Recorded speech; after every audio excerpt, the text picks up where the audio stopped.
win this. All right. Four cups of coffee just to get through the show. So in case you guys are new to the show, this is how it works. I'm going to break down 3 major storylines in the CDL. I'll offer up my hot take on each of these stories, and it's up to our guests to attack and defend my position. As the guests debate, I'll award points for convincing arguments. Whoever has the most points after 3 topics will get 60 seconds to pop off in the Astro Listen Up moment. That sound good to you guys? Sounds great. Sound excellent? Glorious. Since we have the LA home series coming up, it only makes sense that we talk about the battle for LA. We got the LA Guerrillas and Optic Gaming LA who are going to be doing battle this weekend. So my first hot take is the LA Guerrillas will beat the Optic Gaming LA squad. Maven, I know you're a bit of an Optic Gaming LA apologist, or maybe supporter is a better word to say. So I believe. Yeah. So I'm going to let you defend this hot take this time, Joe. I'm going to defend it. I'm going to defend the heck out of it. I'm going to open things up of, hey, guess which team has CDL points and which one doesn't. It's the Guerrillas. And I mean, when you look at this Guerrillas roster from top to bottom, you know that there's a lot of talent there. And they had one weakness, and that was Aches, right? He just wasn't playing well. He had like the worst KD back-to-back events. And we talked about it. They had a potential superstar on their bench, a young gun in Blastful who has great chemistry with Decimate. If you watch that London series, Aqua, the main AR for their team, played much better at a 1 point, like 1-4 throughout the weekend, and they've been competitive. When you look at that opening weekend, they could have beaten Minnesota, who a lot of people think is one of the best teams. Then, well, guess what? They also beat Florida, who was just in a grand final. So it feels like the Guerrillas, they have the pieces to do so. The weak spot is gone, and Blastful, he's going to step up. I love the points. That's going to be a really hard one to attack. I mean, speak up for the green wall. Come on. I do not care about the toilet bowl. The only reason we are even talking about these 2 teams is because we're in Los Angeles. If this was any other event, no one cares. They've both been horrible. And Joe, yes, Blast, yay. I think we both agree that this needed to happen eventually. Yeah, no, it happened. But do you think that Blast, he's probably, we've talked so many about these young superstars that have come in and filled needs immediately with your Celiums, your Simps, like BZs, all these guys that came in at 18 and made a difference. Blast is like the one guy that hasn't yet, right? I mean, he's been on some solid teams. But he is one that has not like come in, made an immediate impact, and taken a team to a championship. Joe, as much as you want to put in with Blast replacing Aches, would this team have been better with you on it than Aches? Potentially, I think I got a pretty good AR shot. Yeah, no, I mean, they definitely probably would have been. Aches was not playing well, but I'm just not completely sold on Blast coming in and fixing this. Now, to be fair, we've seen nothing really from Optic and nothing really from Gladiators, I don't know who they are, the Guerrillas, to tell us that they are going to be top teams. But at least if you look at Optic, they're making the change with Dashy now going to a sub, which I think needed to happen earlier because he has some of the best gun skill of any player in the entire league. The MP5 is one of the greatest guns in the history of Call of Duty. Put it in the man's hand, let him get twisted and see what he can do. Except he doesn't want to run it. But I still think that might be the difference, putting Slasher back in his natural role where he is one of the best ARs of all time. I think they can improve behind that. And as much as we're knocking Optic, they've lost to what? FaZe, Huntsman, and Paris, and Florida. Like, they've lost to 4 top teams. That's a good point. Florida, they played Florida really tough. Do I think Optic are good yet? No. Do I think they're good enough to beat the Guerrillas? I sure as hell do. Yeah, well, your Florida point, the Guerrillas beat Florida. So, and again, when you look at this Guerrillas roster... Florida, yeah, but Florida was not the same team. They did not play the same way they just played at the recent event here. Yeah. All I'm going to say is this. When you look at this Guerrillas lineup, you know that there is a lot of... I don't like any of it! It's a good individual lineup, though, right? Like, there is skill. Like, they can compete and slay with the best teams. They can. No, they can. No. They have. And now that they've dropped their weak link for Blast, and yes, he doesn't have to be crazy. You made the point. The pressure isn't on him. They were not doing well. Those are all players that no other teams wanted. They were not doing well for the roster they had. Do you think that stage fright can play a role for Blast? No, not at all. I just don't think there's any pressure on him. All you have to do is play your game. And he's playing with some friends that he's wanted to play with and Decimate for a long time. It should be a good time for him. I want to believe in him because I love players like Decimate. Like, there's some guys there I love. Aqua, I had fun following his career. I don't think they're any good. Don't. Well, they have CDL points. All right. They do have CDL points, but you know what? I still feel like there's a lot of question marks that surround the LA There's a lot of question marks for Optic. I know, but I feel like all question marks for both teams, really. There's lots of question marks. Yes. But I do feel like Maven really argued their case a little bit better, so I'm going to give this round to him. 5-4. Maven takes round 1. Remember, this is the way it started last time, was I was down 1 and then I won the show. Good one, Joe. But I'm not going to make the same mistake last time of going on a rant that gets me no points with topic number 2. Okay. Moving on to the next topic, since I already gave my predictions on who I felt was going to be winning the Battle of LA, I might as well give my predictions for the entire bracket. So in Group A, we have Minnesota, Seattle, Optic Gaming LA, and the LA Guerrillas. On the other side in Group B, we have Atlanta, Florida, Dallas, and New York. My hot take this time around is that in Group A, we'll see Minnesota and Seattle come out, and in Group B, Atlanta and Dallas. I would like you to go on to defend once again, Merk, and tell me why I am right. All right. Group B, Atlanta, Dallas. I think we all agree that that is probably going to happen. Group A is the interesting one for you. And, well, I mean, when you look at this, it's really around Seattle. Because those two teams, they're going to have to play each other in winners round one in that group, right? That means one of those teams is going to have to drop and win 2 series, which is, it's difficult to do. But if there's one team I think can do it, it is Seattle, right? I think Minnesota's going to get through this group. But I think Seattle, with their change, they end up putting Enable on the bench. They add Pander. Pander, by the way, he's been waiting for this moment, right? Him and Octane are best friends. And what is the one thing that you have said about Seattle that you have told their coach they have to do? You have to get there, search and destroy, do a 50% win rate. And I think with Pander, I think, yeah, add a little bit more S&D game into it. I think they can do it. There is world champions on this team. Octane at London was destroying. He was in Octane form. One of the best assault rifle players in the world, and then you're just waiting for guys like Slack, like Karma to improve, and I think Pander can really help them all get on the same page. All right, another point for that. I love it, I love it. Is there any teams in Group A that you can see potentially knocking Seattle or Minnesota off? I don't know why I keep doing it to myself, but Optic Gaming. All right. What? This is the reason I'm sold on Optic coming out of this group. Okay. It is now panic time, do or die time. This is the event. They have to make it to a semifinal. They have to get points. They absolutely, without a shadow of a doubt, need to do it. And I think you have a lot of players on that team that are going to perform better with pressure. I don't know that they felt a lot of pressure to this point just because they know it's so early in the season. But here, with this group, the easiest group they're going to have, Optic have to do it. They have to, without question. And I think with that pressure on, they're going to perform. And then on the other side of it, Joe, I do agree with your sentiment that something needed to change with them because of Search and Destroy, because Seattle just looked bad. Yes, I do agree with you on Seattle, but we just don't know. It's such a big question mark for me. I don't know if it's going to be an improvement. Yes, it should improve in Search and Destroy, but we just haven't seen it yet. We have no idea. We have no scrims based on that to think they're going to get better in Search. The only logic is Enable was bad at Search, Pander might be good at Search. That's not enough for me to be sold on them actually doing it. I'm going to go with Optic. They played Florida very, very tough, and they just got to a grand final. Dashy switching to the sub, all the pressure that is on them, and all the champions you have on that team, they've all won tournaments. When the champion, or the pressure is on, some people perform better. And I think Optic, I think they know it. Like, I think they know they have to. They literally have to. Let's make a lot of good points. I think the same, though. I think it's the same for Seattle. I think it's pressure time for these guys. guys. Who has 0 points, though? Well, Optic Gaming, but I think for Seattle as well, they've been, I mean, one of the weaker teams in the league throughout this. And I think a lot of people are going to be like, are you sure this Pander for Enable was a good idea? Was this the roster move that we really needed? Is Pander going to be that guy? And I think this is the time for them. There is some pressure. They have to show that this was the right move because Enable, he's won championships. He's been a veteran. He was on the best team in the world last year. But what do you feel better about? A team that wasn't at Atlanta and made a change and just has online practice to improve, or a team that's sticking together, making some role changes, and had the event to work out mistakes? Like, don't you feel like you had a little bit more to work with if you're Optic?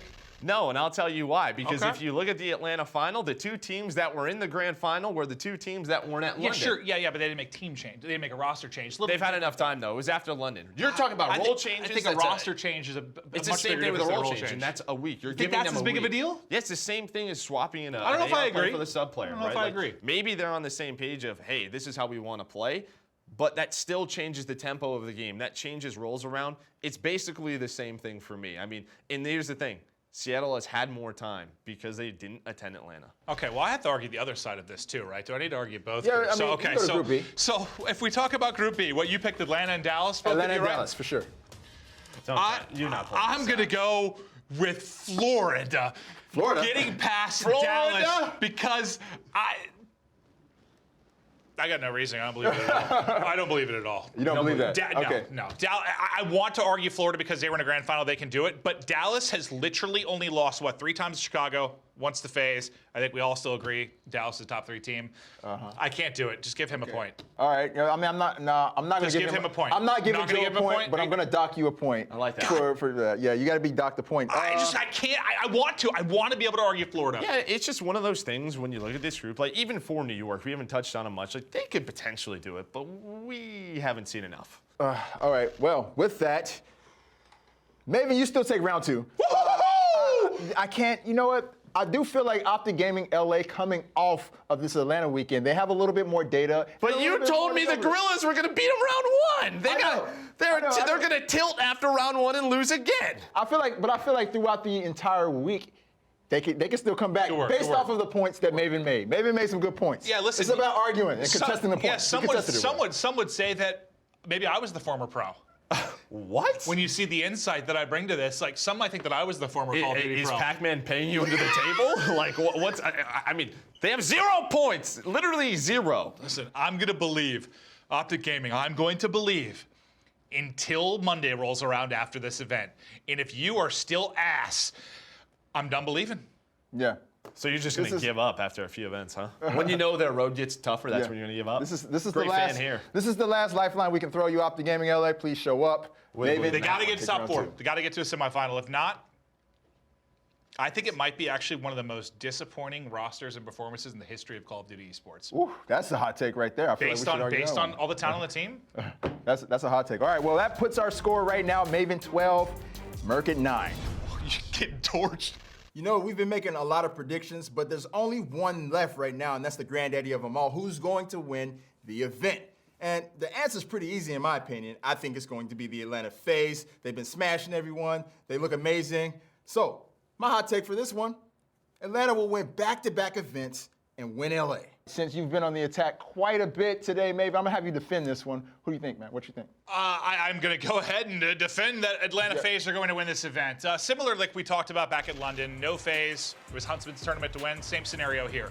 No Huntsman there. Your top rival are not there. You need to go in and handle business. And if you take a look back at the last event in Atlanta, they lost 1 search, 1 dom, 1 hard point. Otherwise clean. They don't really have a weakness is what's so terrifying about this team. And yeah, selling him 1 MVP, dropped like a 1.32. That was incredibly impressive. But we almost didn't even talk about what Simp was able to do. Simp is ridiculous. He reminds me of like a young scum. When you take a look at the top 10 KDs at the end of an event, there's 1 submachine gun player on there, maybe 2, like floating in the top 5. It is Simp. He drops a 1.24 with an MP5. That's like an AR stat line. The guy is ridiculous. Everyone was above a 1.0. They're strong in all modes. Their biggest competition is not there. There is not a single thing in the world that can convince me they're not going to win this event. So Joe, we can skip right to giving the points. Thank you. Yeah, I mean, I'm down 3. Yeah. This is going to be a tough one to attack. I mean, you used to host the show. You know what it is. Yeah, I mean, yeah, it's tough to attack this one, but I'm going to go for it. Go for it. I'm going to go for it. Obviously, we saw what Chicago was able to do in London, and then they were tested. They were tested a lot, and it was similar to where they went to a Game 5. Well, FaZe, they went to a Game 5 against Minnesota. They showed that at times they can start off slow, and I believe that there is going to be a team that is going to be able to do it. When you look at maybe the teams that are attending this event, to me, there's 2. There's a Minnesota rematch if that happens, and there's the Dallas Empire. If they can play to their, top ability, then there's a chance, right? Like, there's a chance. I don't fully believe it, but you just have to, the depth of this league is insane. We continue to talk about it, and with this format, with this single limb, you have 1 slow game on Sunday, your tournament is over. We saw that with Chicago and Atlanta. I think there is part of me that could buy into how competitive it is. I agree with it. It is very competitive, but buy into maybe it being an off day from them. They come in not prepared. They're a little too amped from their Atlanta win. If it wasn't for the mentality I know Crowder and these guys have. Yeah, I know. I know how prepped he has them. I know the egos are not going to get in the way coming into this event. I know it's not going to be a lack of prep. I just don't have any worries. Where I had some worries, and I thought maybe there was some overrating happening, which we talked about last episode for Huntsman. I really don't feel that way about FaZe. And I'm not trying to overgas them. They're really, really, really, really good. Yeah, and a lot of people have talked about different matchups and whatnot, right? With Dallas and Chicago. That obviously goes one way. Maybe there's a matchup with Dallas right? Where they just counter their play style. I don't know if that's a thing. We haven't seen them play too much yet, but maybe that is one thing where they can catch them. We talked about prep time. You have 2 veterans on that team in Crimsix and Clayster. I feel like if there's one team, obviously they can't focus on the finals against Atlanta, but if there's one team, they're gonna have a couple of pages on how they want to go into the veto system going into that series. It is going to be the Dallas Empire. I think what's interesting though is I like that point, but as much as I mentioned, they don't really have a weakness in the Clint, I know. Yes, I know. They're the best. I know. They don't have a weakness in a game mode, but like what's scary also is like I think when you talked about their matchup versus Huntsman, like they're not gonna be able to beat Semtabisi because they're the best sub duo in the game. It has to happen in AR. What we saw from Celium was ridiculous. Like at AR with Celium, he might be like the best player in the game, the best AR in the game. Like the kid's an unreal talent. He's a flex too. Where is like, well, yeah, it was with the M4 we saw a lot of the damage done. I just can't find a weakness right now, and that's why you're wrong and I'm right. And that point was tough for you to argue. I'm sorry. Yeah, I mean, it was tough. I'm going with the field, but I mean, the other thing is like I picked. I mean, Tartan Celium. I picked him as my year MVP. So I believe in that kid, and I was happy with I think he's arguing for me at this point. Yeah, I was saying the same thing he's arguing about. What am I supposed to do? I've already thrown it. All right, well, Joe. All right. Answer me this. Okay, answering. All right, so we saw the Atlanta FaZe go down 0-2, and then they had the home crowd there to help them a little bit. I wouldn't completely give it to the home crowd, but do you think the atmosphere has anything to do with how these players perform? And the Atlanta FaZe not being in their home market this time, you think that might play a role in this, maybe? I'll tell you what, Atlanta's going to have more fans than LA in LA. That's just how I feel. I don't know. I think Atlanta will be fine. Again, he sort of touched on it. Maybe digging your hole deeper. Yeah, maybe like if they match up against like an Optic, the fans are on their side. I just don't see it. Have you seen those FaZe pop-up shops that happen in LA and New York? Yeah, there's a lot of FaZe fans in those places. So I'm not worried about the crowd. The crowd's probably behind them, like you said.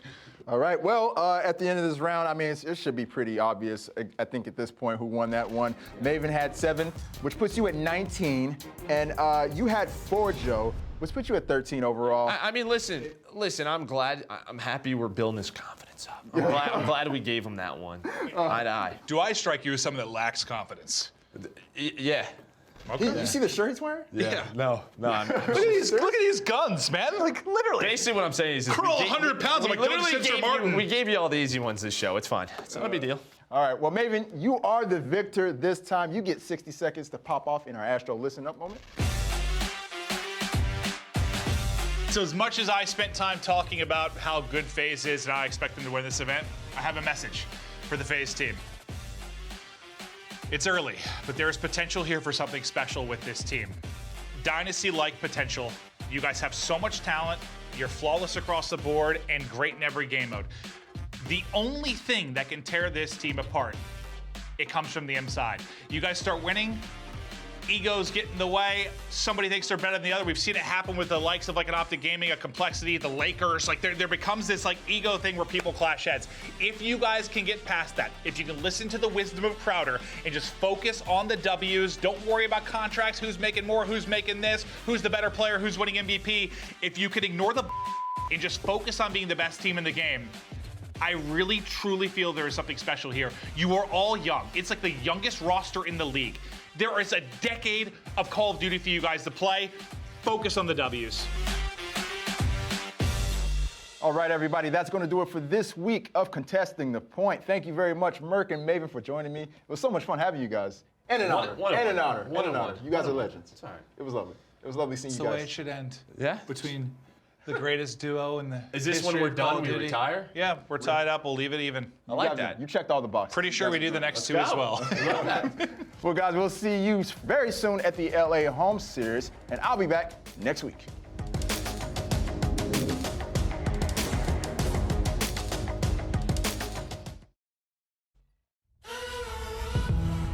There is strength in numbers. When a group of people united by a common goal come together, by definition, it forms a league. And in the Call of Duty League, that goal is simple: to be the last team standing. With the lights at their brightest, the stakes never higher.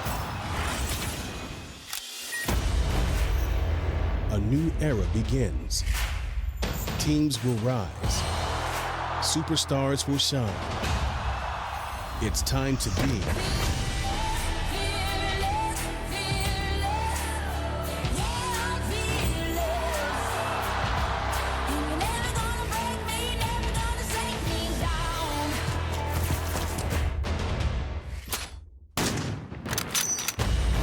12 teams must now answer the call and begin their quest. This is the Call of Duty League.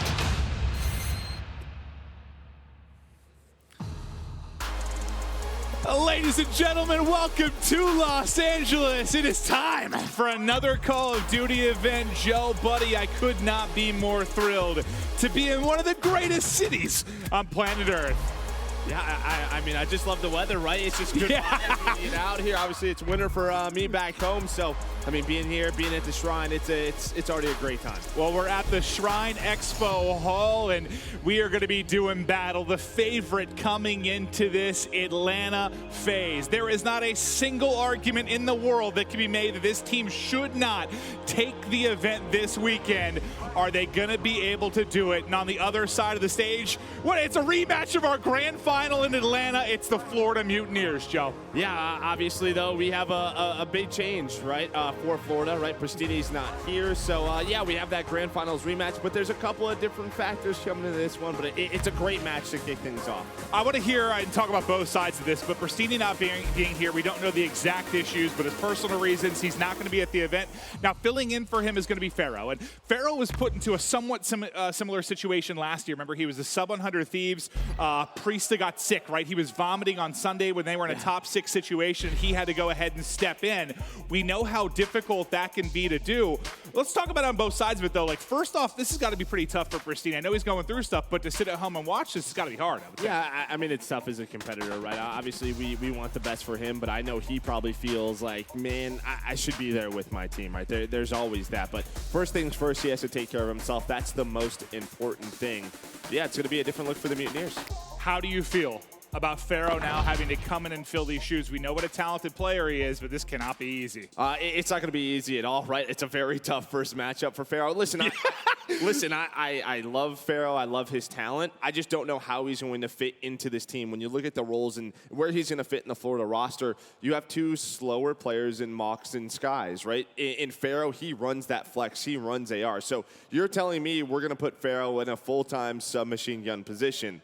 I don't know how that's going to work. If Pristini and Havoc were here where, you know what, he could sort of bait those guys a little bit, great. Now the big thing is going to be the chemistry between him and Frosty. Well, we saw the tweets from Pharaoh coming in. Yeah, life is a roller coaster, that's for sure, but he's got to step it up and perform. But I kind of mirror your concerns. He's coming in and going to have to play a role that is not that familiar to him. He is a very different player than Pristini. Pristini's one of a kind in a lot of ways. The way that he plays with confidence around the map and flies at you and keeps the tempo going. It's going to be insane to see what he can do, but this is sort of one of many roster changes that we have coming in. We have 8 teams here. 4 have made changes. So 50% of the league have swaps coming into this event. Joe, let's talk through some of them. Yeah, obviously we just touched on Florida, but I mean, the one after that, the Guerrillas, I mean, they switched most of their team, right? They bring in the young guns. Vivid, Spark, Blatchful, they're starting out. Aches, Saints, Lacefield, those veterans, they're going to be hitting the bench. Then you look at Seattle, Pander, he's going to be in for Enable. You know, we've touched on this one for a few weeks. And then a new one, Happy in for Zero. I think a big question mark for a lot of people when you look at that New York Subliners roster. We know how talented Zero is, but it has to be a chemistry thing. That's why you bring Happy in. There's got to be a little bit more there. Excited to watch these guys compete, though, throughout this weekend. But I think for most people, if you're looking at one, it's the LA Guerrillas, right? When you switch out 60% of your roster, you bring in the young guns, how are they going to perform on the big stage? Well, there's a lot of changes, but it might not matter how many changes are made because Atlanta dominated at their home series event, and they're looking to continue that dominance here. Did any of the changes affect your opinion whatsoever on the outcome of this event? None of those teams that I just touched are even touching this team. There might be a few other teams. You look at Minnesota, right? They go to a Game 5 with the Atlanta FaZe in that semifinal.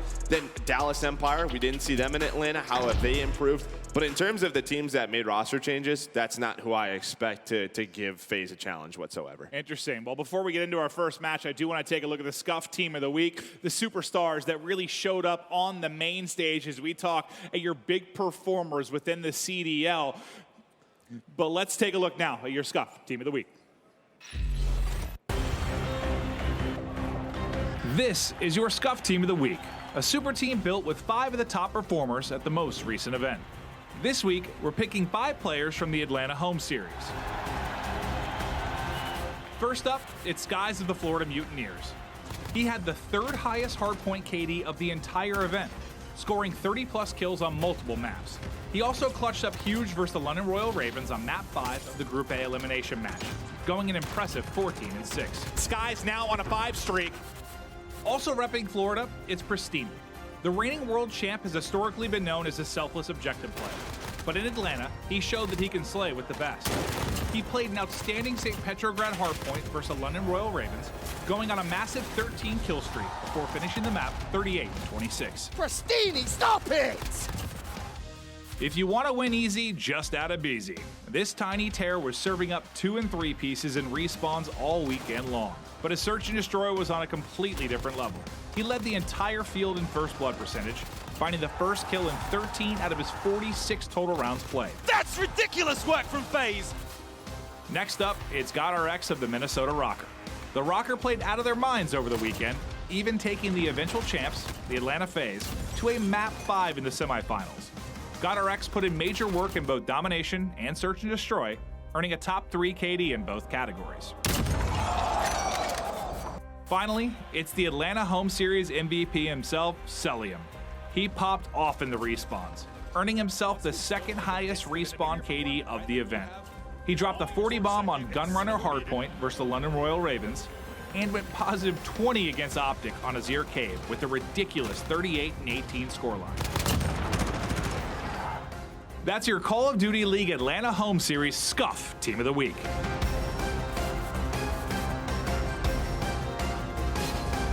We talk about Atlanta FaZe's dominance. Well, it was, what, a 3-0 sweep in the grand final, and this is going to take us right into that rematch. They crushed them. Yeah, I mean, obviously, taking a look at the scores, the only one that was particularly close was that Game 3 domination, but it just felt like FaZe was in control the entire time, right? I mean, as soon as they got to the final, we saw they were going up against Florida. I think a lot of people just thought this one is done and dusted for Atlanta. Well, let's take a look at the overall picture now. I want to take a look at the CDL points presented by Game Fuel, because now that we're getting several tournaments deep into the year, it's becoming more and more apparent that certain teams have got to step up. They've got to get points. And I think, without question, that stands for the 12th place team. Optic Gaming, they have 0 right now. They have to, without question, unequivocally, get some points in some way, shape, or fashion this weekend. This is a big weekend for LA, right? I mean, we talk about them at 0, but I mean, you see on the right side of your screen, you have New York here, you have Seattle here, you have the Guerrillas here. 4 of those teams only are at the bottom 4 of the league. And what's interesting is, like, that 8th place spot is what gets you into a wild card to play for a spot at champs, right? Yep. That kind of wild card playoff. So there's 10 points separating those 5 teams. It's absolutely insane. But what's also frightening for them is right behind that, right in front of that is Dallas Empire with 30. You expect them to maybe put a bigger gap between a lot of these teams. It's going to be an insane year, Joe. Yeah, it's going to be those teams fighting for the A spot, right? Obviously, you look at the middle, right? Florida, who knows what kind of weekend they could have. They have 40 points right now, but if they go 0-2 this weekend, right, they have that sub, they get put in a tough position. But, yeah, you saw it was Atlanta FaZe in 2nd with 70 points, and this is their 3rd event. So they could really break that #1 spot up wide open. Well, that was kind of the bigger picture, but let's dial it in now to today. I want to take a look at the schedule presented by U.S. Army as we look through it. We got a lot of matches to come. I think when we broke this down on our podcast, kind of talking through it, a lot of these matches seem kind of lopsided. Yeah, I think, you look at the first one, everybody expects FaZe to win. The way Røkkr looked, you think with Surge having a roster change and the way they've looked the past few events, you think Røkkr, Empire Subliners, I think that's pretty one-sided. And then Guerrillas Optic is probably the closest match that we have. But if we've talked about anything throughout these several events, it's how competitive this league is, how many Game 5s we've had, how close the matches have been. Do you think we might get surprised a little bit and these will be more competitive than we maybe expect? Absolutely, right? I mean, we've touched on that as we take a look at our groups. Again, if you win 2, you get to the semifinals. You lose 2, you're out of here. But yeah, I mean, we know how good these teams are. It just feels like, though, it's a little bit different with sort of roster changes and teams going through some maybe unexpected, changes that this is a little bit different because you have established teams that we think are going to be the best this weekend. Well, you saw the bracket there. 2 teams going to be coming out from each group, but the favorites, without question, this weekend are Atlanta. Let's take a deeper look at the squad. Florida Florida Mutineers, that roster just seems like a group of guys that were the outcast. And just by the looks of this roster, I'm a little worried. Skies and Mox too slow for this team. FaZe come on, FaZe get the kill! They are just so good.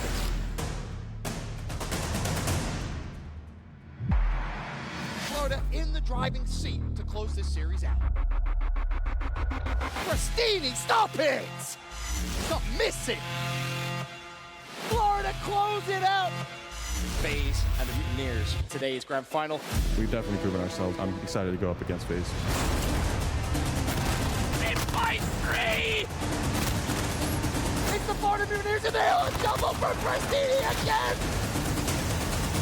We've got FaZe taking on Mutineers. It is a revenge match.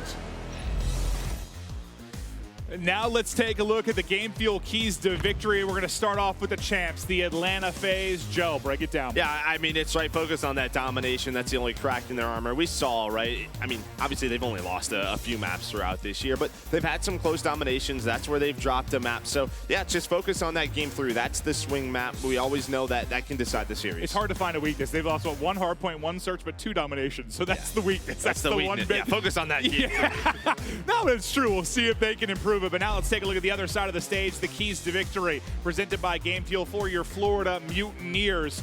And it'll be interesting to see how these break down because it's a different squad, right? Pristini's not here. It has to make it difficult to pinpoint exactly how this team's going to be this weekend. Yeah, continue that strong play in Search and Destroy. I think that's what got them into a grand final at the Atlanta home series. They clutched up in game 5s, and Skies needs to keep slaying. I mean, he has to continue to be that consistent player that this team can rely on. When we look at this Florida roster, you see a ton of inconsistencies, but Skies has to be that #1 guy for them. Well, those are the keys to victory. Now let's take a look at the U.S. Air Force quick scope as we take a quick glance at these two squads as they get ready to do battle. Well, the 6-0 match record looks good for FaZe. Yeah, again, right? They've only dropped 4 games, 70 points, 6-0. On the other side, this is what I'm talking about. You talk about the Search and Destroy for Florida. Look at how scrappy they play. Look at the game record, 15-16. These guys go the distance every single time. So, yeah, for Florida, the key is truly you have to win the Search and Destroys if you want to advance. Now it's time for the U.S. Air Force maps and modes. Joe will run through this and see how they match up. But Petro, I believe, a rematch from the grand final. Yeah, Petro, map #1, right? Atlanta FaZe is able to win that one by over 100 points. They're going to be feeling good on that one.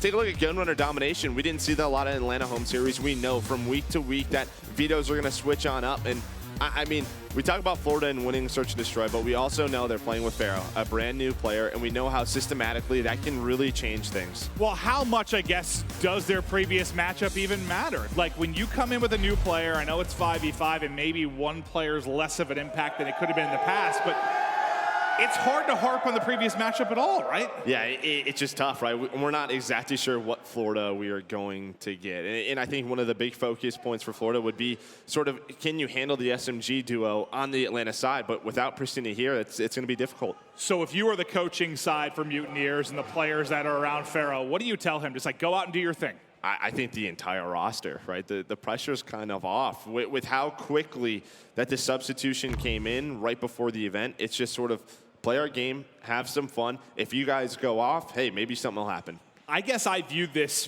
partially as a trap game for FaZe even before the change because they just smoked them in the grand final. They're coming in the best team in the game. Now they have a team swap. Pristini's not there. Mr. Passion Pit himself is not on the lineup. Does it become even more of a trap game for them? Yeah, I think so. And we even saw it in Atlanta. That there was a few times they were in a tough spot in a series, but they always brought it back, right? That's what's just so difficult, is taking these guys deep in a series. Well, we're going to start off with a hard point. We're taking a look at the Team KD overall. Joe, not surprising to see FaZe sitting up at the top. Yeah, and then Minnesota right behind them. Minnesota, again, I think for a lot of people, a good chance to make a grand final this weekend. Seattle Surge, that may surprise some people, coming in at #4. Haven't seen them play in a while, but excited to see them with their new sub. Well, I think your instinct would be, why aren't Huntsman maybe at #2? But they just had a lot tougher matchups. Like, what was our big talk about Minnesota kind of coming into last week? They had some easy matches at Minnesota back to kick off the season. if you're Huntsman, you just play FaZe a lot. You played Empire a lot. Like it's tough. Not to even keep those that. guys It's aside. that even their last like 3-4 matches. True. Their hard point has struggled. I think they went from 6-0 to 3-5. Yeah, that was like your favorite stat that you kept bringing up. So yeah, I mean, that is something they definitely have to fix. Well, we're heading to Petrol Map 1. I want to take a look at a bird's eye view of it. For those of you maybe not familiar with how this map plays, that'll run you through the order of our hard points. Yeah, and I think when we talk about really the start of the map, you're going to see right away, right? Because we go from number 1 to number 2, that right side spawn, whoever has that side of the map immediately has an advantage. First of all, it's easier to get in the first hill. You already have the rotation a second. It's like that for the most part, right? So we'll really be touching on, can you flip those spawns?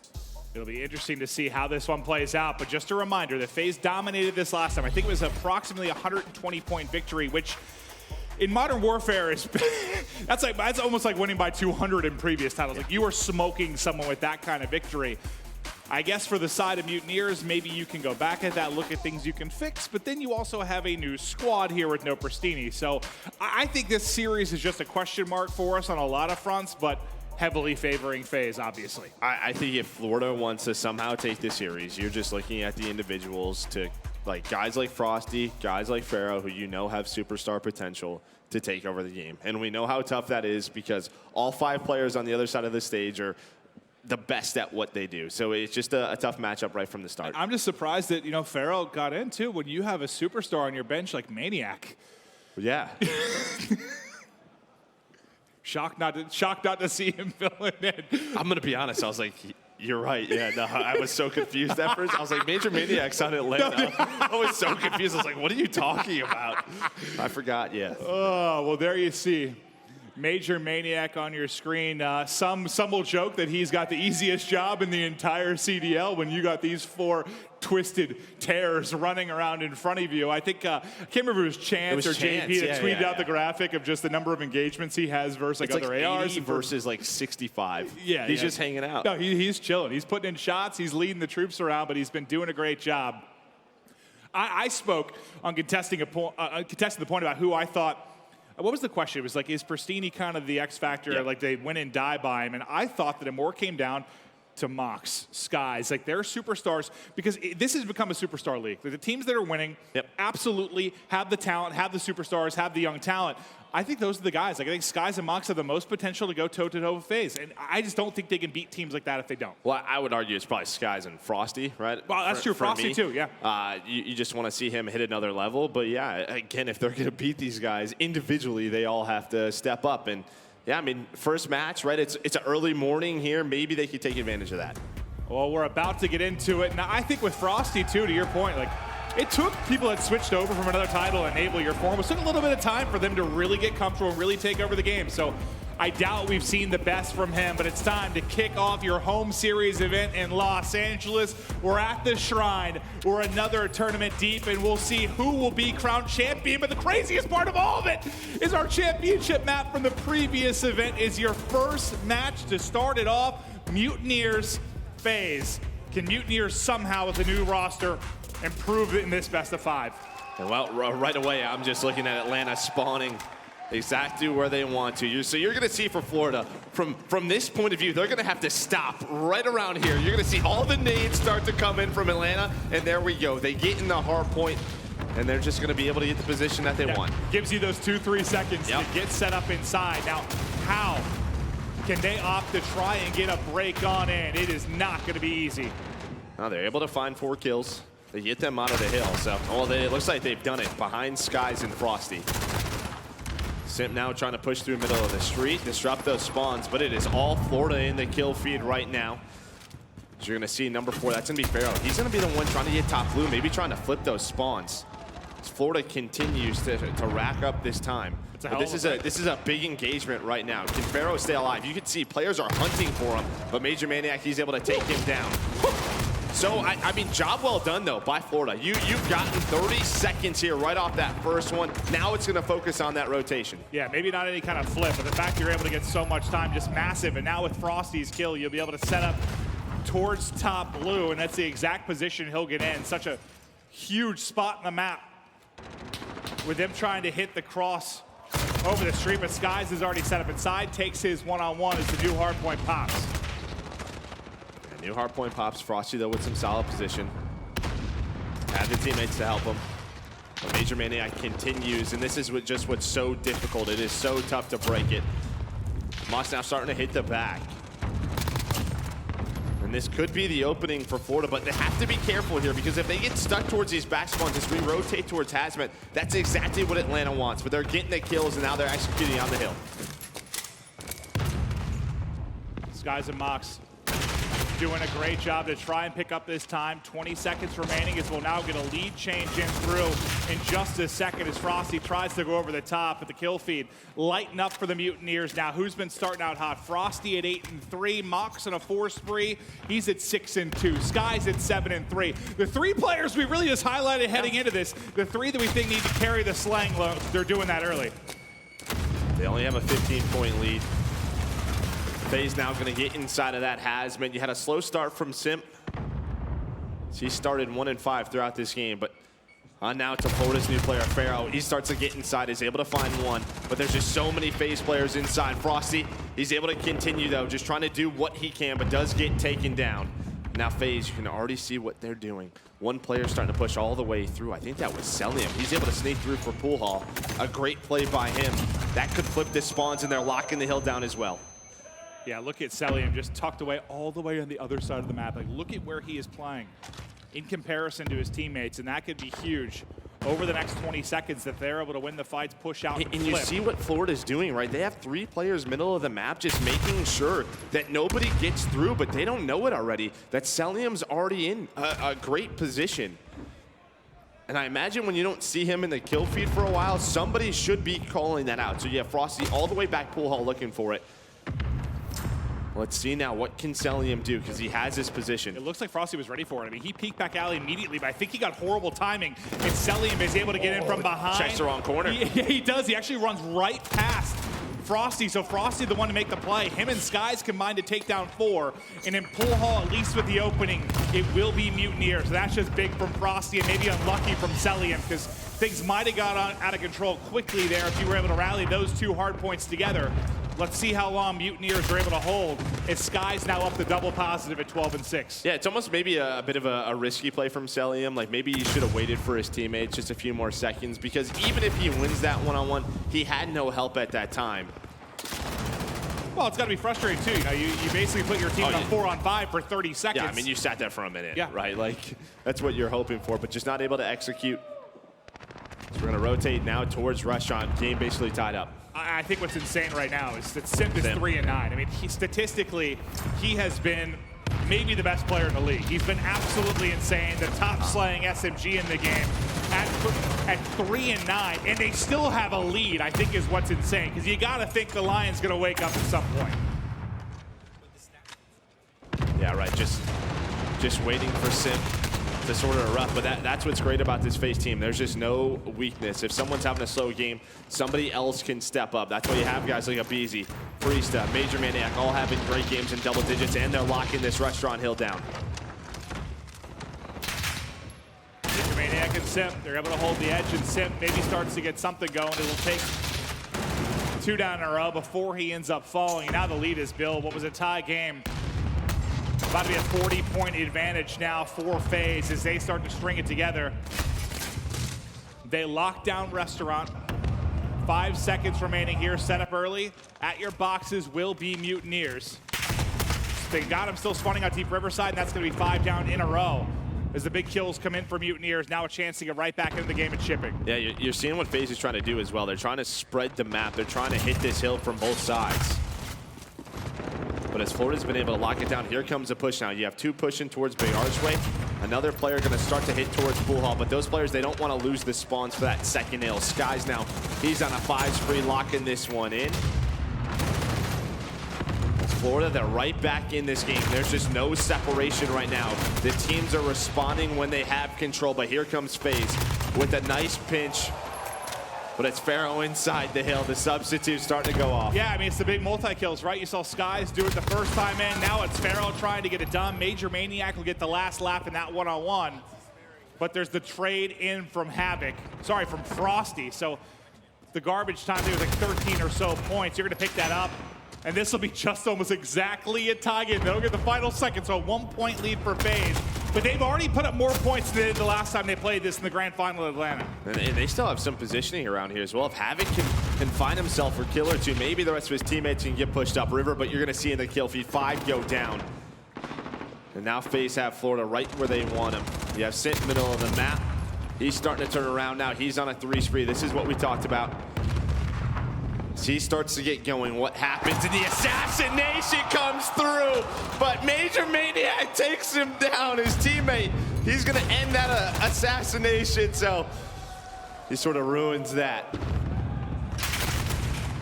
20 seconds on the hard point, a 20-second deficit for Mutineers as they try to bring it back. But as we head over to Hazmat, you can see set up early will be Atlanta FaZe.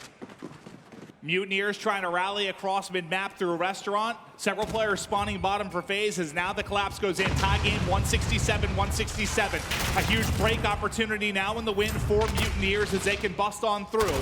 The safe back spawn in for FaZe, but the contest now in for Mutineers. It's a bloodbath in Hazmat, and unfortunately for the Mutineers, the kills all seem to be going the way of FaZe. Yeah, they're all going the way of FaZe. You do have Mox just trying to work towards mid-street around the Busted side, and he's able to find a few kills. And with that position, that'll allow his teammates to get pushed up, but they have to get in the hill, and that's a tough spot.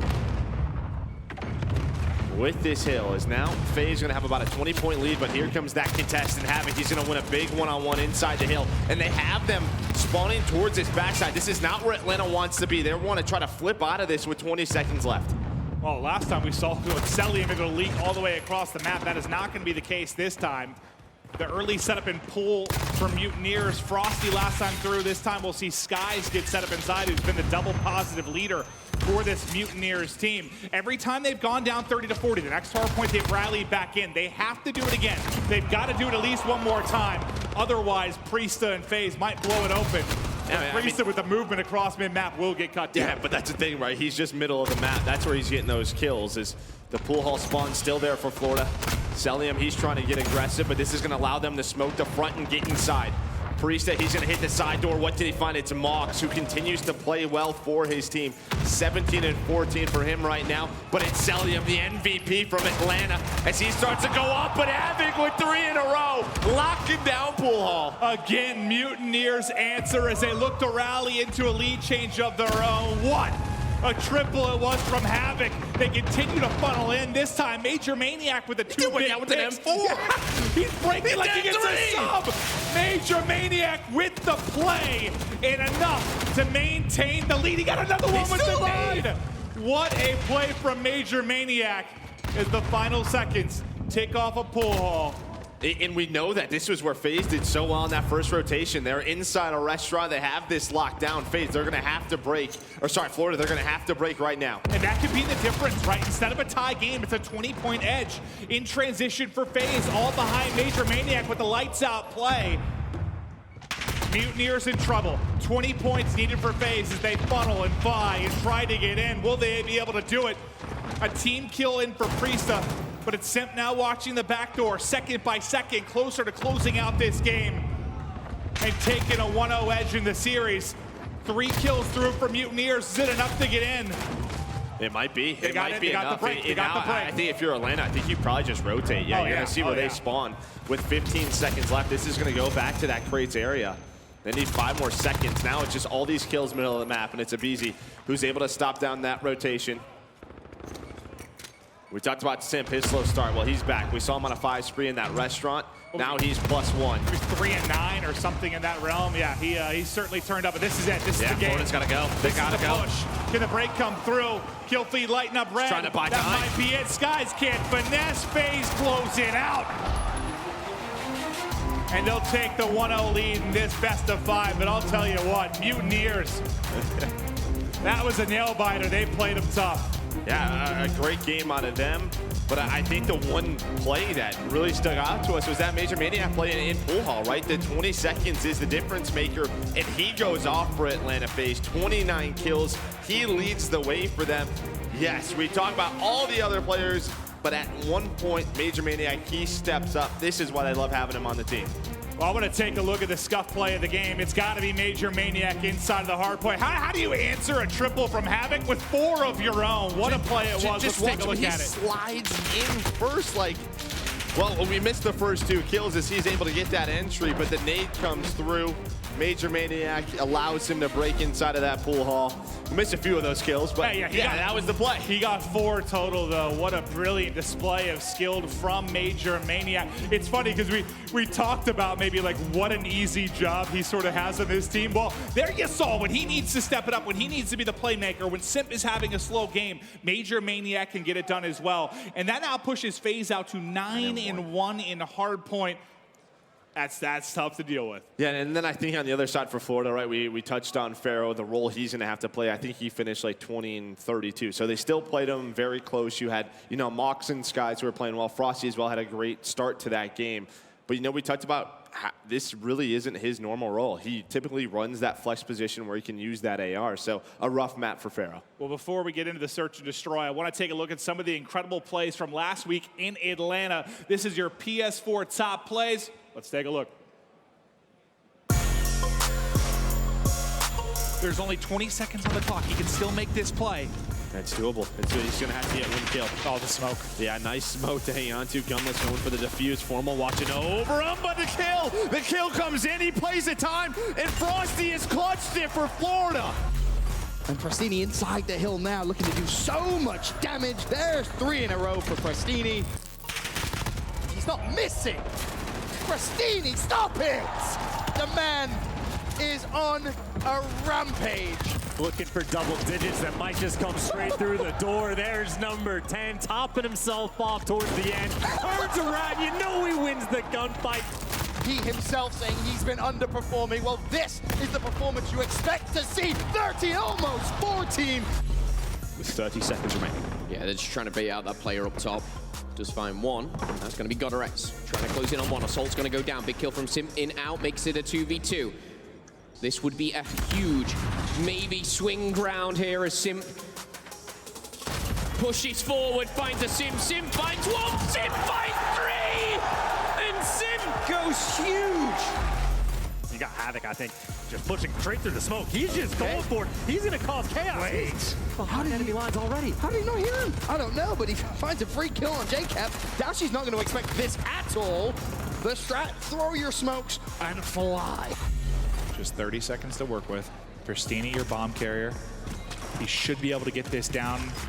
Nobody's starting to push over now, but over the top. What a nade from Envoy. Here it is. Look at that. I'm so glad we get to see this. Woo! What a nade that is. All right, we're getting ready for the search and destroy. FaZe versus Mutineers. I believe we're going to be heading to Arklov. And when you think about this, well, okay, when you think about any map and mode matchup, the numbers aren't going to look good for you against FaZe. But how does it break down here? Yeah, I mean, Florida is 1-3 on this map. Obviously, a lot of repetitions, a lot of, you learn from your mistakes the more times you play it. But on the Atlanta FaZe side, you are undefeated on this map. So they know exactly what they want to do. And yeah, I mean, it's going to be a tough one for Florida. 6-1 in search with 3-0 right on this particular map. So not only are they good on it, but almost half of their search and destroy has been played here. So it's a map that they've got a lot of reps on. I know we saw some big moments here from Mutineers. They had some crazy scenes back at the Atlanta home series, but what is their maybe key to victory when you just specifically talk about search and destroy on Arklov Peak against FaZe? I mean, you're undefeated, right? Or for Florida. Yeah, for Florida. They're going to get the upset. I mean, we're going to have to see what Pharaoh's able to do, right? I mean, he's known as a search and destroy superstar, right? That's how he got into this scene. We'll see how he plays. And I think for Florida, it's just going to be like sort of stick to your basics, because typically your normal rotations and what you want to do with Prestini, it's going to be a lot different. That pacing is going to be different. How hard do you think it is for somebody like Pharaoh, even though he is sort of an S&D guru, we know how good he's been in the past, but how hard is it to slot in this quickly with 4 random guys in a sense? It's almost like you might be at the point where you can just sort of put him on an island. Maybe you just have him do his own thing and the 4 other guys go the other way, right? You stick to those Florida strategies that they have and allow Pharaoh, maybe he snipes, right? We've seen him have great sniping plays in the past. Just do whatever you want. Some of his snipes in Call of Duty World War II with the quick scopes he would hit on a map like Arden Forest were some of the craziest plays of the year. So, yeah, he had many. What was that, back to, was it the Stage 2 playoffs where he went off? He was maybe the MVP of that particular weekend. He's had some moments. I think it was a surprise to a lot of us that, he wasn't in a starting lineup with, the top prospect comments that we see follow him around. It's going to be interesting to see what he can do, but what's terrifying for this Mutineers team, when you take a look at the overall stats for Search and Destroy, KD, at 1 you've got Simp, at 5 you've got Celium, and the stats are absurd. Yeah, no Florida players there, right? two FaZe players. Yeah, I mean, when you have that 6-1 record, 3-0 on this map, you know you're going to have some of the top KDs. And, well, yeah, it's none other than Simp, and we know what he can do in Search. And I think they were one of the teams, when we switched from the 2-minute round timer to the 90-second round timer, they were one of the people that was really, pumped about it. I think Simp is the guy that tweeted that said, good, less camping. They just want to fly, right? Yeah. They want to play at a fast pace. And Arclaw Peak, where maybe it punished some teams with the fact that you can't really slow it down, if anything, it has helped FaZe, I would think. He's ready to go. He's like, yeah, I started 3-9, but I turned it around. Yeah, I mean, they got the map victory, right? And, you can have that slow map 1, but they're still able to get that victory. And now the blood's pumping a little bit, right? They're back on the stage. You win that hard point, and yeah, now they're in the zone. That is what worried me, though. When you saw he was 3-9 and it was a 3-point game or whatever it was, it's like, whoa. Yeah. That's not going to continue. It's not going to continue. To be fair, though, yeah, it really just all came down to that pull hall hold. If they get all that time and they're looking at a tie game, maybe that goes a little bit differently. You don't have to scramble as much for position at restaurant. And then when you think about the rotation to shipping, you got a better shot. But Major Maniac made the play, and it was a brilliant one at that. I think just dealing with maybe a little bit of a tech issue before we hop into the map, too. Thank you at home and in the venue for your patience. But we'll get right into this series as quickly as we can. And yeah, it's Mutineers versus FaZe now, but we've got, 8 total best-of-5s today. It's a long day. Yeah, it is going to be a gauntlet here in Los Angeles. And I think there's just a couple key stories we're excited for. I mean, is FaZe going to be able to go back-to-back? Is Optic going to finally show up? Will the LA improve, the LA Guerrillas improve with that roster? I mean, there's so many things we're interested in, and we get to start off with a rematch of our final in Atlanta. Yeah, then I think as well is sort of like the fight for the final, right? You have Dallas, you have Minnesota. Who's going to be facing Atlanta? That's going to be the interesting part. We have Optic. What are we doing here? All right, are we warming up Simpson's still? warming up his thumbs. He's warming up his thumbs. Yeah, it's like the Ogre Twitch, right? It's the same thing. Yep. Yeah.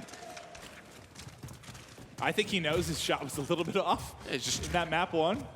Well, it usually takes you about, 6 hours? Yeah, 6 hours. When you're 35 years old, that's when you get to your sweet spot. 6 hours into a stream. And that lasts about 4 minutes. So. Yeah, no, my peak is not long, Joe. It's not long, but it's good. Yeah, here you have an A stack from Florida. You have one player playing mid, another one rotate back to B. But that's going to be first blood for Frosty. He just gets right in a broken. And they're going to push off of that. They're going to see nobody else off here. This is just so much information, just funneling FaZe into the middle of the map.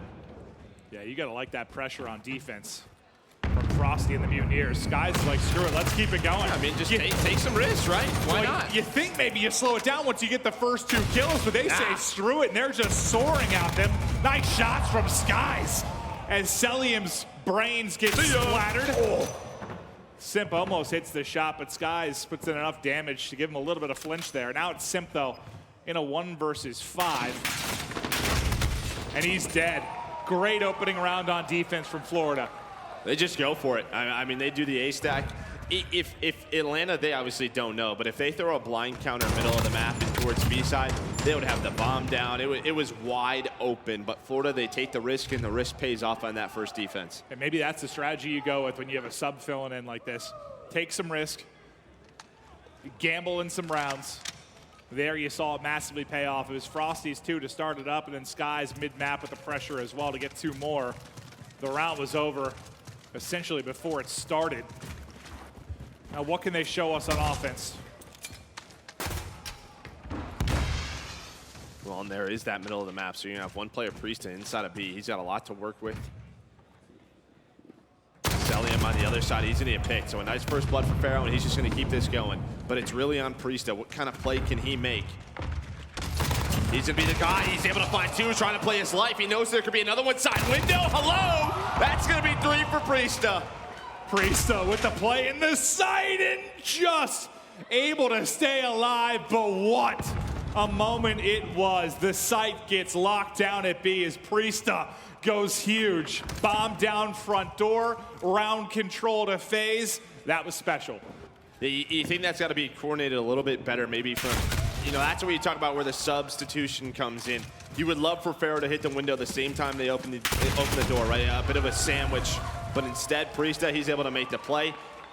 There was just no trade. Well, usually when we talk about you being in that spot, once you lose your outskirts player, it's like, can you get 1 kill before you die? Yeah, that's can it, you maybe get 2? To get 3 and stay alive, you just don't often see that.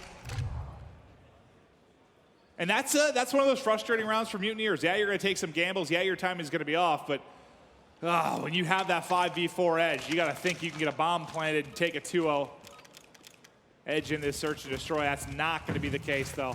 That's one of those rounds, too, where it's such an early pick at B. And you have mid-map control. You know Atlanta, they're going to have to rotate off that kill. Maybe that's when you wrap it back to A, right? You still have a lot of time to work with. Yeah. Simp just misses that shot, but there is the same thing out of Florida. Got to warm his thumb up, or got to warm the thumb up. Just a hair off right now. Priesta does not need to warm up. He does not, as he keeps flying on through. Now up to 5-1. And Gulch control there for him for now. Simp still trying to desperately find that angle, another pick. As they continue to work their way up the map, Priesta trying to look for any kind of opening. Yeah, 40 seconds to work with. You have 1 player working up middle of the map. That's going to be Moss trying to work the flank. But I mean, with the time remaining, Atlanta, they're going to have to commit to this site. Still, maybe just waiting on Simp to open things up with a pick. But there's the flank. What is Mox able to find? You saw he had dead silence popped. If he pops out right now, he'd be able to get a kill. But he's going to find Celium. That's all he has to do. I like this from Mox. Just play your life. I mean, luckily for FaZe, he'd have an angle on multiple players. Yep. Bomb planted though. Now they've got to go. The challenge not going to work out for Pharaoh. He gets chopped down. Mox picked up on the flank, and another Atlanta FaZe round win. Or the last time these guys played Search would have went to 10 rounds. I think it was 6-4, so we know Mutineers can play them tough. I think they benefited a lot there. That how many times have we seen that flank where you get 2 or 3 kills? Yeah. Like they all just line up in front of you. Priesta, you know, he's sort of holding the inside of that bunker, so he's not able to get spotted. Yeah, that could have gone a lot differently. Is Atlanta now with 2 rounds in a row. Florida back on offense.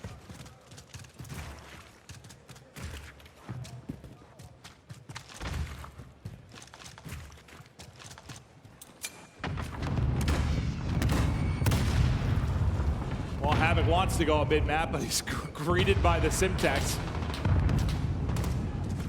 Nades in top and looking for an opening. I believe a similar defensive setup we have in for FaZe right now as the mid-map stack starts to inch its way forward. Havoc and Frosty have got to work in tandem. Yeah, this time I think you saw Priesta. He's upstairs actually this time, so he's going to work the stairs. But he has Major Maniac and Abeezy to help him out. They're able to get those rotations in. It feels like Mutineers there got to mid-map and just didn't know what to do. Didn't know what to do. Well, you don't have that pick. You don't have the pick, right? You don't have the pick. But yeah, you don't know how to execute. The chemistry's off, right? That's what's gonna happen when you have a new player. We're after a brilliant defensive round to start off this map too. It has been all FaZe now 3 rounds in a row, and many of them dominated from the outset. Who's crushing right now? I mean, well, Priesta. 7-2 from Priesta. That big 3-kill round, obviously a huge part of that. Then a first blood in the following round 3.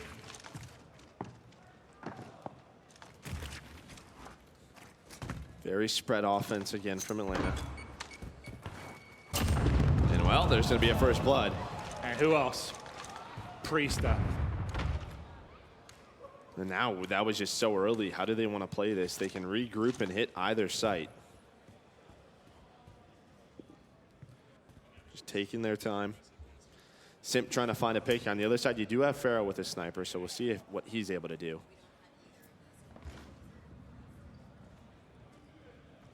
Celium just gets eyes on one deep outskirts. Now how does FaZe execute the mid-map? Some damage in, but Frosty, he actually hits the shot over the top. It's not on the Priesta, but he, I believe, gets a headshot on the Major Maniac. Simp, though, at the same time, connects with his grenade. You see the flashing silhouettes. There's dead silence out for multiple players. That's going to mean Frosty is in trouble as Priest is able to push the edge and now get out to 9-2. It's just Mox and Skies remaining. In a 2 versus 4, making a 1v4. Skies, sir, you're in trouble. Your position is known. You're last alive, and FaZe are on the hunt.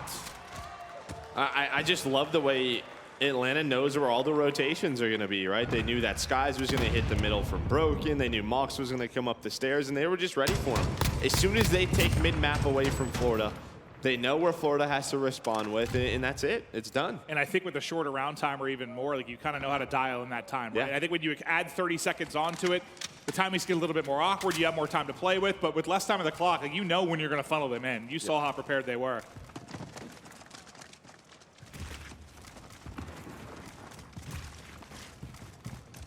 Priest at 9-2.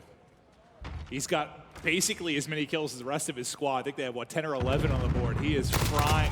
And there we go. That is 3 first bloods now for Priesta. Quality beams in from him as he hits the shots. And just line on up for him, and he continues to move forward. Still has Dead Silence popped as it was able to reset. He's going to flank one player. This should be his 3rd kill of the round. Well, never mind. aBeZy takes it away from him. But a 4 versus 2.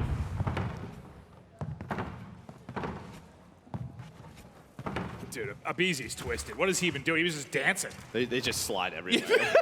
They literally just slide. I don't even know if they know what they're doing. I just hands must keep moving. Yeah, just keep moving. Like you go to Sky's POV, he's like ADS. Yeah. Just set up in this corner. Look at this corner. aBeZy's about to smash his left stick through his own controller. Just putting his head through a wall. Skies again, last alive.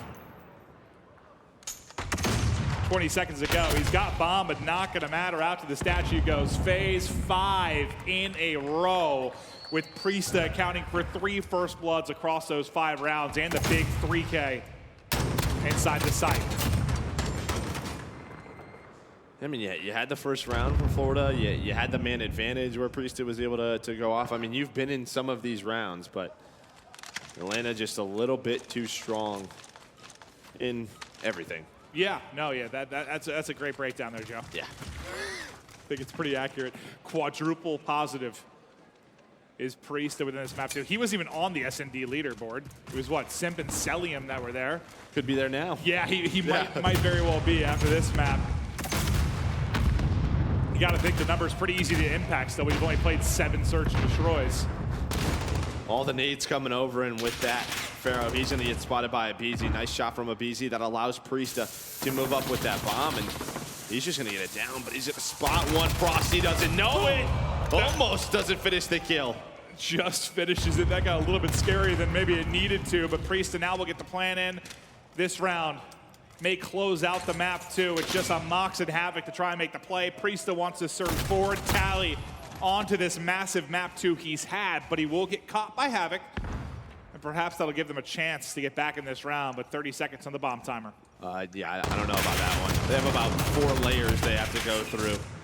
They're able to take down 2, but it's just really the time is the issue. Plus, you have Simp all the way in the back of the map with that sniper rifle exactly where he wants to be.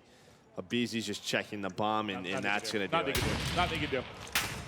Simp tucked away so deep. Just no time for Mox's FaZe. They clean it up. They dominate the search and destroy. It's a 6-1 victory, 6 rounds in a row.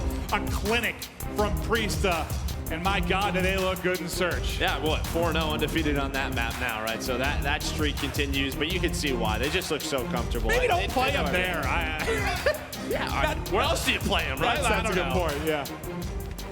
But I do want to take a look at the overall stats from that map too. Priesta 13-4. aBeZy 6-1. He was trying to keep twisted because he only had 1 death. I mean, not a ton of interaction. He was just sliding around on like a sled, it feels like. Their knees have to hurt, right, after all that? Dude. I think they probably do, but they dominate the game too. They're looking to close this out in a 3-0 fashion. All FaZe to start the weekend. I think that was the expectation, but Simp is feeling good. Simp happy after that map 2 and map 1. Well, it's funny because he turns it around in map 1, but he's what, 2-2 here. Like, Simp hasn't needed to be a huge factor, it feels like, in these 2 games. Yeah, he doesn't have to, there's no shots that are given to him, and he's just like, you know what, good job, team. Yeah, it's like, all right, go. Pick it up for me, pick it up for me. That's why I love this team. Yeah, exactly the case. But now 7-1 in search and destroy is FaZe up 2-0, looking to continue the run at this tournament. We're live from LA. We'll be right back after this quick break. This is it, the official Overwatch League apparel.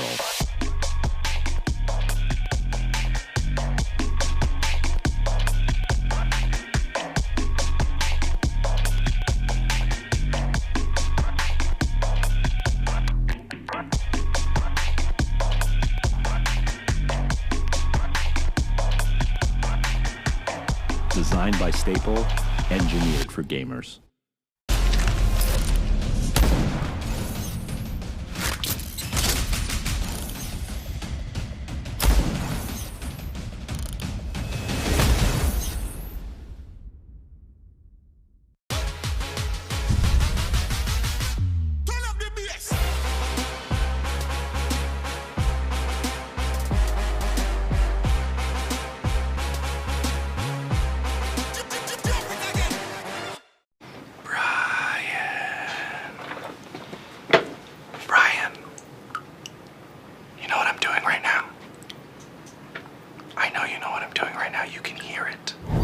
Download free now.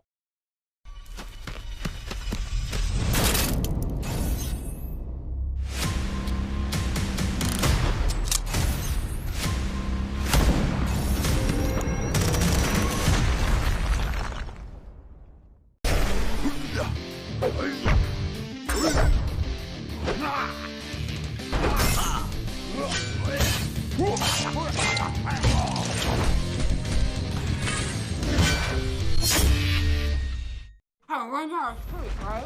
And all of a sudden, huge explosion comes in and it's like, no! And this gold chaos is shitting. And it's going, no! And I'm like, Download now.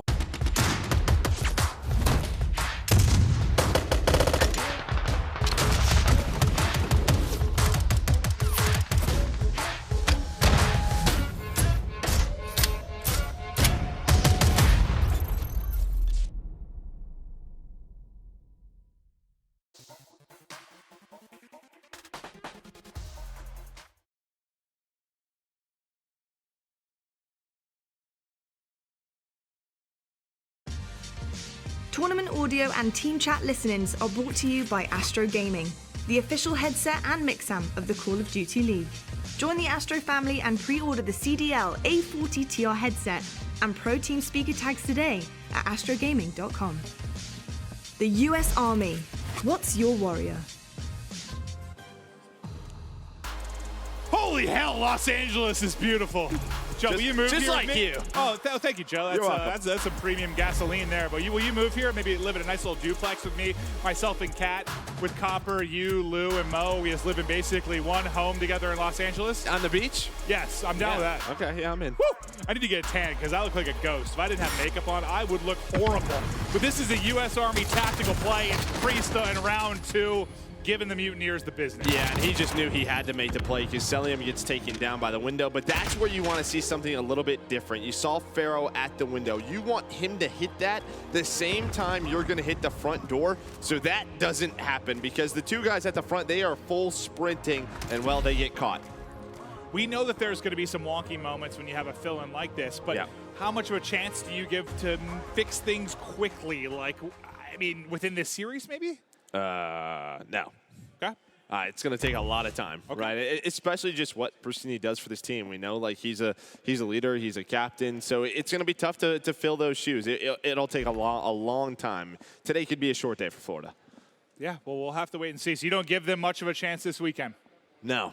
I don't. Do you? It's understandable. No, I don't. Okay. I'm just asking you. You're the expert. I'm the idiot. Yeah. So that's why I got to ask you to break it down. But the domination KD's Octane, who will be in attendance this weekend, one of the best players to watch in the entire scene. He's at a 1.55. But again, you have two players from FaZe on the list. This time it's Simp and Abizi. Now, the one thing, if they have any weakness, you saw it in our keys to victory, it has been the domination. Maybe there they can improve. That is one of the only times you're ever going to see a stat line that's maybe close to another team right now because the 2 losses, but they're 4-2. Why do you think maybe that's where they've struggled a little bit? So I think because, I mean, obviously the dominations has changed quite a bit. And when you talk about this team, there's so much like fluidity, right? And maybe with those changes, there's been a couple of bumps. But to me, yes, they're 4-2. but those 2 losses are probably when they were up 2-0 in a series. So the big domination game they had to win was versus Minnesota and Atlanta, and they were able to win it. It feels like when these guys have to win domination, they do. Yeah, and not that 4-2 is a bad win rate at all. I mean, that's still great, especially when you've been so good in your search and destroy and your hard point. But I still think it's a thing worth watching, just because if there is any vulnerability, maybe that is it. But it's hard to talk about it being a vulnerability when they're 4-2. That'll be interesting, too. You know, like we talked about earlier, we're going to Gunrunner. We didn't see a lot of this. I don't know if we saw any of this in Atlanta. It was a ton of St. Petro and Acne. Yeah, we saw a few times. So, again, we touched on that, where teams are going to try to switch up vetoes, catch people off guard. We'll see how FaZe plays this one. Well, and maybe this is a better map for them. I think part of the reason we haven't seen it as much as we know how chaotic it can be. Like the last time you and I commentated this, it was insane. It was absolute chaos around the map. There were like 60 captures. Yeah, don't ask me anything. All right. No, I'm just kidding. I'll refrain from that. I'll try. Well, we'll see if maybe FaZe has worked to improve it a little bit, because I think we were commentating them when that happened last time. Like, it was just an absolute clown fiesta on the map. We'll see if they've improved, and I believe last time we commentated too is where you could only solo cap with 1 player. Now, obviously, you can hop it together, but I feel like that's going to feed into maybe even more craziness, if anything. Well, both teams going to get that home flag. You have Havoc working up middle. But it's going to be Priest who's going to come out on top, and you can see instantly he goes on this pinch, and this is going to allow his team to get on B. He's already cutting off the players off spawn as well. And well, with that, you're going to see Atlanta FaZe immediately get up in the face of Florida. His movement is just absurd right now. Finally, he will drop, but a great opening moment from Priest, which is going to allow them to put pressure to spawn and get the B cap in. And who's right up next behind him? Abizi gets to this power position towards the minecarts, finds himself an MB4, putting down damage at range. And now you got to think about what you want to do. Do you want to overextend to C? Because you're just trapped towards this back spawn at A. By getting the kill onto Abizi, maybe opens up for a moment, but then immediately in on the flank with the pressure is Priesta. That's just what's so tough, right? It's like you deal with Abizi, then you have to deal with Sim. You deal with Sim, then you have to deal with Priesta. And you can see in the kill feed. Next up with Sim, he's able to find 2 kills. Now it's Priest's turn. He is inside the base. They wanted to flip this. Now they can get on A. You see where Florida spawns all the way back C. In Florida, they're going to try to get C, but they want to try to hang on towards A. They're going to push up towards Forest with Celium. Hello, see ya later with the assassination. Ah, Frosty gets butchered as Celium puts him down. You gotta love that, and Abizi follows it up in the bathrooms, but they're not able to actually get A. They weren't actually able to get the point, so they're still gonna hold on to B, but it's a 2 cap now for Mutineers. The FaZe are gonna have to battle BAP. Let's go to an Astro Gaming listen-in with FaZe. Pushing up, I think. I'm going mid. Watch out.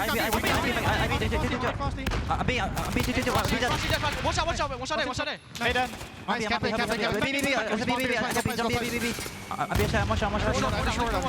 I have your pipes. You don't see it. Push out secret. Cap it, guys. Nice, I'm short. Push. Go my pipes. I'm in pipes. Short. I stun him short. Stun. Hey, 2 needed. Oh, I'm in short. One shot, Havoc. Nice. Secret. I see it. I'm behind him. You're on the move. I'm holding back him. I have right. I have the A-cross right now. Nice. Oh, open train on me. Where's your bitch? Mikey, You're a fucking bitch. Representative, you have it? I have right. I'm blocking. There's 3 left. They're hitting B. Yeah, they're hitting B. Two, watch out. There's 2 secret. There's 2 secret. Right. Nice. Secret. Nice, Mike. Good job. I'm going C. Go B, guys. Go B. Last one here. Yeah, block. Make sure you're blocking. I'm secret blocking. FaZe already plus 15 in the slang department. Now looking to push a 3 cap, but Major Mania can't quite get there. What looked like a close game just moments ago. Now FaZe starting to really open up the lead and push the tempo. Yeah, they're able to get the AB flip, which they want, right? Because as soon as you have them spawning back C, you can get the neutral at C, you can get the 3 cap going. You basically put Florida in a really tough spawn situation, and you can see in the kill feed why. All 5 going to go down. That's going to give them map pressure, and now you have a player on C. So what does Florida have to do? They have to respond on both sides of the map, and it's just so difficult to do right now. In Florida, you have Mox struggling at 1 and 8. It's one of the most frustrating things, like from your career, when you're playing against a team where you don't have an easy gunfight. Is that a thing that you think about at all? Where every fight is just tough it just feels like there's like more than the amount that are on the map, right? Like it feels like there's more than 5 of them. Everything is just difficult to do. I think when I was asking you if you would come back and compete, you're like, I don't want to play FaZe. I'll be Major Maniac, but I'm good. The lead nearly 30 now with 50 seconds remaining. FaZe looking to put a stamp on this series and prove their domination over the competition yet again. I know it's just the first match of Saturday, but they haven't slowed down a bit. No, right, it's just a different player. I think it was Celium who's going off, you know, in this map. Just feels like at any moment, one of them can take over. Yeah, I mean, he's 19, he's on a 10 spree, he's 20-5. Major Maniac in the map 1, Priest in the map 2, now Celium in the map 3. Quad positive. And that's actually twice I've said that now this series. If you're talking about quadruple positive for anyone, that's a problem. It's pretty good. They might lose a couple of points, but not going to matter much as they're going to be up nearly 40 points as Celium will take this big streak into the half. 20-5, 10 in a row. Your MVP from Atlanta once again putting on an MVP-like show here in Los Angeles.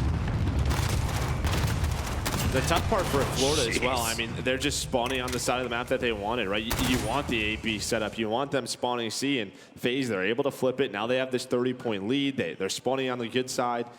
Everything right now is in FaZe's favor. Well, let's stick with Celium as I want to see how far he can push this streak. I think he's actually what got it up to 11 now. What's the biggest streak we've seen so far? Somewhere like around 15, somewhere in that ballpark, yeah. I think. Well, I'm curious to see if Celium can pass that. Here we go. At this point, I'm just playing for it. All right, well, it resets on the HUD, so we're going to have to keep track of it. We're at 12. Doesn't matter. Okay, well, it's done at 12. Well, Simp, he's going to be on B, but you see with all of Florida's position, all 5 players, they're going towards A. They're going to try to get this flag.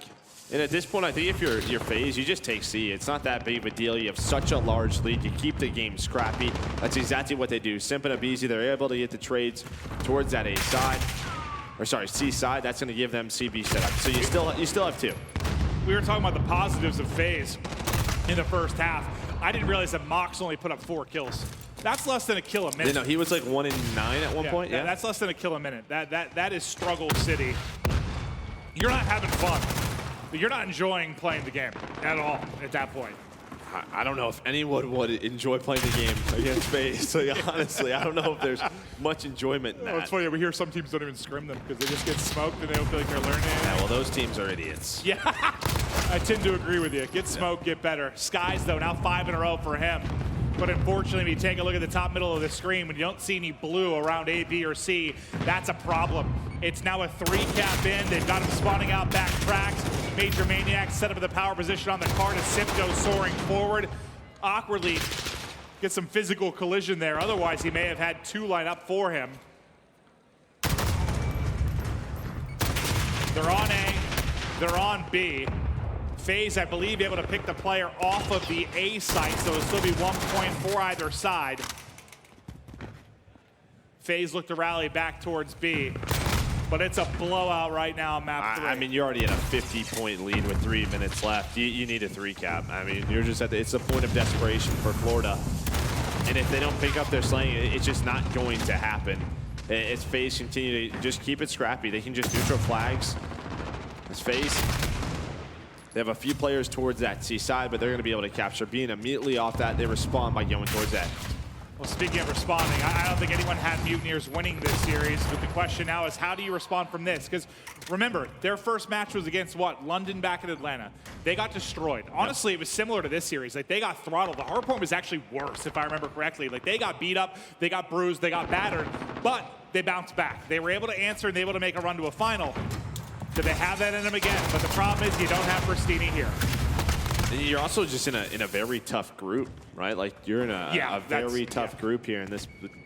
This is the toughest group we've had probably so far, right? Yeah. Florida, Dallas, Atlanta, like you've got just some beasts. And we'll see how good New York will be later on with Happy too. We've heard some solid things. Heard scrims have been going well. That's what everybody says. So yeah, well, yeah, it's true. It's true. But when it's all said and done, yeah, this might be the hardest group we've had thus far. And you're going to see some easy groups. You're going to see some hard groups. I mean, just with the way it works, just for you at home, maybe not familiar with it, like it's not based on seeding. You know, it's based to mimic kind of what your league matches would be by setting it up with everybody playing each other once. So the groups are going to be interesting. It's something to keep an eye on. Like, and the big thing, though, I think is when you have those groups, those quote-unquote easier ones, when you need to take advantage of it, when you need to make a run, like all the pressure is on these squads to do it. Unfortunately for Florida this week, it's one that you look at your group and you say, oh, dear God, this is going to be an uphill battle starting early Saturday.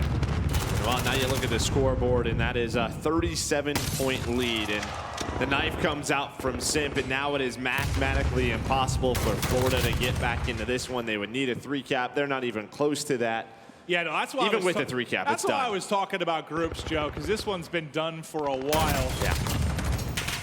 This one felt like it was done in the first half, if we're going to be honest with you. was. Yeah, FaZe have dominated here. Cellium is pushed out to 29-12. What's the sliding differential? 28. It's about 30, a little under 30 is the differential right now. You're not going to win any kind of respawn mode, well, any mode, when that's the case. Oh, as Cellium does them dirty mid-map, puts the final dagger into the back of the Mutineers as they just smoke them in maps 2 and 3. So about what we expected, right? Yeah. From Atlanta, how are you going to come out your first match? You come off a win, and you had maybe a slow start from a few players in that map 1, but after that map 1, they're able to squeeze it out. That's going to do it. They are warmed up. They are on point right now.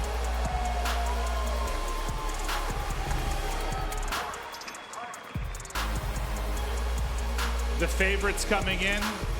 Still the favorites after that first series, reminding people with Coach Crowder on stage how good they can be. They're looking to go back-to-back, and so far, so good. I mean, I don't know how else to highlight it, man. They look dominant yet again. Yeah, I mean, we're going to take a look at some stats, but it's pretty rough on one side. It's pretty great for the other side, and that side's Atlanta FaZe. Yeah, and Mox, you know, he's put in the blender early within that map 3, and I just don't think they're ever going to be able to beat a team like FaZe if that's going to be the case. You can't have a guy going 9-24, you have 12-26 from Havoc. I mean, it was ugly across the board. It got out of hand early, but you just can't beat a team like FaZe when that's the case. 34-13 from Cellium. That's man. absurd. That is ridiculous from him. I mean, just what a performance. And yeah, I mean, what, map 1, it was Major Maniac. Map 2, it was Priesta. Map 3, it was Cellium. We hardly talked about a BZ and Simp this series. It's true, and that's what's, I think, so frightening about this team.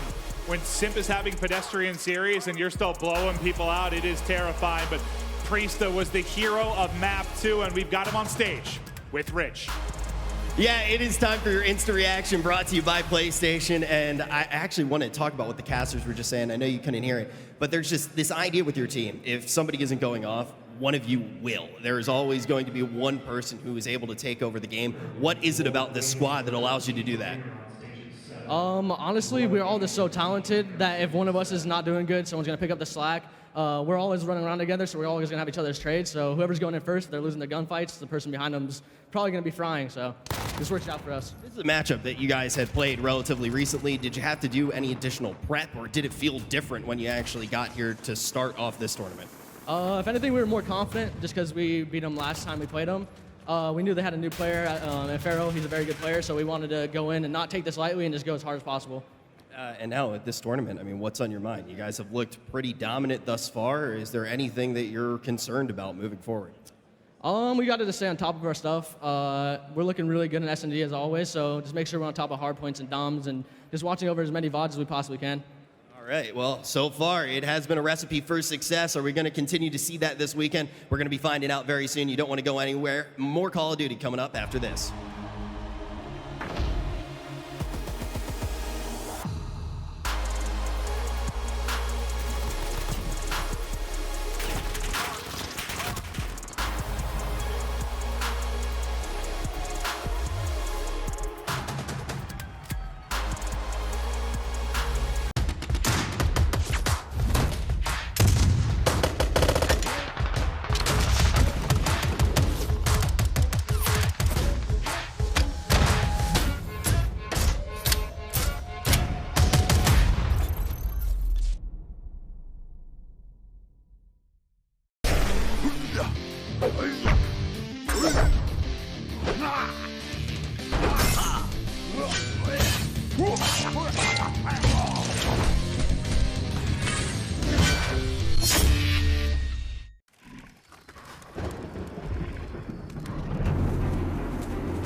Legend of Soul Guard. Download now.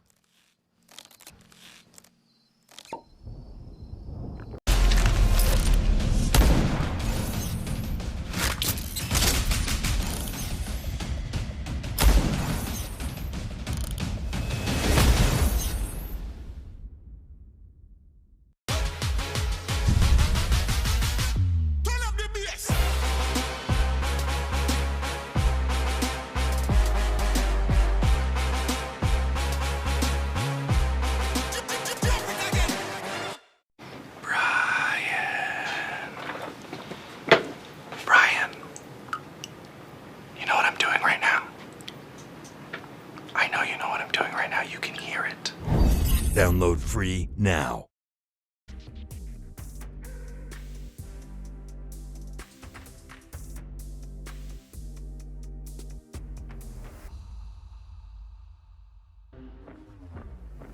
We trying to get hype.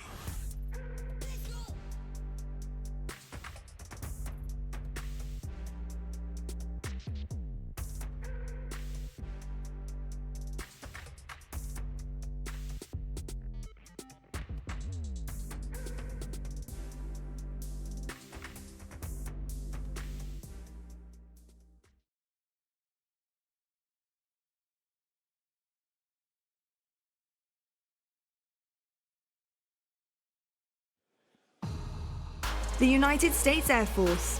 Learn more at airforce.com. PlayStation 4, the official platform partner of the Call of Duty League.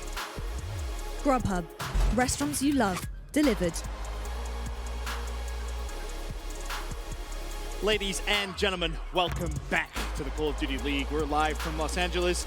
Benson, a chance to guide you through the action for the next series. And Chance, we're getting through the season so far, and it's exciting to be here in LA. I mean, in LA, yeah. I mean, look at the beach. It's beautiful. I'm so happy I'm inside and get to talk about Call of Duty all day. Like, so many events in so many different cities. It's like, yes, Call of Duty, that's where it happened. LA, it just hits different, Ben. Sure does. Of course, there a quick glance at some of our teams getting warmed up and ready to go.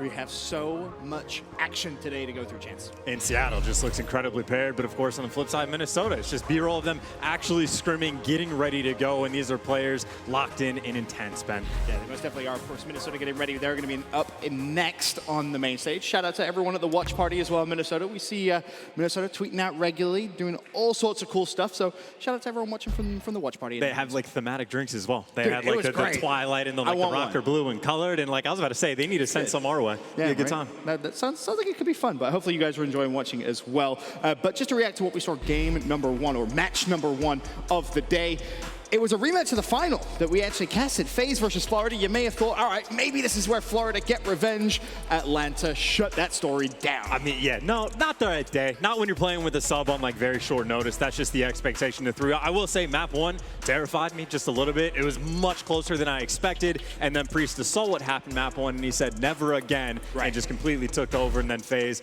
as expected, just get the 3-0. Of course, coming into Los Angeles, there was a lot of rumors about roster changes. Some rumors, some actually went through. And that's something that we're going to have to talk a little bit about here in this next series. Of course, we mentioned Minnesota, no roster changes there. But on the side of Seattle, there was a big change that came through. Of course, Enable dropped onto the bench a few weeks ago. Yeah, it seems like one of those traditional Call of Duty events where half the teams that showing up are playing with someone different on the team. Pander, though, big opportunity for him. He was even tweeting out this morning. He's like, hey, this is my first Pro League match that I've ever had. And it's a crazy thing as well, just for like the chemistry of the signing. We have like the Seattle dads as like a joke on the team of like they're the old mature team. It was like 3 days after Pander got signed and like got moved from the sub role, like asked his girl to like get married. So he's getting hitched to just trying to fulfill the adult role as much as possible. He's living his best life, that's for sure. And it's going to be an important weekend here for him.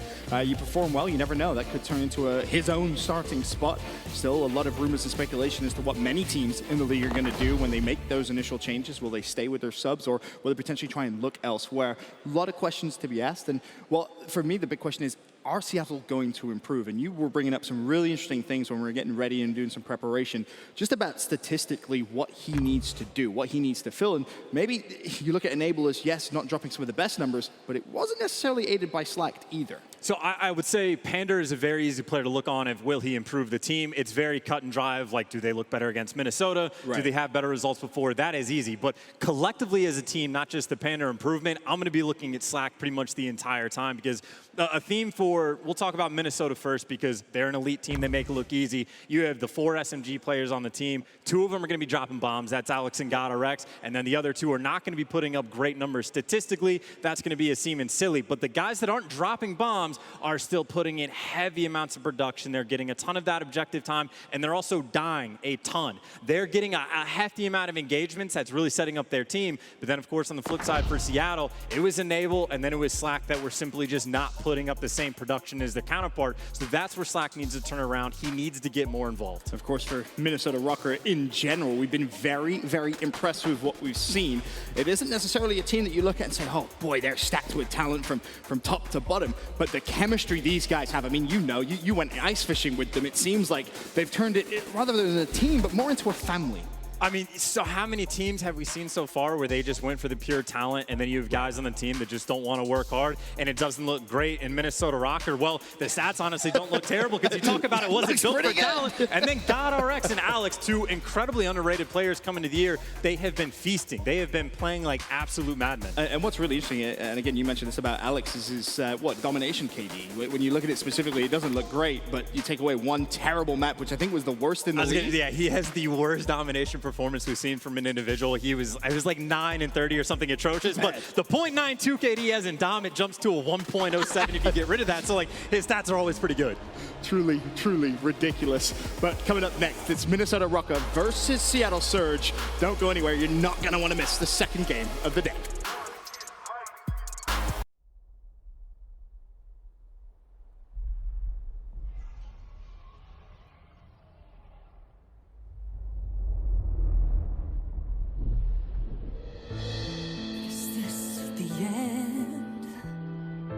Our heroes can't fly. They fall like shooting stars. Will anyone survive?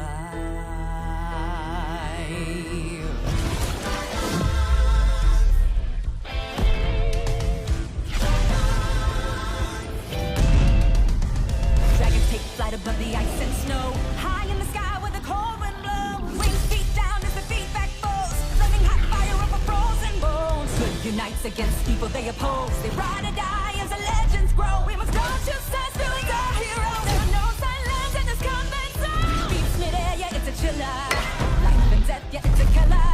They go round and round as the beat down pounds. Aerial thrills, yeah, it's a thriller. The sky's filled with trauma and all of this drama. Pretending and impending, yeah. Crash down. It's dragons descend.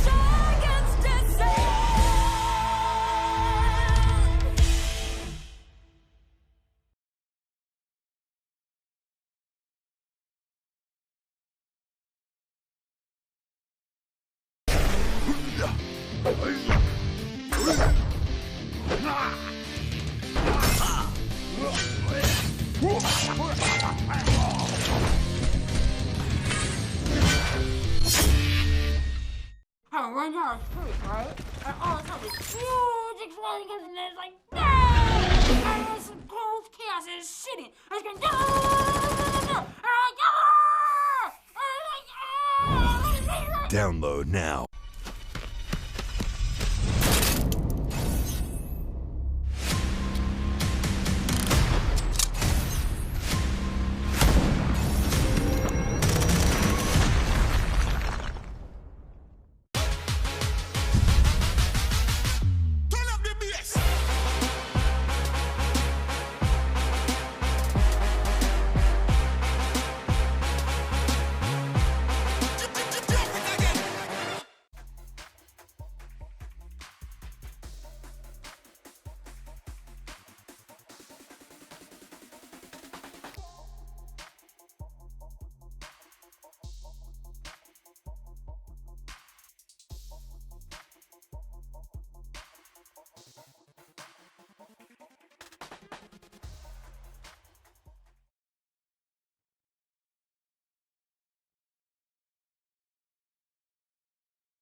Call of Duty League is brought to you by Mountain Dew Amp Game Fuel, the official energy drink of the Call of Duty League.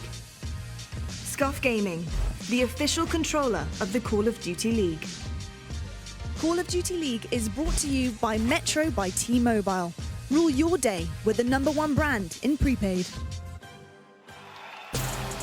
Make some noise for the Seattle Surge!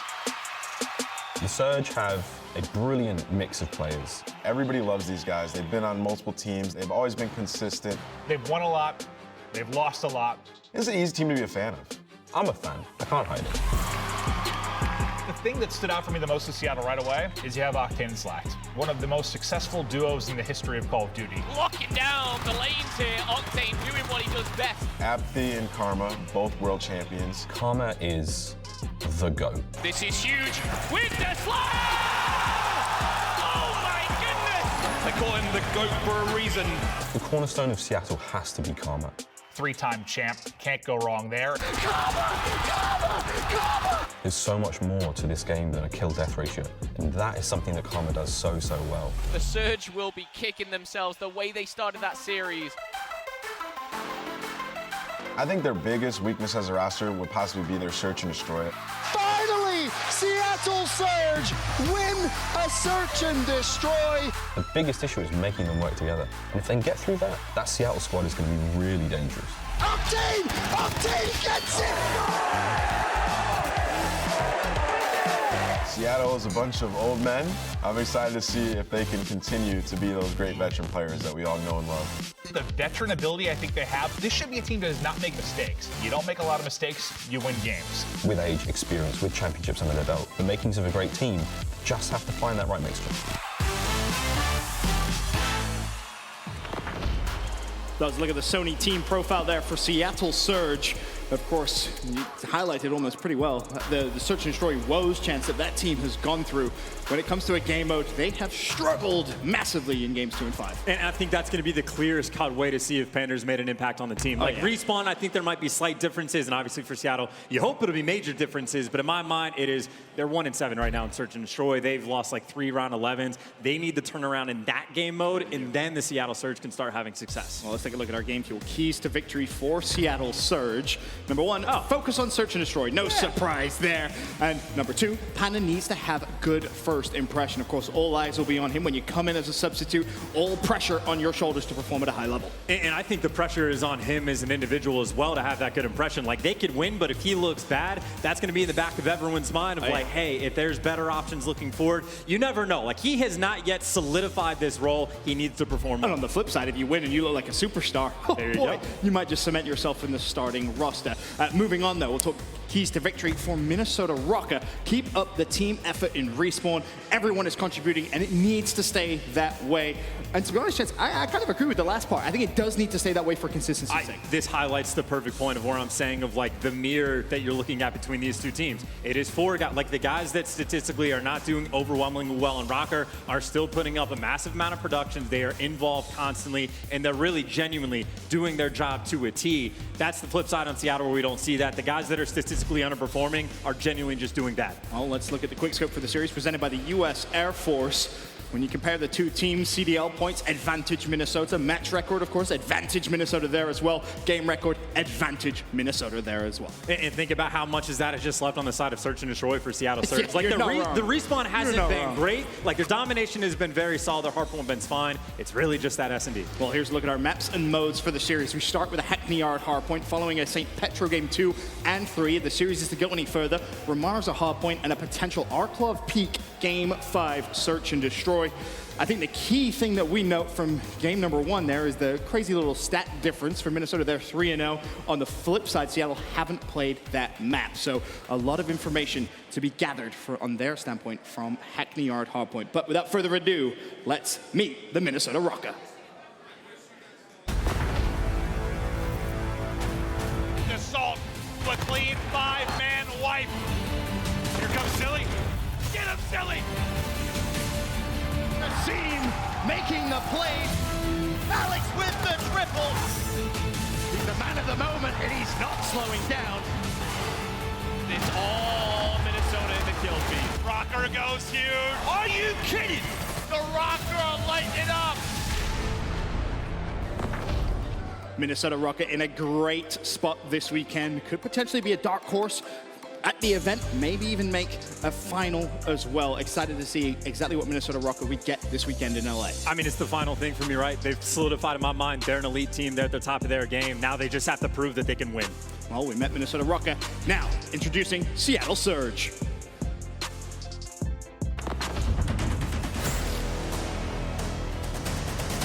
This is huge. This is huge.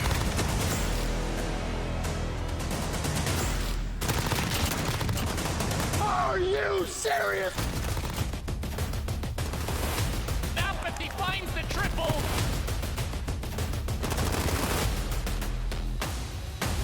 Enable! Karma's starting to heat things up. It's the Octane Clinic. And coming into this series, I think many have Seattle Surge the underdogs here. But oh, could this series potentially turn around their entire season chance?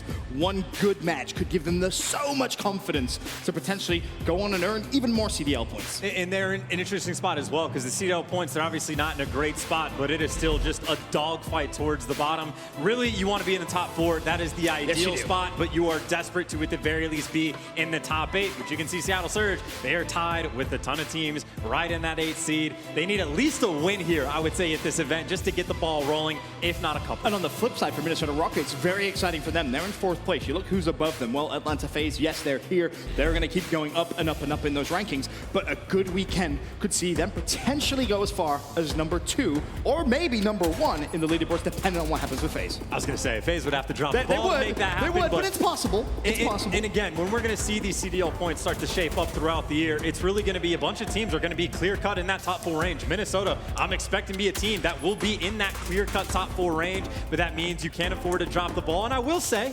as down as we've been for Seattle, I genuinely think this will be a good series, Ben. Okay. I know the expectation for everybody is going to be Minnesota to win 3-0, 3-1. That's my fairly expectation. Comfortable, right? And I'm not saying that that is incorrect, but I do think Seattle is ready to play. I do think they will make improvements with Panda on the roster. I think they'll be good to go. Well, I hope you're right, and I'm sure all the neutrals out there watching hope you are right as well. But we're going to tease you. The game's not ready just yet. Hackney Yard game number 1. And if you're just tuning in, the interesting storyline really on this map and mode specifically, Minnesota 3-0, whereas Seattle Surge yet to play it. So we have a ton of information on Minnesota's side, really not that much from Seattle. But the one thing you can say, when you watch Minnesota play this, they're so consistent about making sure they're making the right decision off spawn. Too many times you'll see players just, overextend or just push blindly. They're making the right decisions consistently, and it's giving them big leads. And to hammer home the storyline as much as it possibly can, when you're looking at the Minnesota team, especially on this map, it is the Alex and Guerrillas show. They just put on a show as much as possible. This is where they drop a ton of numbers. This is when their engagements are insane, but then it's your Seam and it's your Sillies. They're not getting as many kills, but they're still involved as much as possible, and those are the guys that are making those sneaky plays. Like, you're going to see on P2, if Minnesota doesn't have the good spawn, they're going to throw a smoke to kind of cut off like the middle lane, and Asim is just going to try to crawl through it, just to try to get in that little sneaky break on a P2. They make plays like that consistently.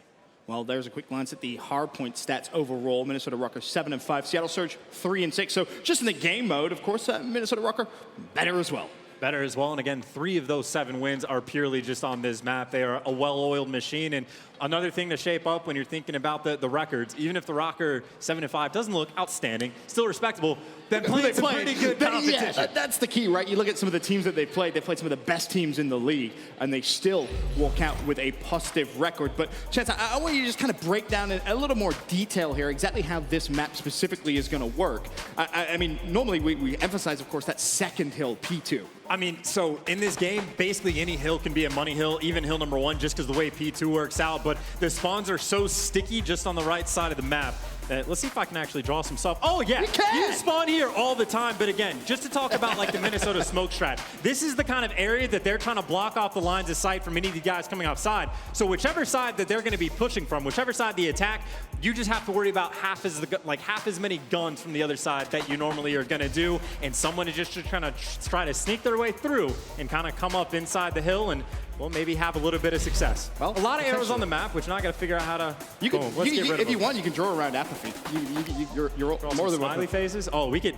Ben, this is going to be a fun year. Yeah, chance. Be a very fun I might have to take the telestrator away from you, but thank you for breaking that down. Appreciate that. Of course, we emphasize every single time we see this map. P2 is so important. Of course, if you get a favorable side, we expect you to go up 60, maybe 70 points. But one thing Minnesota Røkkr specifically on this map are very good at is when they're on the bad side, they break through the spawn so quickly. It's almost as if it's instant. You spawn, you say, all right, guys, we got a good side. Let's make sure we don't. Wait, we lost spawns? How did that happen? They're so efficient at it. And again, this is one of those teams that you've actually seen clips of people posting on Twitter of just like the mini map of like some random person on Minnesota. And again, normally it's a seam or silly, just finds a way. Just finds the way to get through a smoke, whatever it's going to be. They get behind enemy lines and they open up the map for their team. But we'll see. Seattle, new men on the roster, if they can get that bounce back. Well, of course, we've been guessing Minnesota Røkkr, but it only makes sense to start off on board with the new boy in the block. In Seattle Surge, it's going to be Panda. We know in terms of ability, he has tons of it. But can he get the job done in his first series here in the CDL? Well, it's going to be aided by the fact that his teammates actually start by winning those gunfights. And again, to re-emphasize that P2 storyline, it's Seattle Surge with a favorable spawn off the rip, as Apathy finds himself 2 kills. And this is perfect. Minnesota already just trying to force their way through mid-map, but then you have to go to deal with Octane. And, well, Apathy's been shredding as well, but Apathy's job, just watch the front. Keep your guys inside the hill. And this is a must-win fight for Slack. It was an easy one, but still, Seattle Surge hold the spawns for the second hill. Minnesota have broken through into the first hill, however, so they will start earning themselves a couple of points here and there. Still plenty of time left on the hill. Nice kills from Assault, though. Just trying to hold down the one doorway. He's able to pick up 3, and that just means Seattle's going to say, all right, now we just need to hold, stabilize. We're not going to get any time on P1. All of that will go to Minnesota. And here's the smokes. These are the ones going to be coming out from Minnesota to try to start to work their way through. But Seattle right now doing a very good job, just trying to stabilize, just trying to make sure that they can hold on. Of course, Alex still inside the hill, picking up the scrap time, but Seattle, credit where credit is due. They've managed to hold on to that spawn for quite a significant time, really since the very beginning of the game. So this is where that early Minnesota lead should diminish, and that's definitely going to help. The triple kill from Octane with the nade. Shades of Kobe Bryant in LA. Octane going big right now, and this has just been the full 60 hold. We're potentially going to see on P2 Minnesota. They can get one more attempt at trying to work their way through, and the move is being made in the middle as Guerrillas is trying to work through the right side. But you can see Octane. He has been in this perch this entire game. He's just waiting for these players to get to the steps. And this is where you have to rely heavily on your utility, right? Your smoke stuns, nades. You have to try and break through with all the utility you can, but maybe, just maybe, Minnesota could have done it there. Not gonna happen. Panda back inside the hill. He'll shut that story down. Someone's being annoying though. Panda's gonna have one more gunfight, and this is gonna be potentially a big 10 seconds if it goes the way of Minnesota, but he's gonna be able to shut it down and secure that time. And it's little things like that that Minnesota always attempts. Panda was ready and waiting. May not be a flashy start statistically for Panda, just at 3 and 5, but 35 seconds hill time. You can already see that role starting to develop for him. Just about to make sure that he can get those big kills, but of course Minnesota, when they're down, they're going to need to get the bounce back. Apathy all the way up top L. He's going to potentially be causing a couple problems. Really, he just needs to stay alive, and Octane's going to be the one to make move inside the hill. Him and Slack approach it together. The old duo at it again. Very quick break, and Seattle will build upon that lead. Still 35 seconds left here on the third hill. Contest comes through. Octane not sure where Alex came from, but he deals with him and will remain inside the hill once again, earning Seattle Surge a bigger lead. And that's another example of Minnesota just attempting to get the good smokes out of the way. You smoke off Octane, you can't watch anything on the front. A player gets through, but that is 2 times in a row where someone for Seattle has just won the big gunfight to secure the time. And, well, that's the biggest reason why they're able to keep a little bit of a lead. Keep your eye on the minimap, though. Asim's actually managed to sneak all the way around the outside, so a potential big fight could come through bottom green. Now, if he could just stay alive, wait for his teammates to come and support, he may be able to try and break through into this new hard point as it pops. His teammates are there now as he slides down the stairs. There's the first. Nice disciplined play coming from Asim, but still needs to buy more time for his teammates. Now potentially could go for the contest. The problem is Seattle Surge, they know he's up there. It's only a matter of time before he gets hunted down.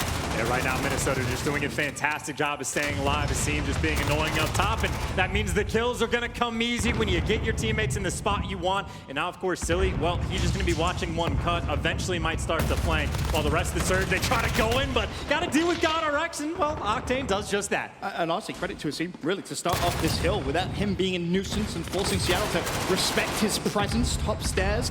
Honestly, I don't think Minnesota would have been able to break in and hold as much time as they have. still with 15 seconds left. That scrap time is good for Minnesota. However, spawn control definitely in control from Seattle Surge.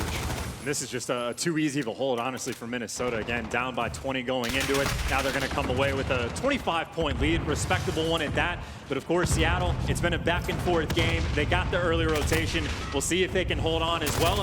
A hill, another one. You can hold on for a full 60. Every hill's a money hill, but Silly trying to get through the smoke. Oh, Panda.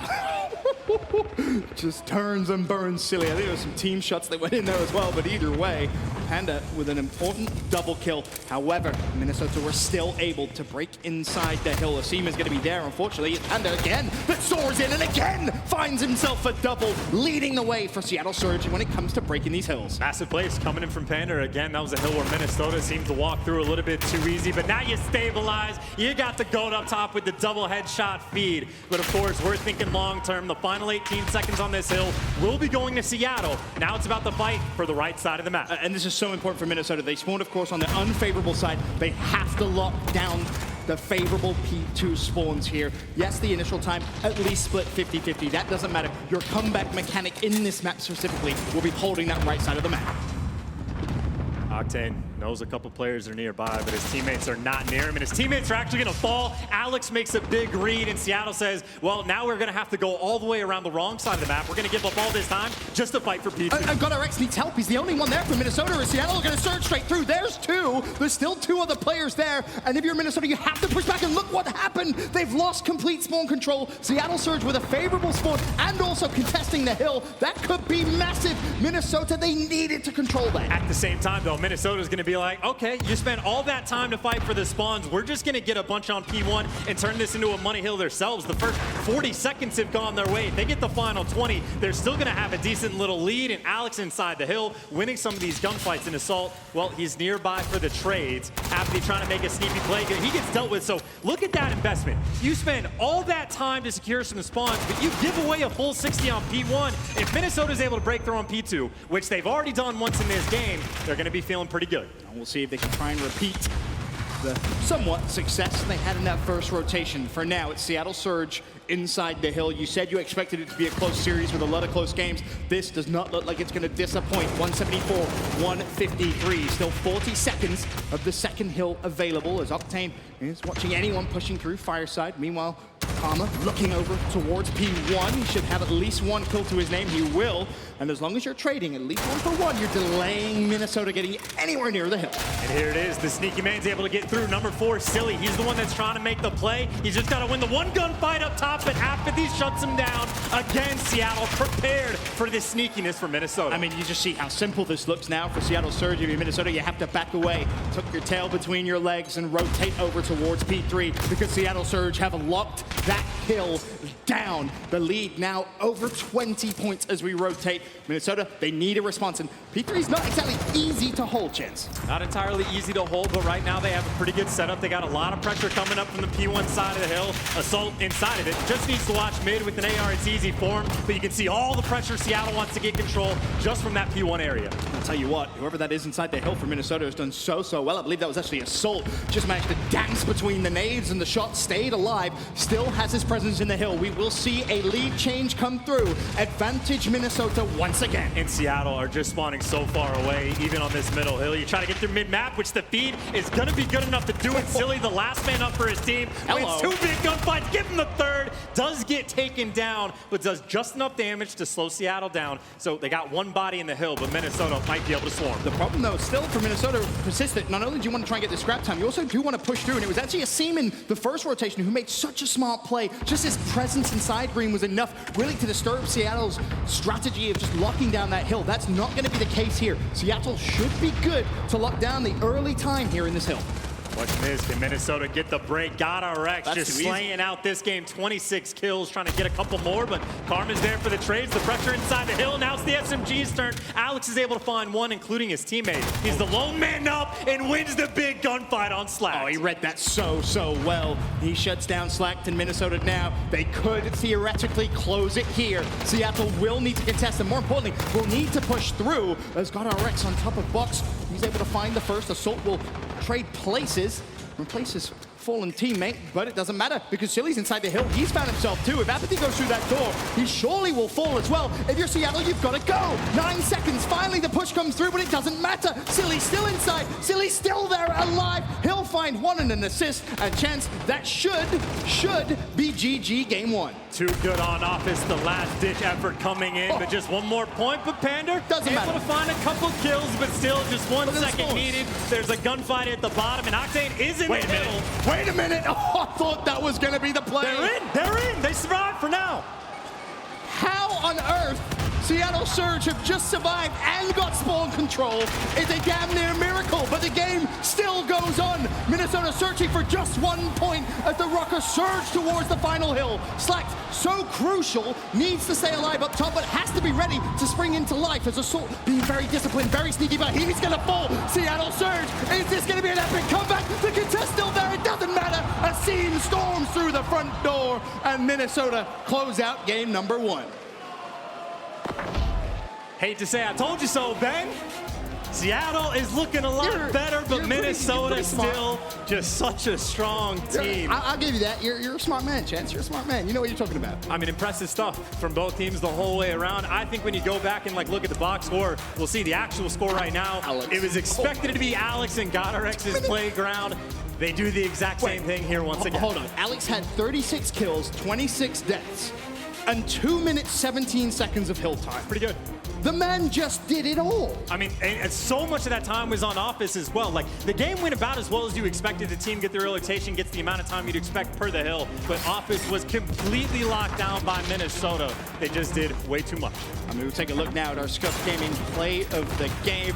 It's basically a highlight reel of Alex. This is where he gets a 3-piece as well. I think, yeah, Gun's a player, makes the read on Octane, and that's just one of those kills that it just solidifies the map for you. Stuff like that, it just buys you an extra 30 seconds, but it was inside this hill. Again, I wish we could get the box score. I'll have to take time and do the math a little bit later, but it was just pure and utter dominance on the Office hill. And I don't think we've seen a team really lock it down in that form, because if it wasn't for that, Seattle would have won that game. They definitely would have. Minnesota find themselves now 1-0 up in the series. We talk about search and destroy though, and we talk about Seattle Surge. It's always in a negative way. I think they've won what, 1 match, 1-7, a game 5, 1-7 overall record.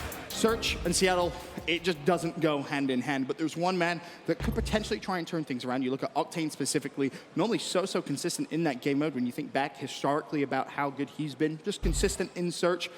He has to do something here to turn it around for Seattle. I mean, it's the whole team. Honestly, it's not really just him. This, in my mind, is where I really want to see Pander perform and do well. Sure. This is the easiest way, because in the respawn, you definitely can make an impact, but this is not where Enable was slacking off at all. This is just where the team was decent respawn. You think you might make mild improvements. The S&D is the only thing that Seattle's really needed to put 80% of their intention to over the past few weeks. It definitely wasn't Enable's strongest it game mode. Not, no. We can say that, but Octane, he's the guy that I think everyone looks at to just lead by example for Seattle Surge. He can be so good. You see it in Respawn all the time, and if he can transfer that across into game 2, Search and Destroy, I mean, surely that could be enough to turn Seattle's woes around. And of course, for Octane, a lot of the times it's when he's having a sniper, he'll have quite a bit of success. And I think we're going on to St. Petrograd, so you know he's going to be pulling out the boomstick for at least 30% of the rounds, if not the entire game. But on the flip side, you know GodRx is going to be just rubbing his hands, waiting for the chance to take down Octane. I mean, we're talking about 16th all-time Call of Duty tournament wins. And in terms of CWL All-Stars, you see it there. But there's a quick glance at our CDL overall KD. Octane, he's in number 4. GodRx, he's right behind him in number 5. Not too far off, and again, playing a little bit of different roles. Any of these subs that are really peeking towards the top, which Simp obviously stealing the show, selling him not too far behind. But Luskin as well. Those are impressive. Well, again, the ARs, though, I'm expecting to put numbers like that. He's been playing lights out this year. He has been. Better than Octane, though. I don't know if I'd go that far. I don't know if I'd go that far just yet, because Octane, I mean, he's been king of that role for quite a few years now, Ben. Well, as it stands, Minnesota 1-0 up. Heading into just this game 2, Search and Destroy. Seattle Surge, as we mentioned, 1-7. For Minnesota Røkkr, it's actually even, 4-4. They've not necessarily been outstanding at this game mode, but they've not really been lackluster either. Not at all. And of course, again, St. Petro, you expect to be the sniper battle. It's one of those moments that if Octane can just shut GodRx down quickly and early on, it makes it that much easier for you. Because Seattle, they haven't really struggled with the first bloods at all. I think they're in the top half of the league at the very least. But really, it's about converting it. That's been their issue. And that's, in my mind, where Painter needs to turn up for the team. It is worth mentioning, specifically on this map, it is the only Search and Destroy map Seattle has actually had success on. They are 1-0, their only win coming on St. Petro. On the flip side for Minnesota, they sit at 1-1 on this map specifically. Yeah, and in my mind, that just tells me that we really don't know what to expect from these two teams. Until you've seen a team play a map maybe 4 or 5 times, or at least in Search and Destroy, you don't really know what their strategies are going to be because they're not going to have to pull out all the stuff. Right. And of course, now they've taken an extra couple weeks to try to fine-tune those even more. Of course, for Seattle, you got to figure out what Painter is going to be doing on the map because I don't know if he's going to do exactly the enable role. Yeah, that's what I'm thinking. Do you just give him bomb or does maybe Slack take that role? I mean, I have my recommendation. I don't know what the What would be your recommendation? I would have Slack just be the bomb planner. I would let Painter try to run around the map. Unless Painter just wants to be that role, but you're the new man on the team, I think you just let him do what he's most comfortable with, which for GodRx, it's sniping. Oh, we hit those, GodRx. Of all the shots, we hit those. The smoke goes out. Ooh, almost. But the one thing I will say is he got a ton of information there. Before that smoke was thrown, it was a late smoke. He knows nobody at all has crossed over towards A, and that will be confirmed information from his teammates already locking down the site. If I know anything about sniping and Search, when you miss shots like that, your team just loses the round, but we'll see. Just to kind of piggyback on the point we made at the very beginning, it's actually going to be Karma that goes for bomb. And look at this spot, by the way. This is such a nice spot all the way in the back corner of the map, GodRx. The best angle you could possibly have. Oh, come on. Maybe? That player's not going to peek. Are you sure? Seconds. Are you sure? Because I tell you, GodRx saw him. He gets the information. Surely this is the pick and hit marker. We waited all that time. GodRx not having too much success early here with the sniper rifle. Always the hit markers. It makes it so tough, but at the same time, less than 30 seconds left on the clock. Seattle are now surging over towards this B site. Oh, and it was Karma that was trying to make the play, and unfortunately, remember, he was the bomb carrier here for Seattle. As Apathy will have to try and cut the map, try and make a play here. So at least one of his teammates can retrieve the bomb. As Panda goes straight to the back of the map. He knows GodRx is going to be there, but expected push comes through, and Minnesota surely now should be able to close this out. It was a 3 versus 1 in Minnesota's favor. Slack makes it 2 versus 1. Shot in the side. Minnesota close out the first round. They tried. They tried, I guess you could say. Valiant effort. I will say any round where the sniper one misses an easy shot and then the shot he does hit gets a hit marker, those are normally the rounds that you take full advantage of on the offense. But Seattle just couldn't get anything to work for him. You have to go so deep into the enemy's map when you try to go to that B site. It just takes so much time off the clock, and obviously with no dead silence, couldn't make the play. Quick glance at your stats to start this off. GodRx, of course, with 2 kills. 2 whiff snipers as well. Keep that in the back of your mind. Alex continuing on that fantastic pace from game 1. He'll sit at 2-1, but you'll see the difference here for Minnesota. They're definitely going to be attacking that A site, and you expect that information to come very quickly. Omar expects the push to come through the smoke. I'm not even sure how he saw that, but the trade comes through instantly. 4v4. That player that got that trade is going to back up quickly, but Slack in the back of his mind is going to have to be at least a little concerned about the flank.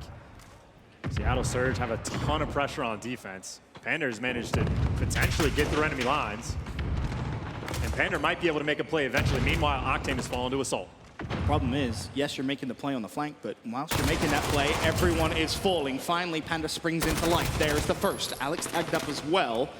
Leaves the Seam and Alex by themselves in a 2v2, but it's made a 2v1 now. What a time this could be to solidify your spot on this roster. 1 versus 2 here in round 2 for Panda. And he's read it pretty well, Chance. I'll give him his credit, and he's also about to get dead silence too. Question is, how's the timing going to work out? One player from Minnesota all the way back to the back. The other right in front of him has to force the 1v1, but the player able to get away. He has information now, though, at least on where that second player is. Unfortunately for him, the first scrambled away. And it's over in my mind. He's so loud, the player's gonna hear him and just gun him down. He had a small opportunity, but once he starts walking around like an elephant, there's simply nothing you can do. What if he finds that first kill, though? That definitely gets very, very interesting. Alex up top, though, secures the kill and the round. Minnesota 2-0 up here in game 2. We'll see if Seattle can pull anything out of the bag. Obviously on offense, the very first round they had, they tried to force it into B very slowly, ran out of time. Now they have a couple more dead silences available to them. Might be an opportunity to start making some plays. I think the key really for Seattle is throw the smoke to cross, regardless if you're even playing that site. It's just so late. There's smoke cross. You can't do that. Octane's actually team killed, well, almost team killed. Shot a teammate in the back of the head, and that resulted with him actually dying because of how early in the round that actually happened. But for Seattle, that's just sloppy search. If you're going to cross, you have to throw the smoke. You cannot give GodRx the information. Forget the kill. Just the information alone is too much. Well, 2v3 for Seattle. Karma up top needs to win the gunfight. It seems is going to be forced to back down. Seattle, they need to find a pick, and that was the first opportunity. Gone. That was good bait as well from the team. He opened the door. Teammate's still going to be there to assist, and he should find one. He's actually stunned his teammate, but I don't think it matters at all. Minnesota 3-0, and I'm just going to say, watching this, you can really understand why Seattle is struggling in search. Just simple, fundamental things. I'm just going to say, I don't think Octane should have killed himself. Like, I know that's how it works in the CDL playlist. I didn't realize that's how it worked here. He shot his teammate in the back of the head, reflected damage. Yeah, too soon in the round. Reflected damage, bro. Bang, you're out. First year we've had that, at least on land. We'll see if that continues. You know, avoid, I mean, you're sniping your teammate anyway. You got to avoid that, I suppose, but interesting little mechanic we're seeing here on the main stage, Ben. 3-0, the advantage for Minnesota. The smoke go out, Minnesota cross. Really want to go straight away for site control. Well, Karma sniffed GodRx out perfectly. First blood for Seattle, followed quickly by a second. Apathy shuts down Alex. Apathy just going to let it ride, goes out, gets the next kill, just keeps that man advantage nice and high. Panther finds one as well, and this is an example of why it's tough to go A on offense, Ben. There was a car there, leave him alone. I was going to say, we'll get there eventually. It was a long gunfight. The best part was Slice was assisted by Panda up top. Gunfight took way too long. But again, in my mind, that really shows how difficult it is. You try to cross an A early, you're going to get hit by 17 different nades. Sure. You can't get that early control of the site, and you see how aggressive Apathy can even be afforded to be because of all the nades that come through. Just clean up the easy kills over at the A site. Well, speaking of kills, Octane with 0 right now, 0-3. On the other side, GodRx 5-2, Alex 4-3. You see the difference having them alive on the map makes. They fall for first and second blood last round. And Seattle Surge comfortably win it. Apathy has just gone straight down mid-map. Love this play. Teammate in support. The flank is coming in, and Minnesota know absolutely nothing about it. He's even pre-firing for number 3. Not going to find it just yet, though. But Seattle Surge with a 2-man advantage. And I have no idea why Minnesota isn't watching the most obvious flank that always happens on St. Petro. Just have someone watch the middle lane. But they don't, and so they're all dead. Now the bomb's down. Seattle should be able to win this round, bar someone going crazy for Minnesota. Assault maybe trying to make the play, but someone's going to have to get at least a 2-piece to open this thing up. A good nade from Panda just delays the push, if nothing else. Just 25 seconds left. Assault will find one. Apathy falls, but trades do come through. And GodRx left on his lonesome. Seattle Surge take their second round here in game 2. And again, I have no idea I don't know what that was. Doesn't make any sense to me. I mean, we've seen that exact flank in this game alone like 3 times. Yeah. I just, like, from both teams. From both teams on both sides. Yeah, mid-map is one you should probably be Just don't know why. I don't know if they were expecting to be able to, like, hear it from the guy that was up top, but whatever their idea was, obviously, Apathy will say thank you very much. Yeah, I mean, smart from App and his teammate who hit that flank as well. They saved their dead silence from the round prior and make sure you don't use it. Pop it, and boom, open up the map. Still, though, it is Minnesota with the advantage. Smokes are going to be out. Apathy this time wants to rush over towards the A site. On the flip side for Minnesota, it's going to be slow and steady. Wins the race on attack. Site's going to have a ton of work to do. The trade instantly comes through. Alex actually finds himself a double there. Octane up top can be of no help. Too much smoke on the map for his liking. Has to back away.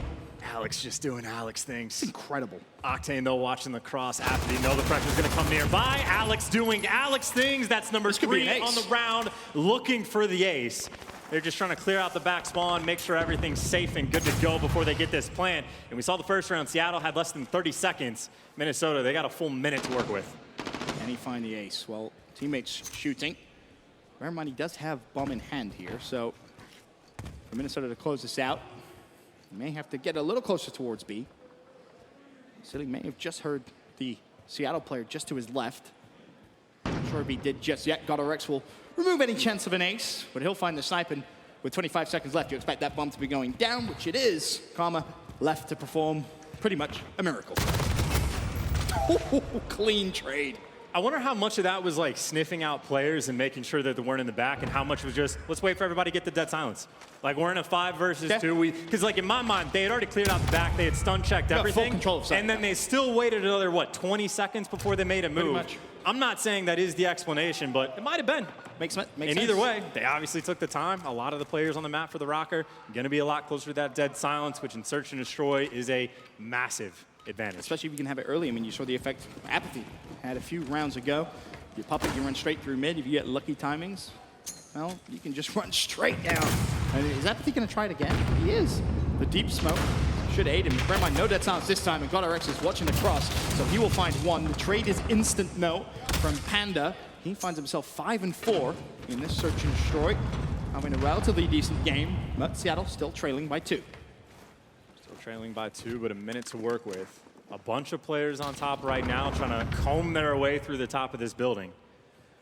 Panda, the man leading the charge. Assault, nading himself, not ideal.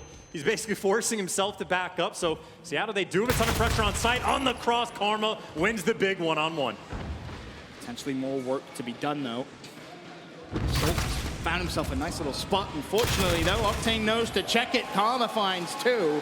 Silly has popped his dead silence, and he will drop as well. Seattle Surge keeping it close, keeping it interesting. Nice little bounce back around.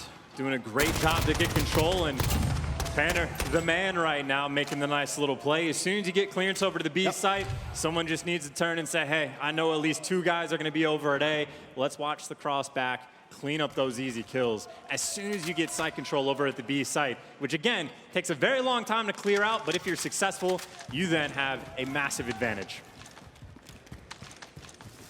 Next round underway. Minnesota back on the attacking scene. Will be carrying the bomb. GodRx 9 and 4. Alex 7 and 5.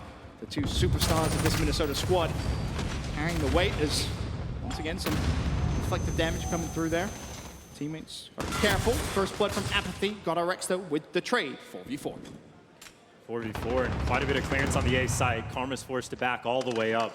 In Seattle, well, they have pressure mid-map, so they're not worried about the flank at all, but they are worried about how much control you can actually get over A. Fortunately for Minnesota, just because Karma's up top, they don't know if they can get the bomb down yet, but that's Silly's responsibility. Stare at this window, let your teammate get the bomb down. Gotta hit the shots. Slack wants to try and throw his nade out. Silly will stay alive. Challenges. Karma knew he was going to be weak, takes full advantage of that. Bomb, of course, has gone down, though, so a chance for a retake from Seattle Surge. This could be massive. GodRx needs to at least find 2 here to try and level out the playing field. He'll find the first. That's Karma pre-fires. Slack, did he get down the door? No, he didn't, but the flank is coming through. GodRx may need some help, and the help comes in the form of a seam. Meanwhile, Octane on site drops, and that is just a beautiful play from GodRx. He read the situation perfectly and executed what needed to be done for Minnesota to win the round. Just a hell of a power position coming in from GodRx as well, just right behind that van. You can stare at the window, you can stare at the door, and you're pretty safe from the guy on the flank, as long as you're nice and cozied up in the corner. Want to give credit to Silly that round as well. He took a bad gunfight when he was naded out to make sure his teammate could get the bomb down, so no one else had to be out of position. But of course, GodRx, 13 and 4, man. What more could you ask for? Having a fantastic game 2. On the flip side, again, you have to look at Octane 2 and 5. The player we highlighted really before this, having a pretty poor performance so far, as GodRx will miss the jump, and he says, all right, well, I don't think I have time to maybe go for that again. Slack, of course, does get a first blood. They know exactly where GodRx is, thanks to the stuns that come out. Player right above him. I feel like we're working with a pretty high-level crowd. Misses the jump, and I heard an aw. They know how important getting in top restaurant can be, but of course, even if you're lower, he's hearing all these doors get opened up. He has so much You know there's pressure nearby. Karma ready for the gunfight. He's gonna fall. Apathy there for the trade. Tell you what, if he found that second kill, that would have not been okay. Let's just say that. Apathy shuts him down, though. So the trade does come through. Still, Seattle with the man advantage. 4 versus 3, and Silly can hear all the information in the world. The first almost pre-fired for the second. I don't think he realized Apathy was as close as he was, but the fight's coming through from the seam. Apathy needs to stay down. The nades are going to be thrown out. Octane shuts down the seam, so it's just down to Alex now with 14 seconds left. He's not escaping. Seattle, again, go within a round. 5-4, still the advantage for Minnesota. This next round, of course, they'll have to win or they lose the game. It's a shot of that high-level crowd we're here working with that know about all the details on the map. Smart little LA. We've had enough Anaheim events that eventually, you know, crowds will figure it out. Apathy having a nice game as well, trying to do his best Guerrillas impression. And he'll need to do it 2 more rounds in a row. Seattle just fighting for their second search and destroy win on the year. Oof, I'll tell you what, that sniper shot from Guerrillas was very, very close. Minnesota, no one crosses to A. Instead, you can see the pressure they want to put mid-map. Silly's been tagged up by nades. He's going to throw a smoke towards top window. So if his teammate does want to jump up, he'll be able to do so. Seem, of course, that player says no. Wants to use that smoke as bait, if nothing else. Basically, this is going to come down to Panda potentially try and sniff out this push. There's going to be 2 players there. Their silence has been popped. He at least finds one. Alex again, the man who just always seems to be in the right spot. And Octane watching the cross has to be calling for support. He needs to win the first fight. Does, barely by the skin of his teeth. Alex peeks, and maybe a little overzealous there from Octane. But has he bought enough time for his teammates to get into position to force us to a round 11? Not a lot of control on B site in the 2 versus 3, so they're not going to get this bomb down straight away. Seattle, again, as long as their trades are good, they're in a great spot to force this round 11. Minnesota, they're going to have to hunt for a peg. That's what they've been waiting for. Røkkr with his snipe, can't connect, only 20 seconds on the clock. What, that was close. At this point, you have all the information you need, and hold on a minute, that was a little close. Røkkr for the 1v3. Time is ticking. You don't want a buddy stack if you're Seattle. You do not want to give him any chance, and Karma realizes that veteran play. He just runs away, so even if Røkkr got a miraculous double, wouldn't have mattered. No time on the clock. We are going to a round 11. This is the most Seattle surge, yes indeed. And I will say, shout out Octane, that last round. He was at a big disadvantage in that gunfight against Assault, wins it by a bullet, and helps save the round for his team. But Ben, Seattle, S&D woes have been consistent. Pander, the new man on the roster, his job is just to bump him up, help him out, just put him a little bit over the edge. 1 round away, we might just be there. 1-7, Panda currently 8-6 here going into round 11. Minnesota are going to be on the attacking side. Seattle, they stack the site. First blood, Apathy, and it's such a key component for Minnesota that falls. Alex gets first blooded. Now Minnesota stationary, waiting for a pick to come through that Seattle, you can see, giving them nothing to work with. And honestly, Assault for Minnesota could be a key player in this round 11. He's watching the flank right now, but if he can try and get control over mid-street, you could potentially see a rotation out come through. That might not be the case. However, Asin gets first blood. App's waiting so patiently. He's in such a good spot. So is Octane. They can collapse in on this site. And if they do it at the same time, if they do it with dead silence, this could be absolute chaos for Minnesota as Asin tries to be the playmaker. App again finds himself a kill. The trade doesn't come through. Silly drops. Octane does fall. Now it's down. Assault and Røkkr in a 2v3. Apathy, Panda, and Slack still alive for Seattle. Not a lot of time on the clock. The first kill is in Assault with the gunny. Slack go for the trade. He's able to get 2. They shut him down for the round 11 win. After that first fight, that looks scary on stairs. But up pops Slack for the double kill. And for Seattle Surge's second search and destroy win of the season. Chance, you were right. This was not going to be one of those series which was a complete blowout. Series now tied 1-1. And I just look at situations like that, round 11, with the old roster. How confident are you, even in a 3v2, for them to get the win? But now the excitement for the team is there, getting another one on the board.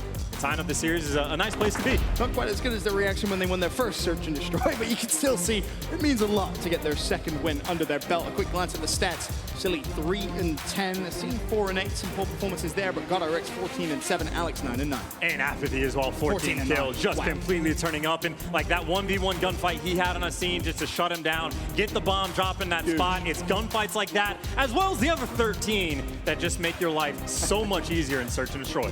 Apathy having a fantastic time, and credit to Panda, the new man on the block, 8-6 in that game number 2.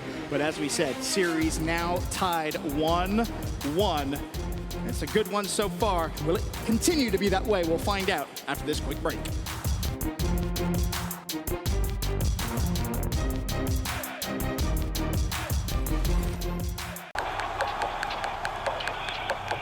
This is it, the official Overwatch League apparel.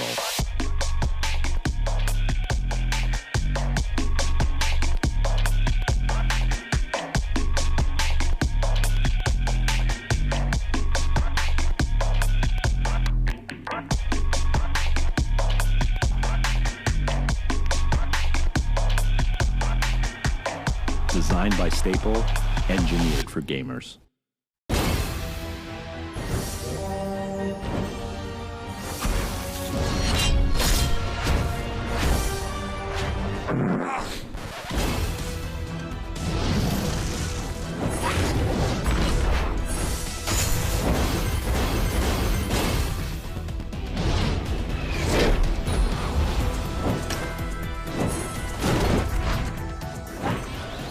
Legend of Soulguard. Download now.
Call of Duty League is brought to you by Metro by T-Mobile.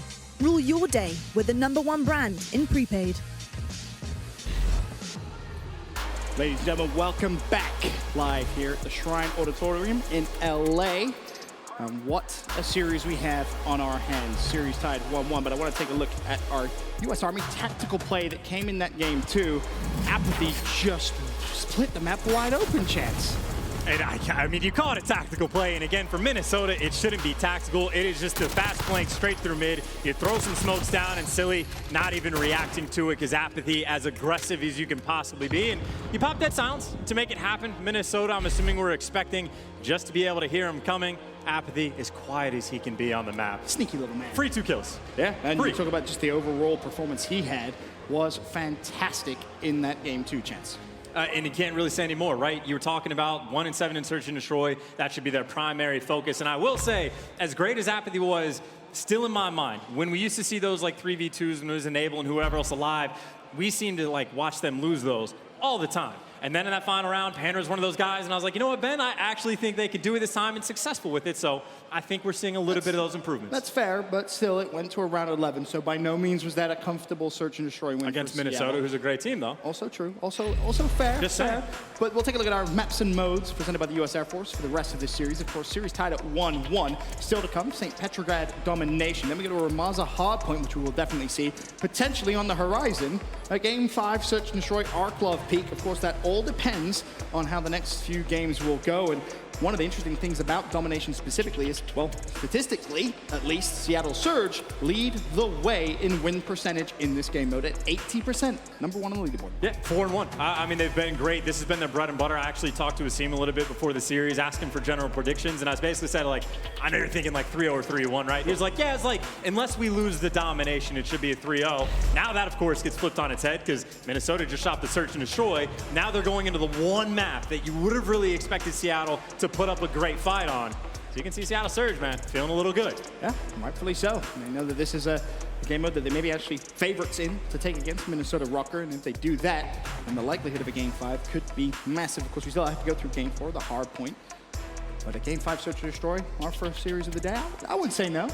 It happens. It does. It happens every now and again. We get a couple Game 5s. But I will say, like, as good as like the head-to-head domination, like maps and modes look, obviously Minnesota has been playing better competition. That's also They're making it deeper in tournaments. So I'm not saying this is clear cut. I wouldn't even necessarily say I favor Seattle in this matchup. I still am going to favor Minnesota for the domination, just not by a wide margin. This to me would have been the closest map we had in the series. Oh, Game 3, loading up. St. Petro domination. Can Seattle give themselves the advantage in the series? Going 2-1 up, or as many people expected, will Minnesota come out, take the advantage, and maybe even potentially the series 3-1. I still favor them heavily in the hard point, so for me, this a crucial game for Seattle Surge. And on St. Petrograd, it is going to be a dogfight for that B flag. We've casted maps where it takes a full 1.5 minutes, 2 minutes for either team to get a clear-cut advantage. So just keep your attention. If you can just have either team, either one, just massively start out slaying their opponent to get that clearance, we'll be good to go. And Alex, well, you talk about massively slaying, get the double kill off the rip. You're feeling pretty good. You're feeling very good. That's for sure. The early control should be there for Minnesota. Of course, they have someone on the preferred side of this map. So capping B slowly but surely should come through. For Minnesota, though, before they want to do that, it's about trying to get a little bit of control, and the kills will come with it. Alex just so good at staying alive, almost found himself 2 teammates there for the trades, however. B should be locked in. I was going to say, sometimes it takes 1.5 minutes, sometimes it only takes 30, 35 seconds. Alex, again, just the perfect opening break. Get a double kill, get inside, get Assault in a power position, and let him get all the kills, man, on a 4 spree for the moment. Just watching the cut off the cross for the map, so his teammates on the bottom left side of the minimap know they just have to be focused on C. So many kills already coming through for Minnesota Røkkr. You can see that response eventually come through. Finally, it does in the form of Panda, but the trade is there, and you can see the pressure Minnesota want to put on the map. The decap of A comes through. Now, if you've read the spawns correctly here, this could be a horrible time to be a Seattle Surge fan. This is going to be brutal. Seattle, they've sent one man towards B. He's never going to be able to get that flag. It's going to take a couple just to get A. Silly's still here, wins his first gunfight, and again, that's just going to slow the pace down just a little bit. You hold the triple cap for a couple seconds, you start to build a nasty lead. Already, Ben, they're up by 20 points. The lead starting to get a little scary already, but Seattle Surge do a little bit of damage limitation. I want to hear how they're communicating, so we'll throw now to an Astro Gaming listening with Seattle Surge. There's one Assault. Assault's back C on the roof. Don't let me get you back, guys. Assault is C. Don't let me get you back, guys. Assault's back on the roof. You got me. One shot on B, one shot on B. Middle map, good teleport, dead. Another one top tracks, one shot. That's get it back. Get a flag, one's mid. Cloudrex is B. Okay, get it. I need my water. I have your A push. I spawned MP1, I'm wrapping back. Watch your back. They're nading out blue dump or mid map. Tracks dead. Nice. I need a blue man. Water dead. Water dead. Flowers and top downer. Flowers and top downer. Top downer now. Top downer, water in bottom L. He's in L, he's in L. Almost top downer. I don't see top downer. He's in L, Damon. He's up here. L weak, L weak. Top. I don't see L. Alright, we gotta clear downer. Guys. Top downer still out. Top downer dead. There was one line. Nice, got her. Hold him in tracks. He's their side of the train. One Go top rails. One's top rails, guys. I'm gonna kill from rails. Rails, Alex. We gotta just secure our base. I don't see him rails. He's still rails. One's holding B down. One's holding P1. One's holding P1. There's water arches. Stunned him. What's B somewhere? One's water arches. Oh, he went back to me. He's going on. Water arches. Still in arches. He went. Well, there's a quick glance at exactly how Seattle Surge were communicating.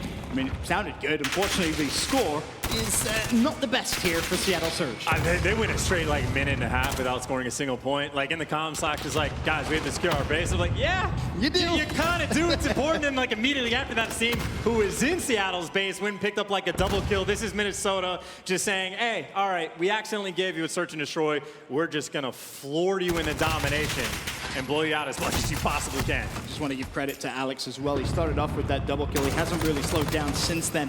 13-5, he lies currently having a fantastic game. I mean, we talk about him in game 1. We talked about him in game 2, search and destroy, and well, hell, here we are talking about him in game 3 as well. Well, at the same time, though, smokes out flag cap. Seattle able to get a little bit of love on the board. They're able to secure that B flag. Still, though, down by 50, you know, not an ideal spot to be. They're going to have to hold this B flag for the final minute and then cap it again the next round. They got their work cut out for them, Ben. Yeah, they most definitely do. It's possible, of course, because we saw Minnesota do it in this first half. It's just highly improbable.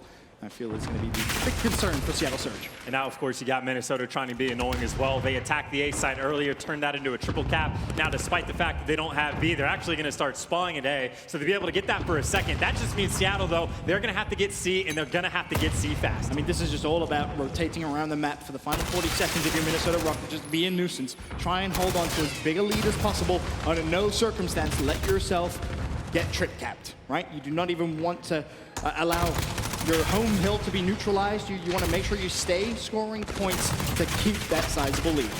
And already for Minnesota, when they end up going into this next round, it makes your opening break a lot easier. They're going to have such a comfortable lead for them that they don't have to force the action over towards the B flag. You can just let yourself play up in the power positions. Let Seattle come to you. Make sure you save your nades for when they jump on the B flag, because they're going to have all the time in the world just to waste on the clock if they can. 5 seconds left, and already a 40-point lead has developed for Minnesota Røkkr in that first half. That was almost flawless, Chance. And so a 40-point lead, that means Seattle, if they triple cap for a minute, they'll be right back in it. And of course, if you if you hold the 2 cap, that means it's going to take 3. So they will be on the better side. They're going to need to have a good opening break. And we saw Minnesota took them, what, 35 seconds before they got B? As long as Seattle is able to get this B flag within the first minute of the game, it's possible. They're still just going to have to be on point for a very long time. And I'm curious to see how Minnesota react to being on this side of the map. Do they just want to put pressure on B early to really try and put Seattle Surge on the back foot, or potentially just overextend the map? Just try and get as fast as you possibly can towards the C flag. I mean, you really just play for kills right here. Whatever you do, you play for kills, or you can just put on the pressure. Yeah. Alex, again, no fear in his heart. Him and his team are already through, trying to go for the C flag, and Alex doesn't even need the help. He's just doing it by himself. Absolutely love it. The problem is there are still a couple of Seattle players around C. Alex is going to try and deal with them himself. The trades should come through. Apathy shut down GutRx. Assault still there. Seam as well at the back of the map. So far, worst case scenario for Seattle Surge. They don't really have any control of anything. Not earning points, 108 to 67.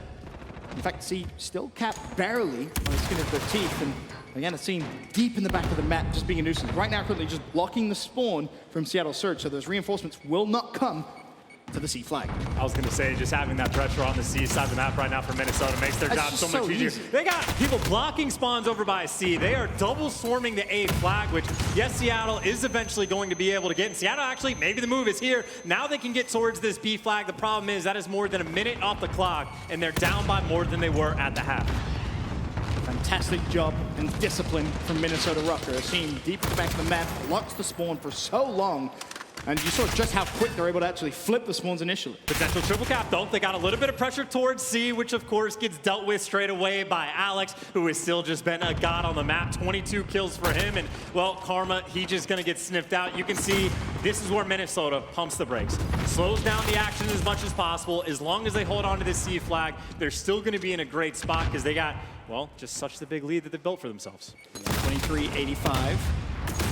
Still 2-1 of Flag's advantage for Seattle Surge. Panda slides out, he'll find one. The pressure still coming in.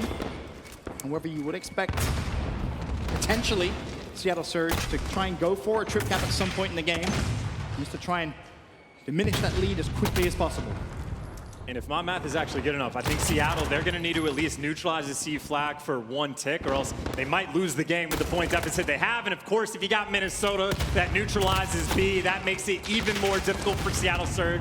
Minnesota, they take it over. And again, every single tick now that goes by, it's just going to force Seattle's hand. They're going to need to get a triple cap. And even for Minnesota here, you don't even necessarily have to cap B. You can keep it neutral for as long as possible, and you'll just negate the amount of points Seattle Surge can actually earn. So just smart plays coming from Minnesota. They finally decide that, yep, now's the time to cap B. GutRx, a cheeky little circle. Panda shut down. B will be cleared. And just like that, Minnesota Røkkr back in the driver's seat. 36-point lead with 2 minutes left to go again. Triple Cap is desperate. They have another maybe 45 seconds for Seattle to pull this off to make it happen. You can see the map pressure, though, for Minnesota. Just look at where the players for Seattle are starting to spawn. When you're in that back right little pocket, that means it's going to take you literally like 15, 20 seconds before you can even get to the B flag, let alone get the kills, let alone get the clearance. Oh, do you believe in Miracle's chance? Not in this situation, Ben. For Seattle Surge, yeah, this is definitely not looking likely, or at this point, even possible. A minute 30, Minnesota Røkkr, a massive, massive lead. And it's about this point, Chaz, where we should probably start talking about Game 4. I mean, we could start, yeah, I was going to talk about Game 4. We got all the time in the world to prep for it. Minute and 22 on the clock, and this is the point where, like, might as well just start playing for stats, right? Yeah. Like, you got Seattle that's getting outslayed by, like, 20, 30 kills. Like, Carmen 9 and 21, just make sure you find some kills. Pad him just a little bit at the end of the game. Just soften the blow just a little bit more. This game, as we mentioned, over, and you kind of pulled this one correctly, Chance. You said this was one, despite, of course, I think it was, what, 80% win record, Seattle Surge? 4-1. 4-1. 4-2 now. Good record, as you said, yeah. 4-2 now. They will fall in the domination leaderboard. You called it correctly, Minnesota Røkkr to come out, take this game. And you think about what that means now for the series, Chance, heading into a Game 4. Is there any belief or any chance possible at all? Absolutely. I mean, we saw like the map 1, right? Map 1 was on Hackney Yard. It was a very close game, and that's where Minnesota were 3-0 on it. Like, Minnesota has looked phenomenal on that map the entire time. For map 4, I think we go into Ramaza. We haven't seen either team play on this map before. So we're going into a map where we're expecting Minnesota to win. Still a very close game. For map 4 now, it's going to be a situation where, well, obviously back against the wall for Seattle, but it's the best window of opportunity they're going to have. With that, no information really for that Game 4. Can Seattle Surge stay alive in the series? However, they played well. I don't want to necessarily jump the gun and say, oh, they look better with this change. They look worse at X, Y, and Z. It's still definitely too early to make those judgment calls. And I will say, for as far as domination goes, if you want to build any bit of momentum for Minnesota, they just got all of it. You can't even be excited because they figured out they won 3.5 minutes ago. So their actual celebration was 3 minutes ago. Now fist bump, and they're like, all right, guys, what's our strats on Ramaza? What's our opening break going to be? That is what their comms were probably like that entire second half. Pretty simple stuff on the side there of Minnesota Røkkr. They now lead the series 2-1. The question, will they close it out 3-1? I think that's what you actually said at the very, very beginning, that your most likely outcome of this was going to be a 3-1 result for Minnesota. I would say so, yeah. I mean, Seattle, again, I'm expecting them to make improvements with, like, the substitution change, but Minnesota, again, in my mind, have proven they're an elite team. Their next step is just whether or not they can prove that they can win an event. The Alex show so far in this series, 30-18. It's funny because we mentioned at the very beginning his overall domination KD doesn't look .92. good. Right. Well, not now anymore. Well, going into this it was, and you're thinking, how's he let that happen? He has the worst record of any player for a specific match. match. The single worst domination performance in the league that dragged his KD. Like, again, if you got rid of that, he would jump from a .92 to 1.07. So he's putting on games like this, again, just to get back in the swing of things. He saw that KD and he was like, that is not the kind of player I am. That's not what I want to see. How many is it going to take to get me back to that, 1.07, 1.10 range? I'm just curious, who was that team actually against where he had that performance? Do you know offhand? I believe it was Chicago. Chicago? Okay. I'm like 75% confident about that. Okay, well, that would make sense. Of course, for Guerrillas, he's had a fantastic series. We'll take a look at the damage dealt presented by PlayStation.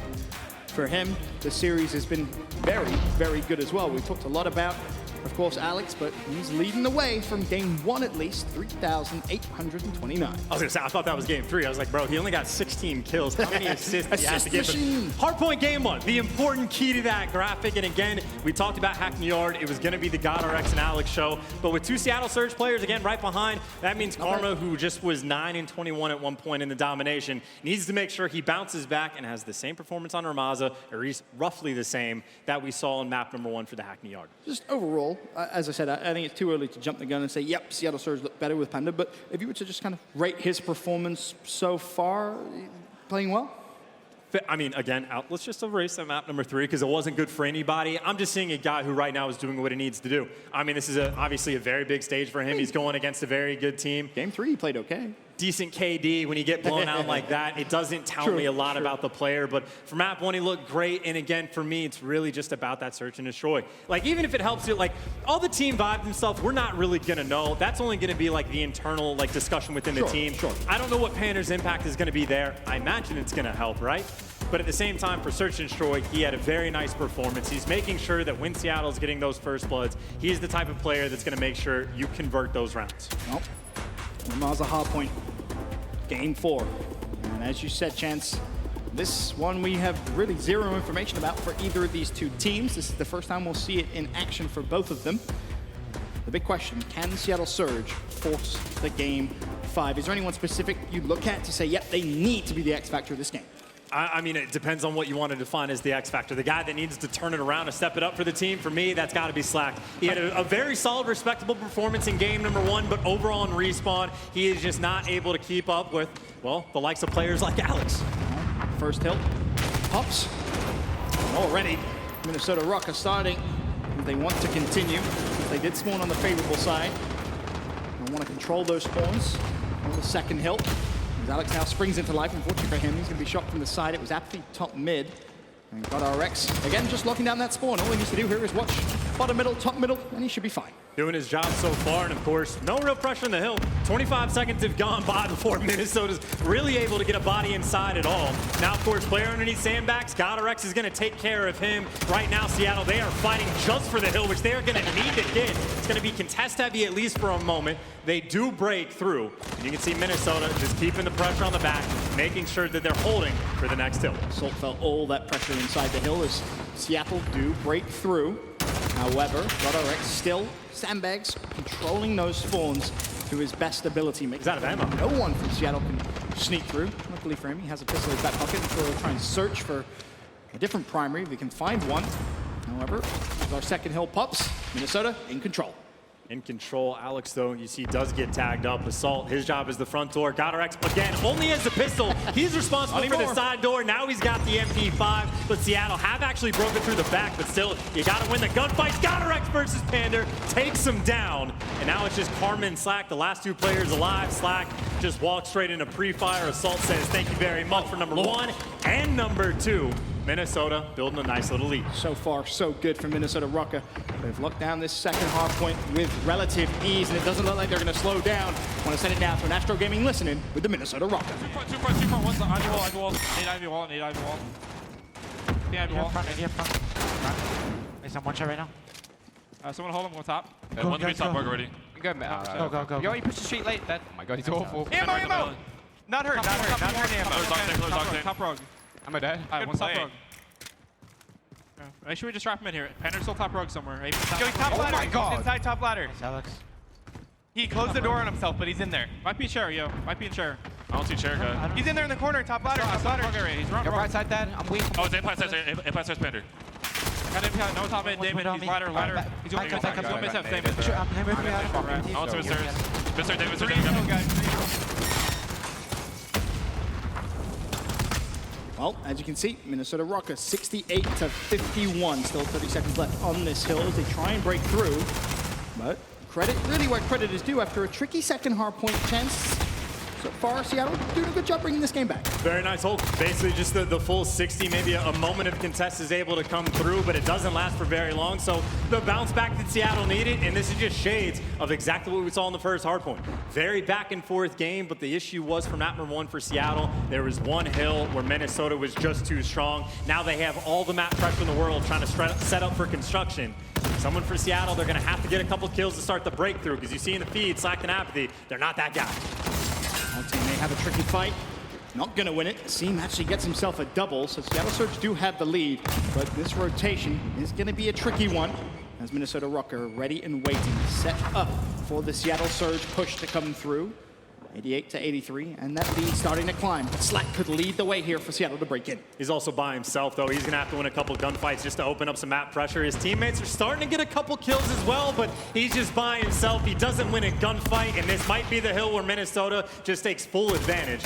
Pander now trying to be the man that's leading charge. He's got a little bit of help, so the clearance is in. You got to make the move, but He's not even going for it. He's letting his teammate get the time. And the problem is you did that so late, and look at what's happened on the rotation on the minimap. Again, Minnesota, they out-rotate Seattle here for our final hill of this rotation. And Octane with a big fight at the backside of the map. And somehow he stayed alive as well. He shut down Silly. And this is a fantastic little pinch, and it's going to be so important for Octane to stay alive, wait for his teammates, and try and contest at very least. And unfortunately for Octane, he does fall, so that's going to leave Slack completely by himself. The kill feed, all purple. Slack dancing and darting between the shots, but luckily for Seattle, they've spawned close. Yeah, just such a slow attempt to try to break through the hill. They're not really making it messy, and that means, well, you got to sulk and lay down and just stare down the barrel of the lane. But now, of course, the smoke clears, and you got 3 players in front of you, so the tactical coming out to good use, but now it's Alex in the feed. He's able to pick up quite a few. Slack there to shut him down, and just a ton of contest time, Ben. And this is where, if you're Seattle, you basically just have to give this hill up, give this scrap time, rotate over through carpets, get as quickly as you can to the construction side of the map. You want to push all the way through, of course, getting ready for Q2. This is Pander actually doing a pretty good job of being annoying. He does get dealt with, but that means Seattle does have a lot of pressure on the backside of the map, but now Alex up top just trying to be main Slayer. He is not expecting to get these spawns for like the future hills. He's just trying to make sure he stays alive, and so far so good. I mean, he's 18-9, currently double positive, having a fantastic game as he has had a fantastic series, is worth mentioning. Top Construction finds another, Slack drops, Apathy will soon follow suit. There's one more, it's Panda. Finally, Alex will fall. But the lead still by no means one-sided, still by no means a blowout. Seattle Surge keeping this close. And in spite of Alex's best effort, Seattle doing a very nice job just to get pressure at least inside the point. As soon as you say that, you look at the feed, nothing but the Røkkr on the left side. Now got RX in a nice little spot where he can call out information of players crossing mid-map. You get inside the hill, he, well, would just be able to shut you down. But you see Seattle, they've chalked it up, giving away all that scrap time just to fight for new. But you have to win these gunfights very, very quickly, and you want to put pressure back over towards construction to force Minnesota to spawn as far out as they possibly can. Really get as much time as you possibly can. Turn this second hardpoint into a money hill. Get yourself back into this game. The current score, 169-117. Can Seattle get the work done here? Gravity not on the side of the Røkkr. The ARs might be in a bit of a better spot, though. Octane, though, just gonna shred. Wins 2 big ones in Seattle. The first push is gonna get stuck. And now if you're Seattle, you have full control of the final 45 seconds, or say final. The majority of this hill should be good for them. Minnesota probably have maybe 1-2 pushes left in them before they might just concede this scrap time unless they break through. Slack is there to watch the crossover towards the hard point. Seattle doing such a good job of bringing themselves back into this game. Enter inside with the maze, trying to find a solid, able to get it. You see the smoke causing problems. Players get able to get inside and contest, but Banner makes the read. He's able to find a big 2 in Seattle, able to hold on, not quite for the full 60, but enough to get back into the game and effectively tie it right back up. Almost as they said, anything you can do, we can do better. Seattle will be so close to tying this up, but again, it's Minnesota. They've rotated early, and they're ready and waiting for the Seattle players to start their push. And this is one of those moments that this could be one of the game deciders. If Seattle are able to break through and at least chip away maybe 15, 20 seconds off the clock, their job is going to be done. Or if they can break in sooner, even better. And now you got Karma, the leading man, challenging around that. Well, the problem is 2 players have spawned just to his right-hand side. He's not going to know that, so instead tries to push in towards the hill. Alex will shut him down. Panda trying to watch the cuts up top. He's not going to be able to do so successfully. So, yes, Seattle Surge, they have a great hold. They get almost a full 60, but Minnesota respond almost instantly right back with a full 60 potentially of their own. Smoke in the front, though. Seattle might have some clearance to try to get pressure on the hill, but it's really just one man by himself, and, well, he gives it a try, but just gets chopped down by Alex in Minnesota. Again, effectively the full 60 hold. They're going to be in a very comfortable spot down the line. All right, Seattle, now it's your turn. Can you respond with a full 60 as we go to bottom construction? And I mean, the issue is, like, they're going to need the full 60, but then they're going to have to win the rotation after that. You're to the point where you get 30 seconds. Like, Minnesota could do that on this hill. They are very capable of just breaking through, so pressure is on. It is perfect Call of Duty required by Seattle from here on out. And credit where credit is due from both teams. It's been perfect so far in our second rotation of hills, but it is Minnesota with the advantage, 221-176. Are you watching front door? Select is. God RX will drop. Meanwhile, Apathy's watching the carpet push, so it should be a matter of time before Alex drops.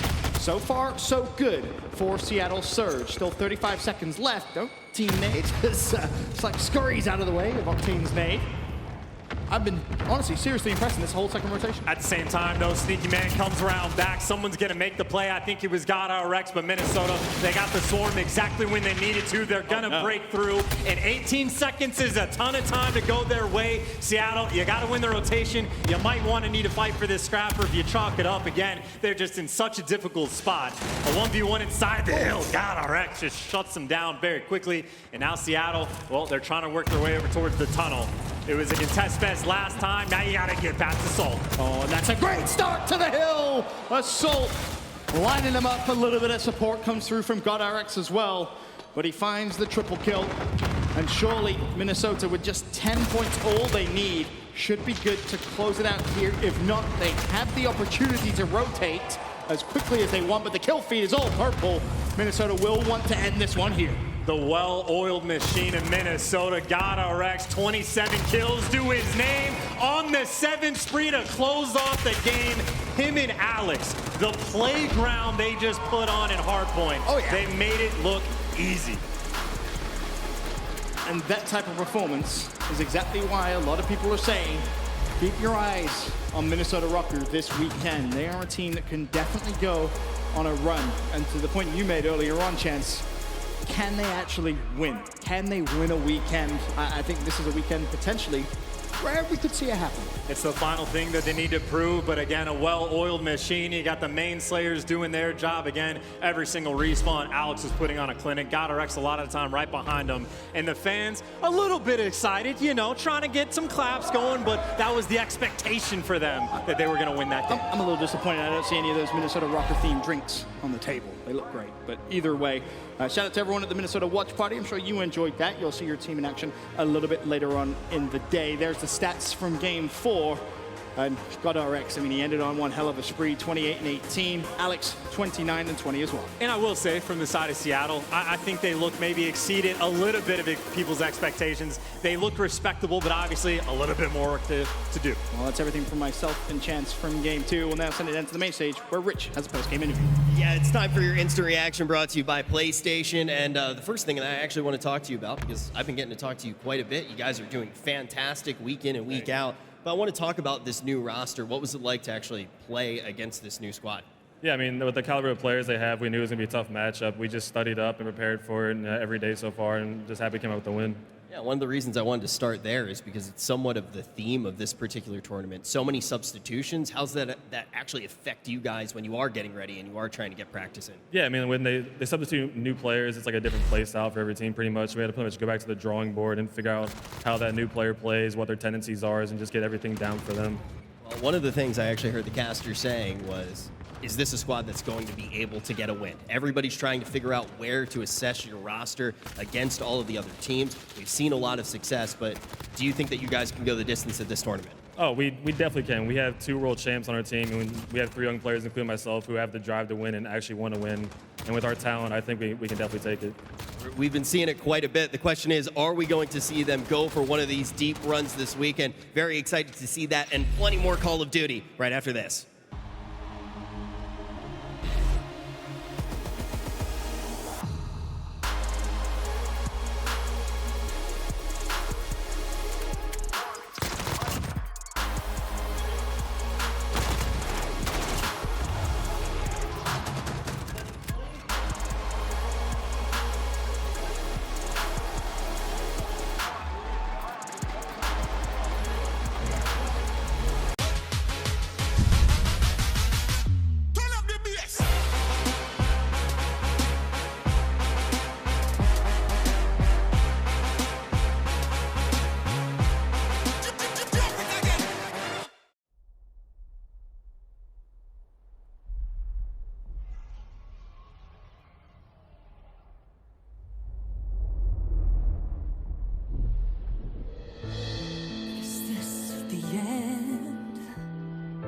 Our heroes can't fly. They fall like shooting stars. Will anyone survive?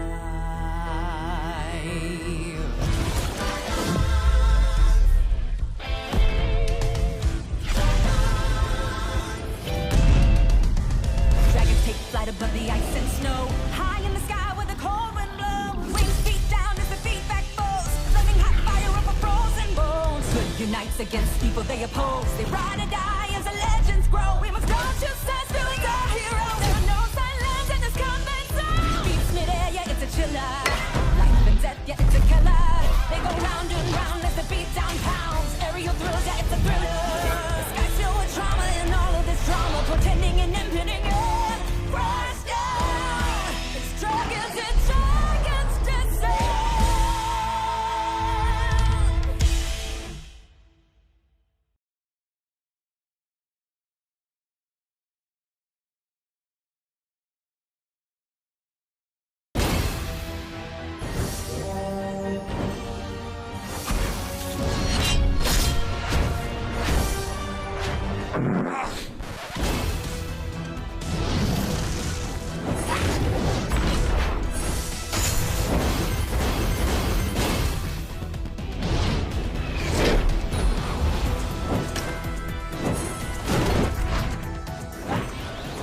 Legend of Soulguard. Download now.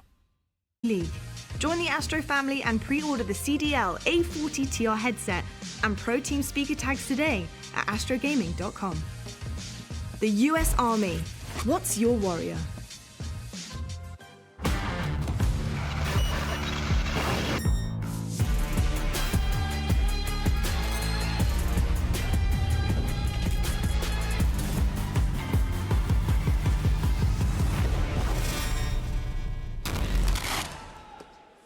Welcome back to Los Angeles. We've got another matchup about to go down, and Joe, I know we haven't seen our LA teams yet, but it's the next one. Yep, that is the next one. Yeah. But for this, I think we have some high hopes. Like, I want to talk about the Dallas team because this Dallas roster, we've seen them improve and improve and improve. They were getting better when they were grinding and laying, getting to event after event, but now they had kind of a big break, right? They weren't in Atlanta. Yep. How much can they improve? I think they can improve a lot. For me, it's sort of get to the final or it's a failure for them this weekend. And then you're taking a look at New York as well. The player who's not pictured right now is actually the new one, Happy. So Happy replacing Zero, some question marks, but you talked about it, right? 50% of these teams have all made changes, New York being one of them. Well, let's take a look at the bracket now. As I know we've just gotten into it, kicking off early Saturday, but we've got a lot to go. 8 best-of-5s that we have today. It is going to be a grind. So far, exactly what we expected. Røkkr get the win, FaZe get the win. They were heavy favorites in both of those series. Røkkr handled business, and FaZe really dominate Mutineers with the fill-in in Pharaoh. But from here on out, I think the matches get a little bit tighter. I think the 2 were probably easier to call. Well, I don't know. Yeah, no, I disagree with you. I disagree with you, but not until the fourth one. I tried to sell the story that I thought this would be closer, but then I lied, Joe. I would say if you look at this Empire Subliners thing, I think the one thing on the Subliners side that you could actually argue for it is the talent on their side, right? Like there's a lot of great players on this team. If Zuma and Attach and Temp all go off, they're going to compete in the series, no doubt about it. Well, we know Dallas have gotten to a final, though. Like, they've gotten to a grand final against the Huntsmen. Like, what, 3 of their series losses coming against them? They have 4 losses. 1 3 against to FaZe. Chicago and 1 to FaZe. Yeah, that's all they've lost. So, do you feel like people maybe have slept on them a little bit just because we haven't seen them in a couple of weeks? And they're a lot better than people remember. I don't know why they would have been slept on them. But do you feel like maybe the community has a little bit? Yeah, I just think some of the community is a little bit silly. But yeah, I mean, that's one way to put it. This is a very good team. We've been talking about it since the beginning of the year, the talent from top to bottom. I think if people are looking at anything this weekend for Dallas, it's, again, Illy and Shotzi, those 2 young players. Well, the overall points, you can see Dallas, they don't have a ton, but they really just have that one event, which they make the run to a grand final. Now we get to see what they're going to be able to do here in Los Angeles. But it's difficult to talk about it too much with regards to the points because they haven't played that much. But you got to think if you're a Dallas Empire player, you're just kind of looking at it like, we're sitting way back here. Like, we want to make our run up the ranks, and this is where it happens. Yeah, exactly that. Yeah, a great opportunity for the Dallas Empire. When you look at this weekend, it's Atlanta, it's Minnesota, Dallas, probably the favorites coming into it. And Dallas are your favorite to come out of the group of FaZe, I would imagine, right? Yeah, I think it's pretty hard to say they won't be. But guys, we are getting ready and set to go. It's going to be New York going up against Dallas. Dallas looking to show the improvements made over the past couple of weeks. We'll be right back after this quick break. Right now it's truth, right? And all of a sudden, huge explosion, and it's like, no! And this cold chaos is shitting. I was going, no! Download now.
Legend of Soul Guard. Download now.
Legend of Soul Guard. Download now.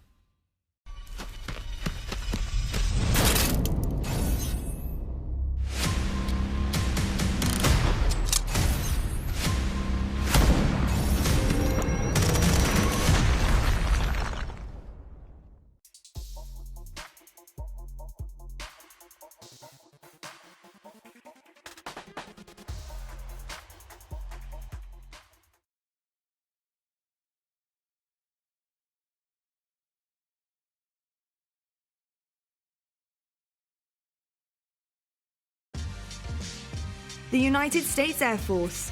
Learn more at airforce.com. PlayStation 4, the official platform partner of the Call of Duty League. Grubhub, restaurants you love, delivered.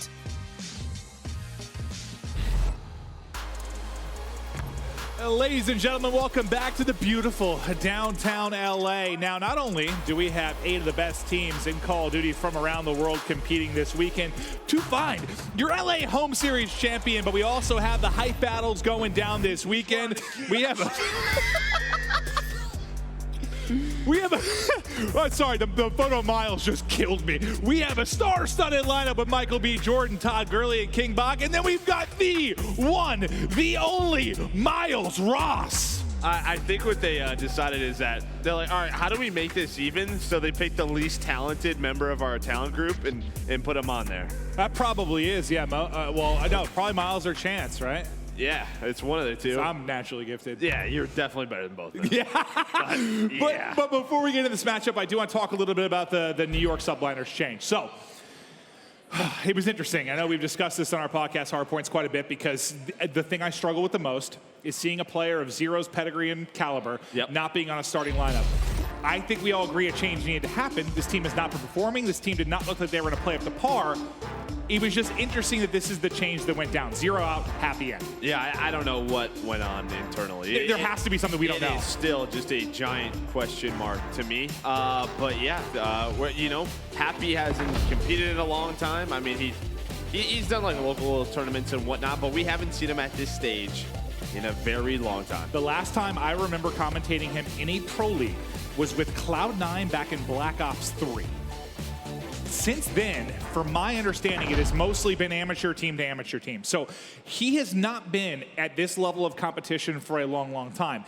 And I guess the part of the story that I like about this is like a chance to rejuvenate his career. This is a second opportunity to maybe inject some life into his career. Now, I don't know if that's going to happen, but it'll be exciting to see what he's able to do this weekend. But as the match is around the corner, I do want to look at the game fuel keys to victory. We're going to look at Dallas to start things off. Oh, sorry, New York to start things off. So not shocked to see Happy being one of these. Yeah, Happy needs to have a good first impression and stop playing so hectic. I think what that comes down to is you just watch them on the map. It just seems like they're stressed, right? It just feels like they're stressed after they lose that first map. So for them to calm down. But yeah, Happy to have a good first series. I mean, he's put in a tough spot against a very tough team. Well, the other side, let's take a look at the game fuel keys with Dallas, as we'll fire through those, as they've got some young players, maybe still trying to find their legs on the Dallas side of the stage. Can they come in and assert the level of dominance I think many thinks they should? Yeah, Shotzzy needs to start hot and gain confidence. That's what we touched about. Shotzzy, Illy, when are they going to hit that next level? Then Hardpoint needs improvement. I mean, I think especially coming out hot against, teams like Atlanta, teams like New York, if you're able to win that game one with how good of a search and domination team that you can be, you can set the precedent in the series. But to be able to compete with the best teams in the world, their hardpoint needs to be on point. The reason they have 4 losses, you have weaknesses in that game mode against teams like Atlanta, against teams like Chicago. Well, let's now take a look at the U.S. Army, or U.S. Air Force quick scope. The key points for these teams. And Joe, while we look at this, I actually have a question for you. Sure. How the old pro league structure worked, there were a lot of reps, a lot of games, so many games played. Is it more difficult now for an Illy or a Shotzzy to find their legs with this structure? Like a little bit harder when you don't have that pro league in Columbus just grind and grind and grind? I don't think so, because also throughout the weekends, like these guys are practicing, right? Like that practice on land, there's a lot of time for them. I mean, the matches, there's more pressure, but to me, it's just that should be able to get them in form a little bit quicker. But as we take a look at this, you can see Dallas Empire 30 points. On the other side, New York 10. And remember, for Dallas, you have 4 losses, but we've touched on it enough. 3 of those are to Chicago, 1 to Atlanta. So they are 3-0 against the rest of the league. Well, now to the U.S. Air Force maps and modes. We're going to kick things off on Gunrunner, followed by Piccadilly, Hackney, and Ramaza, if those final 2 are needed. I think a lot of people were chalking up most of these first-round matchups as 3-0s and 3-1s. That is how the day has gone thus far. Joe, I think you're looking through the stats a little bit just now for these maps. Anything that really jumps out to you? I mean, you look at maybe that Game 5, if New York can get there. Dallas hasn't played an official match yet. They're 0-0. Everything else looks good for Dallas. Hackney yard domination is one that, I mean, New York, they were able to beat Atlanta on. Okay, well, it is time to introduce our teams. First up, let us welcome New York.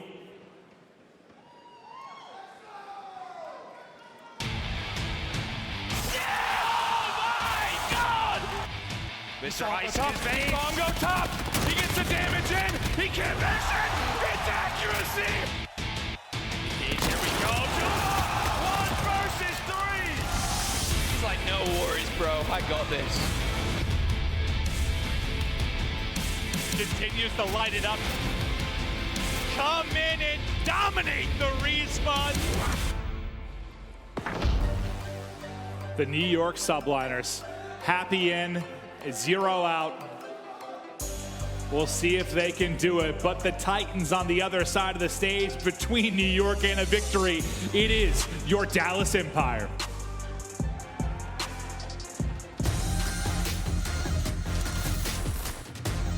Kill, but on the flank, it's going to be Clayster. And Clayster's going to get bumped. 4 going to drop 3. They're going to get the clear. You've got to go quick! You've got to go that way out! It's chaos!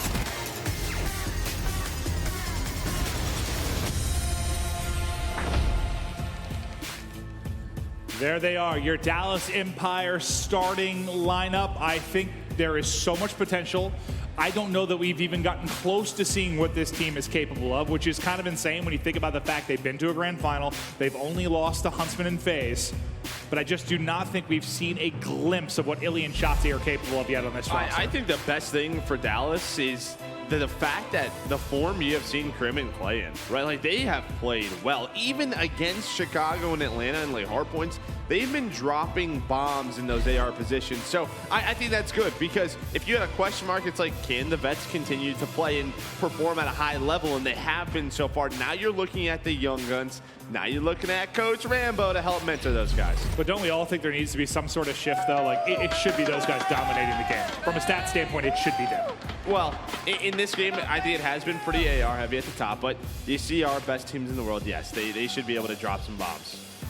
Just a refresher on how Group A and Group B is looking thus far on the bracket here at the home series presented by Los Angeles. But I do want to take a look at some of the hardpoint stats heading into this first map between Empire and the Subliners. You got to think Empire heavily favored to go through here and face FaZe, which will be their, the first time they played since Minnesota, and I believe that was a 3-0. Yeah. And that's when, you know, Empire just kind of came and they got smoked. Since then, I think we all agree they've improved drastically. But I think they need to make a statement here against a team that's coming in with a change, a team that has not looked that strong. They need to make a statement. Neither has been stellar in hardpoint, though. Yeah, I mean, we keep harping on it. I don't want to remember that 4-7. Who knows how many of those losses are to the best teams in the world? But yeah, for New York, 3-5 are probably the Huntsman, right? Yeah, I mean, for New York, 3-5 with the talent you had on this roster, I think that's a big surprise for New York. I think one of the bigger disappointments we've had so far throughout this season. Well, let's say Subliners. Let's say it was a big internal thing, right? And it was just people bumping heads. It was not working out with Zero. It's gameplay, but it's more internal. How much do you think, if they get along better with Happy and things are going smooth, how much better can they get? I mean, we've always seen that, right? It's just sort of like, if you're happy, like you're going to be performing. If you're happy, we're happy, right? Yeah, I mean, you're going to be performing better. I think especially just looking at this team, like a guy like Temp, like you know what you're going to get out of him. If he's not in a good mood, that team's going to be brought down a lot. I think the veterans like Attach and Zuma, they'll deal with whatever they have, but it's the other side of it. Accuracy and Temp, for me, they need to be put in good moods. With the top amateur players that are on the market, and the fact that Zero's on the bench, how long do you think we see this roster? This could be the only day. Okay. They might go 0-2 today, and we see a new New York at the next event. Oh, not only day. So you mean the only weekend? Just this is the only weekend. You said only day. I was like, they're changing for tomorrow? Oh, well, they might not make it till tomorrow. That's what I'm saying. They might not play tomorrow. Gotcha. I mean, we've heard those rumors that, right, the roster's already on the move. This is the only time you're going to see Happy. It's just so they can get to that new roster. Nothing official, but there's been a lot of speculation about changes coming for this team. So I tend to agree with you. Could be the only time we see this roster. But now, if they come out and dominate, they get to a top 4, a grand final. Who the hell knows what's possible? But similar like what we saw with Florida, you've got a tough first match to get into to see if you're able to do it. They're going to go right up against Empire, a top 3 team in the game. And of course, we're going to start with Happy. We want to see what he's going to be able to do over the course of this. He's a man that needs to step it up, fill in some big shoes behind Zero, going to the bench. Yeah, if you're not familiar with Call of Duties of the past, Happy has always been an aggressive player, but one thing, he's always had a bit of a swagger to his game, right? Like, he is pure movement. He loves to move around the map, so it'll be fun to watch him back on this stage. But it reminds me, that's what we hear. I heard about Shotzi a lot when he was kind of coming up in this game, but he's more worried about his movement on the map than he is anything else at times, which is how I remember commentating Happy. Like, just nutty movement. You got to think with some of the mechanics in this, he might be able to work that into his favor. Yeah. He was the guy like setting free run records in Black Ops 3. Like, if you guys remember free run, like Happy was the guy. Like, is that what it was called? I'm trying to think of what that mode was called. Free run. Okay. That was cool. I forgot about that until I think you or somebody brought it up in the green room the other day. It's a nice start from Subliners, though.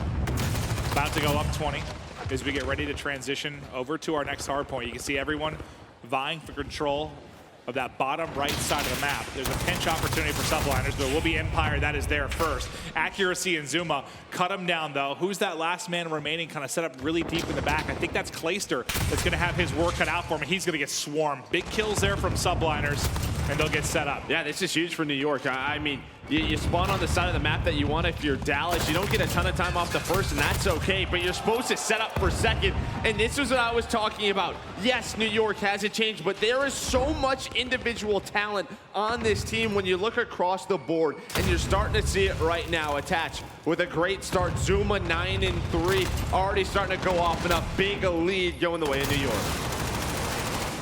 Such a magnificent job chaining these together, but we'll head over to Minecarts In about 15 seconds, you see the white arrows on the minimap starting to rally across. Getting into vent room will be that number 5, which is Zuma. As he's trying to get early position, he actually gets gunned in his one-on-one versus Hoop. Another interesting part of this matchup, too, is all the talk about Temp and Hoop. Are they going to win together? Who's going to win first? We know they're best friends kind of in and out of games, so there's a bit of a friendly, I guess you call it friendly-ish rivalry there between these two squads just based on that relationship. Grim set up inside, just watching the cross. Nice shots with the MP5. On the accuracy, I would imagine he had some help there. The player was a little weak, so I don't know. But he pushes through the front of minecart. If you saw Killer recently, just depending on the skin you have in the what does he have? Triple Can damage. we write that down? Yeah, jot that down in your notebook. Like triple damage he had? Triple damage. Was that the default? Original camera? Oh, Lord help us. Subliners still up 20 as they try to pressure in for the break, but it's Hoop with the movement back and forth, the dance, the finesse. Yeah, I mean, this has just been a great hold so far for Dallas. Until this point, you haven't even had a contest or anyone even in the hill from New York. Usually you have a little back and forth action, but they were so far pushed out that they were able to get themselves back to this game. So now a 13-point lead as we head on over to crates. Empire, good job getting back into it. It's a really slow start for Illy, but also Clay. Clay's 2 and 10. Like, that reminds us sort of what Simp Map 1 in our first series that we did, but he really turned it around. I don't know if Clay belongs in the conversation with Simp right now for his game-changing playmaking ability at this stage of his career, but he's definitely going to have to turn it around. Clay, though, he kind of answers the call. I think he got 2 or 3 before he finally dropped, but Subliners now building this lead open once again outside in crates. It's accuracy, soaking up the time, setting up with the M4, and I think as much pressure as Happy is under, I think accuracy is the guy that might have the next behind that, because there are a lot of us that thought, well, Zero is kind of a natural AR. Zero can transition to that M4 role. Accuracy to the bench, he collided a little bit with Timp we heard last year. Like, I think that made sense to a lot of people. So do you think maybe accuracy's feeling a bit of pressure here? I mean, I think if you look at sort of the main ARs and the stats, right, there's only, what, 12 ARs in the league. Like, that's one that could potentially, you could gun for. That's been the talk of kind of the amateur community and the pro community too. Like, yeah, it's almost like players are trying to be flex players, trying to be sub players, because suddenly you've got 4 positions to vie for, whereas if you're just a main AR, there's just not many spots. There simply aren't. Subliners, though, still hold on to this narrow victory, but now as we head over to Warehouse, a good chance for Empire to maybe pluck away at this entire lead. Yeah, holding the front. I'll tell you what, though, like when Dallas is set up, New York hasn't even gotten close to it. You look at minecart, you look at this one as well. They haven't even contested those hills. So when Dallas has rotated, besides the second hill we saw early on in that rotation, you didn't see much at New York's presence. So that is really where the lead comes in now. As we head into this second rotation, it feels like Dallas now in control. And that was a stat that we saw get tweeted out by our good stat buddy JP kind of between the last event and this one, is how some teams have been so strong at breaking into hard points, like a FaZe. They do it like double the rate of other teams. Some teams are better at holding, like Huntsman, but they get the early setup. They're great at locking it down. So you're seeing the early holds from Empire, more pressure on that rotation to have it set up, get a strong setup, and dominate the time.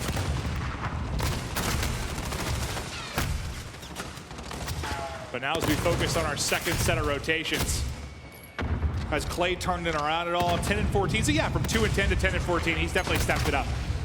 Yeah, I think that's just due to that warehouse rotation, right? They just had such control. It's easy for him to set up with an AR. He's constantly not fighting into those hills. We talked about Shotzzy a lot, 22 and 17 from him. On the other side, it's pretty even around the board. Happy the only player negative on the New York side. So you would expect a lead from them. They're not fighting for the time, but as you look at that mini map, you're gonna see all those yellow arrows set up for this depot hill. You have one player in Crim trying to work you up mid-track, but here comes the first push from the Dallas Empire, and Crim somehow finds 2 kills. That's gonna start the push, and that's gonna be 4 down. The pressure about to be here right away for Dallas.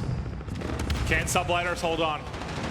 Here comes Empire soaring in. A little bunny hop from Hoop. We can't actually connect on the shots. Next up will be Illy. Zuma takes out both inside, and Subliners behind the 5 spree from Zuma. Maybe some shaky shots from Empire. They get all the kills to hold on. Empire did a great job getting the first wave. I just don't know that they got another kill once they actually got into depot. Yeah, but here's the thing. When you get that first wave, because the spawns are so close, you can continuously put the pressure on. right? For New York, what you're trying to do is get the first set of kills and then get mid-traction control, get a little bit pushed out towards bathroom, but that doesn't happen. But yes, from the inside, they're able to lock it down. The lead change comes their way. With 10 seconds left for Dallas, you're going to head back to minecart, where this was such a good hold for them on that first rotation. They've already got 2 set up on those side tracks. But look at the collapse coming in now. How's the timing going to work for Subliners? Tim tries to pick up mid-map as his 2 teammates go to get the hit across. Will he be able to rally back in time? Illy just soars in. Illy actually gets both. So Tim comes in from the help from mid. He gets cut down. Big play there from Illy, who's been slow to start this game, and early control now from Empire. But it's just been a story of 20-point leads. Like Subliners up 20, Empire up 20. Just back and forth we go as no one finds any huge amount of separation. Behind the smoke, Subliners try to get the next swarm on in. Try to get up close and personal. They're able to do it. Temp with 2, accuracy with 2. It's C6, Crim 6 in the back that has to try and hold on, but he gets flanked by Mr. Flank himself. It's Zuma that gets the kill, but it's only going to be 1 before he falls. With the little time remaining, I mean, we're going to be pretty close to a tie game once this hard point's set and done. Yeah, I mean, when the dust settles, it's very similar to the first rotation throughout these hills. I mean, the 10-point lead comes in, but if you're New York, you see what they're trying to do on this rotation. They're trying to flip spawns right away.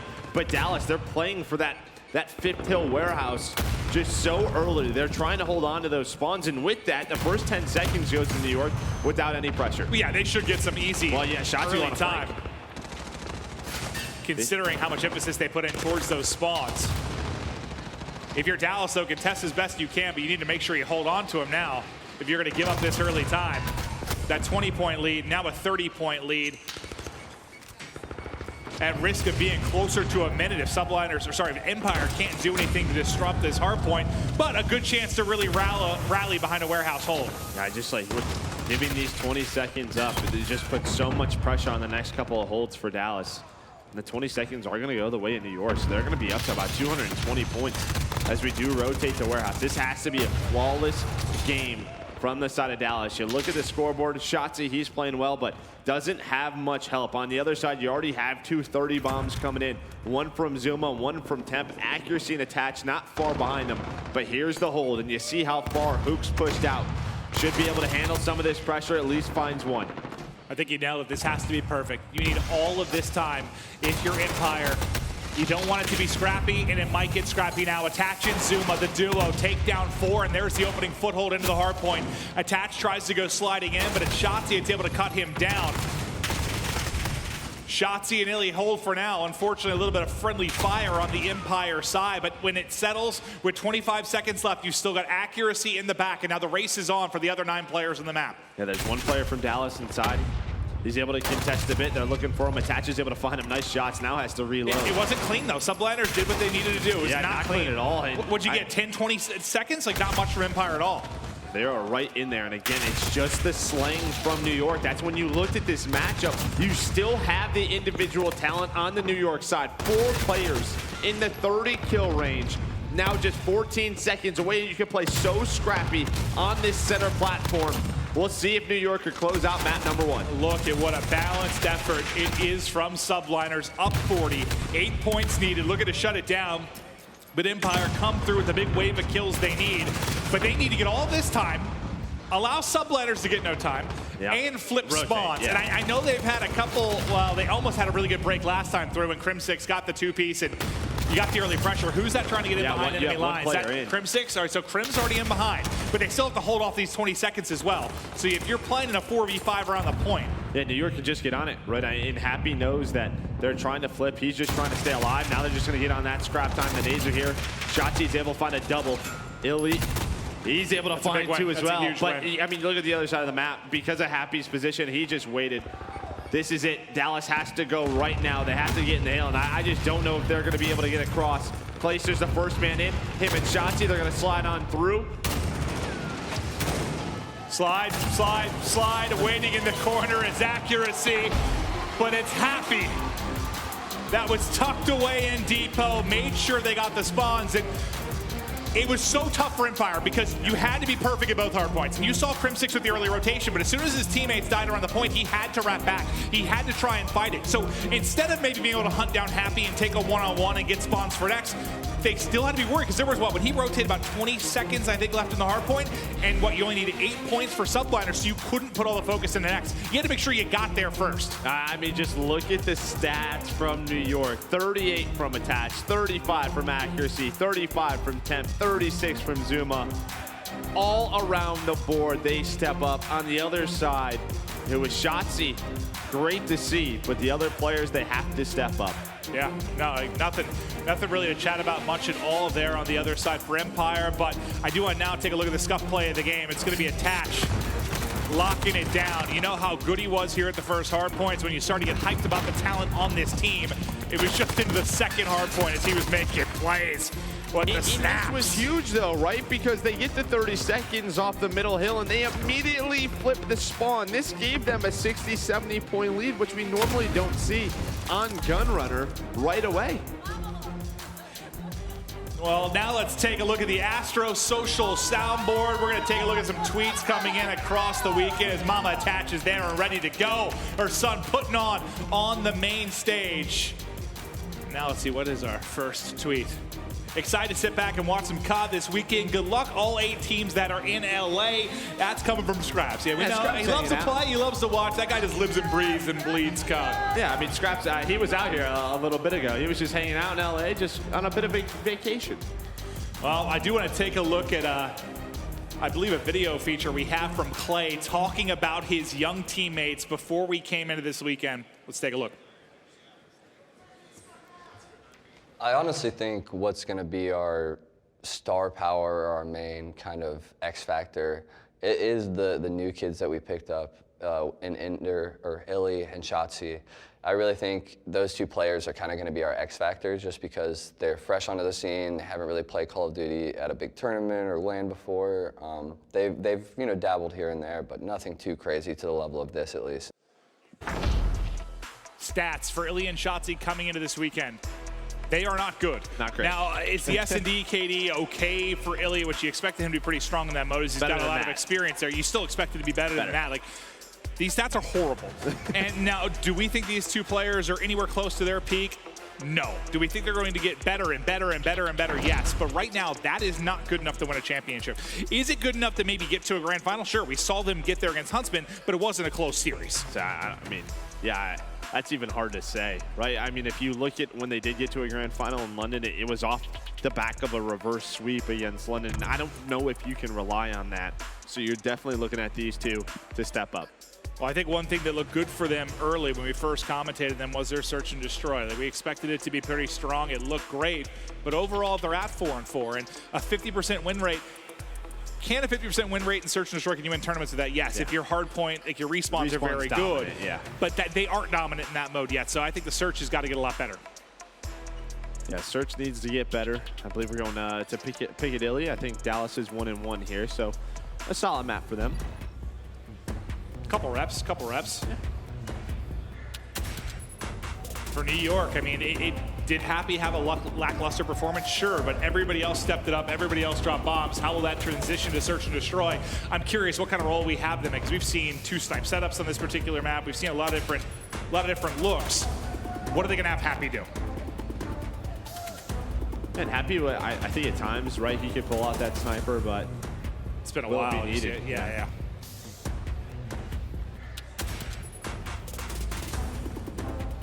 Just curious what they slot him into on Piccadilly as we get this lovely fly through of this beautiful map.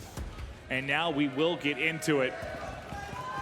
Offense first for Empire. Let's see what Zuma on the Subliners side can do, as he has had a monster map 1.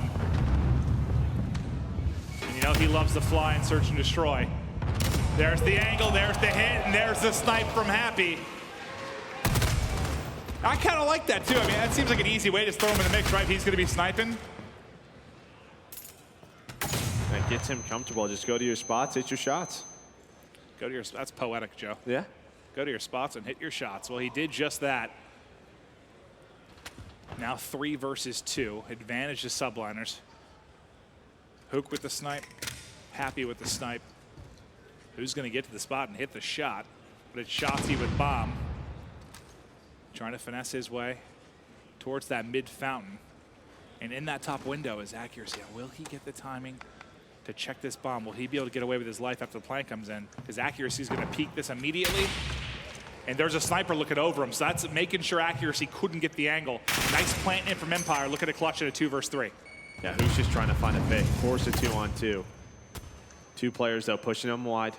To be attaching Happy, and they're going to catch him. So now it's all down to Shotzzy, only with the MP5. And now they know his position here. They come, and they're able to retake it with the man advantage. Nobody goes down. A clean round out of New York Subliners. Nice patient retake. Attach. Fantastic round. Him and accuracy combined for 4. Yes, you give up the plant, but you handle business in the retake. Pick it up right where they left off in the hard point. Good first round. Happy still going to have the sniper in hand.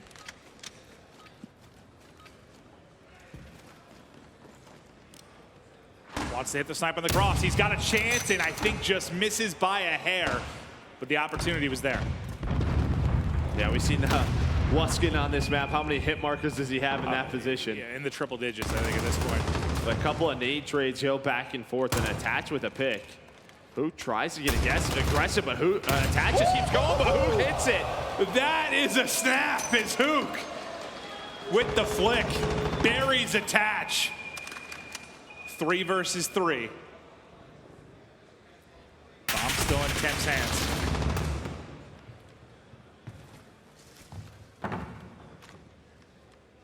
You can see how forward accuracy is. Just so scared of this sniper from Hook. And there's another one. Accuracy meets his maker. Yeah, you thought he would be scared. He just stood up straight.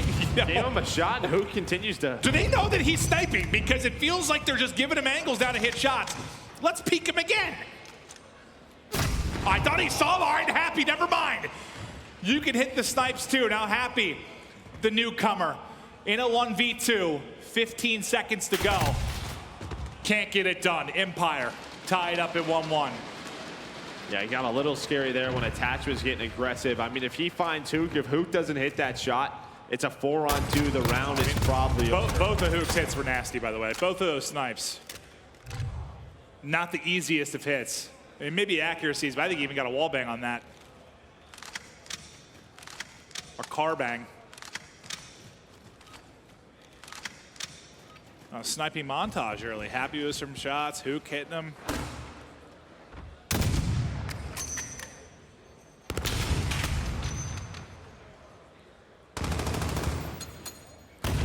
Trying to hold the angle, but they pre-nade it, and Shotzi's going to connect. First blood for Shotzzy, man advantage to Empire. Sniper cleared off the map for Subliners. Now what can Zuma do from this strong position in the steps?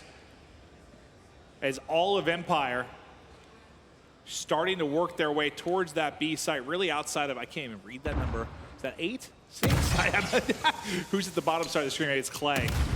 You have Attach in that sneaky position towards the B side. Are they going to check it? Attach is out. Well, he's going to pop on up. They don't check it. They don't check it. Can he find the second kill? Crim, though, able to peek the pillar and finds the second kill for Dallas to give them a 4-on-3. But now it is Temp with the response. 3v3. 30 seconds to go. I believe bomb all the way in that B side corner. Good thing for them is all of Subliners kind of stack mid-map. They have an easy rotation each time. It's Clay working the flank. Is Clay going to find an opening?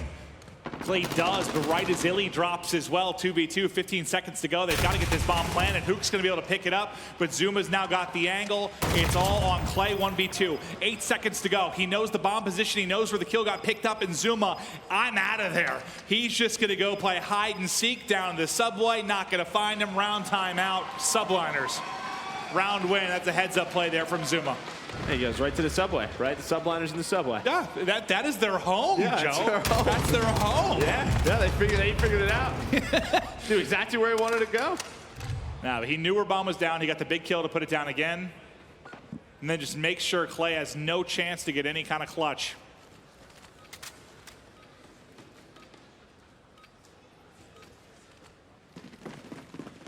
what a shock this would be if Subliners go up 2-0. Yomos again happy, giving haircuts for free.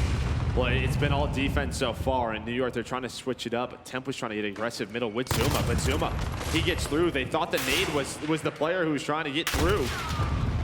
Now just trying to stay alive, has Dead Silence popped it. Somehow was in this position, but Shotzzy, he's ready for him. He was a little weak, but backed him up. I'm surprised he wasn't more gun up there. I mean, the call-out's got to be coming in. There's a player in there. His teammates are tagging him up. Maybe he just tried to get a nice timing on the push. I just think he's weak, right? He's just kind of panicking. Yeah, panic mode. I was waiting. I kept thinking the whole time, like, gun up, get ready. There's somebody here. Bomb will be planted, though. 3 versus 4. Still very doable for New York. And, I mean, Dallas, they have to go. They're going to have to start pushing here soon.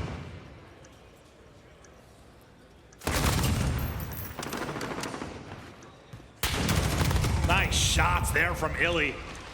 That's a clean one to take out the final Subliners player. Clay on the defuse. Empire will tie it up, but that was a very, very clean retake. Yeah, it got me a little nervous, right? I mean, they waited about like 10, 12 seconds before they started moving, but they were just trying to find position. They knew it man advantage. Maybe someone on New York was going to try to make the play.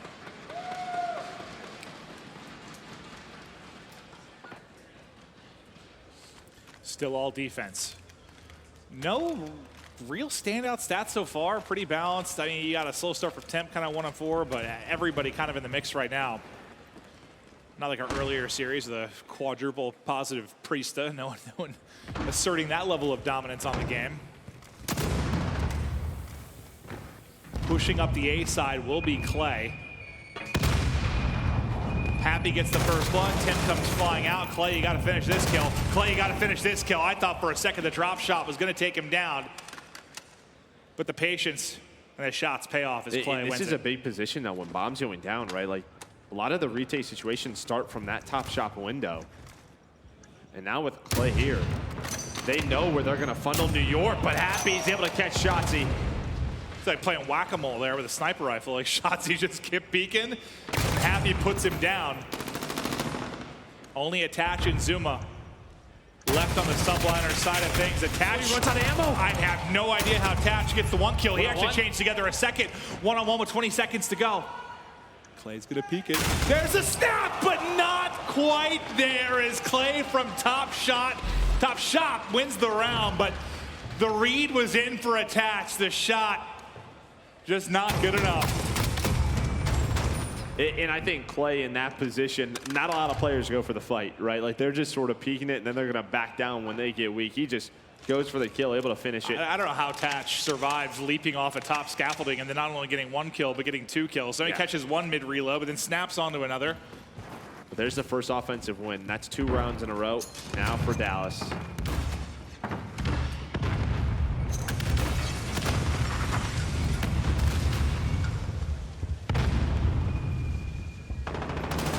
Hook. It's like coming to my web.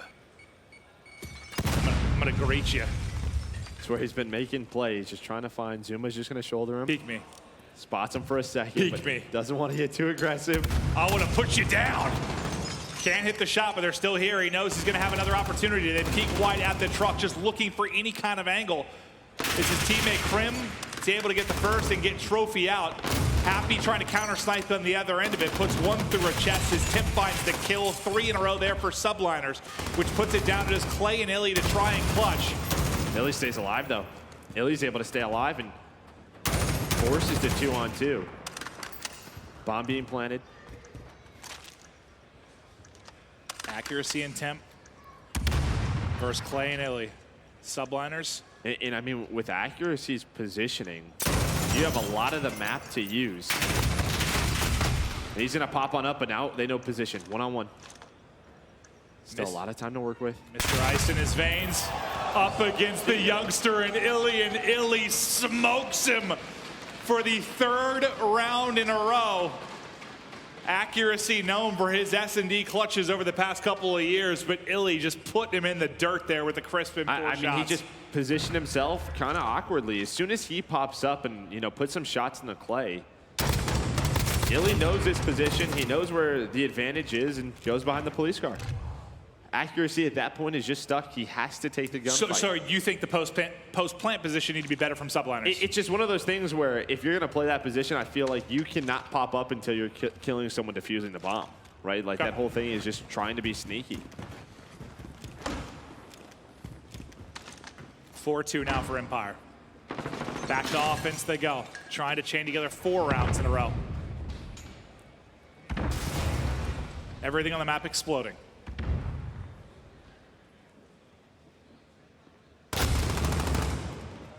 There's Happy with the first blood, a big one as Subliners desperately need to get around on the board. Attach joins in on the fun as well. Crim6 looking desperately for the trade. Just waiting for Attach maybe to peek again. Shotzi and Crim6 will be the only 2 left. Zuma with a nice little Simtex blows Crim6 off the map, and there's the answer you need if you're Subliners. You only lose 1 player. You pick Dallas apart over 30 seconds. You get a convincing round win, you get right back into this map too. Yeah, the tough part for New York, though, has just been finding an answer on offense. They haven't been able to do so. Dallas has just been so strong. Anything that you've seen they need to do different on offense that could help them? Not really? Okay. Well, let's keep an eye on it here and see if there's anything you're seeing about the Dallas defense that's been so strong or anything about New York's offense that has them on the 0 round win column in that regard. They're going back to that aggressive mid push. This time, though, nobody gets picked off by a nade. So it's going to be Temp and Zuma, and they're going to go. But there's Hook with an 8 shots. He's able to stay alive with some nice movement, and then they get picked apart. The whole bus push is just to catch them by surprise. As soon as you are seen in that position, they all are going to flood on out and take you down, and that's what happens. Anything off timing-wise? Just not winning gunfights once they got there. Just, they're getting naded. Like, you have to have man advantage. You have to catch them by surprise. If you don't kill them right away, that's what happens. Happy last man up, and he will drop Empire. Another strong defense. Subliners just can't push through that defensive wall by the Empire. They're going to have to do it now if they're going to get a Game 2 victory. Came out so strong in the hard point. Empire's looking a little too good in the search. Can Empire bury it here?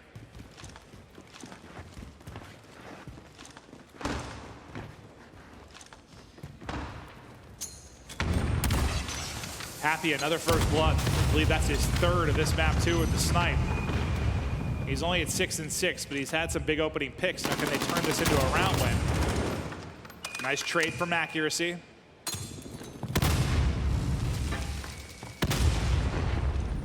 From this position, too, accuracy knows where it's kind of safe to peek. He's not going to peek out wide right.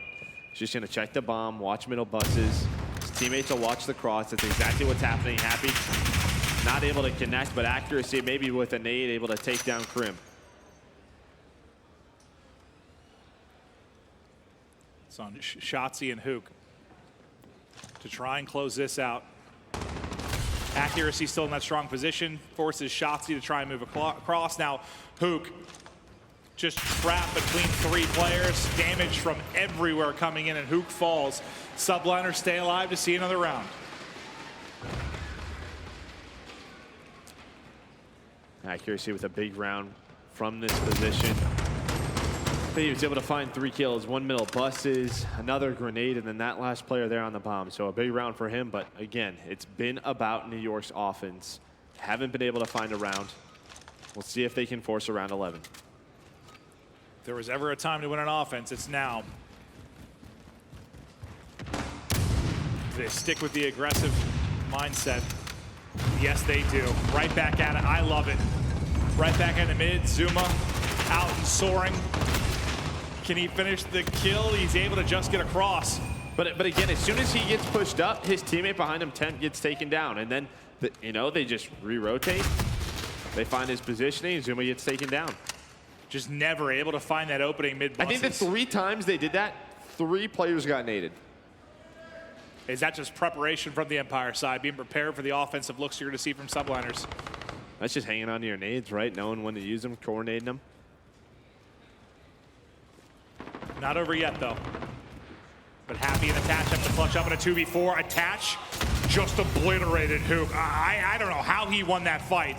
The movement was on point, but I thought he was dead to rights. The peek in, Attach. He's getting it done. Now on Happy. The fill-in for 0. 1v2, 25 seconds to go. Can he get him to around 11? Unfortunately for him, his dead silence all going to be used now to get this plant down. There comes in the nade check, and oh, that'll do it. Clay with the nade in. Happy blown to pieces by the nade. Thank you, J-Cap. I appreciate that. I don't know what Happy is, Cap. I have no idea where that came from. But a lovely nade in from Clay, and well, that kind of highlights what they did positively throughout that map. They had some incredible nade usage to slow down the offensive push from Subliners. Hey, Pac-Man's here too. What's up, man? Number one coach in the league. He just laughed. Happy stats. He goes 6 and 7. He has 3 first bloods. He's probably a little frustrated now because he had a chance to kind of clutch that game at the end, not able to do it, but. Yeah, I mean, here's the stats, though. Attach having another big game, 12 and 7. On the other side, it was Placer who's dropping double digits. But I think really the big story was just the offensive defensive rounds. And for Dallas, they're able to steal one towards that A site. That's a difference maker. Well, right now, you are watching Empire, and just around the corner is Dallas Empire's first event. The Dallas Empire hosting an epic home series March 28th and 29th. They've got special VIP tickets with access to an after party, exclusive merchandise. Don't miss your chance to see Crim6, Placer, and the rest of the team up close and in person. It should be one of the more hype events of the year, and that is right around the corner. That's actually the stretch, the start of our crazy stretch, right? Like it's like 4 weeks in a row. 4 weeks in a row. Yeah. We're going everywhere, but that is going to do it for the map 2. Series tied up 1-1.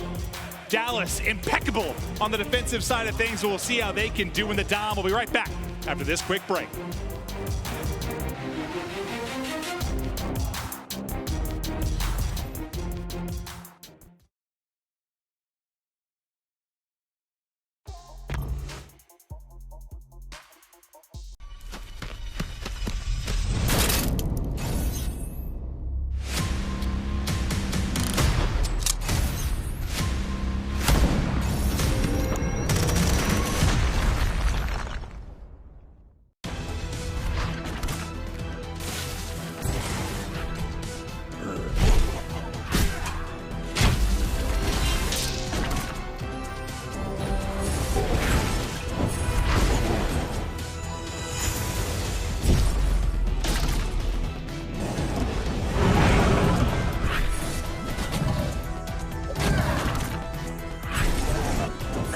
Legend of Soulguard. Download now.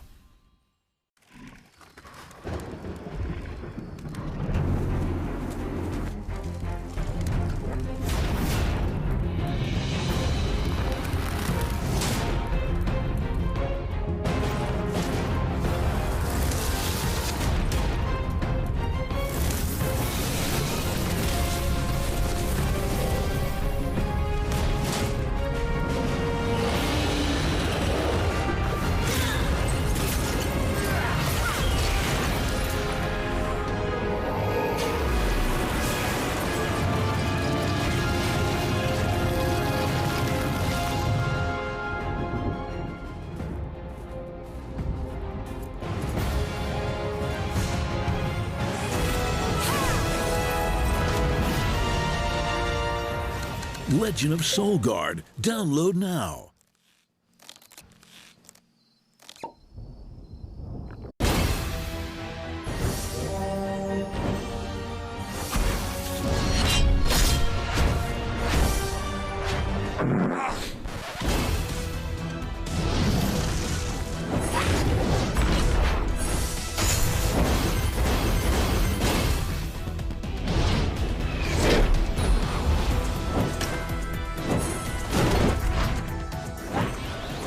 Legend of Soulguard. Download now. Oh, right now it's free, right? And all of a sudden, huge explosion comes in and it's like, no! And this gold chaos is shitting. I was going, no! And I'm like, Download now.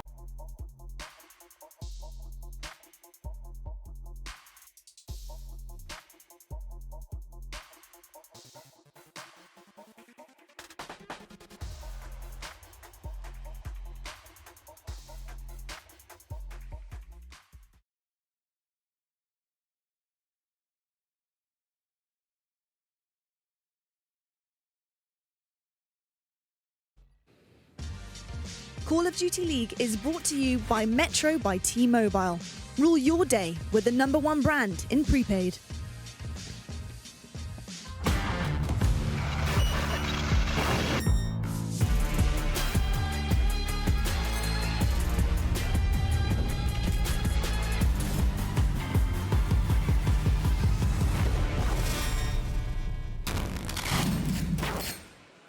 Let's take a look at the U.S. Army tactical play. It's Clayster and Illy making the plays as Empire was dominant in search and destroy.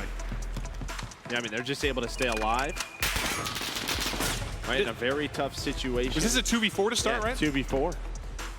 This was just after they won that offensive round, which was so important. They play their life. Illy, he's going to use that dead silence. Bomb goes down. And this is what I was talking about, right? You have temp and accuracy so close. As soon as accuracy pops up, he has to stay in this position. And that's where Illy's able to pounce, win the one-on-one, secure 3 rounds in a row for Dallas Empire. Dallas Empire tied up on 1. That's a big win because they're down what? They're down 0-1, not in a situation they expected to be likely in this matchup. They're able to clutch up though. And I think what stands out about this team, what should stand out, they should be a squad that's pretty good in all modes, right? Like, you expect them to be solid and hard point and dom once they get things rolling. It's a strong search and destroy core, you would think, with the young players. That's why I think they're going to be a team that's hard to bury, like hard to put away. Even if you go up early, they're a team that should be able to fight back, and they do it there in the search. I don't know if they're at that point yet, but I think they're going to get there. They should be well-rounded. They should be. I think they are well-rounded, but I think on the other side of the stage as well is another well-rounded team, at least what we expected would be with the amount of pure talent. Yeah, right now they're just well-rounded at being not good. Right. So far. I mean, they should be, but yeah, they just haven't. We've seen glimpses of it, right? Like, that's true. They have that great map 1. Like, they beat FaZe in a domination. On this map. Yeah, that's true. So you think if you can beat FaZe here in Dom, that you'd be able to battle just about anybody. We've seen everything from Empire here. I mean, the first time they played Huntsman here, they get absolutely smoked. They play a lot stronger the second time we see it. So they've been a little up and down. Obviously, the cap rules have changed. Like, there's been a lot that's gone down with domination, but curious to see now how Empire look as we start off with the glorious Crimsons. To see what Dallas wants to do right away. They want that A flag as quickly as possible. They send 4 on the flank. That's going to be 4 dead. Zuma's the last one up, and I think they did it. They flipped those spawns, so that was just magnificent from the Dallas Empire side. Plus, you have a player towards the B flag. That can't happen. That cannot happen from New York. And I think what you saw from New York is typically you have a player like, you know, top right of the minimap. You didn't have anyone back there or the top A building. They were trying to lock it down from the middle of the map. And what Dallas did so well is they just smoked it out. They smoked out the cross and pushed them out.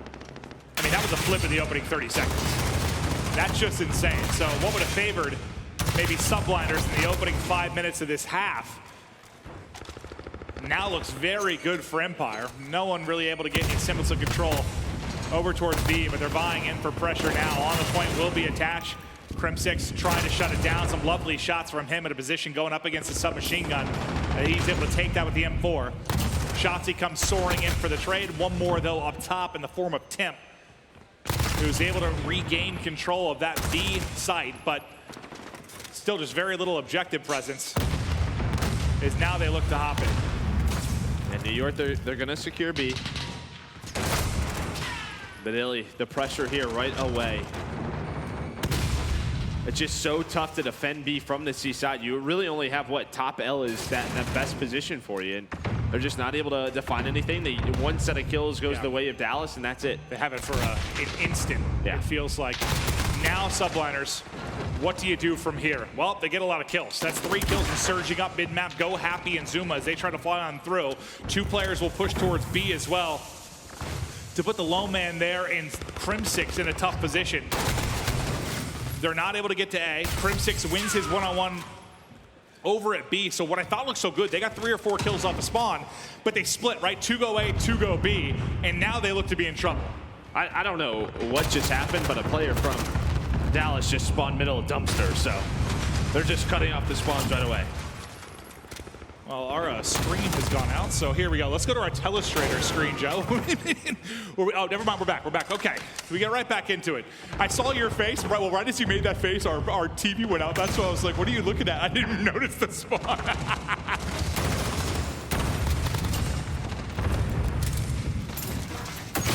Dallas now with 4 dead.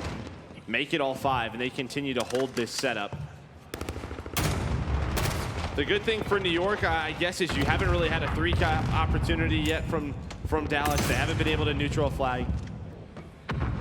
They haven't been able to get out of it. And remember, for New York, you started on that stronger side. Now just trying to get any presence towards that B flag.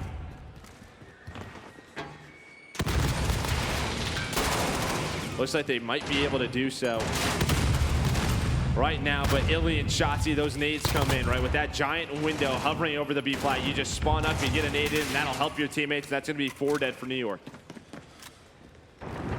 The lead you'd expect them to have after the early break towards the A side. They've had Subliners scrambling for the last 2 minutes to find any mid-map control. Zuma wins a big fight top L, but can they actually get into B? There's still 2 players there. By the time they get in, the last member will be spawned up for Empire and rallying across mid-map. You've just been split more often than not if you're Subliners. It's been tough to effectively find a squad push onto B or A. Due to the fact they're spawning kind of back office, they're just gonna elect to push right on through. I think it's gonna be Clayster that's gonna hop onto C. One pushes through and attach from Subliners to the other side. He wins his one-on-one, but there's only 40 seconds remaining. Yeah, and with 40 seconds left, right, Dallas is just going to take the BC setup. Right? They'll take as many points as they can. Doesn't matter now. Yeah, it doesn't matter. So, yes, New York flipped to A, but just not enough time really to do anything with. So this actually works out for Dallas. Their lead will continue to grow. If we take a look at the stats on the Dallas side, everybody having a solid game. You have Illy at 13-6. On the other side, it's Happy, 5-13. Not the best half of domination, but still 1 half to go. They could turn things around. Yeah, I mean, he didn't put up the biggest stats in map 1, though, and they were still able to win that hard point. So they can do it without him dropping bombs. The difference, though, they got a really good, well-rounded effort out of the other 4 guys who all drop a 35+ in that map 1. But what a half it is for Empire. Almost 100 points on the board in those 5 minutes. And now the terrifying aspect is that if you're Empire, you spawn on A side. Yeah. And I just don't think Subliners are going to get a 30-second flip like we saw Empire do. I know it took about a minute to get that 2-cap control after that, but still, like, the damage is done in the opening 30 seconds. And I think you highlighted it properly, like at B, how hard it is to control from the C side. The fact that you can't get those nades in through the window, like, well, you really saw how difficult it is. If we can jump to Crim's point of view, this is typically where you see a player defend, but as he gets taken out from Happy from a ridiculous angle, it's usually so hard to push that top side of the mini-map because you have a player in that window with an assault rifle. He's gonna find a kill or 2. Yeah, but even with that first blood from Happy, you still have A-B control. Everything's going well for Dallas. You could not have called him out getting smoked better than that. Good stuff, Joe. We haven't seen that. Yeah. That was cool. He just got ripped. It was great stuff from Happy, but it didn't matter. It did not matter.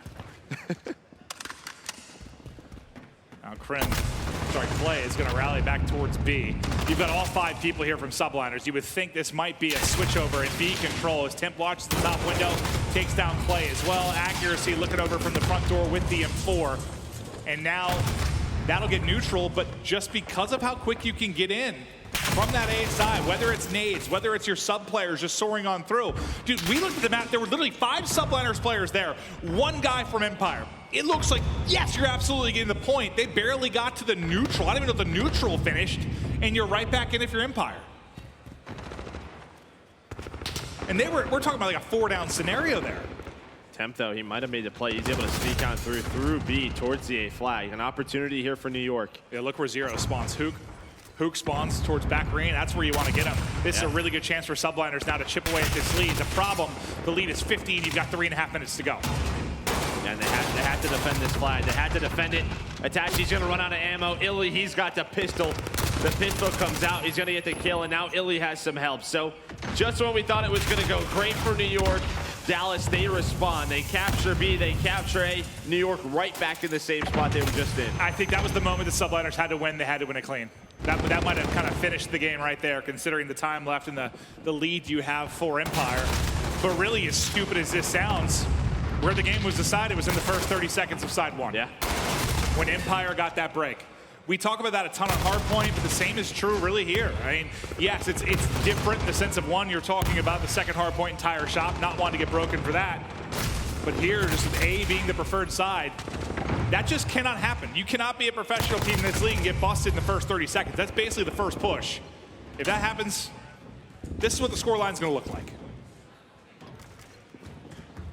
Well, maybe one last chance for New York. They're able to get A and B. Got 2.5 minutes. We've seen some pretty nasty 3 caps, but they haven't even gotten B yet. That's a neutral, and that's a thing now. When you have this lead, if you're Dallas, you can just sort of pester around the map, right? Just go for neutrals. Hold C. Just make sure they can't get a 3 cap in. Because at this point, that's exactly what you need if you're New York. Yeah, I mean, if there were 2 more minutes on the clock and you look at the minimap right now, I'd say, all right, Subliners have a chance, but it's just such a demand with this little time remaining. They're pushing now for the 3 cap. I was going to say that's going to leave it for Attach to make the play around B, but as he drops, you don't even win it for the 3 cap. Crimson's able to rally back. You have one at B, you have one at A. Happy will drop. Who really went off for Empire? Anybody that stands out big time? Not really. I mean, Shotzi's had 2 good respawns, though, I'll tell you that. Yeah, Illy had a good first half. This is the map where Shotzi had that 6 and 30 type game, his first series on the main stage. Looking a little bit better here, 21-16. Yeah, Illy had a really good first half, but I think as their sort of hold slowed down, New York got a little bit more aggressive. He slowed down, but just a balanced effort from everybody on the side of Dallas. A lot of kills through for Subliners, but not going to matter. Where are we heading for map 4? You got time to look. Yeah, that's what we're gonna do. I forget which one it was. It was Hackney. I think it was Hackney, and then Ramaza map 5. So why did you like the Ramaza if we could get there? Well, we get played again if you're Empire, right? Dallas hasn't played it at all, right? They're 0-0. Haven't played in an official match. Obviously, they could have been practicing it. It could be a very strong map for them. But that conversation about the opening spawns for this map, well, it's going to stick right into our map 4. We'll have the same exact conversation when we get into that one. But Subliners, unfortunately, no amount of killing sprees for Zuma is going to be the difference. Now just trying to pad your stats, I guess, as best you can if you're Subliners, as you've been out of this for quite some time. We need a mercy rule. Yeah, we need like a surrender. Yeah. Like StarCraft or something? Just like a GG surrender. Yeah, see ya, I'm out. That'll do it. The final seconds tick. Empire win back-to-back maps. They go up 2-1. And if you're Subliners, you won the first hard point. You're going to have to take a second, but the scary part, you're staying on the same map.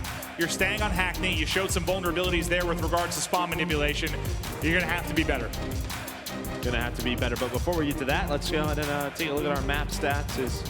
Yeah, I mean, again, we sort of touched on it towards the end. Very balanced from the Dallas side. On the New York side, Happy had a rough game throughout the entire time, but remember, as we just saw, right, towards the end of the game, some of those players padding those stats a little bit. We touched on the fact that Illy and Shotzi are the ones that we think really need to improve if Empire are going to be an elite team. This is their stats coming in, which we showed you a little bit early. Very pedestrian. Not great stats, have got to be better. So I'm curious now, 3 maps in, where do we stand? How are they looking? How are we looking now? I think Illy put up, I believe, 22 and 17 that last map. Illy put up a nice performance. I think the question's gonna be, I love Illy, man. Guy is nasty. It's just when is it all gonna click in the variants and all the respawn modes? When is it gonna click for him? And Shotzi, he's put together 2 great respawns. Yeah. 24 and 20 there. He had a monster map one as well. Yeah, he was the only one who was really productive in game 1. And it's good to see him do well on that map, just considering that's where all the memes started off for him, was getting smoked on that particular domination, but stepping it up there, they get a map win. Now looking to close out the series as we'll stay on Hackney. But there's so much, I think, pressure here. I mean, the pressure differs on each team because of how many tournaments you've played, where you're at in the standing. But when you see the 12th or 8th spot and 10 points separating them, this is the most important weekend so far. And I think that's going to be what we say every single weekend as we go, because it's just going to get more and more pressure. But It's unbelievable. These Well, are the it's CDL just like- points presented by Game Fuel. One of those things too, right? Where if you don't find, points to put you in a solid position towards the end of the year, you're asking one of those bottom 9 through 12 teams to win an event, right? Like you're putting pressure on them to say, hey, you know what? You had to get top 4 or get top 2. Well, and I just don't know if they could do that. Because, we're saying that, it's only 10 points to separate these teams, but that's probably what it's going to be between the 8th and 9th team. Because, I think you nailed it. Like, you might have 4 events left, but if you're a bottom tier team, you might be hoping you get 10 points a weekend. Like 20 would be good for some of these squads. So 10 points of separation is a lot more than it looks when you just break it down a simple graphic like that. You got to get points, you got to get them consistently, and you got to get them now, especially if you're at the bottom looking up. To Hackney we go, and now the question, who's going to get that right side spawn? Who's going to spawn Coalition, tire shop side? Usually you're able to push out to a big lead, unless you... Well, it should be New York, right? Just based off of what we had in map 1, where they were able to flip. So I think Dallas had the strong side in map 1, so it should be New York here. Well, you just got broken in this same position. So you just had a map where you just got broken with this setup. It cannot happen again. And we've had teams sort of switch it up, right? Like they'll just fight for that first hill, try to get as much time as possible. Instead of hitting through the top side, they try to fight through the hill, send 4 or 5 through. As 2 quick kills will go the way of Dallas Empire. Krim now working middle of the map with this M4. And you see what he's trying to do. He's trying to find an opening. I think that player hurt him though. Big gunfight goes down. Temp able to win it. I mean, if he gets that kill, who knows? It's probably done. Yeah, I mean, they're probably flipped. Because they were all pretty pushed out outside of Temp, so it might have gotten interesting. So, big win there from Temp. But it's Dallas that are looking to close out the series here on the hard point. Let's go to an Astro Gaming listen-in with the Dallas Empire. Nice, I'm on one shot. No. Only loves L stairs. Push through. All hold top, go. Yeah, Dead. Top AC dead. One more their door. One shot their door. One shot their door. Zima. One shot forklift. One shot their door. Zima. Oh, you ran it? Nice. Got one. We're still, this is good. Donnie's green. Okay. One is good. I have that. Top half full. They double naded me. Native milk. Donnie's top green. Donnie's top green. 100%. But I'm stunned. Under sky. Yo, one's cop car. You guys, I'm just still milking. Cop car dead. Cop car dead. Let's go. Forklift. Go. I have AR. Go. Back Looking for Forklift attached. Back right. Top green. Back dead. I'm looking up. Top left. Stacks. One shot. Got him. Lot in top hill. Yo, there's small lot. Bottom house. Going top. Happy one shot under scout. Another one there. Donnie. We got him. One mil. Another guy. Big win. Good try. Yo, one's like top AC. Alright, yeah. Good. Decent time off the top. Good job. I'm trying to nade it. Our door. Top AC, yo. Top AC got me. Yo, I'm back apartment right now. I'm in scrap. Go for it. One shot in hill, Porter. One shot, Happy. There's two. Right back into the action. Empire looking good, but with these final 15 seconds from Subliners, they'll be able to get right back into the game. Looking at a roughly tied position as we'll head over to Smokestack. Any big takeaways thus far? I mean, there was an opportunity for the Dallas Empire to blow away this game wide open, but it was attached inside the hill. Who was able to find 2 kills in play with an AK. We haven't seen this. Switching it up, has the AK out, so maybe he knows something we don't. No, dude, shout out to Hitch. I think it was Hitch the tweet the other day. He's like, I want to see assassination. I want to see an AK come out. I want to see an Uzi come out. He wants to see some of the different guns come into the rotation. He wants that to like showboat, not to use it in the middle of a Clay, man. If anyone's gonna do it, it's Clay. Yeah, I'm just saying, I want to get right back on board with him. Smoke him! See what this thing does. Oh, well, there he is. Okay, well, it didn't go well there. Yeah, one death he's gotten stuck, and that one he just got caught. So it's been unlucky. A little tough little stretch. Just kept it out though. Curious to see if he still has it in his hands. We go back over to Clay. Still got it out? Yeah. Sure does. All right, let's just. Yeah, maybe it's just not going well. That's an unlucky little stretch, Joe. That's all it is. Yeah. It's not the AK. We're just calling for it. That's what happens. We'll just stay on board with Illy. I mean, he switched, so we lost it. All right. Okay, well, really good try, Clay. Yep. Really good. We go 0-4 on a little treachery assault. And it was nothing to do with the gun. He was just like unlucky timing, stuck. Like Empire still find themselves up 20. Scrim 6 into the hard point. The swarm comes forward. It's accuracy with 3 inside the point. Gets him out to 10-11. It's a nice multi-kill from accuracy. We'll see if he can keep the streak alive.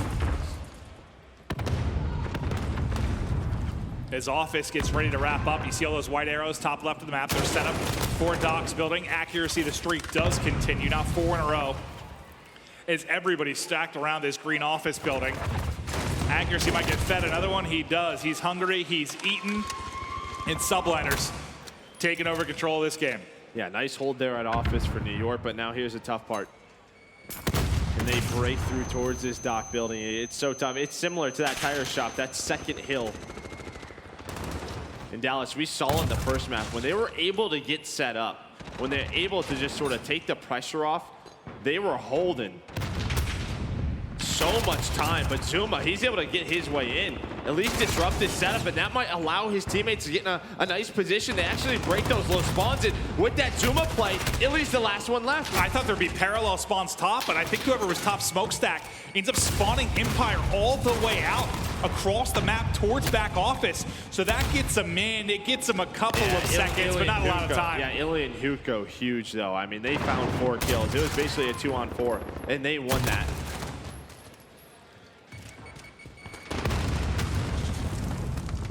Well, that'll look to wrap up our first set of rotations. Set up at warehouse, you see Subliners.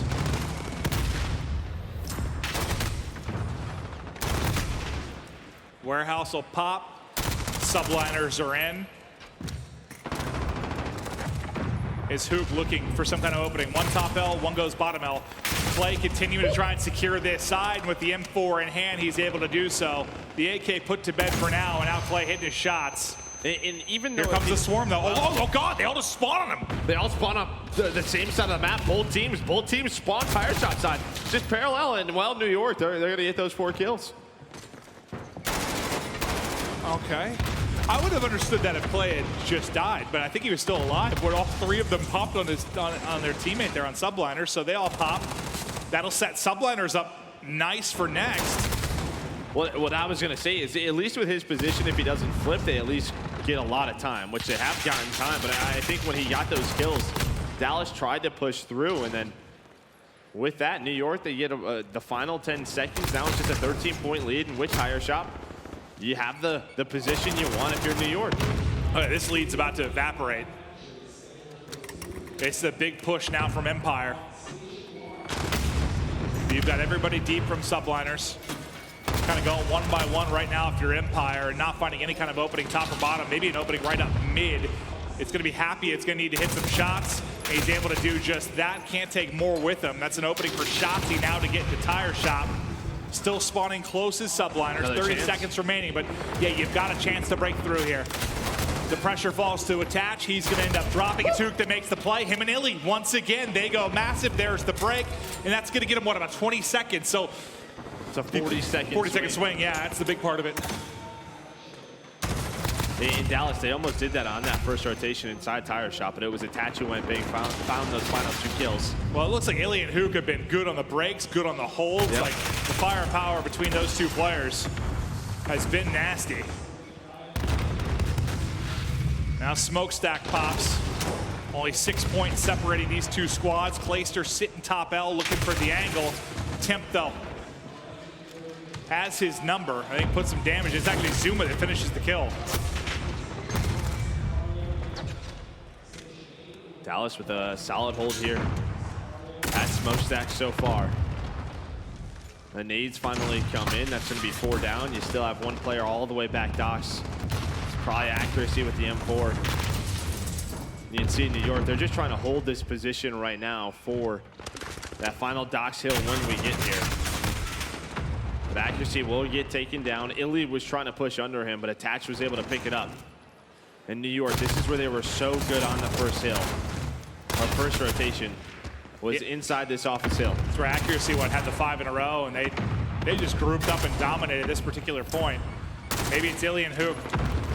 They have to be the playmakers yet again. Happy. Trying so desperately to get to the point now. Smoke out, bullets everywhere. It's chaos in the point. Can't quite connect on his shots. Door closed, door open, accuracy dead. 5 in a row there for Empire to shut it down. Now Empire look to close out the series. 35 more points needed, almost exactly that on the clock. So Subliners, they need to hold that top left dockside spawn, but they also have got to contest. They've got to battle in. And well, they're able to get inside. You do have one player who's pushing towards the top side from Dallas, and they spawn inside warehouse, and they're just trying to go. They're trying to go and attach. He's trying to stay alive. So the spawns are going to flip. I think that was Krim that pushed through. Yeah, Krim. He's able to stay alive now, and this is exactly what they want. They have the setup. It's about to be a tie game as the scrap time goes the way of New York. Illy and Hook, we talked about them with their great plays on the hold, and that continues. Now just 25 more seconds to close this series out. It was a tie game, but it's Empire now in position in what should be our final hard point. Can New York get in? That number 5 in Zuna spawning out so far across the map, but he's got to get there. 10 points now away are Empire from closing out this series. They're just funneling into the wall, but it's Empire. Krim 6 with a lovely double. Not enough time, not enough space. Subliners can't get in, and Empire close out the hard point and close out the series. Yeah, 3-1 fashion. I mean, some very close maps, though. Obviously, domination, they dominated, but outside of that, the other three, the hard points were close. It's better than what I thought from New York. So definitely still a lot to go for them. It's interesting though, because I mean, I think Happy was pretty solid in the search, but not great in the respawns, at least statistically. I just don't think he needs to be with that much talent around him. Is it sort of like a cap type thing? Like you don't need bombs at a cap on this Optic lineup, you would think. As long as the other 4 step it up, they'll be all right. Someone can do the dirty work, but yeah, super competitive series from Subliners. A series in which I think they could have won. I think they know they could have won if it probably wasn't for a couple mistakes here and there throughout the respawns, but impressed. Yeah, you see there Illy and Krim both with those double 30 bombs leading the way, but it was some big holds, I think, from the Illy Hook duo. They were able to break inside that big holds, shot. big breaks, big everything, yeah. Yeah, some huge plays from them, and that's a 28. We said about that 20-second swing. I mean, look, it's a 28-point difference. Like, that could have been it. What's the ceiling for Empire for you this weekend? How far can they take it? I think the grand final. I think it has to be the grand final for Empire. Whether they could beat FaZe, I think I still have to see more from them. Yeah, I saw. I said that they were like the 3rd best team in the game right now, and someone tweeted me a picture of the standings with them in 7th and said I'm an idiot. That is one of the dumbest tweets that I've ever seen. There's not too many intelligent people, but it is what it is. Yeah, because I've played as many tournaments. But Rambo Ray, the new general manager and coach of this roster, I believe we've actually got him on stage with Rich. We do indeed. We're going to jump in right now with the PlayStation Instant Reaction. And I know that you just kind of got to start working with the team a little bit. What's your main focus right now? What is the goal? What are you going to be doing with this squad? Obviously, I haven't worked much with the guys yet, but we're trying to set ground rules, really kind of make sure we have everything set up for each map and mode. We're still kind of catching up on certain things, but we look really good right now. So. Yeah, definitely look really good. I do want to, not to move away from that too far, but there has been difficulties with certain squads. Some of the squads at the top have definitely thrown you guys for a loop at other tournaments. How do you try to target a problem like that and actually be able to match up better against some of the squads that have been able to pull ahead on the points leaderboard? I think it's really the practice regimen where we're going to gain a lot from and really catch up to the teams that have our numbers so far. So I'm not worried about it. Just give it a couple more weeks and we'll be ready. Yeah, and this tournament in particular, I mean, is this one of the ones where you say, okay, Huntsman, not a team that we have to worry about? Are you trying to get to that grand final, or are you trying to grab the win here? Oh, we're trying to win this, man. These guys are ready. They're amped for it. And then, honestly, if they just all play their game and they all play well, we have a chance. We saw Florida last event kind of come out of nowhere and have a chance, and our boys are better than that. So I think we can hang. All right, very exciting stuff, because ultimately you have a team that can already potentially grab the W, and also they are thinking about the long term. They are thinking about what they want to do for the rest of the league. We're going to be moving on forward, though, throughout the day. HQ coming up right after this.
free now.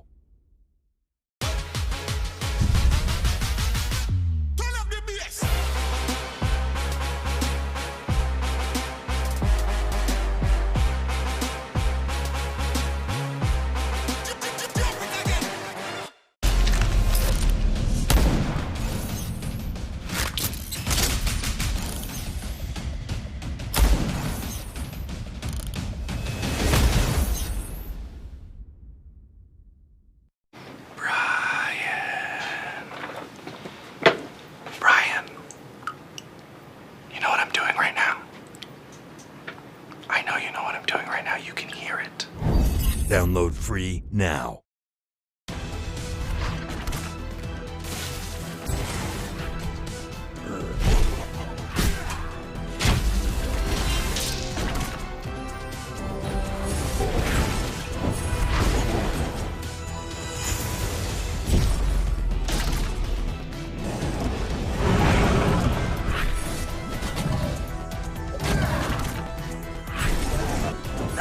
Legend of Soulguard. Download now. Oh, right now it's free, right? And all of a sudden, huge exploding comes in there, it's like, no! And there's some cold chaos and it's shitting. I was going, no! And I'm like, Download now.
Call of Duty League is brought to you by Mountain Dew Amp Game Fuel, the official energy drink of the Call of Duty League.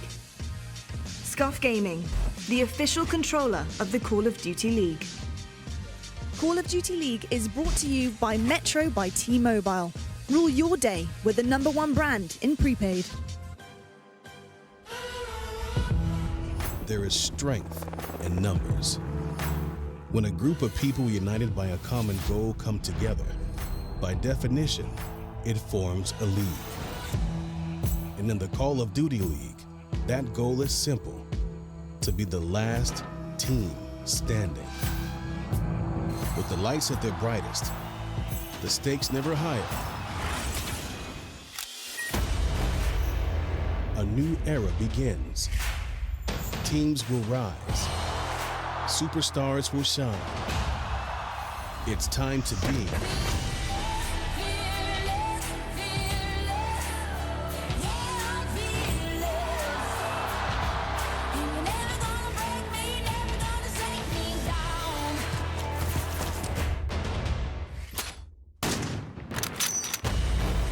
teams must now answer the call and begin their quest. This is the Call of Duty League.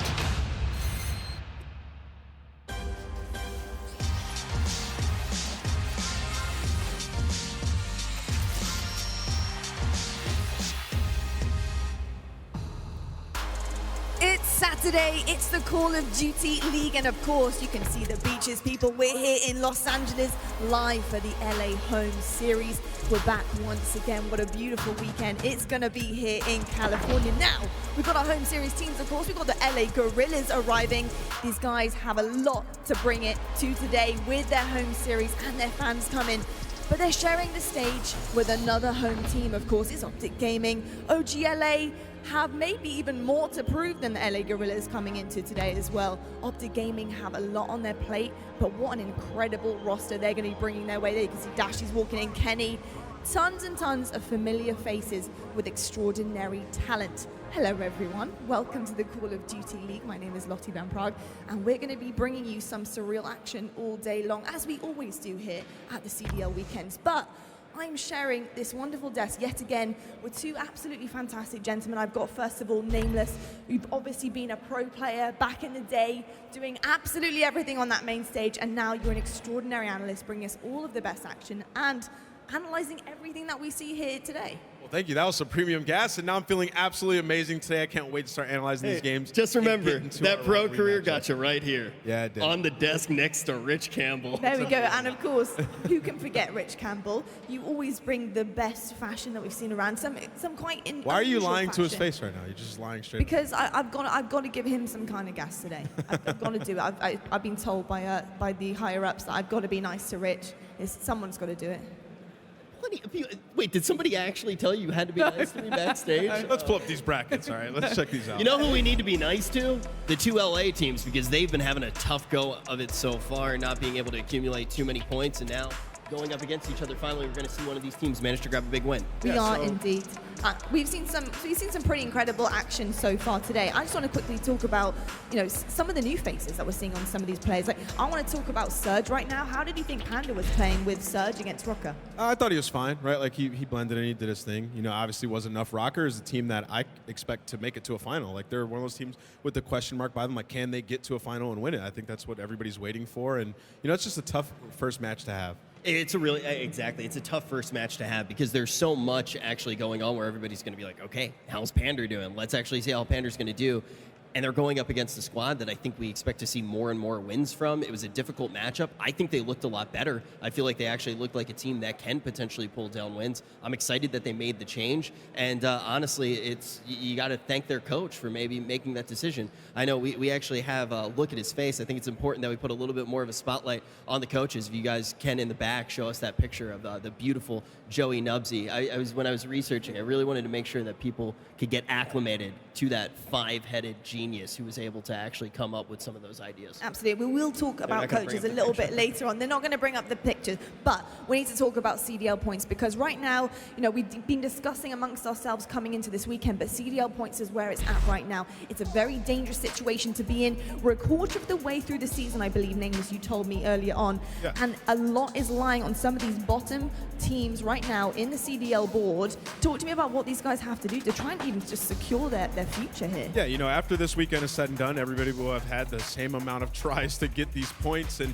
you look towards the bottom, you see Subliners, Surge, Ultra, Optic Gaming, Guerrillas. Like, these guys need to start getting points because it's going to get very tough later on in the season to play catch up and try to get top 4. That's where you want to be. You want to be top 4 so you qualify for playoffs. And they're falling behind very fast. They need to pick it up here, right now. I think what Nameless said that's so important is just we're finally at the place where all of the things that happen with the schedule, teams are going to have breaks.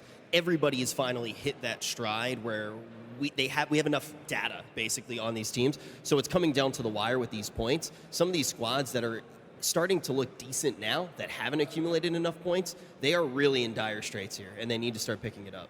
They do indeed, and we'll find out if there's some more points are going on the board a little bit later. But let's talk about whether or not some of these players are going to be seeing a few points on their team. Let's look at the schedule we've got for your Saturday.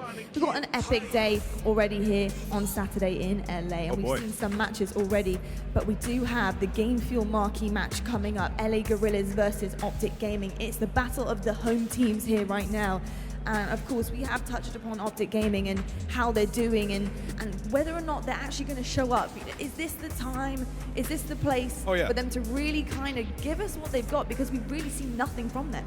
This is do or die for these guys. For some of these players on this team, it's career changing, right? Like you have TJ and JCap, who are both bottom 3 in overall KD of all players in the entire CDL. And like right now, if Optic doesn't turn up and gain some traction here, one, they would get no points, which would be horrible for them as a whole. And they're going to definitely make a change if they don't win any matches here. So like they have to turn up, and honestly they have to get like top 3 here to not make a change. I think it's actually maybe even they might need to even potentially like win an event. I don't feel like it's do or die. I almost feel like the roster already died. They don't have to win. If they get like top 3 and they get one big win here, they can get that confidence and maybe work on it, because making a change is extremely tough, especially when you're dealing with players of the caliber on Optic Gaming, right? Like it's not easy to make that decision to bench a JCap or trade a Slash or something like like that. So I think if they get top 3 here, they're fine going forward, but they have to turn up here and in this match in particular. They do. And I've heard a lot of people say that really it's this first match for them mentally. Like you said, you know, they have to win this first one. For a lot of people, they're a mental team right now. It's going to start to really get to them. The fact they have nothing on the board, they really need a first win here to try and carry them through this weekend. Now, we do need to talk about this Game Fuel marquee match right now, but let's just touch upon LA Guerrillas and what's been going on in this squad, because they've picked up 2 new players. They benched 2 of their players. Let's talk about the demise of Aches, really, in this roster. What happened to Aches? What happened to Saints? What's going on? I believe they have 3 new, right? Because Blast is coming in as well. So like Aches, Saints, and Lacefield all sitting out here in Los Angeles. And, you know, Aches was sitting at a 0.65 overall KD. It was just absolutely abysmal. He's the worst in the CDL, so he had to be sat. And then you look at players like Saints and Lace, those players who can go off and take over games at times. So there's some big shoes to fill in terms of go-off potential, but they're picking up these amateur players who have done well in the Challengers bracket, who actually Spart won Atlanta on the Atlanta Academy team. He won that Challenger tournament. So the path to pro works, and we're going to see these guys can go off on the main stage. But it's also just it's a different beast than their opponents, because we really don't know what we're going to see out of this squad. It's mostly rumors at this point. We're essentially looking at an entirely new team, which is somewhat of the theme that we're going to have for this entire weekend. Already, we know that half of the teams here have made tweaks to their roster, and time again, we're just trying to figure out what these squads are going to be able to do. I actually do want to ask Nameless really quick, though, because we were talking about that LA roster. Do you think the longer you wait to make a change, the harder it actually is to try to make a change? I mean, if your team is clearly broken, like how the Guerrillas were, and they obviously don't have as much talent as a team like Optic Gaming. So like Optic Gaming can wait it out because they have that talent, and if it comes together, they'll be fine. But like Guerrillas, they weren't working together as a team, and they don't have that talent. So like you have to make a change early on just so you can start getting some points, right? So these guys coming in, like they're hyped, they're excited to play here on that main stage. You have Spart, who's coming off a big win, who's extremely confident and great. He's going to come in here. He's going to be fine, right? It's just whether or not they have that teamwork. Absolutely. Well, I can't even keep up with the roster changes. There's so many. But obviously, LA Guerrillas, like you said, pretty much a brand new sheet for them. This is a brand new team, and it's whether or not this team can come through. They're kind of a far behind if you think about it. Coming in fresh with a brand new team, hasn't played together on LAN yet either. That's kind of difficult stuff. So I'm excited to see how they do and what their debut is going to look like. But let's talk about the other team, because I've got to say, how can Dashi regain that superstar from to turn LA fortunes around? I'm really excited to see what this young man can do, because Bruce up on the stage today, you need to be sure to check out the full interview Monday afternoon. And Dashi has been chatting to us as well about how he's feeling about being in the CDL league, because he certainly doesn't hold back anything when he's up on that stage. But we do want to know how he's been feeling, why he hasn't been performing. So check this out.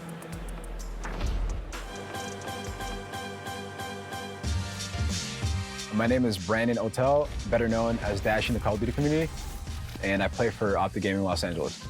I was born in Ottawa, Ontario. My childhood was pretty average, I guess you could say. I had a lot of fun. Nothing too crazy. I mean, I went to school, played hockey, and tried to enjoy myself. I didn't really do anything too crazy. 2018, 2019, that's when I joined Optic. So waking up Sunday at CDL Vegas, it was a day I'll never forget. I just had this feeling that I just knew we weren't going to lose. I can't believe what we're witnessing! Are you serious right now? This is like a Cinderella story. I'm winning my first ever event, but in the craziest way. An unbelievable comeback! All those comebacks made the championship way sweeter.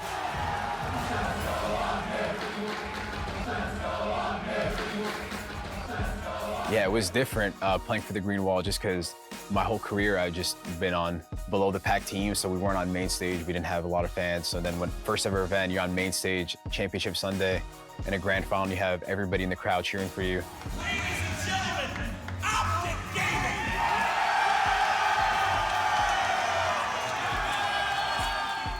After Vegas, I definitely still wanted to keep winning and just solidify, like, yo, like, but that wasn't just a one event thing. We were here to like dominate. I didn't feel any extra pressure, but I definitely was more motivated after winning, you know, getting better and stuff like that. Unfortunately, it just didn't pan out like that. Me and TJ just wanted to stick together. Obviously in the offseason, we were like, yo, we got to play with each other. We're both really good. And then that's when we just hit up Slasher and Kenny. We're like, yo, because they were a duo too. So we're like, you know what, let's just do us four. And then we were just looking for a fifth. We're like, you know what, we just kind of need someone that understands the game. So that's when we decided to pick up JCap. The first time we played on LAN with each other was at Minnesota, and we did not have a good showing at all. We all expect them to get better. We all expect them to improve. They gotta get the ball rolling. We're not grinding as hard as we could have been. We put in way more time, so I'm really excited for these next tournaments for sure. We're just more focused on winning, and I'm really excited for this whole season just because I know that I'm really good at this game and I could still do what I've been doing these past couple of years. Big picture, how does Dashy want to be remembered? Here we go, Dashy! He's ripping him! Baby, that was 2 nasty ones back to back. Oh my goodness, he's hitting absolutely everything! Oh, Dashy! I just want Dashy to be remembered as someone that enjoyed what he does. I love video games and a hard worker. And yeah, I just want to be remembered as probably at least top 3 COD player of all time. We'll say that. He's got some high hopes still for himself right now, but Dashy, we need to see you get on that stage and show us what you've got, because we haven't seen really anything from this Optic gaming team at all. I cannot comment on their gameplay really, because I don't feel like I've actually seen a true side to them. Yeah, absolutely. And, you know, in terms of Dashy individually, he's been fantastic. Like, you can't take anything away from this guy's talent. He's still a superstar. It's just Optic Gaming has not put it together yet, and that's a role issue between him and Slasher that they're going to have to figure out. And then other players on the team individually not performing. Yeah, I think that was the first thing that I thought of, right? You go to that role issue, you just have 2 players on the team that don't seem to be gelling together, especially just based off of what they want to do on the map. How do you fix that? It doesn't matter how good both of the players are. If they're not able to accomplish their goal on the map together, you're not going to be able to get anything. I mean, at some point, you know, you gotta want to see Dashy run an MP5, right? Like, Slasher has won world championships with an AR, multiple championships, and Dashy is one of the most, if not the most talented player we have, or on par with the most talented players we have in the CDL. There's no reason he shouldn't be able to pull out an MP5 and go off. We got to see that happen. Something has to change. That is for sure. Something right now in this team has to change. I just can't imagine that what Nameless just said isn't something that is causing constant arguments on that team too. Obviously, we can talk about what we've seen, but when you also start to talk about what the mental is going to be on a squad like that, there is no way that that's not an argument every single day. Yeah, because you know in the back of their heads, they're like, man, Slasher wants to run a main AR, and they're looking around like, we need this guy with an MP5. You've seen what players like Abizi and Simp are doing on the map, just absolutely terrorizing them with MP5s. Like, we have a guy that possesses that talent. Yeah. Let's use it. So maybe we'll see that change at some point. But right now, I'm excited to see these guys go up on that main stage. Do you know what? I'm actually really excited to hear from you, Nameless, because we're going to go straight to the game fuel keys to victory. Let's start with Optic Gaming. Let's talk about them. What do these guys actually really have to do? I mean, we've been saying it over and over. TJ and JCap need to step it up, right? Like, this is a team that has a ton of talent. They can't be slay heavy, but as it stands right now, they're one of the bottom 2 teams in overall KD in the entire CDL. Who would have thought that you would be saying that about Optic Gaming LA just looking at their team on paper? You got TJ, who's sitting at 60 out of 61 in the CDL, and you got JCap sitting at 59. So both those guys need to step it up, and they need to start slaying. It starts there. They do indeed. And what do the LA Guerrillas have to start doing? What are their game fuel keys to victory? Yeah, so this is a brand new team, right? Like, 3 out of the 5 players are brand new to this squad, so they're coming in. They need to give that good first impression. You have 2 players who haven't been playing in the Pro League ever. You have Blast, who has minimal Pro League experience, and this is going to be their first big stage match up against a big name team. So that first impression is everything. They need to come out and start strong and get that confidence. It's basically their debut right now, to be honest. If you're looking at the ratio of who's new in this team, like you said, Rich, before, it's basically a brand new team up on that stage. Do you think with the likes of Optic Gaming, OGLA up there, and the fact that they've had the experience on LAN, haven't done so well, but do you think that they have that against them? I would have to assume that this is going to be a win for them. I really would hope that with the extra practice that they've had, that a team coming out just sporting an entirely new roster should be on the back foot. If they're not, wow, yeah, it's done and dusted. In my opinion, that's when you need to start making a big change on the side of OG. We're going to have a look right now at these 2 teams in comparison. Let's look at the quick scope presented by US Air Force. These 2 teams up on this stage is the battle of the home ground. Where are the fans going to be cheering? It's the battle of the burgers, if you ask me. Look at those stats, man. They're not looking too good. You got Optic Gaming, man. They're under 50%, I think, in all 3 game modes. Like, they haven't even won a domination yet. So, like, there's been no signs of life from these guys whatsoever. Like, it's just pitiful to see that. And, you know, going up against the Guerrillas, they have to turn it on. They have to. Yeah, They I do. think right now the only accolade that really Optic Gaming has been able to run for is if they're the worst team in the league. If they're not able to win this, that's not even a question in my mind. I would say that they definitely are. But if they are able to come out looking strong here, maybe they can start picking up some momentum. Now you can see we've got the US Air Force maps and modes on your screen right now. This is how the series is going to play out if we do get to a Game 5. But coming up first, we've got Hackney Yard Hard Point. What are we thinking, gents, in this first game? Are we seeing this going to Optic Game, or are you just not really too sure how these two teams are going to feed? I mean, you don't know what to expect on the side of the Guerrillas, so I'm just going to go with Optic Gaming LA just because I know their backs against the wall, and typically when you've seen players like Kenny, Slasher, Dashy, TJ, JCap with their backs against the wall, they've been absolutely fantastic. So, like, it's do or die for them, and I'm going to go with them in this series. Yeah, I mean, if I have to make a prediction, I'm going to go with LA on this one. Okay, that's a good prediction because you can't really lose. They're both LA. They're both LA. But you know what? We're going to be back. We're going to go to a quick commercial break. We do have the battle of the homestands right now. We got LA taking on LA, OG LA versus the LA Guerrillas. We'll see you guys very, very shortly. Plenty of action coming your way.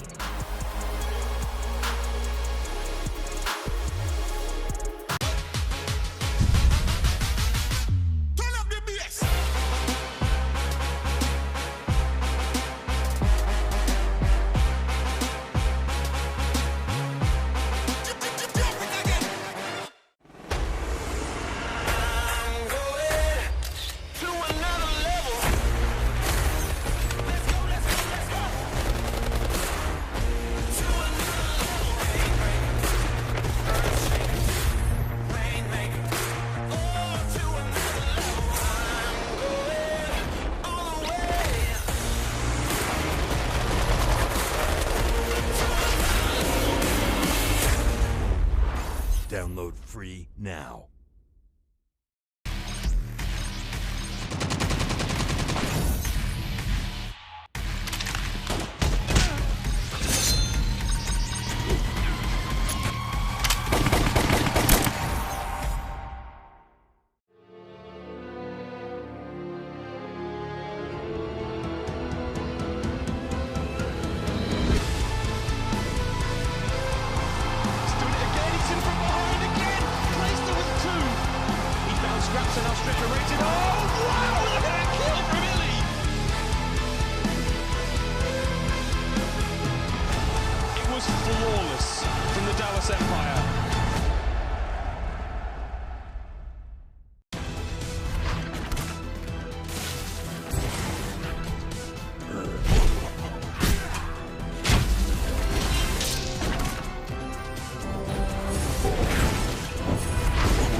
Legend of Soulguard. Download now.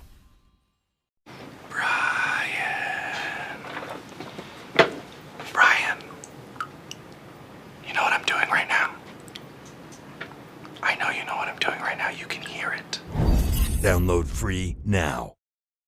Oh, right now it's free, right? And all of a sudden, huge explosion comes in there, it's like, no! And this cold chaos is shitting. I was going, no! And I'm like,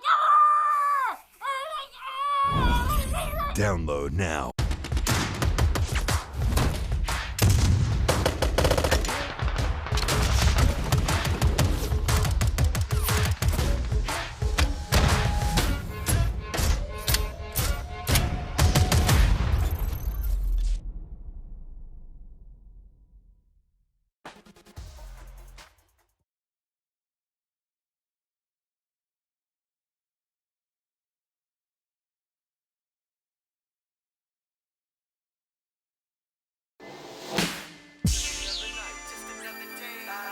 Los Angeles.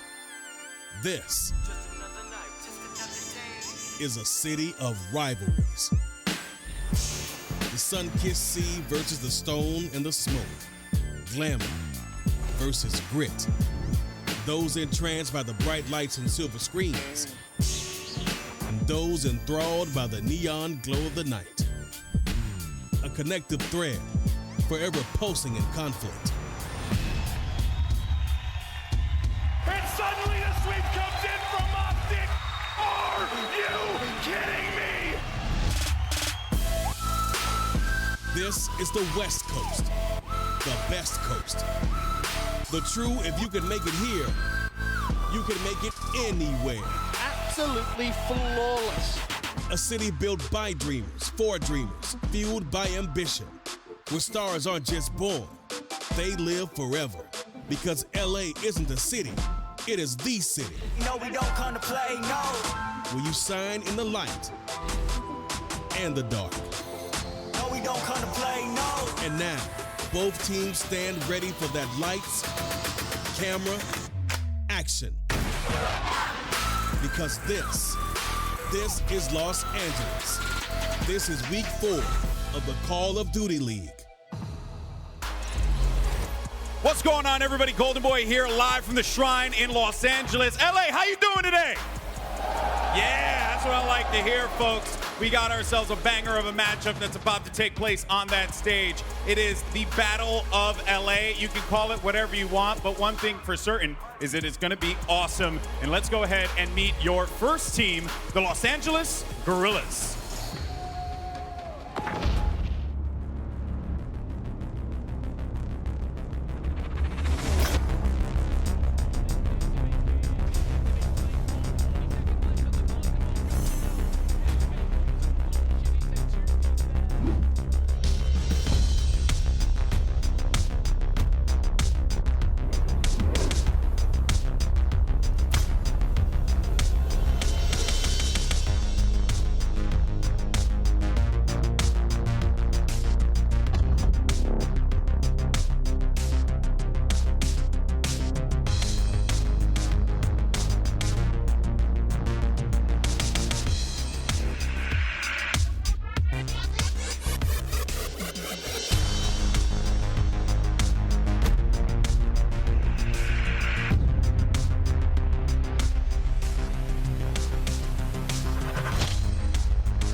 There you have it, folks. It is now time to get up, get loud. Come on, Shrine. I need you guys on your feet. I need you guys on your feet. Join me. Let's go. This one's with me. This one's with me. That's right.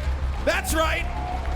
It ain't every day you're going to get an event like this in LA. So let's go ahead and bring out your Los Angeles Guerrillas, starting with your first player. It is Decimate.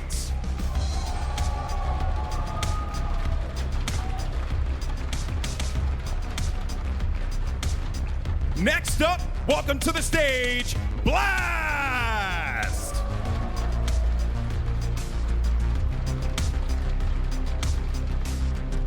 Followed by Spart!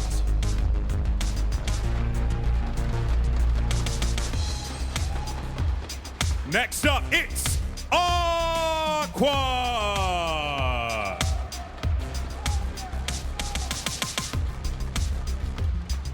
And finally, Vivid.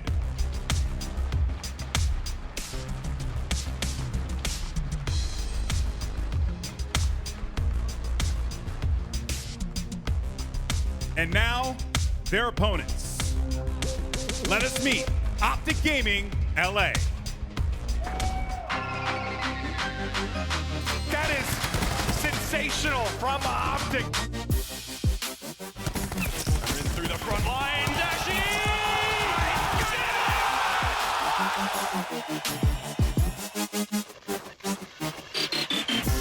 And it's Slasher! And suddenly the sweep comes in from Optic! You have to deal with TJ, and TJ shuts the door! This is going to be an interesting game. Optic Gaming has made some changes to how the team is going to function on the main stage, and we'll see if it is going to pay off. And I know we're going to bring out these teams here and bring out these players here in just a second. So, ladies and gentlemen of the Shrine, welcome to the stage, Dashi!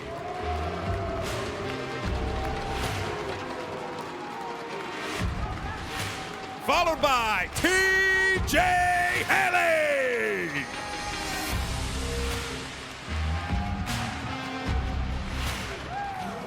He says this is his Optic. It's Slasher! Followed by the one and only Quavo!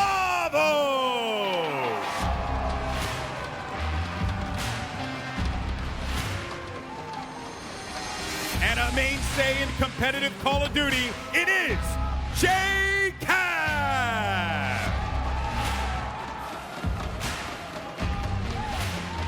Ladies and gentlemen, Optic Gaming Shrine, I hope you're ready to go. And let's send it over to your casters. It's Miles and Momo.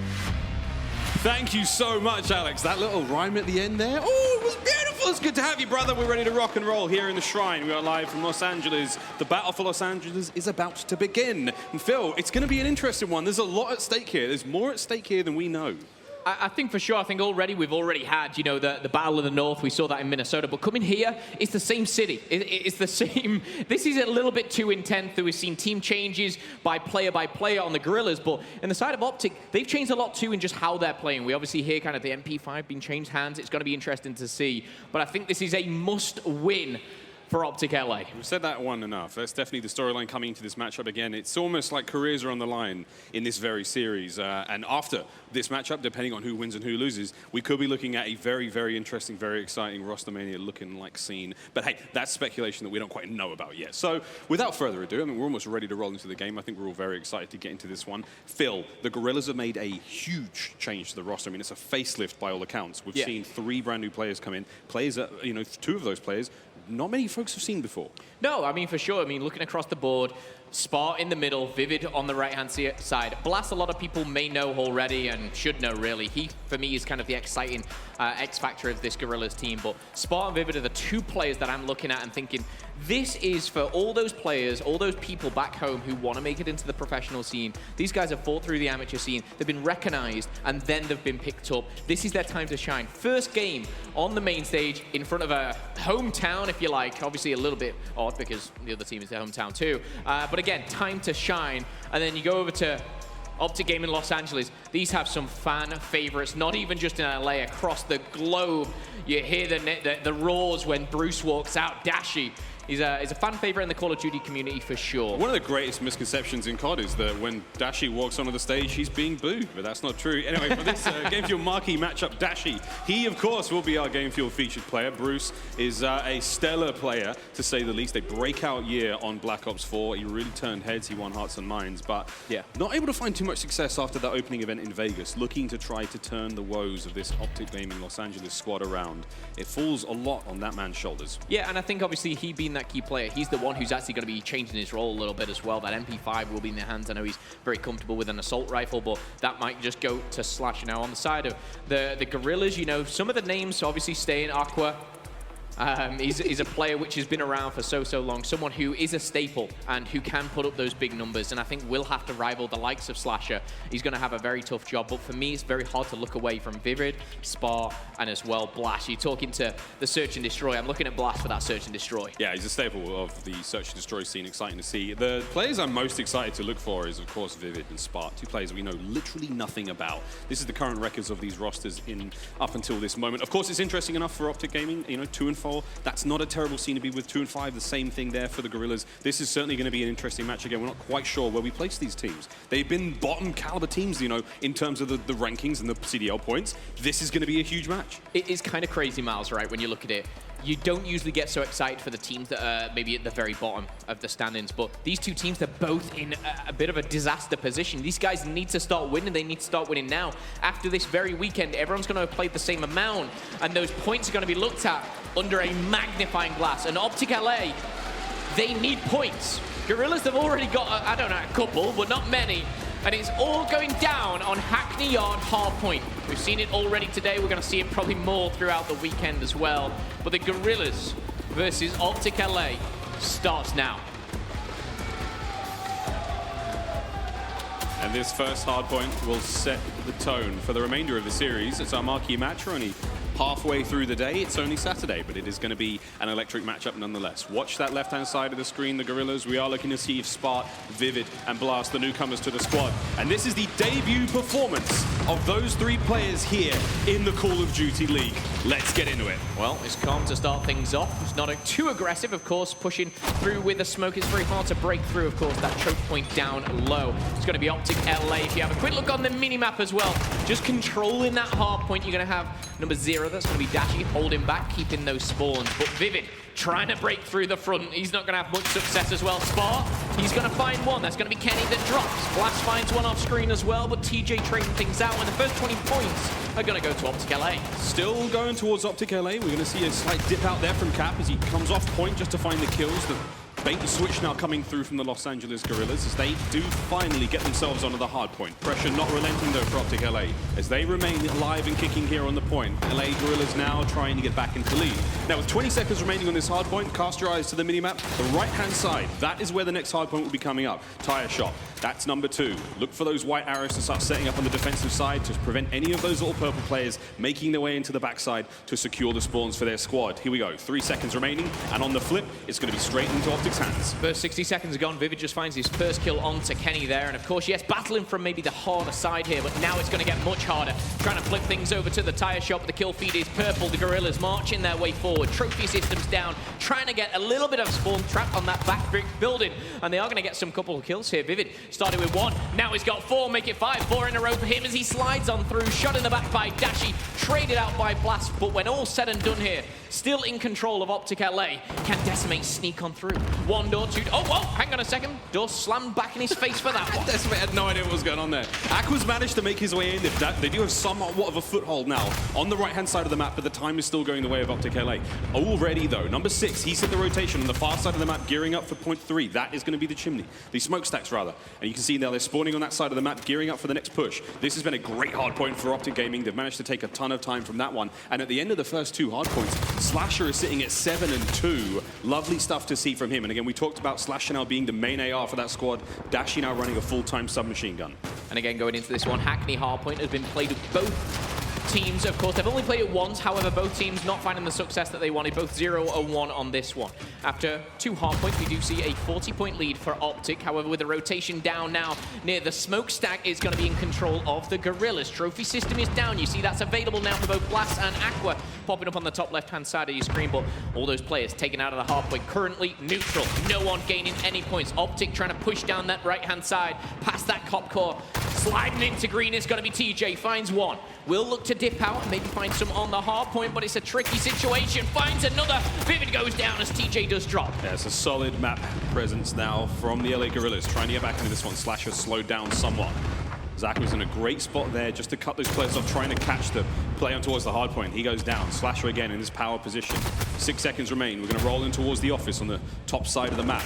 That building Slasher is approaching now. Got to find those entry kills, and it looks to be the Guerrillas' fortress right now as they've locked that one down. Over we go into the hard point. Slasher unable to get the kills, and now spawning from the warehouse side, we're going to see Optic try to cut their way through mid-map, but the crossfire here from the Guerrillas is going to be devastating. Yeah, one thing about the Guerrillas that I'm finding so interesting is the interaction level from Aqua. He currently sits at 23 interactions, 7 assists as well to that as well. By far in the lead by any player in this lobby, but jumping on board with the man himself is going to get taken down. Kenny with a 3-piece. Dashy and Cap will find number 4 and 5. It's a clean sweep for Optic as they breach the 3-digit mark, 100 points and counting. J-Cap only 4 kills to his name, but he does have 30 seconds of objective time, so we'll see how he gets that back as he finds another double here, taking down Spartan Blast.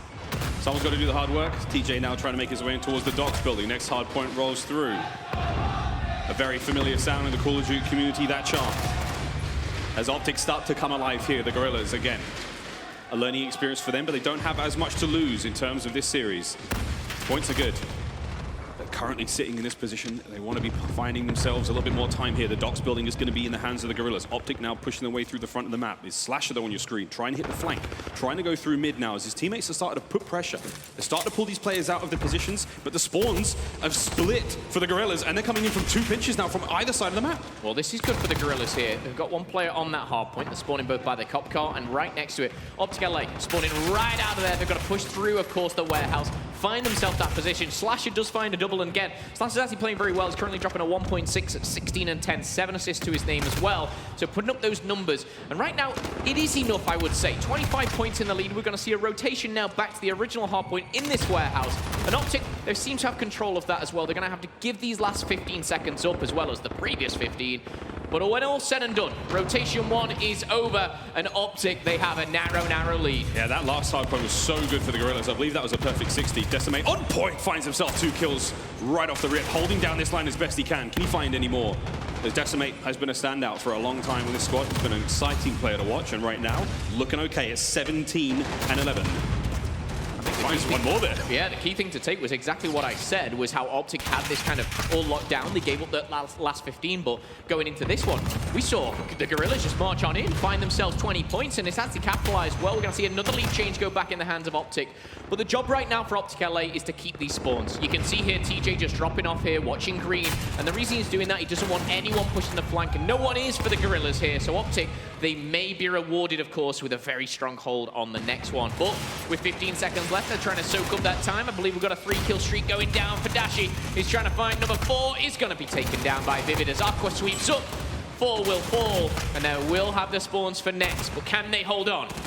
Here comes the push from the Guerrillas. Aqua finds 3 on the way out of the last hard point. He's got to contend now with Dashi in mid-map, but there is a bit of a flank developing on the other side. Will the Optic Gaming members manage to take care of the top of the map while Dashi does what he can on the left? TJ is overextending now, trying to slow these players down on the way out of the hard point from first. And again, so far, so good for Optic. They get a trickle the first time on the hard point. Now they roll over towards Tire Shop. They get a ton here. No one from the LA Guerrillas has really managed to break in over that brick wall line. This could be the first push they see. Slasher in top window position, racking up the time, finding the kills. JCap drops. Quavo's up next. Kenny, is he going to stay alive? TJ backs him up. TJ finds 3 there off screen, just in front of the Tire Shop. Will now start to push on, but TJ, really the relief of Optic as he finds number 4, and number 5 isn't needed. Cap right by his side. Brothers in arms, it feels like, as they push through the warehouse now. TJ, 11 bullets in the chamber. Quick reload on that. Wait for Decimate. Decimate, good night. As he pushes through, will finally find Blast, and that will be the end of TJ's run. I just want to go back to what I said originally, how Aqua's interactions were so high. Currently at 47, highest in the lobby right now, but Dashi was a player that we wanted to watch, and the reason being of his role change. He's currently 20 and 20, he's putting those interactions up. I'm loving what I'm seeing from Dashi. Not quite over yet, though. Optic with a sizable lead. They're getting towards that 250-point mark. That's the win. Smokestack's currently in the hand of the Guerrillas. How long can they hold on for? Slasher now through mid. Finds the shots, takes care of Spot. Right onto the point he's going to go. A bit of crossfire comes through as Vivid. He finds himself a couple. Dashi now on top L, doing what he can to keep that pressure on the hard point. But it's not going to be enough, as the spawns now in that back warehouse are forcing Optic to funnel through one direction. And all that time, Miles, no one was actually on the hard point. We're going to see Spot slip on it now as he finds second number 37 for him. The objective player clearly being Blast. He's raked over 100 points for his squad, 22 and 20 as well. As we bring up those scoreboards, keep your eyes on that one. But as the final 15 does drip away, we're going to be heading back into bottom green here. Blast already having the hill. Dashi, though, has other ideas. Slasher takes down 2 again from that preferred long-range shot of that assault rifle. That's where Slasher really does thrive. But Spar, new kid on the block. Can he do any damage? Yes, he can. Finds TJ. Quick reload, and he's going to find himself a couple of seconds on the point. Quick recap, though. 214 to 192. This is where we see the Guerrillas. Can they get back into it? Can they hold off the charge? Optic Gaming just surrounded the building. Spark finds his 5th kill in a row. Now he's trying to hold on through next. His teammates are above him. 2 of them actually downstairs now, so they're going to do what they can to slow down that push from Optic. Here comes Slasher, right in through the front door, gets the tags. Spark's going to have to back on up as his teammates are trying to win that gunfight on the outside of the map. And this is what we saw in the first set of rotations. This is where LA Guerrillas pulled this one back. If we go to the next hard point, and that's going to be Guerrillas one as well, this is looking like a map win for the boys in purple. And right now, the Guerrillas, they're out slaying them. The only player really putting those numbers up is Slasher. Is he going to be enough? That's the question when the contest goes down and the last 15 comes through. The kill feed all purple, and this is where we see the charge. They've got to break one more. The smoke is down.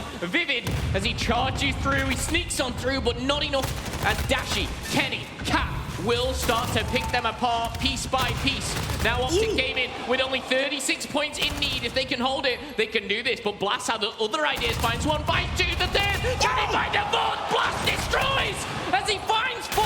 That could be the opening that Guerrillas need. But as he falls on down, Optic have the spawns. Just one more chance for the Guerrillas. And we see Vivid will fall. Number 1 is actually pushing through. That's going to be Decimate. He's going to see the contest now. Blast through the smoke.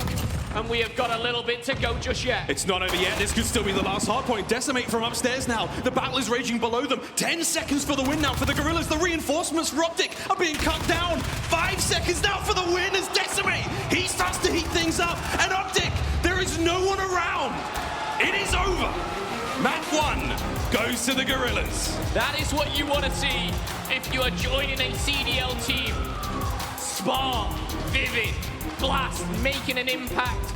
But for me, the key player, Aqua, he was an absolute slaying animal on that map, destroying Optic.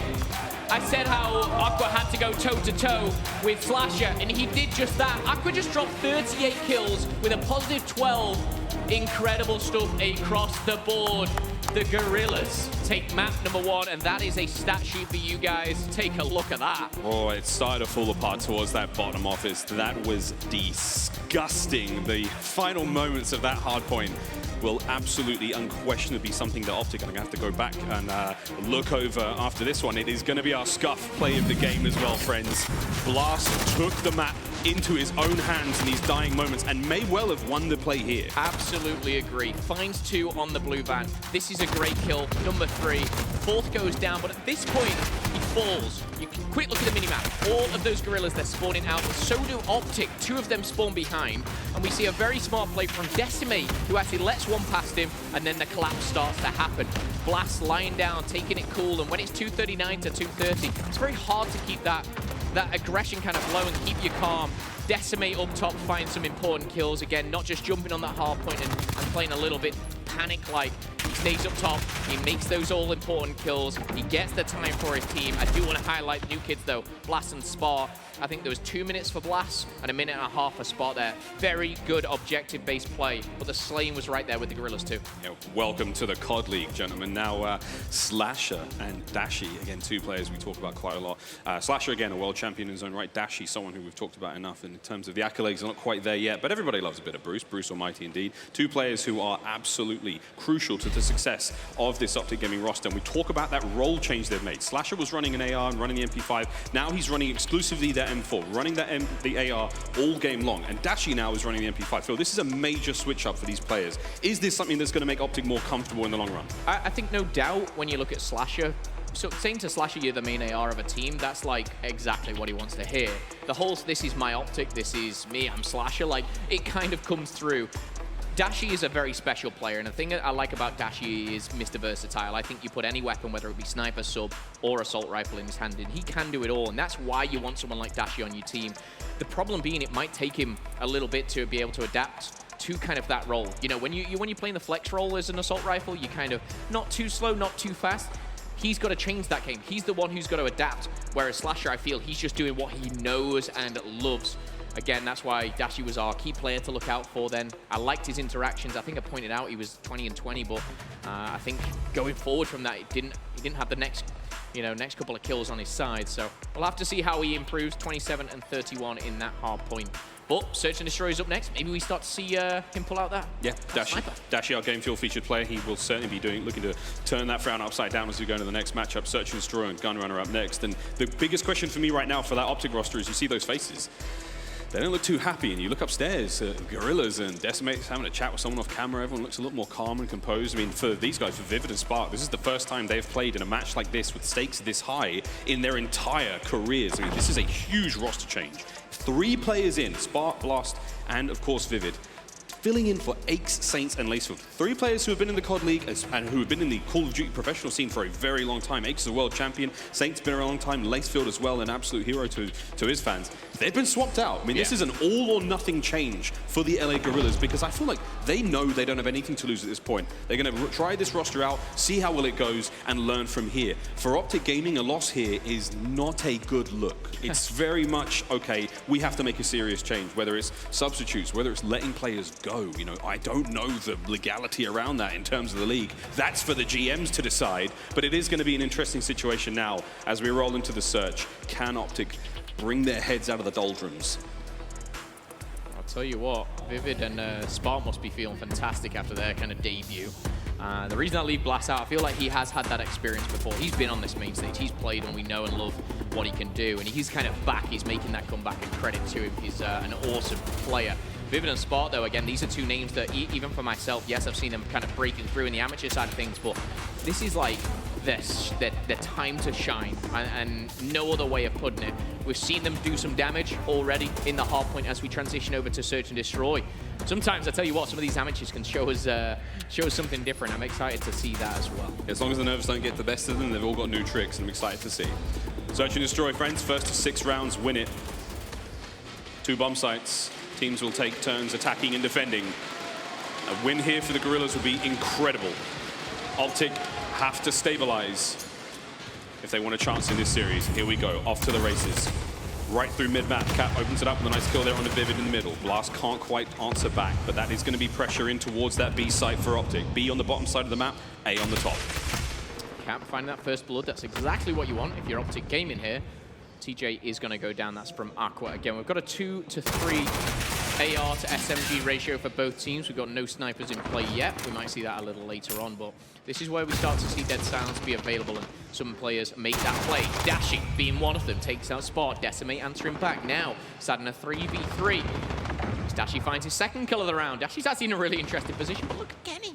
Look at Kenny, just tucked himself away there in those boxes. And hello, Kenny. Good night to Decimate, as it is all down to just Blast. What we're seeing already is a little bit more of a decisive turn from Optic. That's a good round.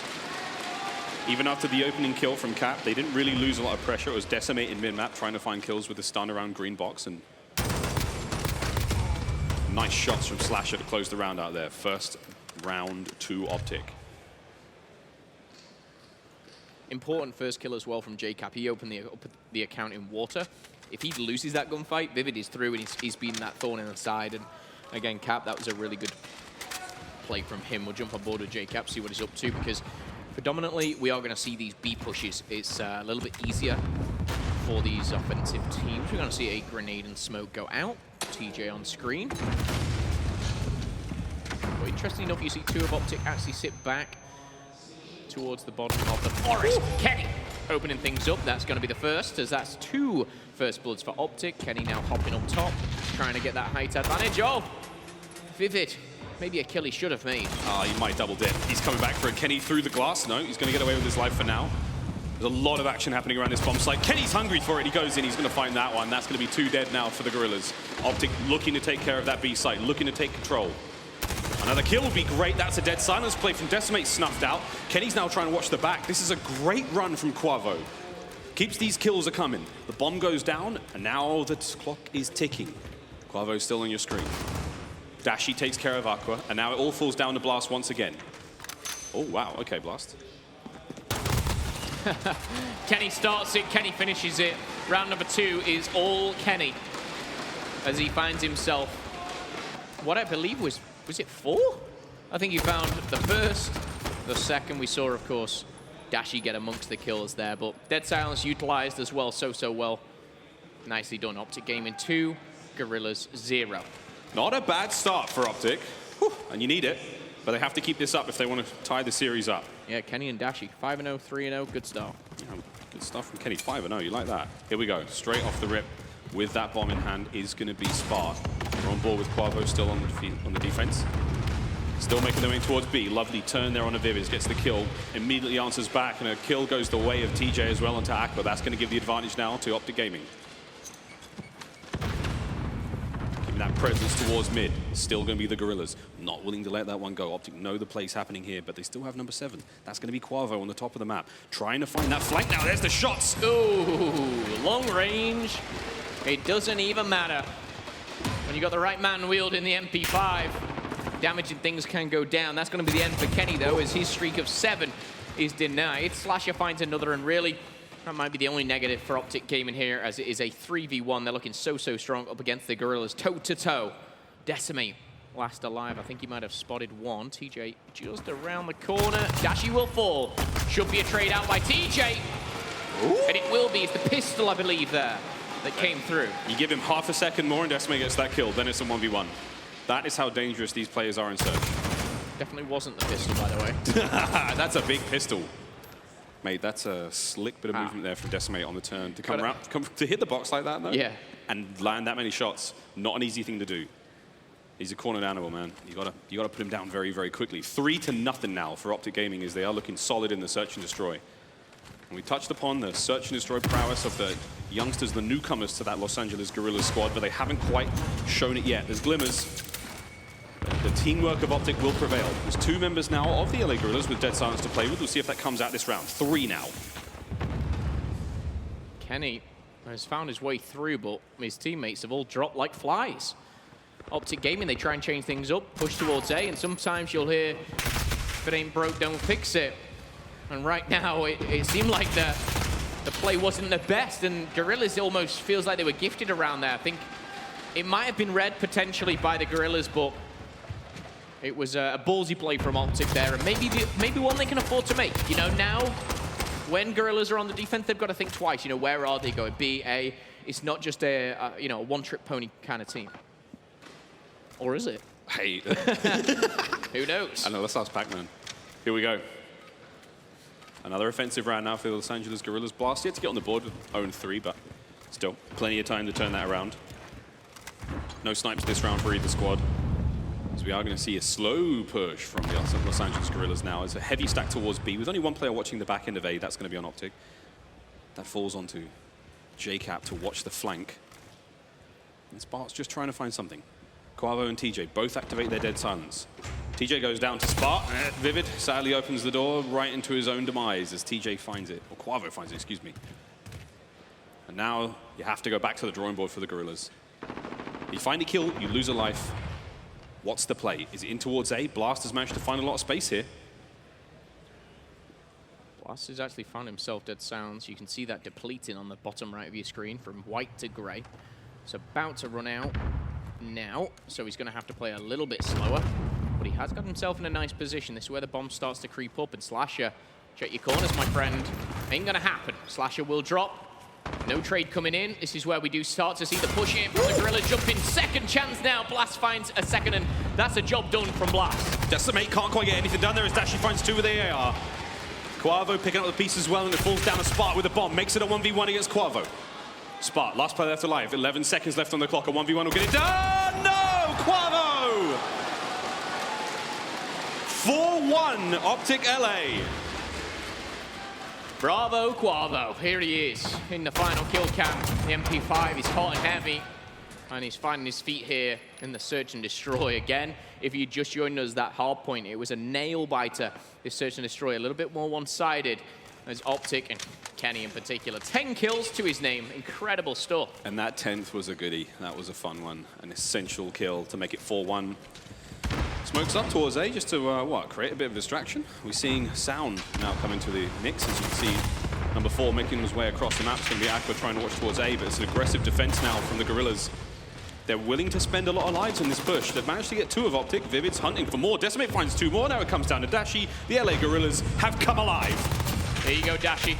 Do your best, son. Finds 1. 3 to go. He's going to break on through. He's going to look for another, and that another is tucked in a corner. Surprise, surprise. Nice aggressive play from the Guerrillas there. You see Aqua getting up close and personal.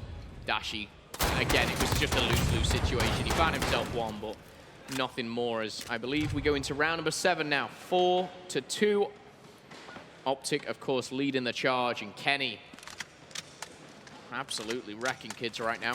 90 seconds on the clock here as we tick down and jump right back into the game. So both teams have at least 1 Dead Silence ready to go. Blast and Decimate have theirs to work with in this round. Despite using them in the previous to secure the round win, Blast finding that first blood. Dead Silence at the ready now for him if he wants it at 3 and 4. Nice opening kill, backs on up. Vivid maintains mid-map presence. That smoke's going to cover off the push through water. And up over the top, he saw enough there, but a little bit of parkour is going to keep him very much in the mix. JCap through pipes, going to get cut down from behind. That's nice. We're going to see a little bit of a spread now from Optics. 3 of them sitting in towards the A site. 1 of them cutting through pipes. And ironically enough, right now they might only have 2 rounds on the board, but they found 5 first bloods, Guerrillas. Hasn't mattered, and it's probably down to the fact of Kenny playing out of his mind, but Kenny's out of the equation this round. Dashi on your screen, twice actually. Bottom right as well. Handsome man. 35 seconds, here we go. Here we go. There we go. There we go. 4v3 right now. TJ on the rip, in from behind. Hipfire finds one. Straight away into the second kill. Could TJ find another on this push? That is the dagger. At 20 seconds remaining, the bomb does not get armed. The remaining members of the Guerrillas are on the other side of the map. TJ with the play. TJ just to regroup with his teammates, and again, first blood drawn by the Guerrillas. 5-2 in first bloods, but 2-5 in rounds. And really that round, you have to look at TJ, that double kill towards the outer side of the train tracks there, proving to be crucial. And again, we talked about how this series is a must-win for Optic. They lose map 1. The search and destroy is a must win, if that's a real thing. Super must. It's turbo. a super duper must win. Super must turbo 2 win. Here we go. Optic with the bomb on map point. Vivid, though, another aggressive round. Gets TJ. Good night, my friend. That's going to be a quick dispatch. Not able to quite get the kill zone. J-Cap's going to eat an entire stun from Spart there, and this is an aggressive play again. Spart, have you got any more left in the tank? Great position to be in. Vivid's now going to back him up. Mid-map is now in full control of the Los Angeles Guerrillas.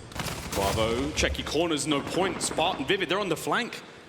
This has been a great round, once again, from LA Guerrillas. If they just don't think about it and they just push forward, they find these rounds so comfortably. They've forced the remaining 2 members of Optic back into the forest. Yeah, and I tell you what, that was a very aggressive push through Bathroom and straight into use. Spart and Vivid working very, very well mid-map, and both still alive because of it. Dead Silence available for Aqua. See if he pops that. Number 4 on your mini-map. He's currently around Cole, but no, taken down. I believe that was through the wall.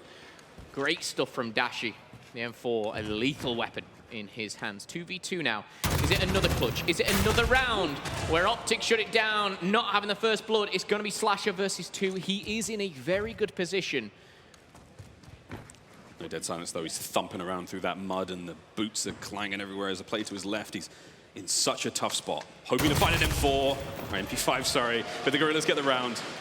5-3. That's incredibly hard to do without Dead Silence available, without that field upgrade to give him that advantage so he can maneuver around the map freely. I mean, this is what we see the Guerrillas do. They activate their Dead Silence, they run to a power position, and as it runs out, they plant up and they chill. They just let those players from Optic make the mistakes. 5-3. I thought I might see Slasher just kind of hold that rock and just kind of go for that bomb site as a 50-50, but that's where you see Guerrillas. If they push that train tracks, it was doomed there. But 5-3, the current round count. Of course, Optic just need one more round. Spart has that bomb, and he's going to be pushing, I believe, towards B, but this is a slower push here. You see number 5, Vivid, get very aggressive. He's got 9 kills. Again, we talk about these new players, especially Vivid and Spart, new to the Call of Duty professional scene, already making their mark both in Hardpoint and Search and Destroy. Trophy takes that one out. TJ, tickled, and he's going to tickle him back. It's a little fun game by the Forest here as he gets out of that one, staying alive. It's all fun and games till somebody pees themselves. Here we go. Minute left on the clock. The bomb making its way up through that dirt path. Slasher, trophy system at the ready. Waiting for the push. Gearing up for this one. The trophy's already paying dividends. However, the kill goes to Blast. It's going to be Dashi. He's out. Slasher answers back. Cap finds one of his own. 4v3 right now. Defensive 4v3 at that. Slasher and Cap finding important kills, but around the side, it's going to be Decimate.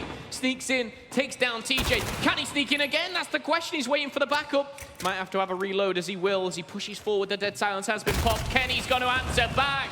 Kenny, the man of the map, as Spart and Blast make it a 2v1. And suddenly, Optic Gaming and Slasher, they're on the back foot. The time is against them. Slasher's in a world of trouble right now. He's still running around. He's got himself another trophy, but the bomb is going to be going down very, very quickly at A. He guesses wrong. He's about to be disappointed when he looks across. He knows now the bomb is at A. He knows he has to now hit that. And that's it. Slasher for the map in a 1v2. It was 5-2. It is now 5-3. Guerrillas trying to get back into this when you see one player just around pipes.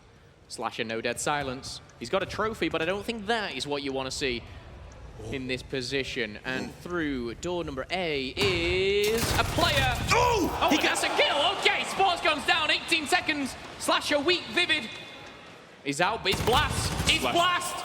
Sliding away. He's playing the clock perfectly. Blast is playing this absolutely beautifully, but is he going to re-challenge the dip? Oh, no! Guerrillas get away with murder. As Slasher finds the kills, cannot find the defuse. I've got to say, as much as Slasher was absolutely awesome in that 1v2, Blast just kind of playing that clock, the way he dived from box to box. It was perfectly played. You played the time so well. Round number 10, let's go. Not enough time to defuse the bomb. Round number 10. One round at a time. The Los Angeles Guerrillas cannot be counted out. Here we go. They're on defense now as Optic are going to make their way in towards A. Oh, it's a heavy, it's an ambitious push. They're all in. Everything's on the table here. Spark's going to find absolutely nothing on that side of the map. Aqua laying in wait. On the poke in from behind, it's going to be a 3 opening kills for the Guerrillas. Oh dear. Optic, this is what round 11 looks like. Oh dear. We're going the distance. Optic lost the hard point. They gave that one up, and now they're doing it in the search. One round remains. Optic Gaming came into the series as a must-win. They lose the hard point. They go 5-2 up in the search and destroy. They now go into round 11. Kenny has 13 kills. Oh. Vivid, though, 10. As this home crowd is getting excited. I don't even know who they're cheering for. I have a funny feeling, but moving forward, 90 seconds on the clock. Minimap is up. It's aggressive from Vivid. It's proven to work with his double-digit kill haul. Yeah, baby. Here we go. Bottom right, a young Channing Tatum as he finds that first kill on a TJ. So TJ will see you in domination. As now, the slow approach towards the B-bomb site for Vivid in mid-map. Still the bomb sitting towards A, maybe waiting for the call. Quavo there inside the bathrooms. Surely not. Big tags on a Vivid, gets away with his life. TJ down, Dashi out, Guerrillas. What are you doing to them? They strike from the shadows as Blast once again finds a little kill and runs away with it. Vivid now finds one. It's looking to be a perfect round for the Guerrillas, and Quavo's gone! The Guerrillas take it in round 11. What a comeback that was. What a showing from the Search and Destroy superstars. I called it in like round 3 that they weren't doing anything about it. That is how you run a search map. And Optic Gaming now, they are staring down the barrel of the loaded gun. They were up 5-2. They lost 4 rounds back-to-back, head in their hands. I mean, at this point, it's just another kick in the teeth. Quick check on the stats. Kenny, we highlighted at the start, I think he dropped like 12 kills in the first 3-4 rounds. It was ridiculous. Didn't go much further, though. Vivid, a player you've got to keep your eyes out for. He dominated the boiler room in that U area, the middle map ground. 13 kills, 8 deaths as well. Just so many interactions. Oh, that is a tough one to swallow. Dashi, still our Game Fuel featured player. You can truly see on his face, a lot rides on this one. A big game coming up after this one. Optic down 2-0. The Los Angeles Guerrillas currently, they're pushing them to the absolute brink here in the battle for Los Angeles. The exciting finish to this series coming back after this break.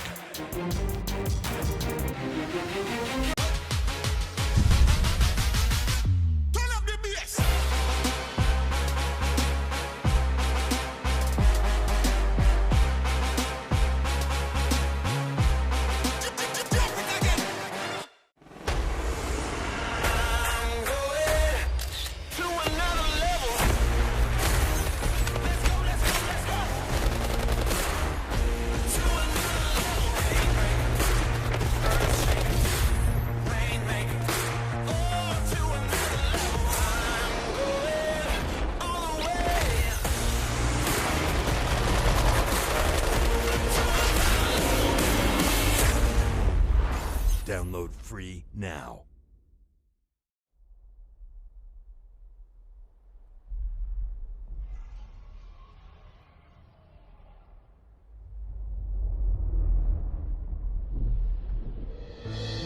Is this the end? Our heroes can't fly. They fall like shooting stars. Will anyone survive?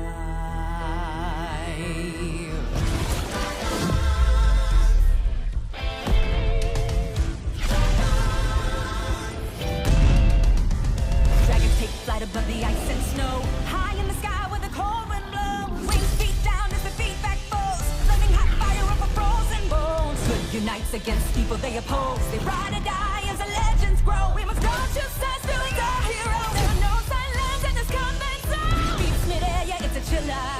Life and death, yeah, it's a killer. They go round and round as the beat down pounds. Aerial thrills, yeah, it's a thriller.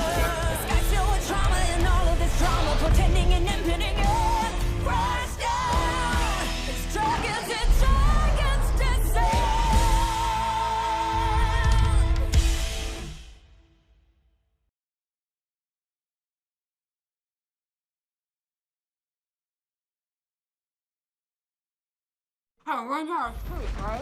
And all of a sudden, huge exploding comes in there, it's like, no! And this gold chaos is shitting. It's going, no! And I'm like, ah! And I'm like, ah! Download now. Call of Duty League is brought to you by Mountain Dew Amp Game Fuel, the official energy drink of the Call of Duty League. Scuff Gaming, the official controller of the Call of Duty League. Call of Duty League is brought to you by Metro by T-Mobile. Rule your day with the #1 brand in prepaid. Here's your US Army tactical play from that final round. Round 11, LA Guerrillas complete the reverse there in the search. Yeah, again, it was kind of like an aggressive defense as you see TJ pushing forward, trying to get that mid-map control, but Vivid has been in Boiler Room, literally doing what he does for the last, like, 20 minutes. Like, this was a play which they should have been able to see or at least spot, but Vivid just staying alive there, I think, was such a crucial play for him, and this is where the Guerrillas just start to dismantle Optic. It's a 5v3 at this point, and it gets a little tricky as we see the smokes come out, the availability of 2 dead sounds. Vivid finds another double. It was disgusting all around, but Vivid has to be kind of that key player for the search and destroy for me. That OGLA roster were looking so good with Kenny off the start. Vivid turned things around. Awesome stuff. Indeed, very, very awesome stuff. Speaking of awesome stuff, the broadcast crew, you know, us, the casters, and the guys from the desk, we went to dinner a few nights. Oh, no, okay. don't. We went to dinner a few nights ago, and we were filmed, of course, because that's what we do. And we talked a lot about a lot of things. You're going to be seeing that later on throughout the year. But the first one we want to show you is about the importance of this matchup and Optic's Guerrillas.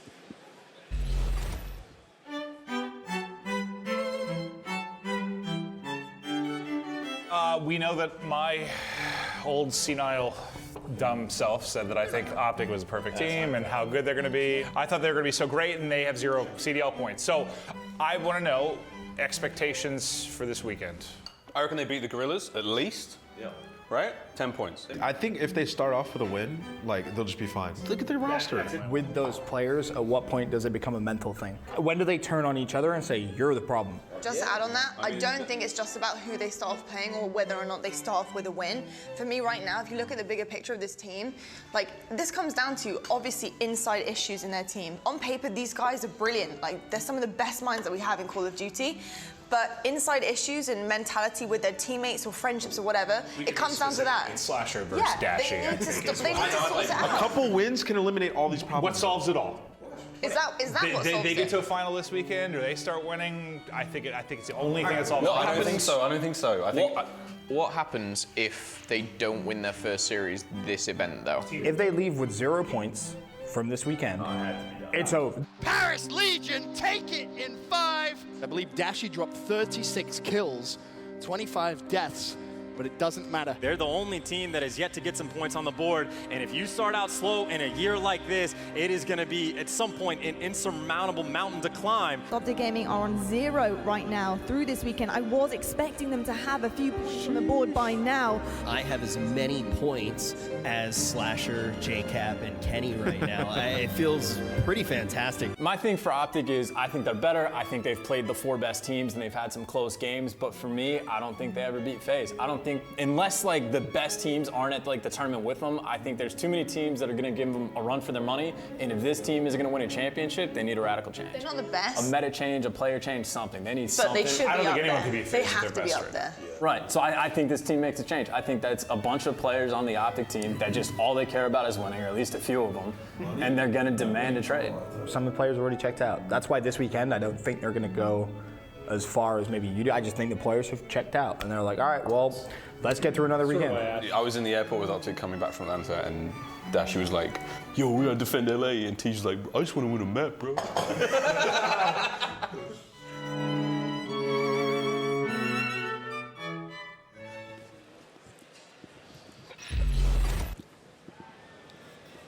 All right, so lovely dinner, by the way. It was a good dinner. I had about my body's weight in pasta and steak. It was delicious. But you heard what those people said. This is a very important matchup for Optic, and what TJ said about wanting to just win a single map. They've come very, very close, but no cigar. Now we roll into the domination, friends. This could well and truly be it. as this series hangs on the precipice for Optic Gaming. But for the Guerrillas, welcome to the league, boys. There's 2 players up there who haven't had their chance, and their chance is now being taken, truly, by the scruff of the neck. And it's going to be a domination now on Hackney Yard. Optic, what have you got left in the tank? What magic do you have in yourselves now to pull something special out this map? Oh, they need everything. They need the slaying power, the objective plays, they need good communication, good chemistry, and right now it just seems like it's all in the bin almost. I mean, one of the things that I said in that BT, I was like, what if Optic don't win the first series? Because everyone around that table, including myself, was like, I think Optic Gaming, they take the Guerrillas. But right now, you know, looking at the Guerrillas, they're looking very, very strong, and they're 2-0 up. They're capping their home hill as is Optic Gaming. And again, it will be the battle for the warehouse as the kill feed is split. Purple and white here as Dashi finds Vivid. B half caps, not completely going through here as another comes through for Aqua. And over by the warehouse, this is when it's gonna get a little bit meaty. Well, now we push ourselves for Optic as things get a little bit too difficult for them. Now they try to break into the warehouse to take it back from the Guerrillas. Let's have a quick Astro Gaming listen in with the Los Angeles Optic Gaming. Mid. One shot on mid. Let's shoot mid. I got one. Three dead. On the flag. One's their door me. I think he's their door. Look at Scaff. Nice. I'm gonna push. Top AC. I got there. We got mid AC. I got today. Trying to push it. Could one be here? Yeah, could one. I got clip. I know respawn there. I think we're good. Go top. Top AC. Could be in B on me. Top L, bottom L weak. I need help with B, guys. I'm coming. Nothing green. One shot. One's in here. Our door. He ran out to A, bro. He ran out to A.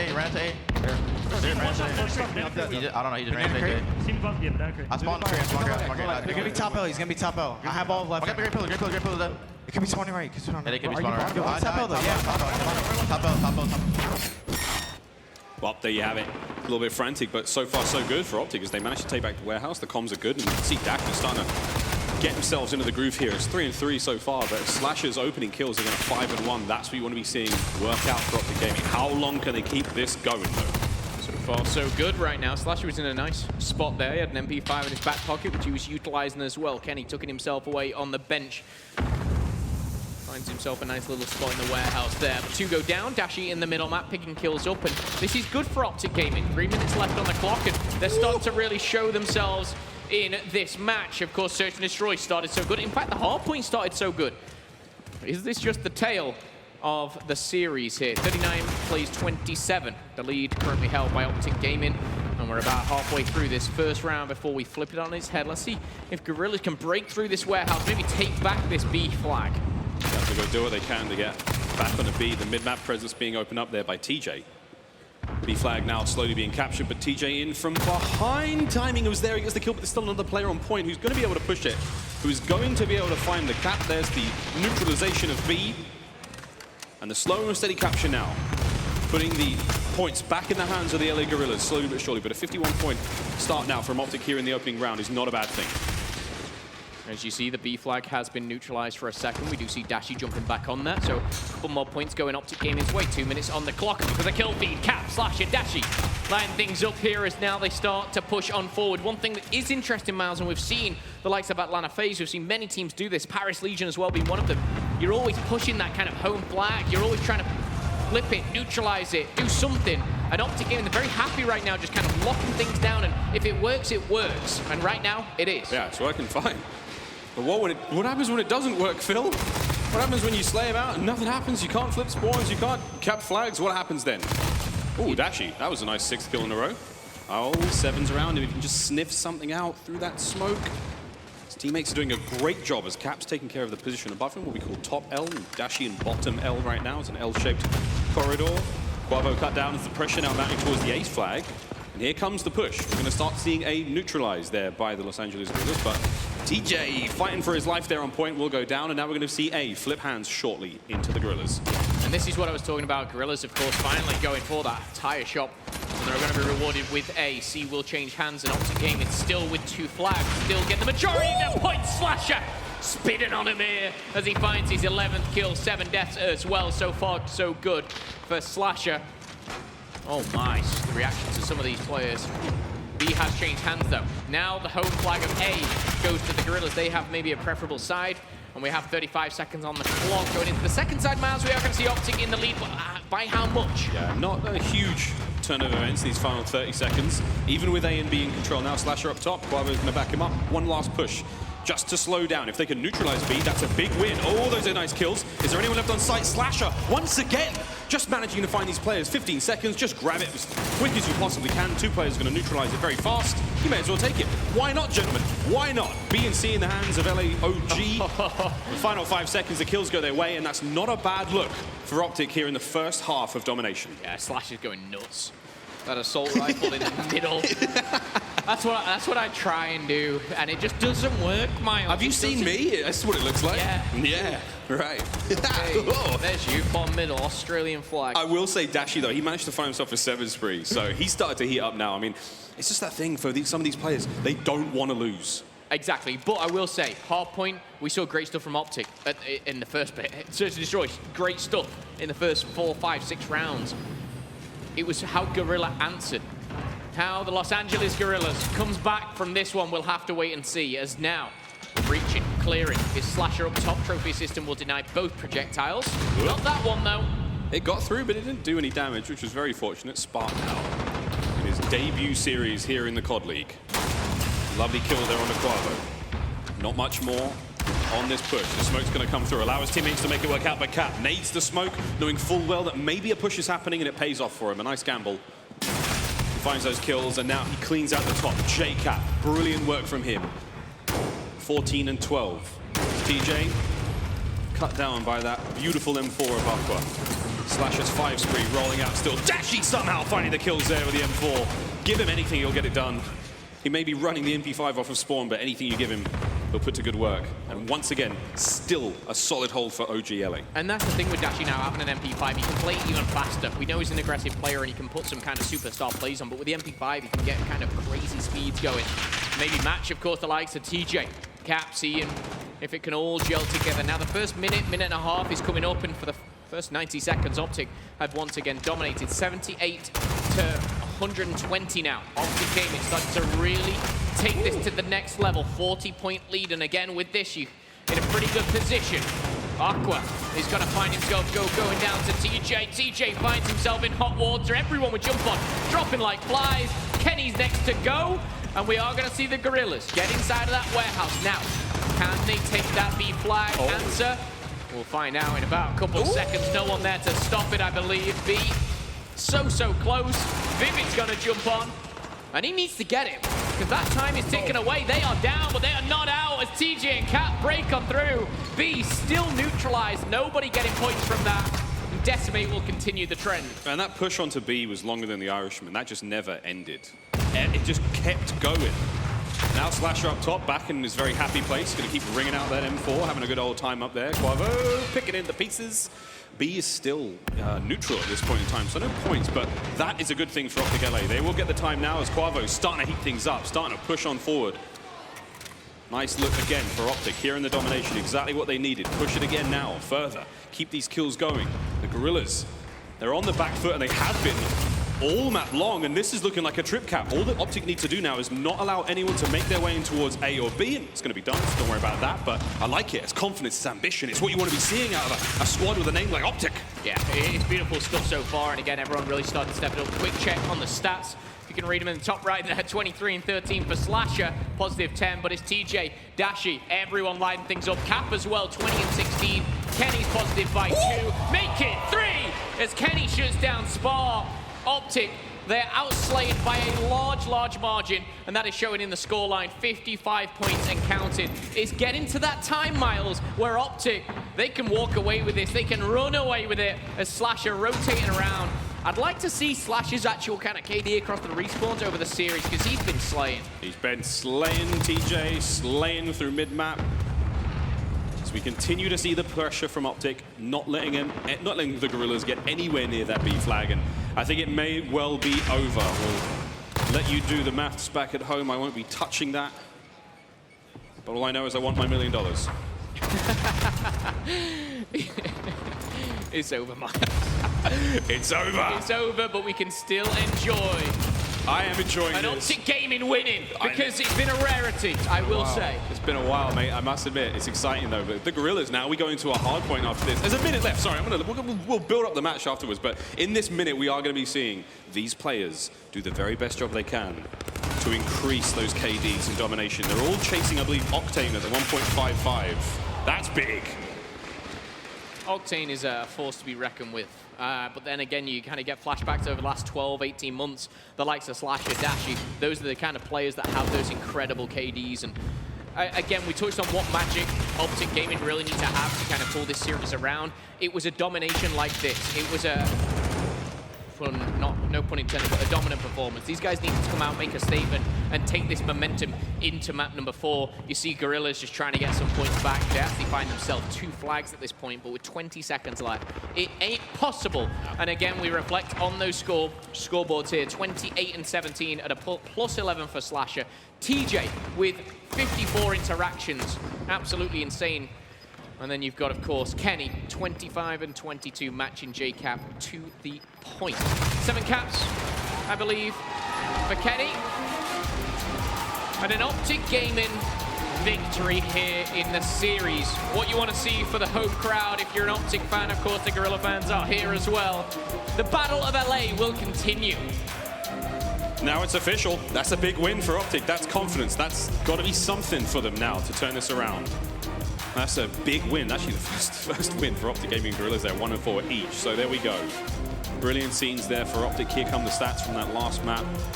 And again, it wasn't the best look for anyone on the Guerrillas, and it's difficult. Domination is such a hard map, such a hard game mode to play with a new squad. Really 3 players coming in off the bench, 3 subs making their way onto the team. Not an easy thing to do, but they gave it their best. Yeah, it certainly is. I think 132 kills there coming through for Optic LA. Incredible stuff. Incredible stuff indeed. Speaking of incredible stuff, our scuff play of the game, it has to go to Slasher with an absolute rip snapper up top. Straight onto the top. Threw a Semtex on him. I think he didn't even think he'd killed him himself, just making sure, but it was double kill after double kill. This man putting numbers on the board from the get-go. And as well, he's not rocking Dead Silence, he's rocking the trophy system, helping out his team. Mr. Doing All, it's Austin, it is Slasher, and he just continued to run through the Guerrillas. It is his Optic. Whether that's a proud thing right now, I'm not sure, but it is certainly his Optic. Well, it is his Optic now, and so far 2-1 in the series has got a lot of climbing to do here though. But again, the pressure on the shoulders of these players is insurmountable. For some, it's a lot greater than others. That player is Dashy. Playing on Optic, you have way more people that watch you, more eyes on you, so you kind of have to perform a little bit more. You don't have those, I guess, off matches that some people have, just because you might get it from the fans or something. You might get tweeted like, yo, you're not like performing and stuff like that. So you might be pressure in that sense, but I kind of just toned that out. Kind of got a little bit used to it after, because I've been on the team for a year now, so I've gotten pretty good with it, but I guess you could say there's a little bit of pressure. And there he is, the man ourselves, the featured player of the match, our Game Fuel featured player. We do love him. Dashy, Bruce. Can we get a Bruce, LA? Bruce. Love that. Love it. First time my wife saw the stream, she was like, why are they booing that guy? Everyone seems to love him. I'm like, honey, you don't understand. You don't understand. Bruce has got a lot of work to do though as we roll into another hard point. The map 4 of this series, and again, for Optic, a must win. We still have the Guerrillas on match point. Again, the newcomers, man, it's exciting to see. The system works. You find these players in the challenger teams. You find these players in search and destroy super squads. Next thing you know, you're on the main stage going up against Optic Gaming. Can they complete this? Can they tie the series up, or can Optic get that reverse sweep? They have a mountain to climb.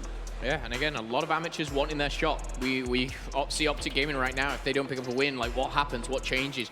You got teams like Singularity, obviously the other FaZe team, winning at home in Atlanta, and Team War. There's loads down there wanting that one chance just to get on that main stage. And when you get it as an amateur, you have to take advantage of it. Vivid, Spar, and Blast, of course, amongst those names. Going back onto the pro scene, of course, having not a starting lineup. And it was interesting at the very start of this year, Miles, we talked about the substitutes and, when will they be used? Will they just kind of come on here and there, or will the lineups completely change? And we've already, after just 4 weeks, seen a lot. Yeah, I think we may see more. I'm interested to see how we go, possibly swapping players out mid-series, bringing the Search and Destroy kids to do the best thing they can there, bring out the Respawn players on the Dom maps. And who knows, man, there's a long way to go before the end of the season.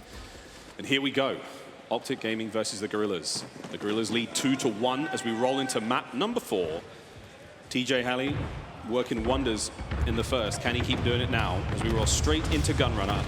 In the mid-map, it is going to be Vivids as he opens up nice kills. Decimate finds one spot, finds his own, but Kenny, he's got the push towards the other side. And it looks like Optic turn and burn as he finds another. No time just yet, but the spawns that right-hand side of the map where the next hard point's going to be spawning in the hands of Optic. Yeah, it was Vivid and Blast, I believe they pushed down Cole, and Optic Gaming just spawned in the train tracks, and this is where, again, that's perfect for Optic Gaming. You know, this is where they can just kind of hold it, not really give up too much time, rotate around to that warehouse. You see Blast on the top side of your minimap trying to change that himself, but on your screen it's going to be Cap finding another 12 points.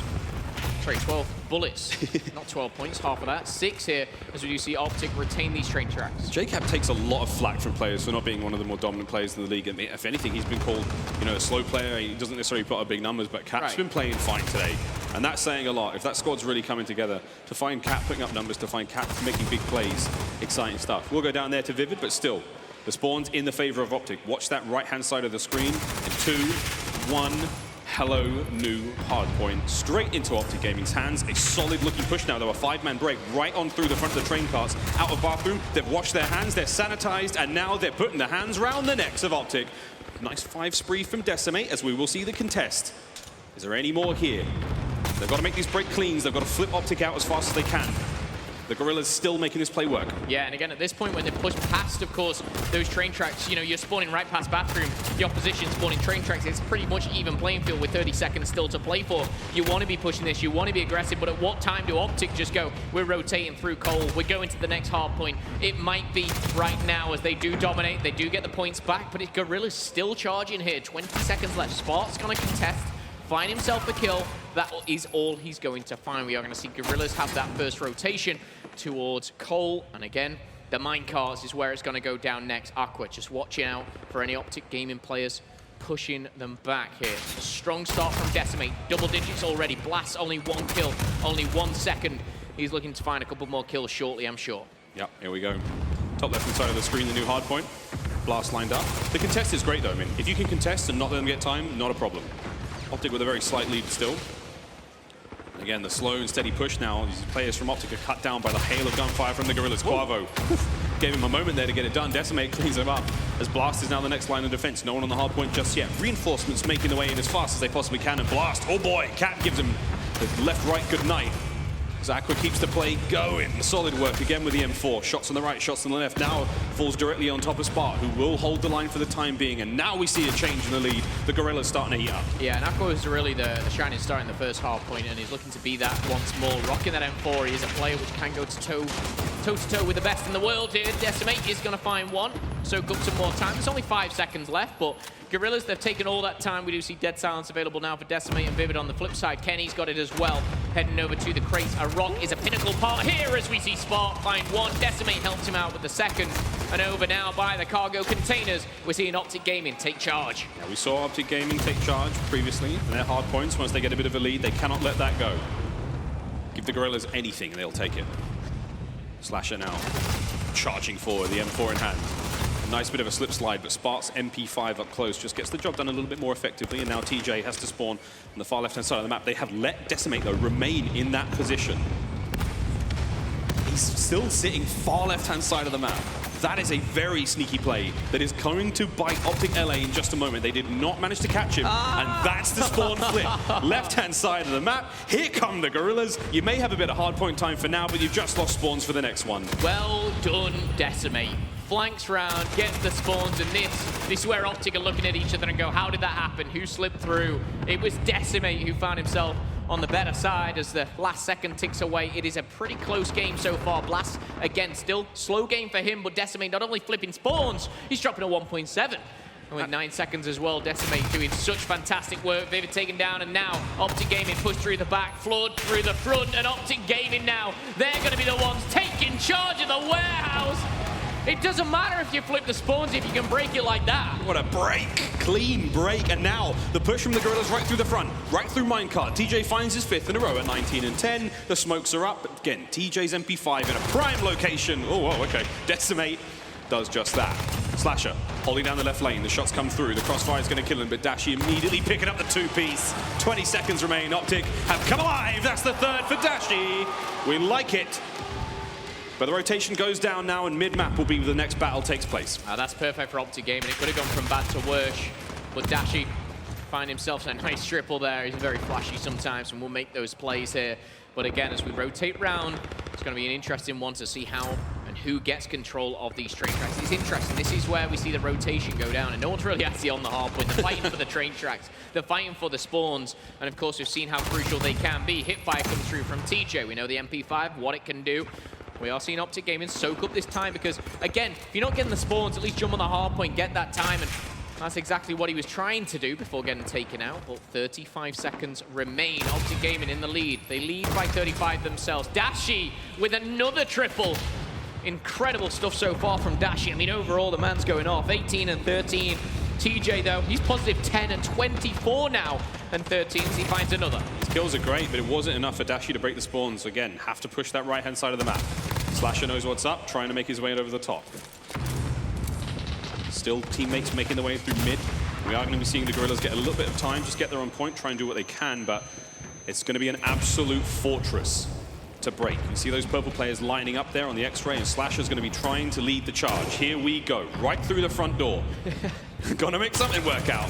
Slasher's playing Claw's Lava at the moment as he jumps through.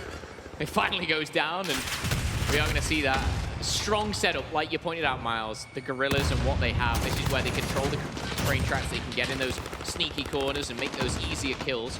But Optic Gaming, a team which we've already seen break through hard points, now looking to come through the top. No, going through the back. They've got the back door. Sneaky, sneaky. They've smashed it wide open. Blast repositions, gets cut down immediately. Optic once again on the break. They've been solid, but it's not quite enough as Decimate finds 3. That's his 4th kill there at the point. Oh, it's my God! An absolute rampage from Decimate right now as he's just stopped. It was 6 in the feed. However, Optic at the next 10 seconds. And your scuff play of the game is Decimate. 127 to 160. He's down, but he's not out right now. Decimate is destroying. Can he continue, though? That's the question. Vivid, he's not having the best of games. We need to see a little bit more from Blast as well. Can they change it? Yes, they can. But will they? Are Optic Gaming going to let it slip again? They choked their hard point. They're back in the domination. Now it's all going down on Gunrunner. Decimate on your screen. He seems to have the snapper. He's got good teammates as well, and that really helps. Towards minecart we go. Is that play enough to give the momentum into the hands of the Guerrillas? Optic spawning close on the far left-hand side of the map. That's where they want to be. The push through minecarts now developing for the Guerrillas. Optic up first. Blast is going to get the kill. Decimate finds one in the back. Now the trophy systems go down. You don't have to worry about things being thrown at you. You can focus on those gunfights. But Quavo, he and Dashi find the opening, and Optic have flipped it just like that. They've managed to take control of the hard point for now. They've got to keep the kills coming, and this is a great look for Optic. 10 seconds remain. It's just Quavo and Dashi. Just Kenny and Dashi doing their thing right there. 7 kills, I think, between them in a very short space of time. I was about to explain how that's perfect for Guerrillas to hold that, keep them spawning back green and be able to rotate. But just like that, Optic Gaming flood out, and now they can start to push with the better spawns for next. Are we going to see them push through the cargo container? Slasher finds 2. JCap getting in the mix, but Vivid not going down without a fight. 3 for him. They're going to hold the line. They're going to get the time here. But to be completely honest, Optic can just do what they can to poke holes in the defense, find kills, get a bit of time, but they cannot relinquish control of the left-hand side of the map. That is still the most important thing for Optic right now. They cannot win this hard point here. They can deal a lot of damage and they can get very, very close, but the finish line is not yet in sight for Optic LA. One thing I want to see as well Optic Gaming do is not let Decimate sneak through and flip those spawns. Yes, they broke it last time. It ain't going to be that easy this time. You see Slasher trying to lock things down. He's saying, nah, not through Cole. Dashi still on the point. Dashi still on point, both in the map and with his gun as well. Nades are plenty. 2 fall as well. Optic Gaming starting to run away with this. No one from the Guerrillas looking to flip spawns. This is where it should, I repeat, this is where it should end for Optic Gaming. This is the last chance you've got for the Guerrillas on this map. They're going to have to charge forward. They have to break through TJ. That's the first step done. Now they got to break in through boxes. Optic, guns up. This is the Alamo. Last chance they've got here. Slasher gets taken in from behind. The Guerrillas are in, but the spawns are still close for Optic. Got to watch out number 4. Aqua through the smoke. Big tags. Dashi, though. We've screamed his name all map long. What's he got left in the tank? One more break through the front. And again, this is what you need to be doing for Optic. You can close it out here, but you have to break it. TJ through the doggy door, slips through, undetected until Vivid cuts him down. The pressure still on the front door. Optic not able to do it. This has been a good hold from the Guerrillas. It's not over yet. And again, it's a good hold, but it was just a beautiful break. The way they pushed, they pressured, and they pinched Optic Gaming. However, they can still win it here. They're in. It's Optic Gaming. It's green. It's all good. And with 2 points is all they need. They've snuck in. They've stolen away. And they've pushed it to a game number 5. I was feeling maybe a rotation back to middle, but Optic Gaming knew they only needed a couple more points. It wasn't as easy as it was made out to be. The Guerrillas did push them back, and again, beautiful, beautiful game. The Battle of LA continues. Going the distance. And that's the kind of map Optic really need to be playing. Area stats, and my eye immediately to the top of the board there, Decimate. 36 and 29, 40 seconds on the hard point. That's not the important play though. I wish we had a stat for the guy who rotates and gets spawns early. That's the sort of, that is the intangible magic. Absolutely brilliant stuff. Here are Dashi's hard point stats. Just as we look at the respawns overall, as our Game Fuel featured player, he is absolutely running the show so far at 34 and 25. I mean, Phil, what more can we say about Dashi? Again, not only the Slane's power, but he had the objective there. He had, I believe, 1 minute 45. So far, so good for Dashi. Overall, it's been a beautiful game. We're going to a game 5. The Battle of LA will continue. Optic Gaming versus Los Angeles Guerrillas.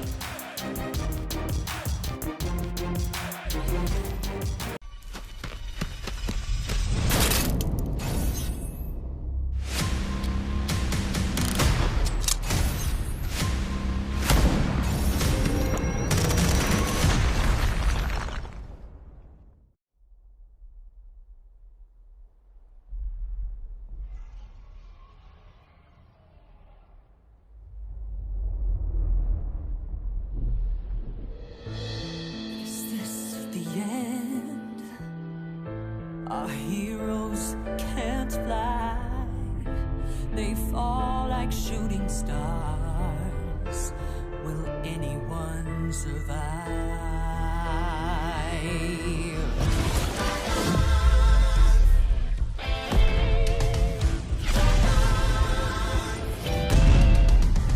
Dragons take flight above the ice and snow. High in the sky where the cold wind blows. Wings feet down as the feedback falls. Flaming hot fire of a frozen bones. Good unites against evil they oppose. They ride or die as the legends grow. We must go to sense to our heroes. There are no silence in this combat zone. Beats mid-air, yeah, it's a chiller.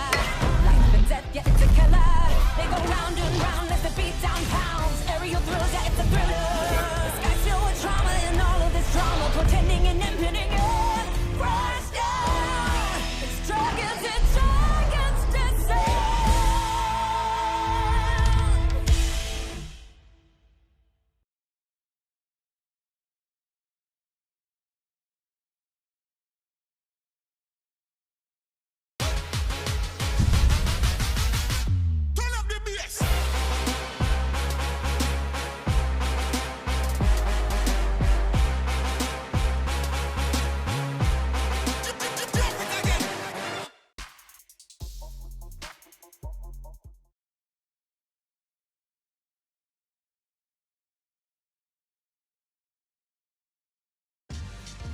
Tournament audio and team chat listen-ins are brought to you by Astro Gaming, the official headset and mixam of the Call of Duty League. Join the Astro family and pre-order the CDL A40 TR headset and Pro Team speaker tags today at astrogaming.com. The US Army. What's your warrior? Ladies and gentlemen, welcome back to the Battle of Los Angeles. This is it. This is the climax of this series. Optic versus the Guerrillas. It is now the final map. The reverse sweep is in the making for Optic, and this is where they can close it out for the Guerrillas. And for those young players on stage making their debut here in the COD League, what a series to start their careers off with. Yeah, you saw up to game 2, I believe it was Smart standing up, showing the choke symbol for that search and destroy. You might be getting one back after this as we go to a game 5 search and destroy. I believe it's going to be on Arklov Peak. And again, we saw recently the changes, obviously from 2 minutes to 90 seconds. It makes things a little bit more interesting, a little bit more aggressive. And I'm excited to see, again, who comes out on top in this one. Now, this was a map and mode that a couple of players and teams have obviously played. RKLP played by the Guerrillas twice, won twice. Obviously different roster. OGLA played 3 times, only won it once. We saw the first bloods, heavily favored Guerrillas. Of course, in map number 2. Miles, RKLP, you feeling a sniper? I certainly am. A sniper or 2, I think we will. The Guerrillas, they ran snipers previously, and Lacefield was a sniper typically for that squad. And I know Blast can hit shots, Decimate's is not a bad sniper either. But this is what we want to be seeing, friends. This is it, game 5. The accolades, the pressure on the players of the Optic Gaming LA squad, a team that everybody thought would be one of the greatest coming into the COD League, have done nothing but disappoint so far. This could be the moment where we look back and say it all changed today. It's actually going to be Blast sniping for the Guerrillas here. Aqua's going to take down Cap. That's going to be another First Blood. I say another because it was dominated by First Bloods by Guerrillas in the second map, and Dashi trying to answer back with his sniper himself. That 90 seconds now down to just 60 is certainly an A push here for the hoods up Guerrillas. Oh, there it is, that tiny flash. Blast, though, he puts his rifle away, so he's not going to be moving forward with that scope out. Oh, lovely angle to have, but not able to quite get the shot. Vivid is so far up. Dead silence at the ready, should he want it, but he's managed to just get on the bomb site. He's done it. He's going to get the plant through. Slasher may find the opening kill. He's repositioning himself, so as soon as he's going to finish with that bomb, he's going to be in a position to take the shots on the player hitting that right-hand side. Yeah, Slasher just popped dead silence as well. Finds 2, pops dead silence. Now pushing forward. Sniper, uh-oh. Cheeky little flash there at the bottom of the trench. Now, with the bomb being where it is, very difficult to defuse, but it's all down to Spartan Decimate. Coming around the corner, Slasher will go down. TJ trades. Spark finds Kenny. It's a 1v2, a technical 1v3 for the new kid. And this is where you expect TJ and Dashi to really dig that grave and put Spark in it. Not a bad round for either team. It was a good opener again, Guerrillas, but I said this time and time again in map 2, and I'm saying right now as we have a few seconds, Guerrillas keep getting the first blood, Miles, and they keep losing those rounds. You've got to take advantage of those numbers. You're not always going to get the first blood, so when you do, you've really got to put that pressure on. Optic right now, credit to them, they're winning rounds when losing a man. Comes down to those big plays from Slasher, that nice 2-piece there onto the bomb. The dead silence right through mid didn't work out. We saw Dashi find a snipe. Yeah. Over towards Blast, cut him out for the time being, but we go back into it. Dashi and Blast, the rematch, here it comes. Over towards that long line of sight by A. It is going to be Blast, yep, on the other side of that long trench with the AX-50 as well. Quick reposition as Optic have managed to overtake the bomb site entirely. The defensive line from the Guerrillas now pulling forward, but Quavo has repositioned now in a nice spot. He may be able to catch these players out on the transition. Yeah, Quavo is in quite I'd say an obvious spot, but it's still a very good spot. He's got to find one poke. Find the second. Vivid answers back beautifully there. Blast up top with the sniper. Cap takes out Blast, and Cap takes out Decimate. A double kill for the man. Oh my goodness. Vivid actually just gets away with his life there, but he's rewarded with a double kill onto TJ. And now it is a 2v2. The new kids versus 2 players with so much experience. It's kind of crazy. It's Slasher, it's Dashi. Slasher opens up the account and they know where Vivid is, but Vivid takes the one-on-one versus Dashi, has an AR in the back pocket. It's a one-on-one. I like it, but Slasher has activated Dead Silence up from up top. Over he goes, Slasher. And the Guerrillas' woes continue 2-0. Slasher's the type of player you want in a 1v1 as well. Just the knowledge that he has, the knowledge that he brings to this Optic roster. But of course, that expertise as well. Now, Optic Gaming, quick reminder, they were 5-2 up in the Search and Destroy in map number 2. Right now, they're 2-0 up. This is kind of exactly how that second one went. Don't rule out the Guerrillas just yet. That's the thing. The Guerrillas made the comeback in the first search. It ain't over until it's over. Blast puts the sniper away. Dashi does not. Still watching towards that A site with that sniper. Blast has had enough of this. He's not winning the long game. He's going in as fast and as hard as he possibly can. Dashi's got to slow him down with that concussion over the top. And Spark manages to find first blood on the Slasher. You eliminate that AR. You buy yourself a bit of space here. It's Vivid. Breaking and entering into the home there. He's going to get the bomb down quickly. Decimate trying to clean up the back. Not able to do it as JCat gets one there with the M4. Blast now shuts the doors and prepares for the push. Bomb is down. 40 seconds on the clock. Blast up top, into the bedroom. Oh, wow. Cat jumps around. That's an M4 as well. Cat's been playing fantastic. You saw him pick up the double in the last, and now another still alive and kicking, sliding down. Won't be rewarded with a kill, but Dashy will be. And now the numbers, it favors the Guerrillas. Kenny's making noise here, barging through those double doors. And Guerrillas, they're playing this so smart. They may be able to challenge at the right time. I think Vivid just poked and peeked there, but with the dead silence, he's not going to make a sound. Defuse will not be coming in from Kenny. And Guerrillas get the first round on the board. Oof. Lightning fast adaptation from the Guerrillas. Stay away from A, bring the MP5s right in towards the house, towards B. Worked out for them. Optic would, you know, it's not like they couldn't respond to it, but they just responded a little slow. Yeah. It was just a little slow, and it allowed for the Guerrillas to get in there fast, get those kills. Late round heroics there from JCat, not quite enough to get it done, but we go again. And what I'm seeing is a trend in Vivid. I've seen him play probably about 12 minutes of Search and Destroy. Of course, on Gunrunner, he drops those incredible numbers. He's already got 7 to his name. He's got more than his whole team combined and more. Vivid definitely one to watch. And again, a player which I'm sure a lot of you guys don't know about, but you will soon. Big shots. Not in this round. Not in this round. I was going to say, what a debut! And he gets riddled by Dashy. Right, here we go. It's a B hit now from Optic as they're making their way forward, but Decimate lined up. It's going to be a breach from the upstairs. They've opted for the windows. Blast is going to be taken down. That's it. The jig's up. Watch that staircase now. But Decimate, he knows, though, he has to watch the wind to his left. He's got to watch the staircase to his right. That's one. The second can't get it done. Quavo too hot on the trigger as Aqua now watches the outside of the map. Quavo finds another as well. Kenny going off. Bomb's going down. But the bomb will be dropped. Quick stun from Aqua. He jumps back in. The re-challenge doesn't go his way. And Optic find a third round. This is starting to go a little quick here, and you're starting to see Guerrillas lose their grip on this game. It was looking so strong after map 1, after map 2. But as time ticked on, Miles, you asked me before the domination what Optic needed. They needed something magical to get back into this. And so far, so good for these guys. Blast, not a kill to his name yet. We'll have to monitor that one closely. But round number 5 here as we had another 90 seconds. Optic on the defense. Optic with a 5-N4 push. All assault rifles all day for them right now, as they are going to be making their way 4-man towards A. There's a lone defender towards B, with Quavo looking towards center. Slow now approach from the Guerrillas as they creep in towards the middle of the map. What have the youngsters got? What do they have now as Optic are just managing to build that confidence, extending over through mid. They're trying to encircle them. Kenny's a really key player. You see exactly what he can see here, the full cross, and judging by the minimap, that's exactly what Guerrillas are doing. The cross has been made. I think Kenny's made his teammates aware, but on the flank, Spot and Dashi are having a bit of a battle back here. Gunfight going down in the house.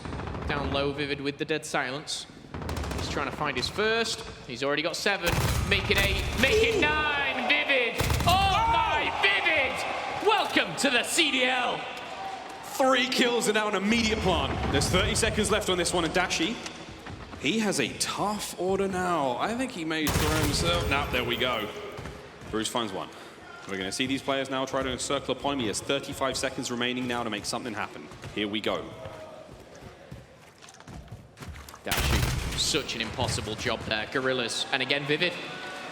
Vivid, I need to find your Twitter. I need to follow you. I need to, you know, I'm a fan. I'm a fan. You've won me over. And the series ain't even over yet. Beautiful stuff here. Guerrillas certainly not out of it. And again, we're getting that kind of feeling, Miles, where Optic Gaming, they start strong and it starts to slip away. But we're only in round number 6 here. Blast, give me something. Is he rocking the sniper still? That's the question that I'm asking myself. He put it away about 2 rounds ago. And now he's going in between his M4 and his MP5 again. Nice flex. Very, very comfy with pretty much all the weapons we're seeing on the board. But Vivid. Oh, Vivid. What a round that was. Trophies are up. Dashy's still with that snipe. No one's really going to be poking in the same ways. You know that Dashy's got that rifle out, and you know that it's going away and it's coming back. And I think that the read from the Guerrillas there is to not be too ambitious on the push.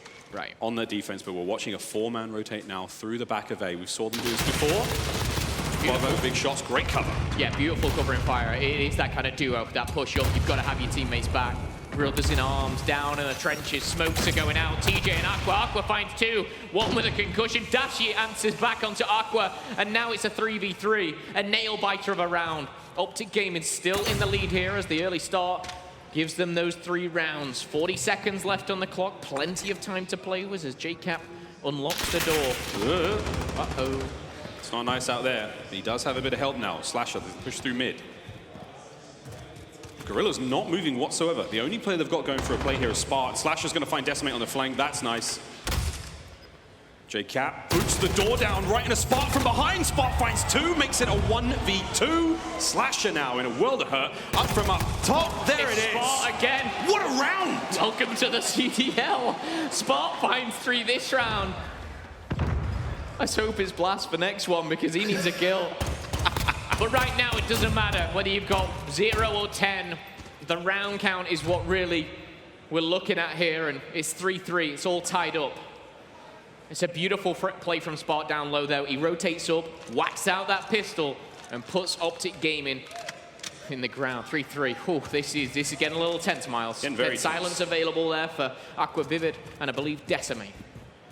Don't sleep on those pistols. We see a lot of players running the combat knife for that slight addition of speed when moving, but the hip fire from those pistols is so good.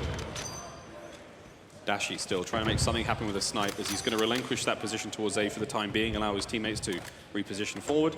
2 of them watching towards B, and the Guerrillas are really trying to feel them out now. They've gone from hyper-aggressive to slowing things down to a snail's pace. Slasher finds the first there with a nice grenade on a blast off screen. And again, there's this air of uncertainty right now for Optic. They don't have a clue where the Guerrillas are going to be coming from, but that's it. The Dead Silence plays have been activated. At least 2 of them now for the Guerrillas as they charge forward. Quietly, but not quite enough.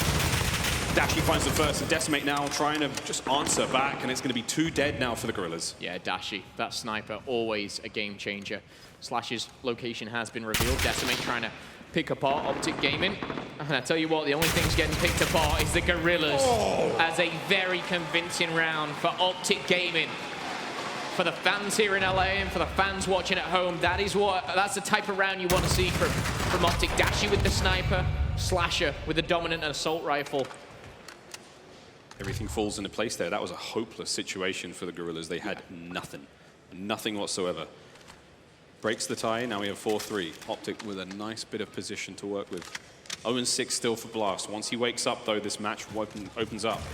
But he's got to do something sooner rather than later, because one more round to Optic is match point. So here we go.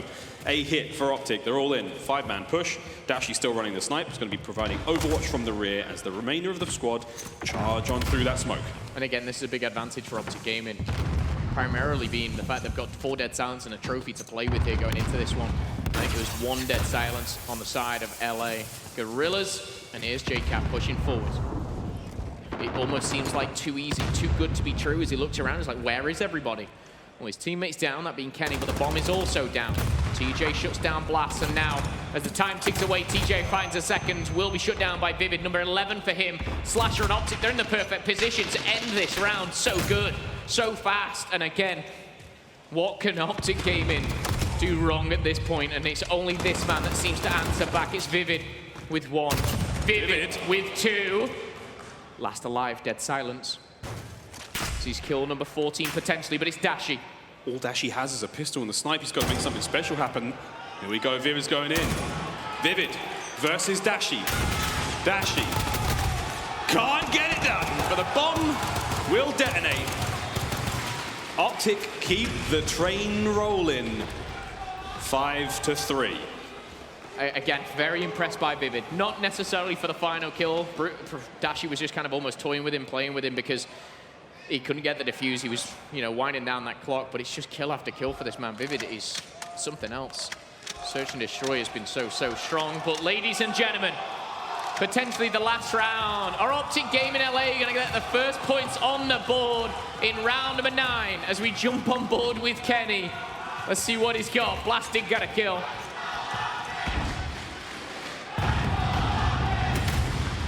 Snipe still for Dashy, finds 1. What a way to open up what could be the final round of this search. And that's Vivid out of the question. It's a key player on key player, Dashy. Oh, he's treating the fans right now. What else does Dashy have?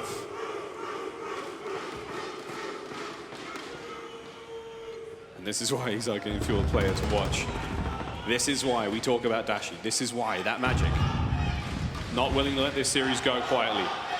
And once again, all right through the legs of Aqua there. Dashi still holding that line down.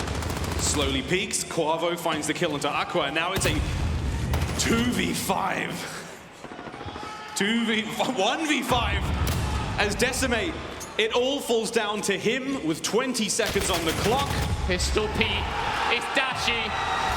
The key player we highlighted at the very start of the series is the very player that ends this series in great fashion. It's a tough one to swallow for the new kids on Guerrillas, but a strong showing from both LA teams. The first point on the board for Optic Gaming. Can they keep going? Can they just get some momentum? As a lot of people have talked about, this is their last chance. A Game 5 victory is not what they wanted. It's not what they needed, but they'll take anything at this point, Miles. They'll definitely take it. And I think there is a insurmountable sigh of relief there for Optic Gaming. For the players on that roster, the knowledge that they can make this work. The knowledge that it is not hopeless. But can they keep it going is the real question. Here's the stats, friends, from that last map. And wow, Vivid, man. It may have been 6-3, but what a performance from him. He had an incredible 3-kill round. Yeah. Spart had the same thing. I think he dropped 14 on game 2 as well. It's incredible. Again, one to watch out for in the Search and Destroy. I kind of have to go straight to Optic Gaming, though. Slasher 9, Dashi 9, lowest being 6, I think. Overall, it was a strong showing from everyone. Everyone played their part. Of course, Dashi is that superstar, the sniper. You love to see that, but domination, very, very convincing. That second hard point as well. It was closer than I'm sure they'd like to, but the Search and Destroy was closed out, and a reverse sweep went down. Well, there we go. Over to the main stage it is. Who's Lottie, who's got Slasher. Thank you so much, gentlemen. This is your instant reaction presented by PlayStation. And what a reaction I'm about to get from Slasher. You must be so proud of yourself and your team. You've had such a difficult road so far this season, but we finally got that dub on the board. How are you feeling, man? I feel pretty good. You know, to start off the tournament down 0-2, I was like, oh no, here we go. Like, so many thoughts are going through my head. I'm just proud of the guys for, you know, staying in the series, taking it map by map, and finally getting a dub. Absolutely. I'm very proud of all of you guys. You know, we've been talking about you on the desk a lot, and we've had high hopes for you, and I'm sure you actually had high hopes for yourself as well, because you guys know what you're capable of, and we needed to see some changes come through here. Now, talk to me about what you've been working on and how you've managed to get here with this win. I noticed there's been a couple of role changes. You've gone for the AR, got Dashi with the sub. Talk to me about what you've been working on. Yeah, I mean, I think the big thing for us right now is I switched back to the AR role, which is more methodical, and we let Brandon just kind of run around the map with the sub. And the big thing we've been working on is just teamwork, like just trying to work together on the map and make sure we're doing the right things that we practice every day. Amazing stuff. Now, talk to me about what your sights are for the rest of this season now. Couple of changes. Are you happy with how your team are performing? I did feel like it was a difficult series for you guys so far. First W, but a difficult one at that. So what have you got set up for us now? Yeah, I'm not happy at all with how we're performing. I mean, a win is a win. I'm happy about that, but I still think there's things we need to get better on. Hopefully we continue to improve match by match. I'm looking to win tournaments, so we got to get as good as Atlanta. Amazing stuff. Well, you know what? Baby steps, but you did a phenomenal job. Thank you so much, Slasher. We got Dashi on the desk coming up next to talk through that last series with us. We'll see you guys after the break.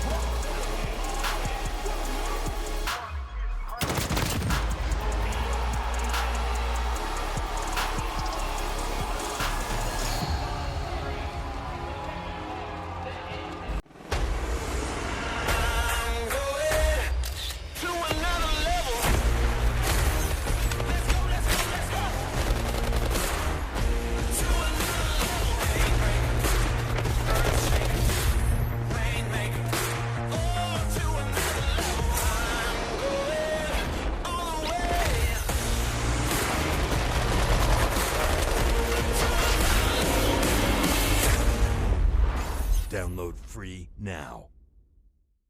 I went down the street, right? And all of a sudden, huge explosion comes in there. It's like, no! And this gold chaos is shitting. I was going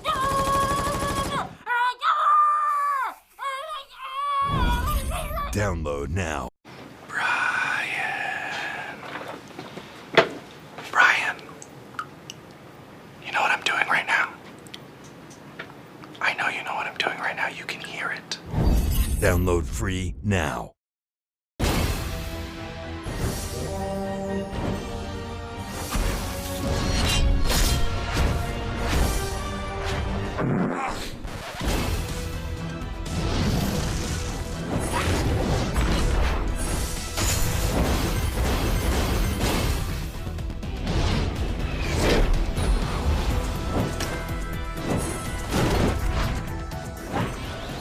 Legend of Soulguard. Download now.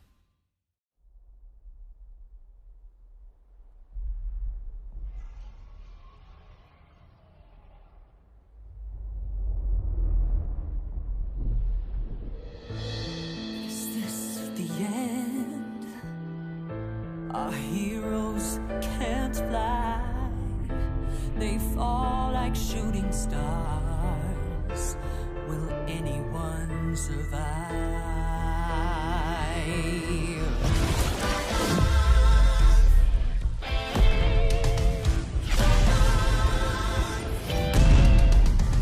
Dragons take flight above the ice and snow. High in the sky where the cold wind blows. Wings beat down as the beat back foes. Flaming hot fire over frozen bones. Good unites against people they oppose. They ride or die as the legends grow. We must go to sense doing our heroes. There are no silence in this combat zone. Beats midair, yeah, it's a chiller. Life and death, yeah, it's a killer. They go round and round as the beat down pounds. Aerial thrills, yeah, it's a thriller. The sky's filled with trauma and all of this drama. Pretending and impending end. Crash down. It's dragons descend.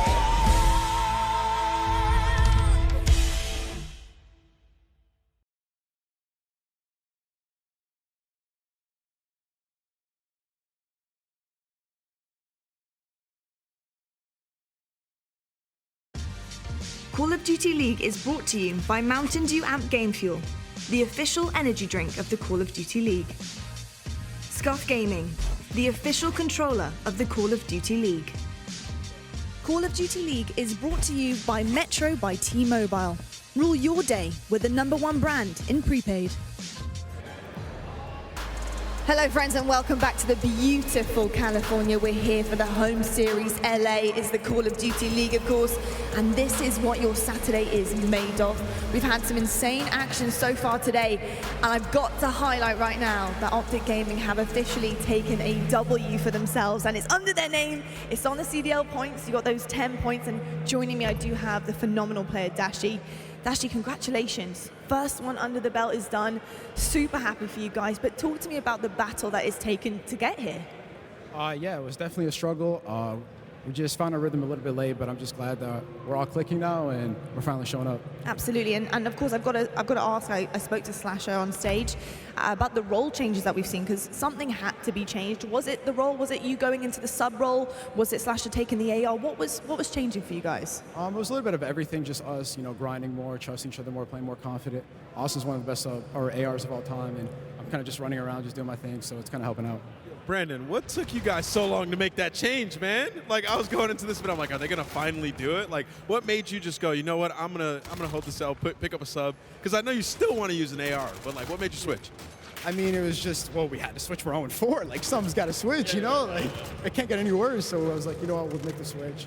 I'm kind of enjoying it. It's definitely different a little bit, but I'm definitely finding my rhythm a little bit. A quick follow-up to that is, it seems like, for me at least, when TJ is like a beast on the map for his teams get over that hump and they're a championship team. And we saw it there in that hard point where he was going off. Like, do you feel like he's improved a ton coming into this weekend? Oh, absolutely. When TJ, he kind of finds us with him a little bit late in games, because I've been teaming for 2 years now, and on Rise, he also started doing better throughout the second half of the season. But man, he's just one of the best players. He's one of the best subs of all time. So you just got to buy him some time, and he's been showing up, so I'm happy about that. I feel like you guys are waiting for it to happen, and it's finally here.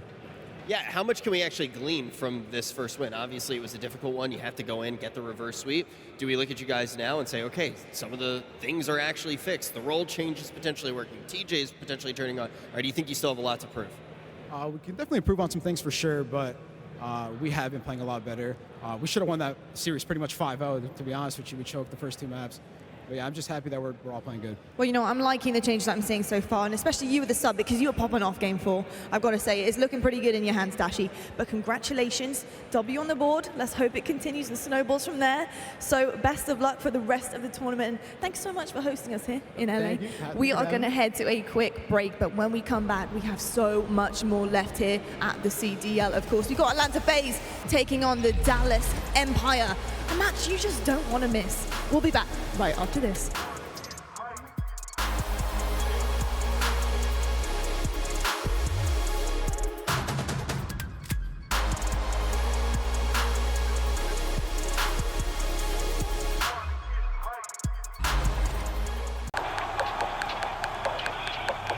This is it, the official Overwatch League apparel.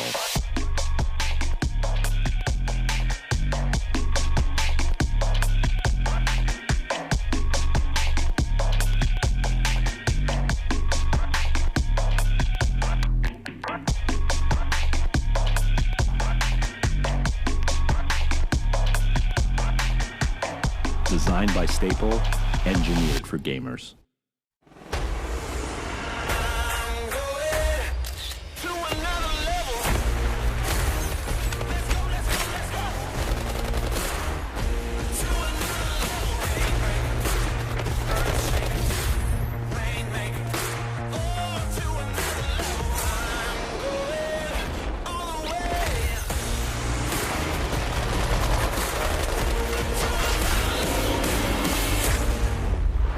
Download free now.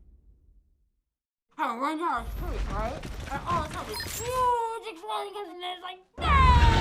And this growth chaos is shitting. I was going, no!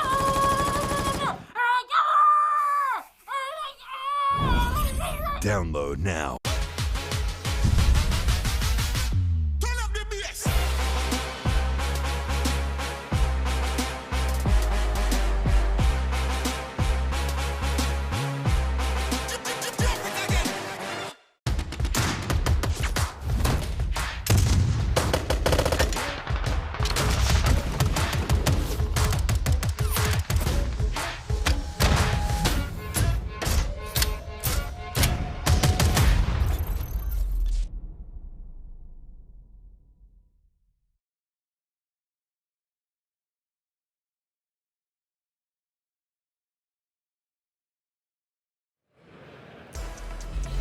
Hello everybody and welcome back to the Call of Duty League. Don't worry, the break is over. We're back into the action here at CDL. And on your screens, we do have your bracket for this Saturday. So we have just seen Optic Gaming take their first win of the season against LA Guerrillas, who did put up a fight, I must say right now.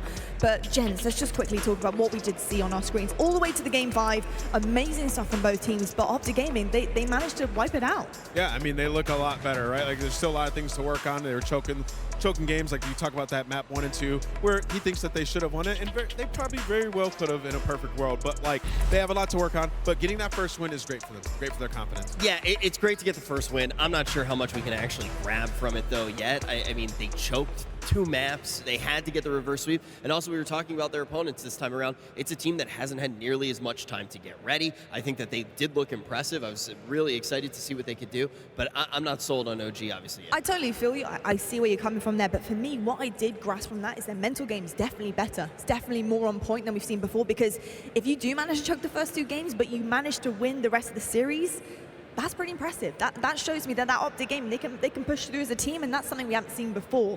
But talking about something we haven't seen before, it's our next matchup, and it is one hell of a matchup. We do have Atlanta FaZe, the Atlanta winners, taking on Dallas Empire. The Empire is back, people. I'm really excited for this matchup. I'm really, really keen to see what Dallas are going to do and what they're going to bring. I've got high hopes. I'm hoping that they're going to give Atlanta a bit of a decent game. I mean, Dallas flew on a private jet, dude. They're hyped. They're ready to go. They're comfortable. But let's talk about these keys to victory.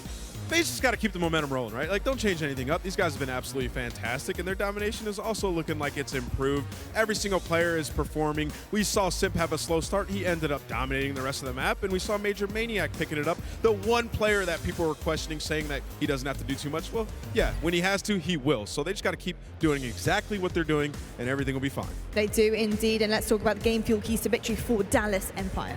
Yeah, so they need to guarantee that domination, right? Like, that's the one weakness of FaZe. You need to try to exploit it, and then for the rest of the team, they need to try to keep up with Atlanta's pace. Like 99% of the teams in the CDL, I immediately count out against FaZe just because of the sheer raw talent on that FaZe team. Well, Empire is one of the only teams that can match up with them in terms of talent. So if they do try to keep up with that pace, they might be able to steal some respawns. Yeah, I think what Nameless is saying is really important. When I've looked at Dallas, it's been a really exciting team to watch. Everybody is really always looking at that Huntsman matchup, and I get it. I mean, if we actually did see Dallas able to get a win over the Huntsman, it would be a better revenge story than Alinity and her cat. But ultimately, this matchup is still really exciting as well, because they have not matched up very well against those teams that have already cracked like the S tier. Absolutely. They haven't matched up well against the teams like FaZe, the teams like Huntsman. Are they going to finally be able to change that and prove that they are really one of the top teams in our league? Absolutely will. Here's your quick scope presented by US Air Force. 2 teams on our board right now going face to face on the main stage. Gents, looking at how this is going to be working out, I do have a lot of faith in Atlanta FaZe taking this one, but I really do hope that Dallas Empire can be led by Crim6 and the likes of Clayster and really try and give them a really good game. I mean, I feel it's coming. Yeah, I mean, in their first match, you saw Shotzi have an incredible performance on a couple of those respawns, so it looks like he's getting a lot better. And like him and Illy, they had a .87 to .86 coming into this weekend. It's actually been Clayster who's been lighting it up for Empire, sitting at a 1.09 for the season. So like, if those guys put it together and even get to like a 1.0, that's so much more slaying power for this team. And you know, going up against FaZe, like, they are a team that should be able to take it to FaZe. There's like 1 or 2 teams that can do it, and it's Empire should be one of them. And you have plenty to look at too, right, Lottie? I mean, ultimately, they just got to watch them win.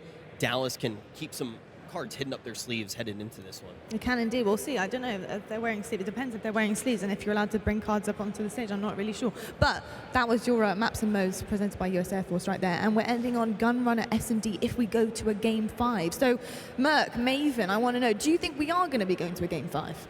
Hello, Joe. I'll let you take that. You're my expert. No, I do not. I do not think we're going to go to a Game 5. I think it could be a close series, but I think it should be all FaZe. 3-0, 3-1 for me. Yeah, it'd be tough for Empire following this series if that's the case, since they would then have 5 losses, all to Huntsman and or FaZe. So that'd be tough for Empire if that was the case. But yes, I just think for me it boils down to there is no team, including Huntsman, no one in the world right now, if FaZe is playing at their best, that can beat them. If FaZe is at the top of their game, they are beating everyone.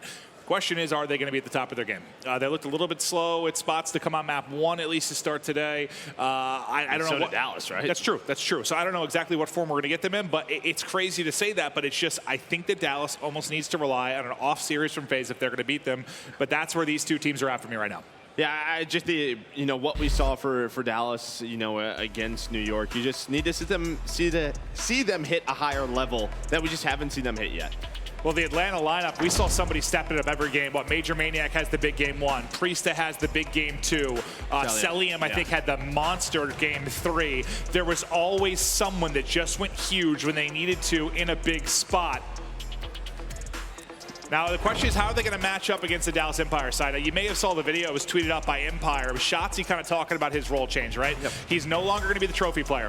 He kind of said in a way, like, the way he worded it is like, I want to like not think as much, and I want to run around and fry. I'm able to do that with Dead Silence. It's harder to do with the trophy. Let me run, let me gun. I don't want to be in the objective as much as what it sounded like to me. But then, now you have Hook. Hook is going to be one of the only other smoke trophy players in the league. I think the only one is Priesta on FaZe. J-Cap, we just saw J-Cap running it. Okay, well, as of that video, he was saying they're like the only 2 that really do it. So Cap doing it as well a bit. But it's a tough role in a way. It's a little bit different. So Hook needs to step it up. And Shotzi, though, you think if that's what Shotzi wants and that's what Shotzi gets, Shotzi needs to put up numbers, I think, it right? almost felt like, though, as we take a look at our CDL points presented by Game Fuel, like, it almost felt like it was almost in his head a little bit, though. Remember, like, he would have, like, 2.5 minutes on the hill for, like, no reason. Like, it just felt like, I have the trophy, I have a smoke, I got to sit in the hill.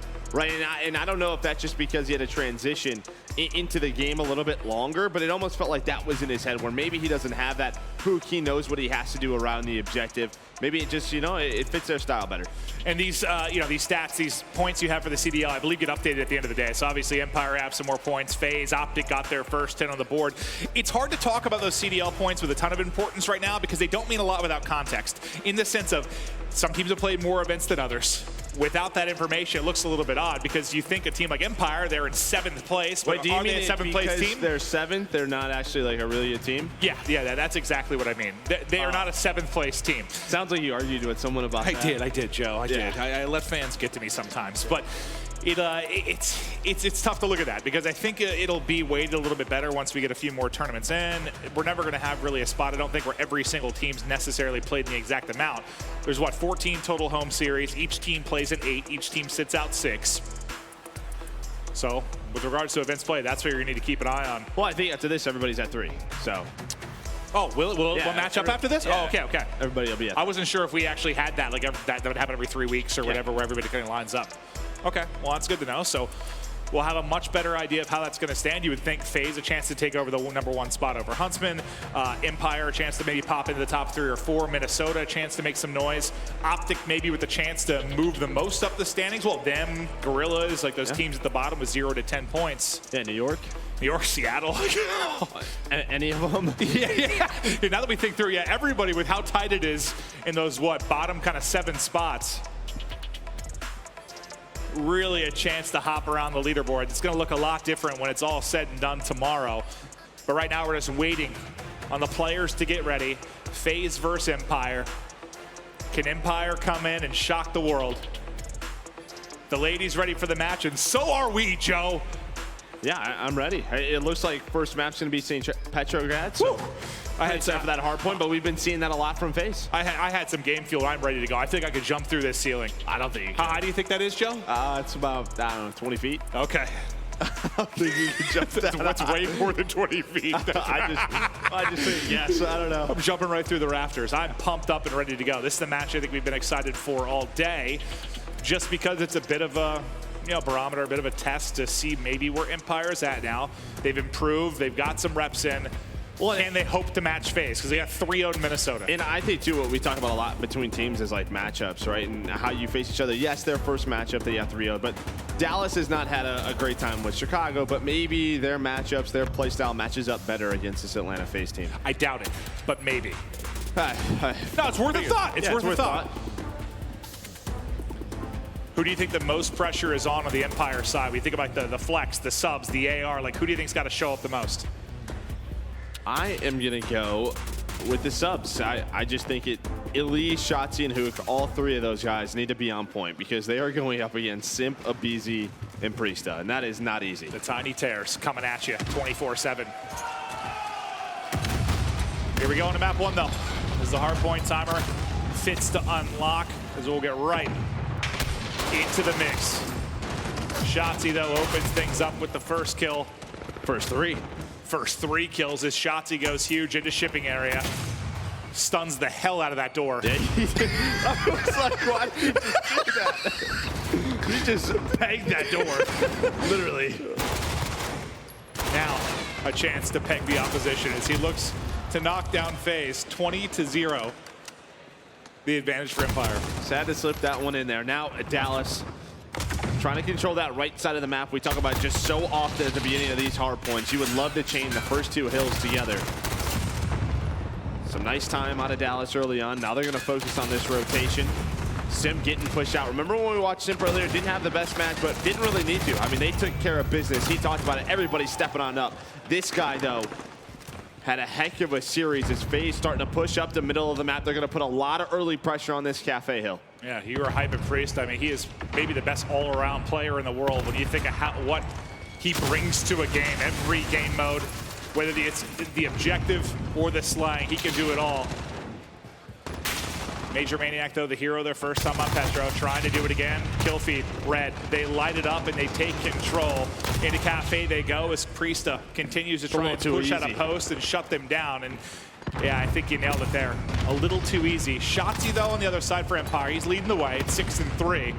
Slow start from just about everybody else. Priesta, though, it's 8 in a row before he falls, leading all players at objective time as well. Those are some stats to kick things off. Yeah, still with 20 seconds left. Dallas now, their focus is going to be on that hazmat, that third hill that we're going to be rotating to on the left side of your mini-map. Simp and Major Maniac, they're just going to take care of this scrap time. So this is good, right? This is good for Dallas because you're controlling middle of the map. You're not going to make it an easy rotation for Atlanta FaZe, or at least it shouldn't be. But Priesta, he may have found an opening. Still, though, he knows he's got to help his teammates out behind him, but with Simp and Celium, that's going to be the green light. It is time to go. Off to the races. Priesta looking to be the entry, takes some damage in hazmat, but right around he goes. Easy pickings. He thought the read would be there as he flew on through, or some kind of help from his teammates. Now it falls to Simp. He's got to reload. Finesses to the barrel, and now it's knives out.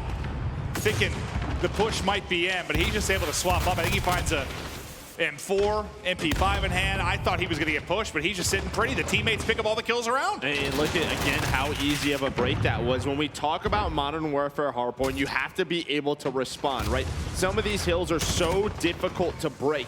You have to hold 40 to 50 seconds and then hit that rotation. That is 2 hills in a row now, where for FaZe it was too easy. Now you have Celium, who's starting to sneak back towards that back pool hall. But I think Priesta, there's one more there. Trying to bait him in. Yeah, he's trying to bait there. him in. And remember, we saw Celium in a position like this earlier today. Let's see how he plays a little bit differently. I like this. He's playing patient. Now he's going to get in, and with that, his teammates going to get through the front door. Who comes out on top in the trade battle, though? It looks like Empire still have a presence here. So Celium maybe not getting everything he wanted from that early rotation, but with his team up 70, perhaps not going to matter. Over the top goes Simp. He's going to be trying to pinch with Celium, I believe. Celium finds the kill on one side. Simp's going to drop. Oh, yeah. I thought he got one of Empire. I didn't realize he has smoked his teammate. He just absolutely destroyed Major Maniac. And sorry, Major Maniac. Yeah, but a good hold, a much-needed hold for Dallas Empire here. Going to get them back in the game. That was a full 60. After this, they'll only be down 40 points. The swarm comes to play. Can't take more than one with them, but yeah, they chipped away at this lead big time. But that is another time where we've seen the early rotation from Celium, where they could really chain together hard points and put the game away. They just maybe don't get the timing quite on point. The collapse is there. Yeah, that time he waited for his teammate as Illy. He gets behind this bar trying to find the third kill. But yeah, he waited for his teammates to get to the front door. They were trying to basically set up a Dallas Empire sandwich, but it just didn't go their way. Empire, can they take a lead on this hard point? Speaking of sandwiches, it's just Illy inside of restaurant having a feast right now. The streak at 5, 9, and 14, though. He's got to keep this going to get back towards positive. A chance to make the play again. The crossfire is there, and Shotzi looking over him. Him and Shotzi is locking down bottom bar. The shot is on point. That's a headshot. Almost another. His teammate maybe gets a little bit awkward there with his teammate Shotzi strafing in front of him, but the damage is done. Look at that scoreline. It was 120 to what, 50?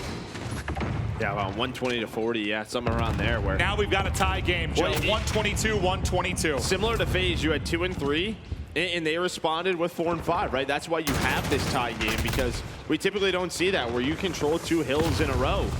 Both sides, though, able to do it behind a couple of big sprees. On one side, it was Priesta. The second side, it was Illy. Now as we head back to this first hill on this second rotation. Yeah, Hook trying to get in. He's able to find 2 kills. Able to snap onto the third as well. Now he's going to put the trophy down. Hook with a multi-kill ×4 breaks it wide open.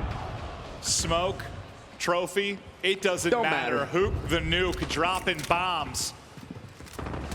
The streak out to 5, tally on the 6th as the finesse continues. The shot still hot. Hook, an absolute beast. How far can he push this streak? FaZe, though, they hit that rotation with about 20 seconds left as we go towards Cafe. Celium with 2 big kills on rotation. So you're going to have early Cafe control. Plus, you have a good amount of players towards that middle of the map. I think that's Simp, who was inside of blue, and with that position, he was able to find 2. Has more Dallas players on him, just trying to finesse around, and it's his turn. That's going to be 3. As his teammates deal with the rest of Dallas inside this hotel area. shots. Difficult when you've got a Simtex blowing up in your face. Couldn't quite get it done, but they're getting the time. But everyone's dying around him. That is just, what, 6-7 kills in a row now from Empire? And there they're able to burst on through. Spawning out towards shipping will be FaZe. They're going to just rally over to Hazmat, get set up for next as Celium patrols that top waterway. The longer he can keep him pinned on that side and stop any mid-map pressure, the better. They will start to infiltrate towards Restaurant, but it's Priest lying in wait mid-map. He's got the position to really watch the cross on tracks and also deal with any kind of push. Simp says, screw it, I'm flying into Restaurant. Yeah, I think he's just trying to catch a timing there. Yeah, he's trying to catch a timing. You still have Celium pushed out. One player holding the hill, and this will at least relieve some pressure from the hill. It's going to be a BZ inside, but look at that. All 4 players starting to hit this River Street. All the pressure inside. Priest, though, able to deal with it as he finds a double. BZ, it's his turn to poke on out, but Clayster takes him down with that M4. It doesn't matter what range it is. Such a good weapon. Clay having a great game as well. 23-16, leading the way for the Dallas Empire. This is a pretty darn good hold from FaZe, considering I don't think they got a kill in that transition mid-map. Yeah. I mean, every single one of them basically dropped. So the forward aggression from Empire was into Hazmat within seconds of the hard point popping. But all of those key gunfights, like in the objective, right around the objective, they end up going to FaZe. So yeah, what was there, maybe 5 seconds or so that were contested, but that's about it. You push out a nice lead. Now, you're not going to have that early rotation we saw the first time through for FaZe. This time, they're going to have to do it in layers. Much more progress across the map from Empire.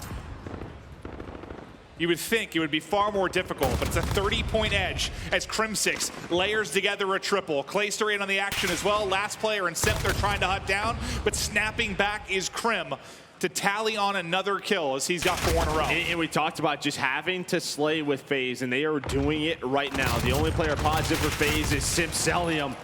Slides, get behind that car, but you have to break into this hill. They weren't able to do it on the first rotation, the first 30 seconds.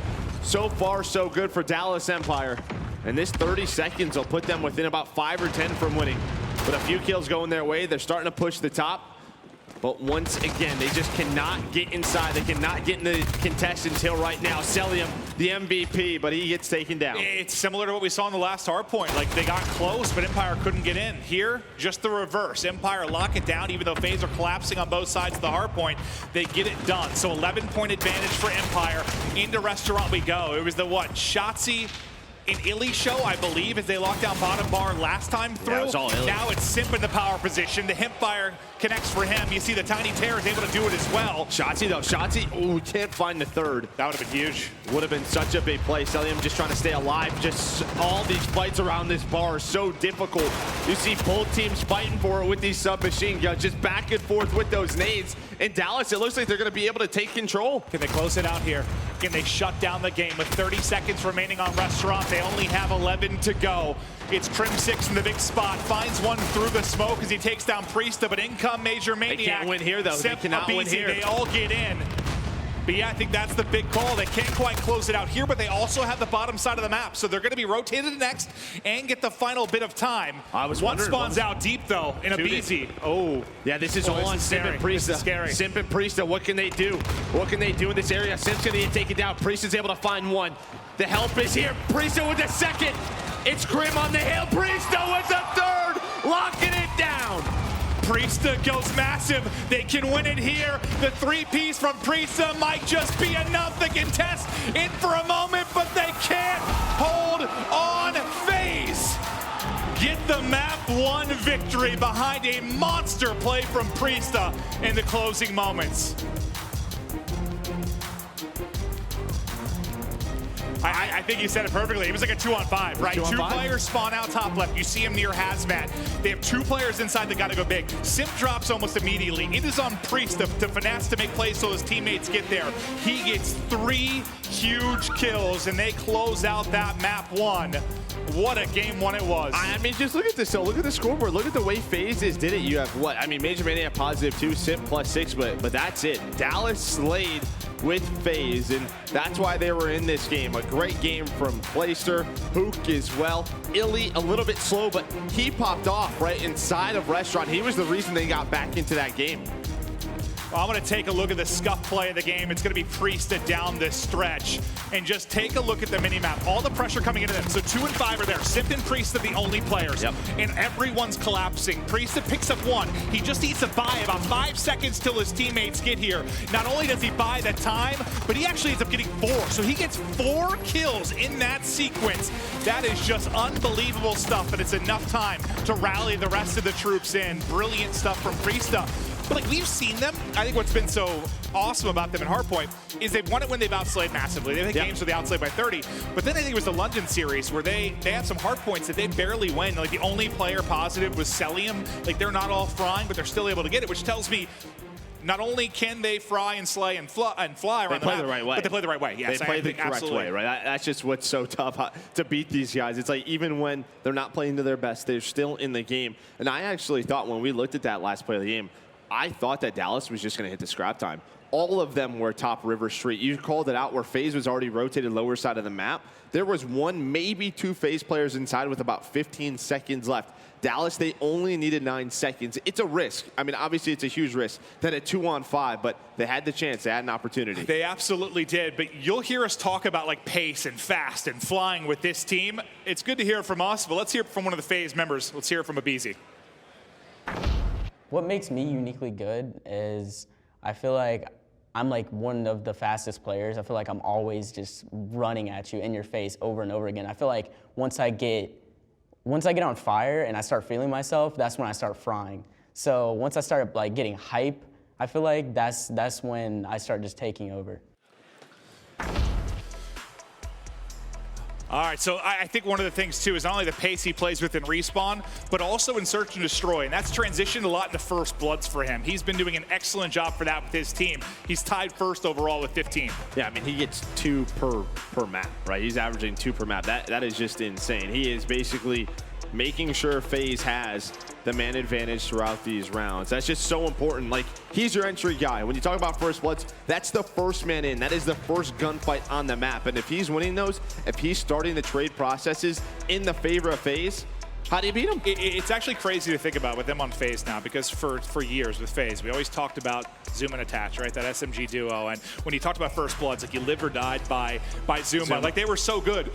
But like in the span of a year, like you got Simp and Abizi now. Like it might be, by the time it's all said and done, it could be one of the more terrifying SMG duos in the history of Call of Duty. Now this is a conversation we have 5 years from now, but they can be insane, man. And if he's winning it that efficiently in the First Blood category, FaZe gonna be tough to beat in Search. That's for sure. I'm just trying to think like quickly through history. The only other one besides Zoom and Attach that stands out to me is like John and Apathy. That SMG duo, there's not many I think that are on the same caliber. I'm sure there's some more missing, but like it's hard to say. It's hard to gas them too much because it's been such a short body of work. Like they've really been dominating for like the second half of last year and first half of this year. But maybe I'm exaggerating. Maybe it's not 5 years from now. Maybe it's a year from now, 2 years from now. You're saying there's the best SMG duo of all time.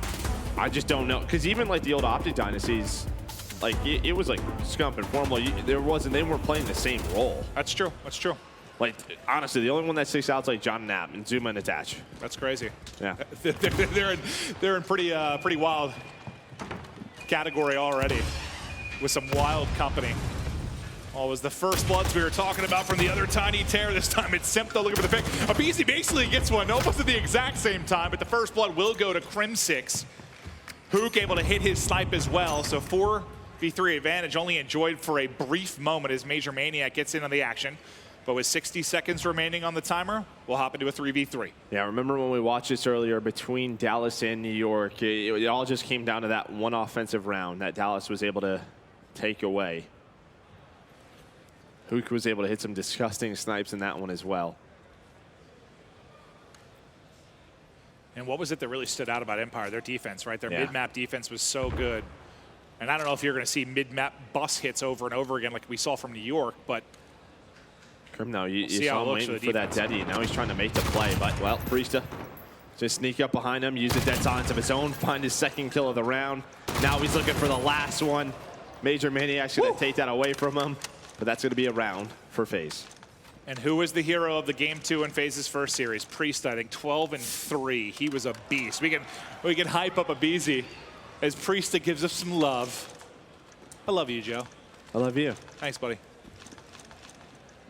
Oh. Oh, yeah, let's give some, yeah, that's right. Put your hands together for love. We love Call of Duty. Yes, we do, We Joe. love it. Yes, we do. I don't think Empire loved that round, but Did they defuse it? I was like, there was 8 seconds left. I was like, we're defusing hopefully this, somebody right? is on it. Yeah, yeah. We're all distracted by love. So FaZe, it's close when it gets to a 3v3, but from there on out, they shut it down. Now they go to offense. Empire's defense on this map earlier today was great. But this isn't the same team as the Subliners they're going up against right now. There is a lot of pressure mid-map, but Simp able to hit the pick. They do shut down the mid-map push in a BZ though, so that slows down the aggression from FaZe. So again, good there, but Simp even better. A lovely snipe out of him as he's taken down 2 and keeps the edge with FaZe. He's hungry for more. Yeah, and that Dallas, New York, map number 2, it was Glacier, who I think finished with double digits, like 11 kills, who led the way. Already an 0-2 start for him. You know, he might have been like the catalyst in their defensive round. So a big pick there early on. Oh, he's stealing. Excuse me, sir, there's a theft.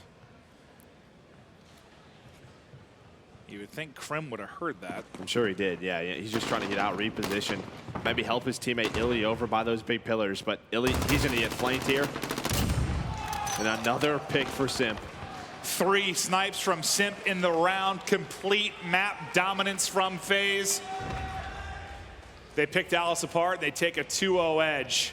But man, they were like the flashiest snipes. They just look easy. Like He knew open exactly shots, where they were, hits right? the shots. Yeah. Like not these, like we saw Røkkr earlier, like with these wild flicks and stuff, hitting these nasty snipes. Like those were the craziest snipes, but he's hitting them, right? Like a player of Simp's caliber, you have an open shot, you need to put it down. And he did just that without any hit markers, thankfully for him. Weston's probably like, what do you got on that thing? Yeah. Long barrel 7. Yeah.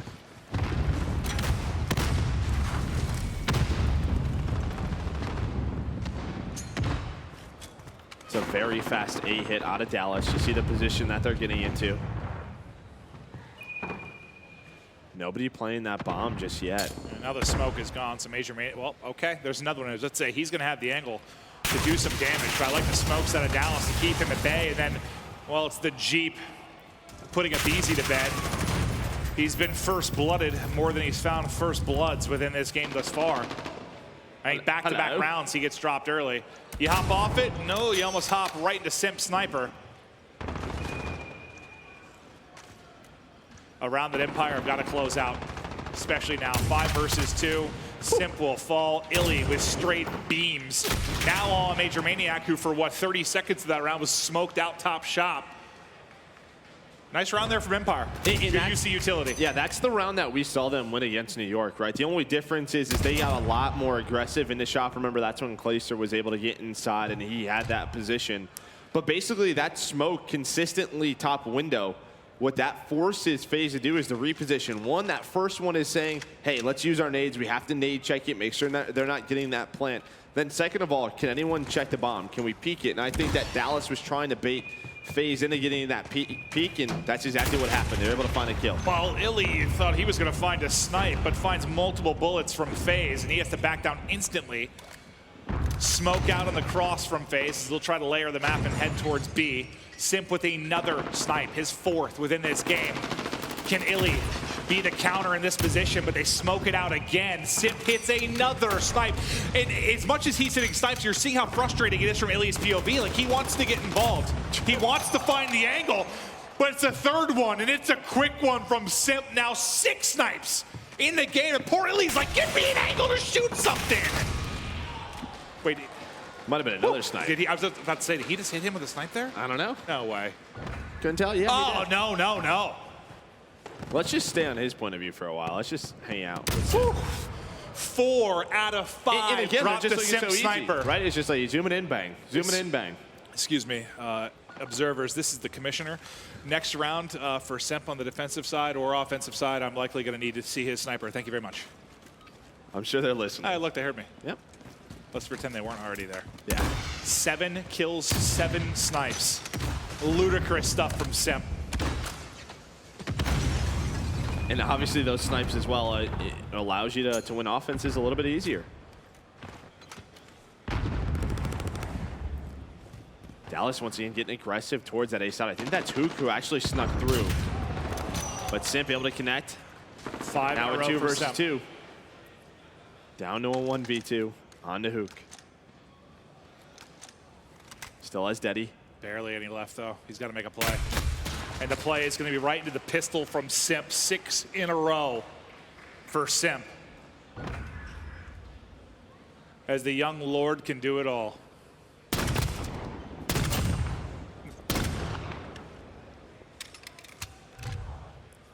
Yeah, he's just laughing. Like, look at him talking to Major Manic. I'm having fun, bro. He's like, yeah, I'm having a great time. Like, this feels like a I mean, when your snipes are hitting, right? Yeah. It's just like nobody can stop me. I'm just gonna keep shooting my shots because it's also intimidating on the other side. Your Dallas, you're like, just don't give them any shots. Don't give them anything. Well, they had some good uses of smoke. Yeah. Just not slowing down Simp.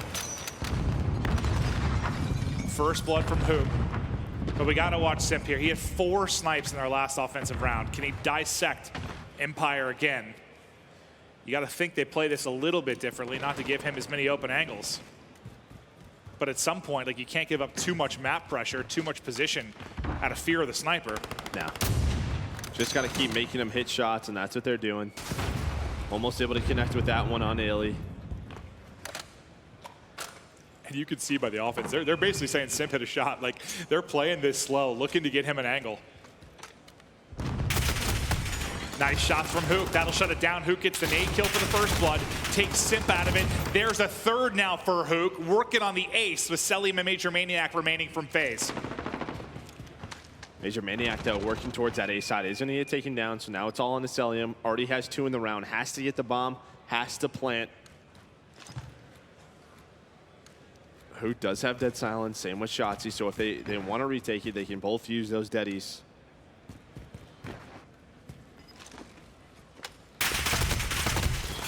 Won't need to. Nice shots. A much needed round for Empire. 2nd on the board. A better job just not giving Simp a whole lot of shots, and Røkkr just lasers him. Clean headshots to drop him. And you saw it. Simp kind of getting antsy, moving his way up the map, trying to look for a closer angle, and he gets punished. But I think that's one of those things where it's a heat check, man. Get into the action. You're hitting everything you're taking. Look to take more.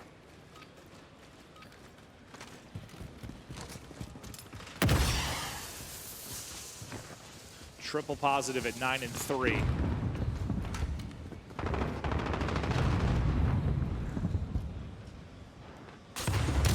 There's a gimme. Another snipe in this round. He gets the information with an 8 as well, but it's Røkkr again, man. Who keeps finding these frag kills? He gets Simp off the map, but not before he hits the shot. Man advantage to Atlanta FaZe. Priesta gets caught as he tries to shoulder the edge. The peak gets punished. Nice long-range shots, I believe, from Shotzzy there with the MP5. It's a big offense from Dallas. They can get it. This will string 2 rounds in a row. That smoke goes down. They're trying to get to B. Shotzzy able to stay alive.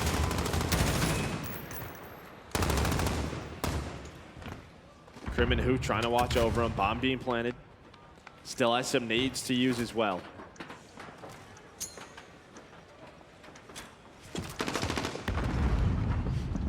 Now this is scary. Major Maniac, he finds a kill on the flank. This opens things up for a BZ.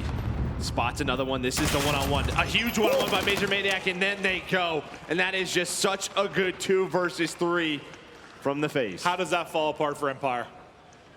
Just too many individual gunfights, right? It was 1v1 after 1v1. When you have man advantage, you have to have fast trades. You have to, you have to have those 3v2s. Maybe push out a side together, whatever it is. You just allowed them to pick you apart.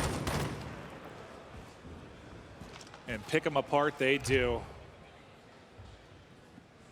You got to think that's the dagger round. That's the one that could have got Empire back into this game. You'd be down a round, going back to defense, a good chance to string together 3 in a row and tie it up.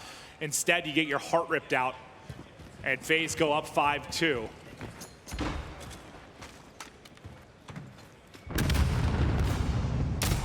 Another hit as Simp just directly through the eyes of Shotzzy. And Shotzzy perhaps sent to the domination if FaZe can close it out.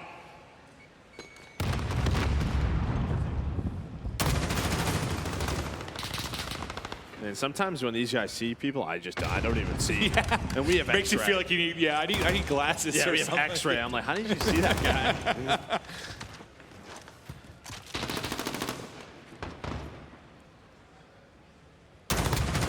Major Maniac picks up the snipe from Simp.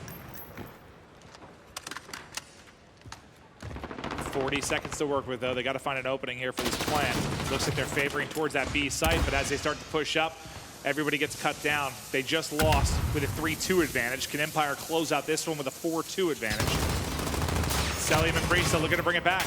A chance to maybe do that here. Cellium tagged up, will get dropped. It's all on Priesta now in a 1v3, and he will fall. So Empire do enough to stay alive with the defensive hold, but it goes back to last round. I mean, this would be a 4-4 game now if they just close out that 3v2.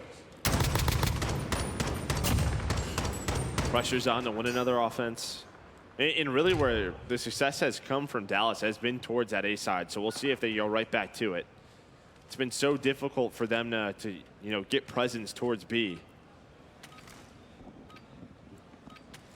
Wait, so Simp is 11 kills, 10 snipes, right? He is the one, yep. The pistol. That's a lot. What was the stat from the last event? Like Wuskin led everybody with 22 or something like that? Simp has 10 in one map. It's pretty good. Yeah, and well, it's a B hit. Cellium able to find the first blood with that nade. I mean, you have Dallas in some good position. It's just can the rest of the players stay alive, and not sure if they can. It's going to be a 3 versus 5. Huto, he's going to peek. He's going to challenge inside of the bookstore. Able to find one. What else can he find? He's getting real close to getting dead silence as well.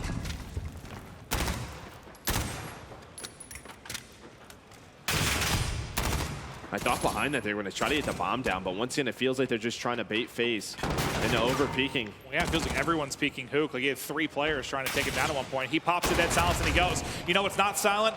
Hammering through a door. Doors, Joe, yeah. that is what is not silent. So he's going to get caught. Everybody drops outside of Shotzzy. Shotzzy will fall.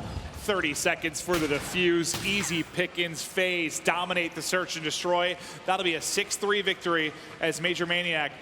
I thought he was going to start to dance for us, maybe on top of that bomb site, but I just think, like, what a heads-up play that is, because Cellium was in that position, and he closes that door, right? Like, I don't think all the players would do that, like, to just have the awareness to close that.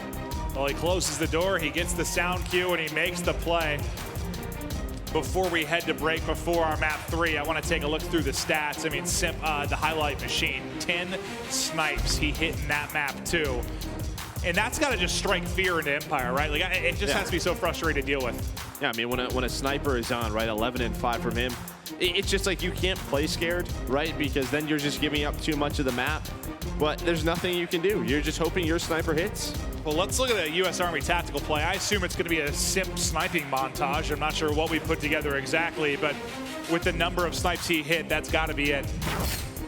But here it is, your U.S. Army tactical play, and yeah, it's the snipe. Hit after hit, shot after shot. Simp. Guys playing from a different atmosphere.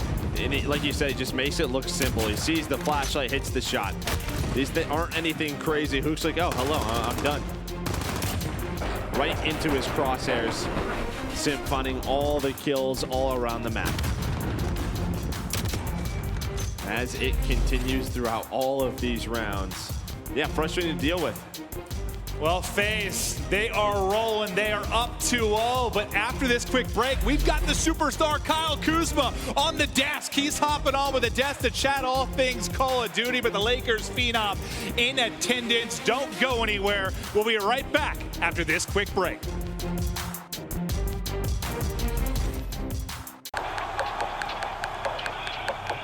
This is it, the official Overwatch League apparel.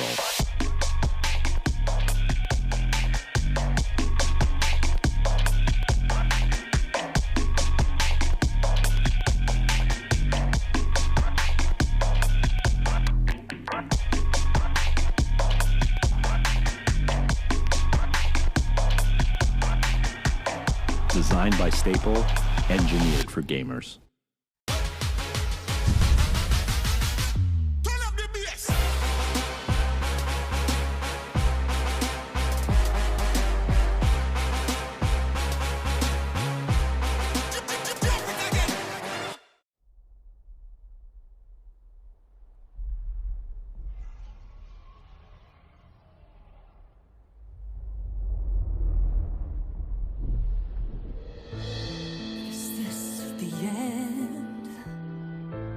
Our heroes can't fly. They fall like shooting stars. Will anyone survive?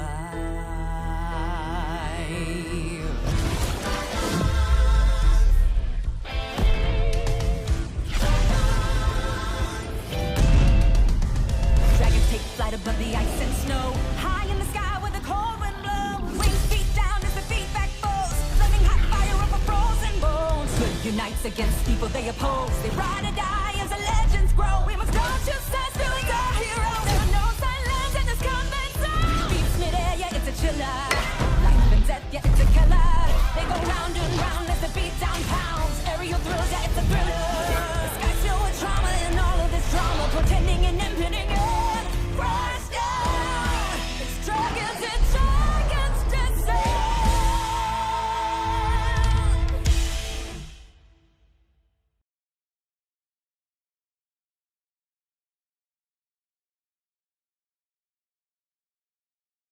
Oh, right now it's free, right? And all of a sudden, this huge explosion comes in, and it's like, no! And this cold chaos is shitting. And it's going, no! And I'm like, ah! And I'm like, ah! Download now.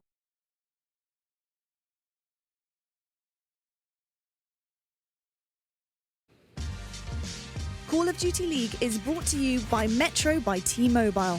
Rule your day with the #1 brand in prepaid. Hello folks, welcome back from the break. Now today at the Call of Duty League, it may be Saturday, but Sunday we do have the hype battle, of course. We got Michael B. Jordan with Miles Ross taking on Todd Gurley and King Batch. What a matchup we do have for that gunfight 2v2, people. You don't want to miss that one. That's going to be amazing. We've got some serious special guests, but I also have a serious special guest with me as well. Guys, we got Kyle Kuzma on the desk. Hello, welcome. Good, thank you. Amazing stuff. Now, if you guys don't know this young man, you should. He's, of course, a small forward for the Los Angeles Lakers, but also a fan of Call of Duty. Kyle, talk to me. How often do you play? Because I know you're a big fan of basketball, but you're a fan of COD too, right? Yeah, I actually I stream too, so not as much as I wish I could, but I get my time in for sure. I like that. I like that. And in the locker room, do you have a bit of banter with some of your friends and your colleagues and some of your teammates about who's the best at Call of Duty? Are you the best?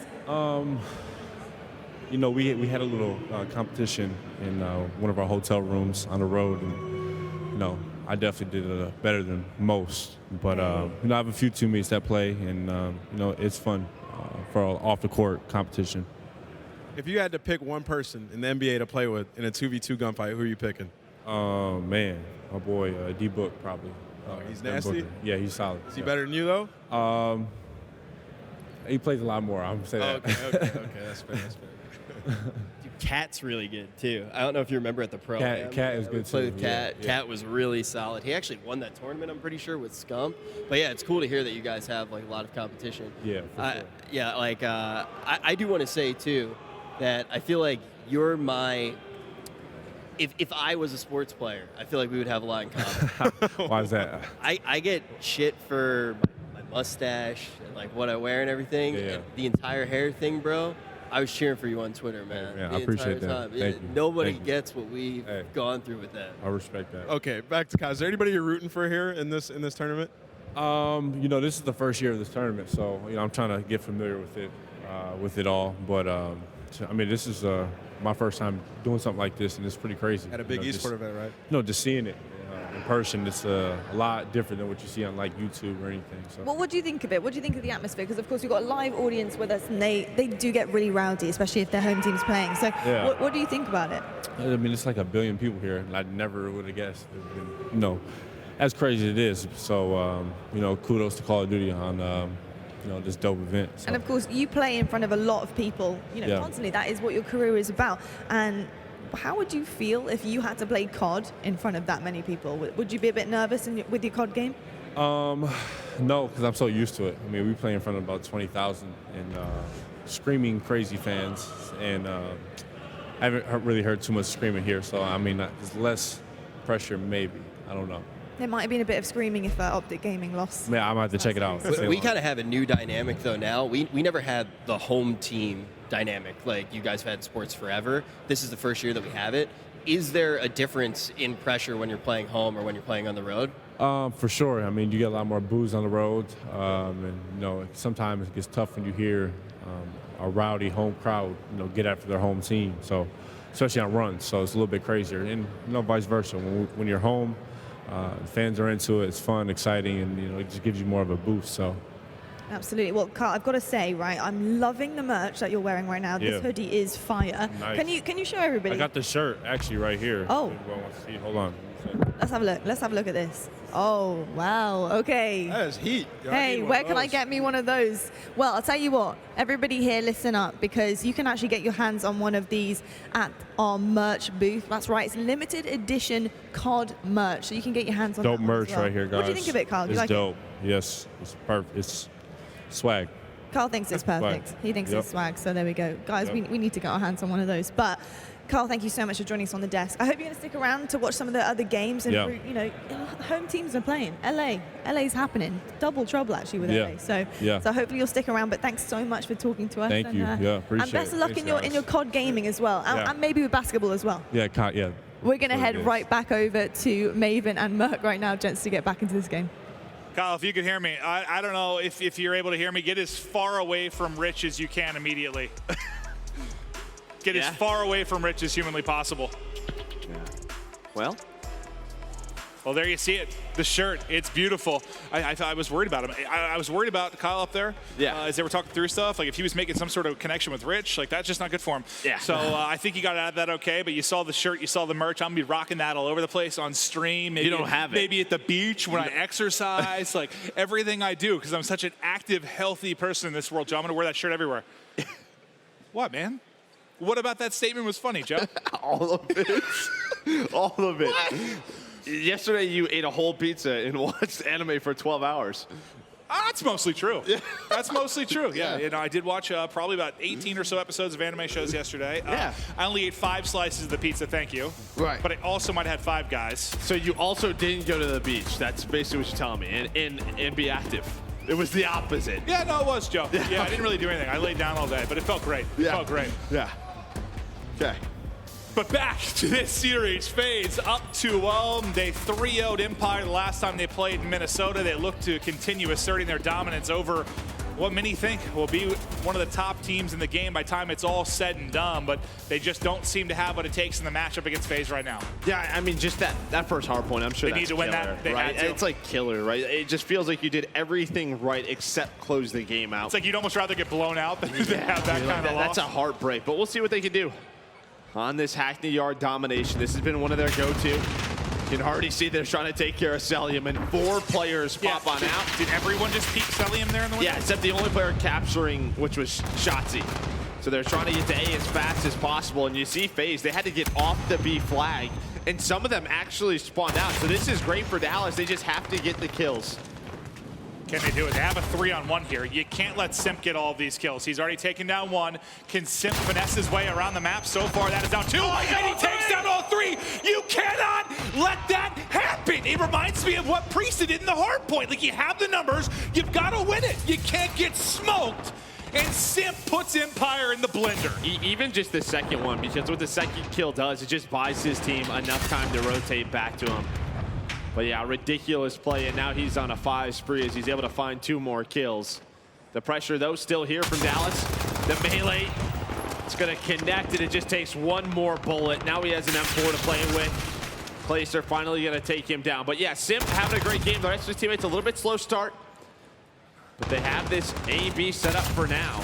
But with those kills, middle of the map, Dallas actually going to neutralize A. Dallas a chance to maybe make the play here unless Atlanta FaZe can respond, but I want to hear the comms from the players. Let's go to an Astro Gaming listen-in with the Atlanta FaZe. Once, nice. How big, guys? Kylo's there. He's one top, I think. No, he's 2 left. He's 2 in. Big play, big play. He kills him, he kills him here now. Play in B. No, it's scav right now. Look at scav. Scav done. I'm one top out. Ivy top out. I'm nading their door for you. I top. Ivy scav. Hit him, guys. Watch out, watch out. They like to go about. They like to go about. What's in the door? Top of hook. Mid in their door. Mid in their door. Oh my god. Push it. Stack me. Someone watch right. Someone stack me. I got it. I'm stacking. Any Frank. You guys are fucking choke. Let's fucking go. These guys fucking suck. 3 more right. Nice 3. I don't see him right. I'm pushing through right. I'm block Chris wherever you're at. You're block Chris. I'm only top 10. I'm gonna go hard block. I ball mid then. I got you. Help me left. I'm bottom out. I got no. Okay. Bottom out. Really hard. If Empire really are a top 3 or 4 team in this league, this might be disheartening for anybody watching. Just how bad FaZe are beating them right now. You heard the comms. They had some select and choice words for how they felt about the Dallas Empire team. I think they think they're better than them. Yeah. Is that the polite way of saying it? That's the polite way of saying it. Is 3 members from FaZe actually spun up towards the C side. So the last 2, they're just trying to hold on A. It's now almost a 30-point lead for the Atlanta FaZe. Celium trying to do what he can, locking this down. It's all on the Clayster, but there's just too many FaZe members here. And well, Priest, he's going to clear this flag, and then they're going to start their assault on the B. I'd say we should get to map 4, but there won't be a map 4. Right. Yes, one could be done. No, I mean, it's not, but it is about as good a start as you could have for FaZe with 90 seconds remaining to be asserting this type of dominance. But a chance for a 2-cap for Empire. Can they chip away at this lead at all? These next 80 seconds, can they put a little less distance between themselves and FaZe? Overextending on the other side will be Simp, though. He's got dead silence available. I believe he's going to pop that and try to make the play on the other end of it. Simp wins his one-on-one. Abisi does the same. That's going to force Krim to go ahead and wrap back. He gets tagged with a Simtex with a stun. You thought it'd be like a free kill for him pushing through, but instead it's Simp with all the information. He gets the neutral. He gets the hell out of dodge. He hits the drop shot, and Crim6 just gets mollywopped as the neutral comes in at C. You know what, the only flag right now is A is Simp just staying alive towards Charlie. Locking it down, just being a thorn in the side of the Dallas Empire. So what do Dallas do? They're just going to try to hit this A flag. See what they can get. Maybe they can get a 3-cap here the last 30 seconds. This could be big time for Dallas if they're able to secure all 3 flags. Any ticks from this 3-cap would be so big. They weren't able to finish C, though. And now they're losing B. So it was a great situation, and then it kind of got away from them a little bit. How quickly things can change with the spawns as they are in Dom. Everything can be flipped on its head so quickly. You look at the minimap, 1 second is completely different. A second after that. But I think you feel a little bit better about this. It's going to be, what, like a 25-point deficit? At the point where I was joking about going to map 4, like I thought it was going to be a 40 or 50-point edge. Like I thought it was going to. Yeah, 23 points. It's not as bad. They're spawning on the good side now. Yeah. So you're very much in this. Yep. Very doable for Dallas. It looks a lot better than I thought it was going to. And there's that 3 kills from Simp. I mean, that goes any differently. Who knows what happens this half? You have early AV control for the first half, and then you have AB set up for Empire in the second half. Yeah, I mean, that score line could be flipped, right?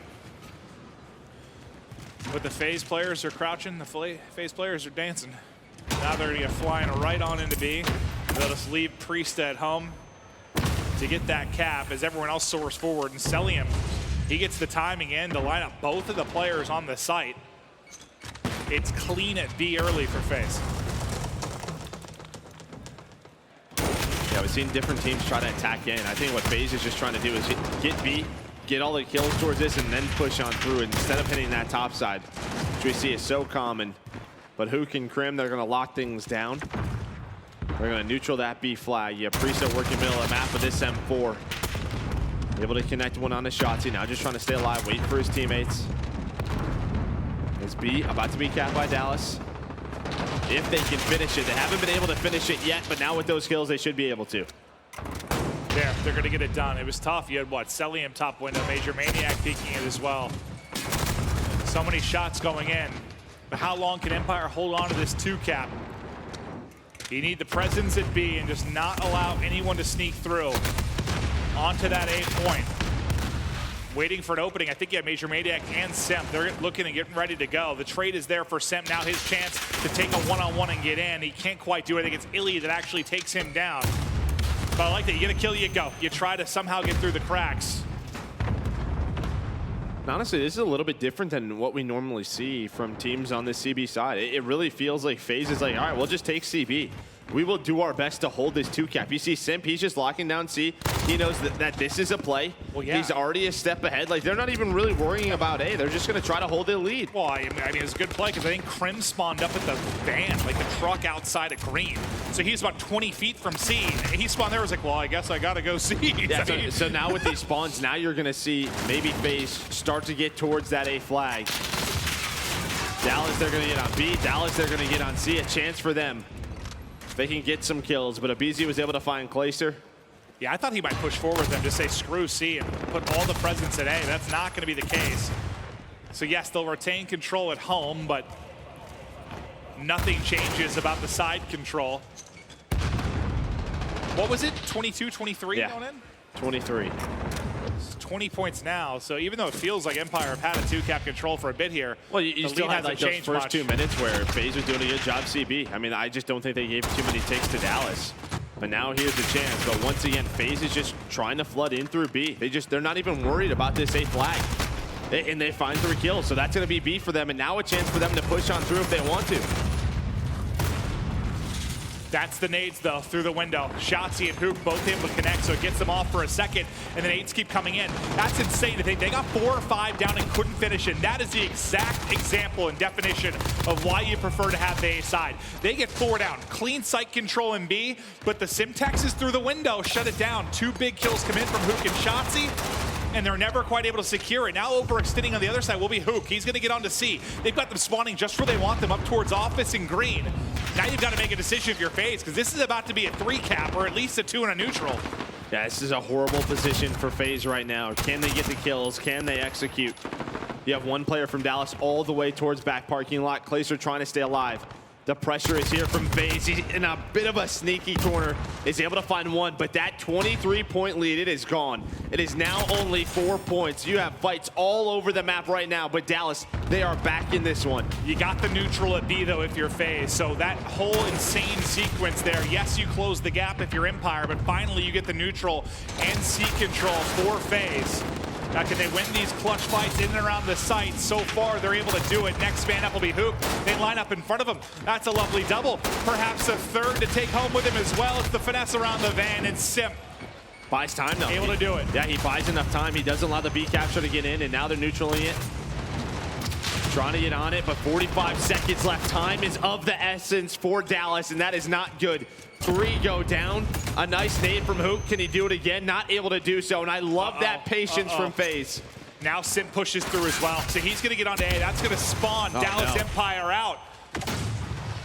But they have to hold 2 caps in this at some point. There's only 20 seconds remaining. The lead at 5 and the second cap in for FaZe. I don't know how you do this now if you're Empire. I think it's just enough from FaZe, that clean wipe at the B site to get it done. Just not enough time left. It's going to be a 3-0 victory for FaZe.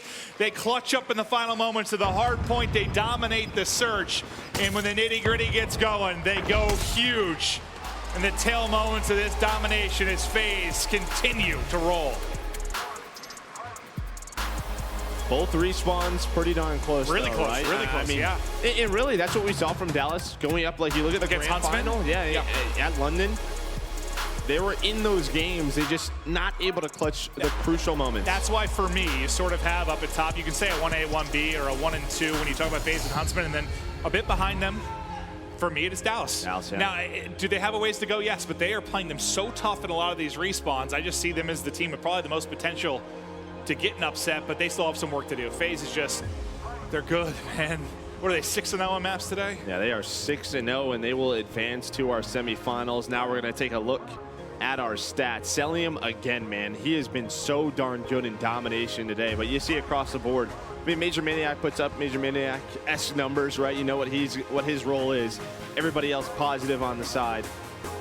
For Dallas Empire, Illy, once again, a slow respawn match. You want a little bit more from Illy. Yeah, 13 and 25 is not going to get it done against FaZe, but yeah, 6-0 day from them. They get to a semifinal like you mentioned, but for Dallas fans out there, you're not done yet. You know, you still have to just win one more series or lose one more to be knocked out of this group play to get into tomorrow. I think they still have a good chance to do it. They play FaZe tough. It's just, yeah, I think it goes back to what I said before we started this series. You need an off day from FaZe right now if you're Empire. I just don't think they can beat them when they're playing at their best, and they absolutely cannot beat them if they're having off series from some of their players, which they did. And it just feels like even if one player is having an off day, there's someone steps it up, one, right? Like it's just so difficult right now. We keep touching on it, but yeah, you needed a little bit more from the Dallas side. Still, though, I think those two respawns, I think they can compete. It's crazy to say, though, but it's like our last couple series we've commentated from Empire when they've lost, we've sort of come out of it saying they're improving. Like, we talk about them against Huntsman, that grand final. We talk about them in FaZe here. Like, we're saying they're getting better. Like, you see those moments where you think that they can be a top team. There's still some work to do, but FaZe, the first team into the semifinal. Abizi, one of the superstars of this young squad, is on stage with Lottie. Thank you so much, Maven. He is indeed on stage. This is your instant reaction presented by PlayStation. Now, Abizi, insane stuff from you guys. Of course, every single week we see you guys turn up on this stage and give us an incredible performance. I want to know what makes your team so dynamic, what makes your team so different from everyone else. I mean, we're just all so talented, and we're always good vibes. Like, that's a big thing. Are you guys like a family? Are you guys friends? I feel like I see that from you. Even in game, you have each other's back. So talk to me about your dynamic as friends.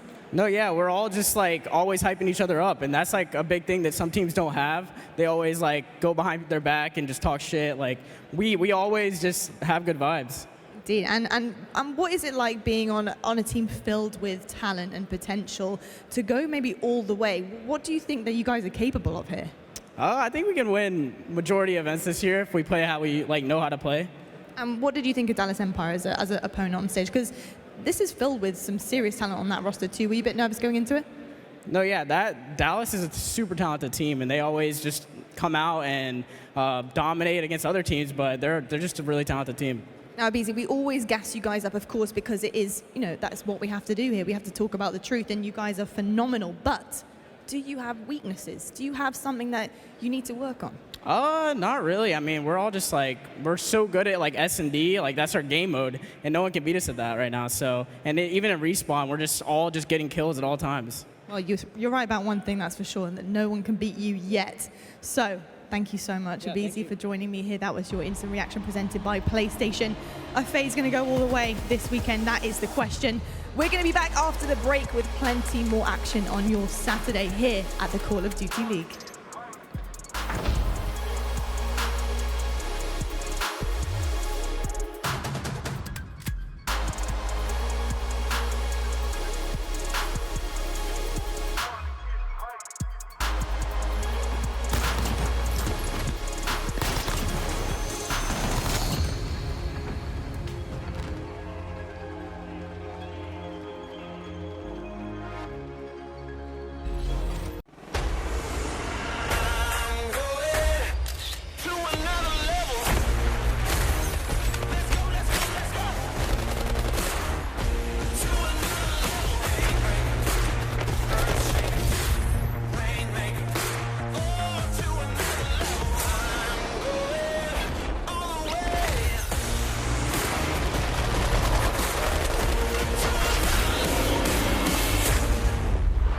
Download free now.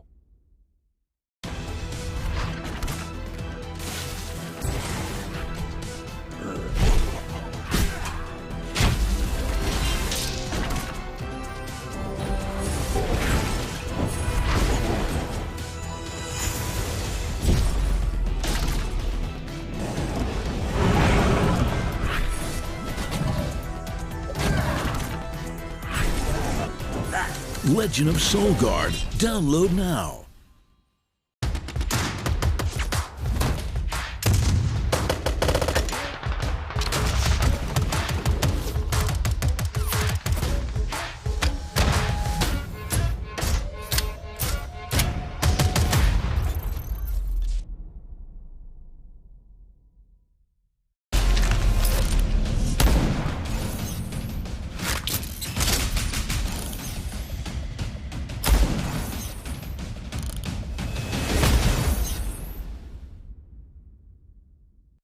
Right now it's free, right?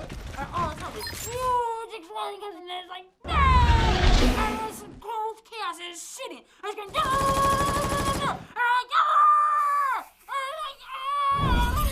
Download now.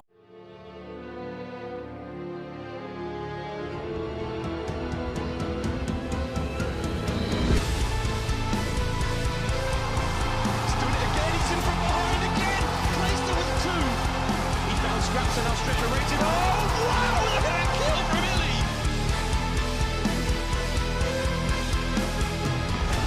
It was flawless from the Dallas Empire.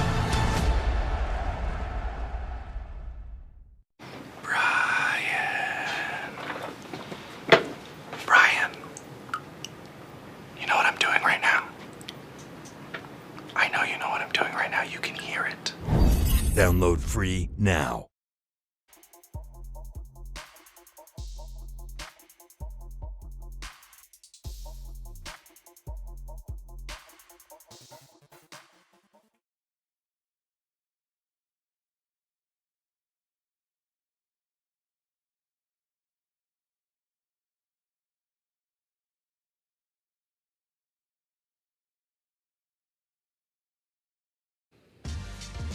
Call of Duty League is brought to you by Metro by T-Mobile. Rule your day with the #1 brand in prepaid. And a warm welcome back from California, of course, here, the beautiful Los Angeles. We're here for the Call of Duty League. And it's the home series, LA. We've got 2 home teams here. We've already seen them go face-to-face, on the main stage. And Optic Gaming did take that victory. And that is my first topic to talk to the obvious, amazing Maven on the desk here. One of the best casters that the league has. Welcome to the desk, Clint. Welcome to the desk. You know, do you ever worry about... I think that I'm good at my job. I love what I do. Yeah. But do you question whether you actually are good at your job when Rich is up here? Do you know, think to yourself sometimes, like, they will hire literally anyone? Anybody, yeah. Like, yeah. You know, some days coming into work, you know. Hey, but they don't fire just anybody. We have these fantastic makeup ladies, and sometimes I want them to make me look like Rich and paint me like a clown. I just think it would be We went there.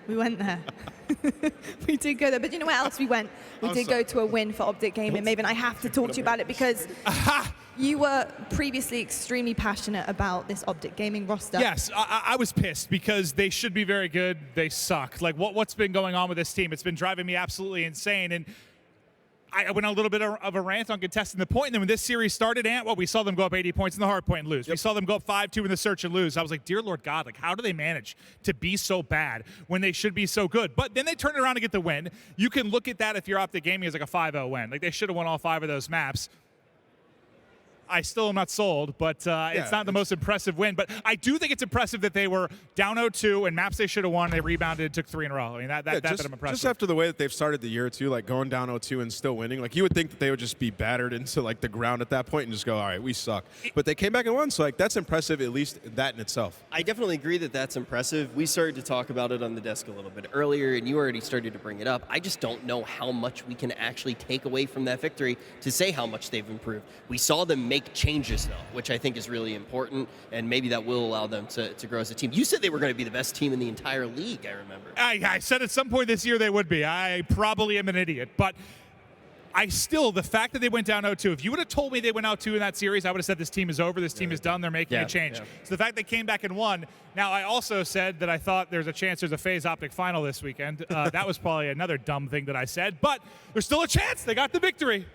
There is still a chance. There is. And talking about chances, they did take a chance on the new players coming through this weekend. And we need to talk about these roster changes first and foremost as well. Maybe while we got you up here, what do you think of the new additions to the teams that have made these roster changes? We know Optic have stayed the same apart from made in-game changes, just very adjustments, small adjustments. Oh, yeah. I mean, 50% of the teams have made roster changes, but when you talk about role changes, like Empire made a role change, Optic made a role change, like it's almost like every single team here has made a roster change or a role change, but God, I don't think we've seen enough really to make a big opinion on this. I mean, New York was better at times, but Happy didn't really go off. Like, none of the people that have come in have looked all that great outside of probably the players for the Guerrillas. Like, they came in, they won those first 2 maps. You saw some big moments from Vivid. You saw some big moments from Smart. Blast had that crazy 8 spree. So there were some individual moments where they looked really strong. I don't know that I'd say that about Pharaoh, Panda, or Happy yet. I didn't see enough that I liked.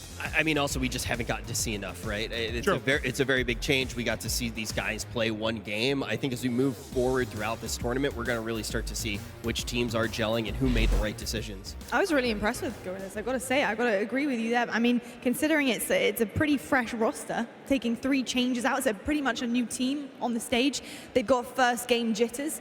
They totally took that apart. I mean, playing against Optic Gaming, some of these guys, Vivid, Spot, probably watched the likes of Dashi, etc. Their heroes are on the other side of the stage, yeah. These are amazing last year, and now they're playing against them, and to step up like that was amazing.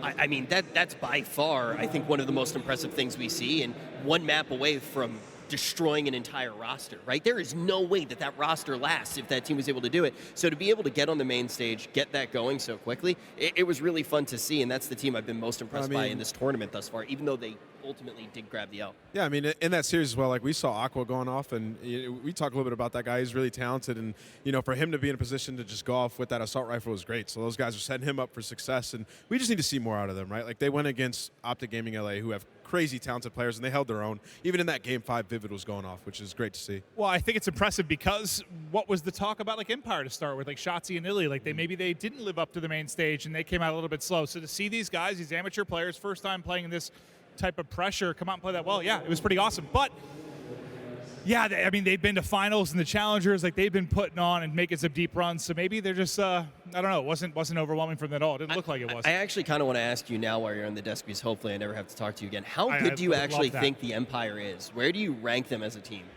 This is how Joe and I kind of break it down. If we were going to pick teams that are kind of safe, they're not, because if you think about it, there's 4 teams that are going to be safe going into champs.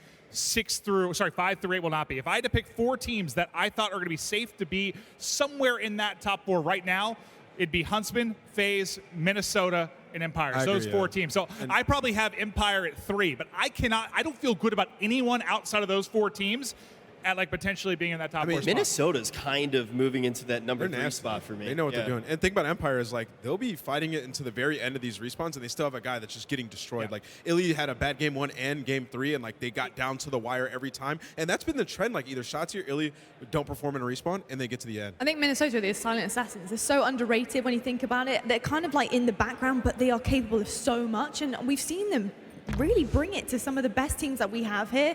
I'm really impressed with how Røkkr are doing, and I want to see them start performing a little bit more and kind of getting noticed a little bit more. But with that thought, we're going to head to a quick break right now because we have some serious games coming your way for the rest of your Saturday. We've got Florida Mutineers taking on the New York Subliners. You don't want to miss it. I'll see you after this break.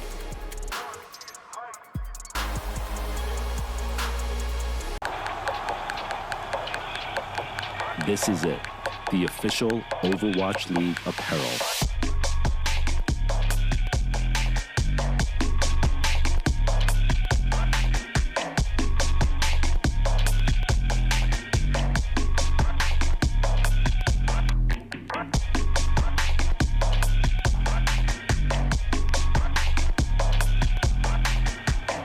Designed by Staple, engineered for gamers.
Hello YouTube, hello Los Angeles. Here is the Call of Duty League home series bracket we've got right here, Group A, Group B. We've already had a first couple of rounds being played out, of course, today, but we've still got plenty of action coming your way, and that is to talk right now about Mutineers versus New York Subliners.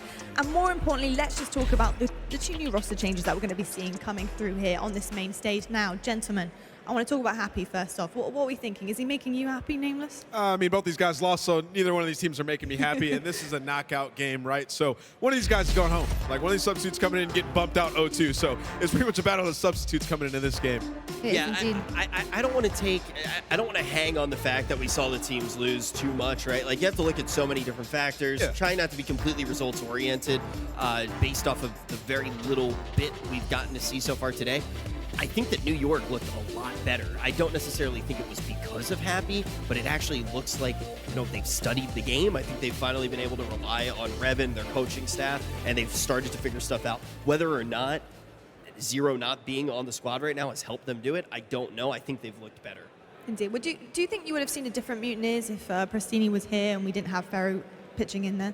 Definitely, but you got to remember, like, they played FaZe, so that series might have gone a little bit similar. Like, it's not like their last match versus them was great either. So, you know, I think we got to wait till this series plays out before we can decide kind of like how good Pharaoh is. I've gassed up Pharaoh for a very long time. Even back before I got fired, I was gassing up Pharaoh. And now still, I think he is a player with a lot of potential. But when you look at this particular substitution as well, you know that it was very last minute. It's not something that they were teeing up to. It's potentially not even something that we see for a very long time. So it's very difficult to assess how it is going to play out. I think that this is actually one of the situations, though, where I start to think maybe New York could take the win against the team that has looked better than them so far in the league. Well, let's find out how this will play out. I mean, Nameless, let's talk about game fuel keys to victory for New York Subliners. What do these guys have to do to seal the deal on the stage? Yeah, we heard Clint and Joe talk about it a little bit earlier. It's like zoom in and attach. Like, these guys should be that sub duo just going off there on the main stage. Like, we find success in Modern Warfare. It's like your sub players. They're applying that pressure and they're going off. And we know what these guys are capable of. And we even saw it in their last series on that first hardpoint. Both of them were playing phenomenal. So I want them to channel their old selves and start to go off. I think they really just need to buckle down on who they are as people. I really do hope Lamar comes out here. I hope he's just a tyrant. I hope that he can really silence a lot of the things that Florida is going to be able to try to get up. And talking about Florida, game fuel keys to victory for the Mutineers, Nameless. I'm focused here on Pharaoh and Mox. I want to see both of them having a big performance. You know, sometimes Mox's gameplay is in question, and Pharaoh needs to give a good impression here, right? The first series versus FaZe, we can sort of just, you know, ignore that performance out of him and the rest of the squad because FaZe is that good. But right here, going up against New York, who have been lackluster throughout the season, Pharaoh needs to give a good impression just for his reputation as a player. Yeah, this is like a very high-risk situation almost coming in. I feel like in a lot of ways, he has more to lose than to gain. To be able to gain stock in the scene, he needs to come out and absolutely fry, which we all know is a tall order rather, for somebody who's coming in on such short notice, where his stock was already relatively high in the scene. He's in a tough position here. I do think he's a good enough player, though, to be able to post results. Absolutely. Well, let's take a look at the quick scope right now presented by US Air Force. Let's look at these two teams back to back. I was going to make a really embarrassing dad joke then. Do you want to hear it? Yeah, let's hear it. Okay, I was going to say that if the Florida Mutineers do get fried, we'll have calamari later. Ooh, that was really bad. Is that really bad? Yeah, Is that really, really bad? Okay, we're just going to forget all about that then. We're going to forget all about that. Back to back, gents. I just want to quickly know your predictions for this one because it's kind of tough. I feel like these are kind of matched right now with how the rosters are going. Yeah, I actually think we're gonna see a Game 5 series and where Florida takes it. I think they're gonna take it in 5. I think New York's gonna be able to come out in this one. Okay, well, we'll find out very, very shortly. We're going to head over to Miles and Momo right now. Gentlemen, what do you guys think? I think it's been a wonderful day of Call of Duty so far. And Wake up, guys! Oh, we're awake! Leave us alone! I'm so tired. I think that joke needs to be told many times. Actually, yes. Momo's going to talk about incredible, comedy now. incredible. Talking of comedy, Richie's shirt. Oh, anyway, moving on. We've got a great game coming up here. Because his mic's been cut. He can't retort back. Yeah, I get the last word. It's Brilliant. fantastic. Love it. Let's have a quick look at the maps and modes presented by the US Air Force. It's a double dose of Ramaza, followed by 2 bits of Hackney Yard and a bit of St. Petrograd to top it all off in the end. Hey, bit of fun. We haven't seen Hardpoint Ramaza yet today. We don't see too much, honestly. It's a map that kind of slips the net. You know, when we see the bands coming through from either team, it is certainly interesting. Hackney, though, we're going to see, again, We do like some Hackney. Ramaz is a tough one though, man. It's a very, very difficult map to make comebacks on, I think. You have to make those rotations work out perfectly. And if you don't, you're going down. But this is going to be a fun one. New York versus Florida. The Subliners versus the Mutineers. And I think both teams, again, this is an elimination matchup. The loser goes home. The winner will move on to play the Empire, which will be a fun one. Yeah, Ramaza, Hardpoint in particular, New York and Florida both played this. Of course, yes, we've got some roster swaps in there as well. New York, the only team to find success in it. They're currently 1-1. Florida, 0-1. But the Hardpoint overall for both teams, Florida 6-8. New York 4-6. So again, not the best mode for either team. We've seen success go back and forward, but for me, Florida again and New York, you've got to look straight away towards these new players. You're looking at Happy, you're looking at Ferro, who's going to make that impact, who's going to be that superstar. We've already had some fantastic games so far today, plenty more coming at you. And as we jump on board with the Mutineers, is none other than Ferro. Ferro indeed. The talk of the town have been the substitutes thus far in Los Angeles, and we'll see if Ferro and Happy can't pull out performances for the respective teams. Right off the rip, we go to the bridge, the first hard point here on Ramaza. A very wide open spot, but you have to watch it from the top. Difficult to make the break from down low. Ferro, first in, best dressed, finds himself 1 kill onto accuracy, just to push back that front line for now. But here comes the push, the counter-attack now from Florida. As the 4 of them manage to make up on top, they're going to deal the damage they can. Zuma managing to hit the flank down low, though. That gives a bit of a sign of life here for New York. Crazy. Zuma on the flank. Who would have thought? As he finds one, he's going to be just lingering around that bottom construction. He's going to make his way up. And Ferro's actually out and about there, and he might find himself another kill. He will do not 1, but 2, and the 3rd comes through with a pistol as well. Ferro kicking things off so beautifully. Not only getting all the kills, but he's also soaking up the time. 4 kills, 30 seconds. Not bad for Ferro. Yeah, not bad at all. That's a great way to start this one off. And again, Florida, squeaky clean thus far. 20 seconds remaining. They're going to be now going over towards the electronic store, to that bottom left-hand side of the minimap. Frosty's now looking towards it. Easy pickings on Temp from that angle. Temp didn't stand a chance, so now we have the push. Havoc making his way on top of the point. 1v1 against Happy. Happy's going to get it. Ferro's trying to get involved in the fight now as he pushes through. Again, a favorable position now to be spawning is as close as possible to that hard point. Left-hand side of the map is where Florida is set up. Here comes the break. Happy finds... Oh, Zuma finds another one there. As we're going to see Skies now try to get involved on the point. Yeah, and this is a perfect hold here from Florida. Again, we saw New York kind of rotate a little earlier. It didn't work out for them. Smokes and trophies are going down. But Ferro, another 3-piece as he finds Temp and accuracy. Skies and Morse getting in the mix with 35 seconds. Plenty of time to soak up. And I tell you what, the support is real. You know, just kind of walking through this crowd, we saw Itachi's mum here and there. We saw, I think, Frosty's dad was in the crowd as well. And, you know, I'm saying good luck to both, but only one can come out on top. Quick scoreboard check. We see Happy 1 of 5, not the best to start, but plenty of time to turn it around. Ferro, though, 8 and 3. Yeah, we're already looking towards the next hard point, the barbershop on the far right-hand side of the map. Now that grey structure in the middle where number 2 is. Accuracy's posted out front. Ferro trying to get involved in from top rugs, but that magic carpet will take him nowhere. Now you see the next hard point. Temp lined up, ready to make something happen here. 3 and 7 for the mighty D Temp. We'll see if he can't turn that around as New York have the first taste of the hard point. And I like this setup here. You got accuracy posting up with this assault rifle, a lot of cover. Florida will be trying to break, of course, from both this top side and ladder room as well. The kill feed will be yellow. But again, dangerous position for Mutineers as well. If they can hold this, push them back into those chambers, it's going to be difficult for them to breach. We are going to see New York, though, hold the line. They're going to be spawning right at the back of this hardpoint with only 30 seconds. Interestingly, you don't usually see a smoke coming from a defensive team on hardpoint, but Temp making use of that and blocking that line of sight for Florida. Yeah, Florida have not quite managed to get in there. These 4 kills are great. Accuracy and the last one left, but the spawn still. Far right-hand side of the map now for New York. Can they capitalize on that, though? You can pin New York in those spawns, find as much hardpoint time as possible, but now New York are spawning on the left-hand side. They've flipped those spawns out. Not an ideal situation to be in for Florida right now because you have to fight through those players to get towards the next one. Yeah, it's not ideal for Florida. They are going to get the last 15 seconds. It's going to push them over that triple-digit mark. And as you see by the minimap, we're having to see a large flank come through. This is going to be a pinch. Now, this could be very, very strong for Florida, or the opposite, as we start to see this unfold. And I tell you what, it's looking good for New York. They hold this with Temp and attached, picking up the MP5 kills. Temp finds number 2. And again, in, down, up and about. It's accuracy. It only finds 1 as we see it trickled away. New York, though, they will keep hold of this hard point. Temp will be sliding back and forth because he needs to get that time, that all-important time for New York. Yeah, close but no cigar. And you can see the confidence right now for Florida. They're willing to let that rotation go down, and they're trusting the break to be solid enough. And here we go. Accuracy trying to get back in on the point through those front double doors. Frosty. Such a hard shot, man. such a hard shot. And brilliant work there from Skies, keeping him in it. 16 seconds remain on this hard point before we go over to the ruins. Zuma, he knows what's up. He's trying to get himself down there now, but number 9, Pharaoh, just one step ahead, has managed to slip past him. Now the spawn's in the favor of Florida. Now they're looking to grab the ruins. Oh, we are going to see Havoc hold the stairs.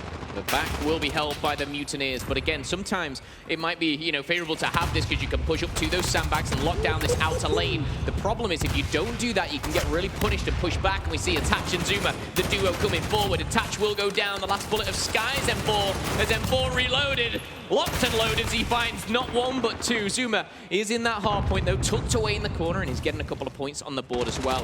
Quick double challenge coming for Florida as we now take a step back, a big deep breath, 135 to 73. A nice lead as Pharaoh sits himself down, goes prone, and is awaiting any challenger. I'm glad we're watching so much of Pharaoh because so far, so good for Pharaoh. That was his 18th kill. He's sitting at 18 and 7 with the hardpoint timer ticking. Brilliant work from him so far. We touch upon those subs, and he's certainly doing work right now. And you talk about the new players. On the flip side, you've got Happy. He's currently sat 4 and 15. That is a scoreline you just don't want to see. And honestly, when the score's 73 and 164, I didn't expect to see that. Happy, not got the objective time, not got the kills at the moment. But I say it again, plenty of time to turn it around. Can he ramp it up here? Can he change that gear as we go into that next one? Team kill on Zuma ain't going to help anyone, but with 50 seconds left, the rotation to this top bridge now is going to the way of New York. That kill feed is all yellow. Yeah, all yellow indeed. Morks, though, it's on him to make a play, and he will start it by 1. Trying to hold that position, buy some time, pull the defensive line of the New York Subliners around so his teammates can make the play upstairs, but it's not quite going to work out.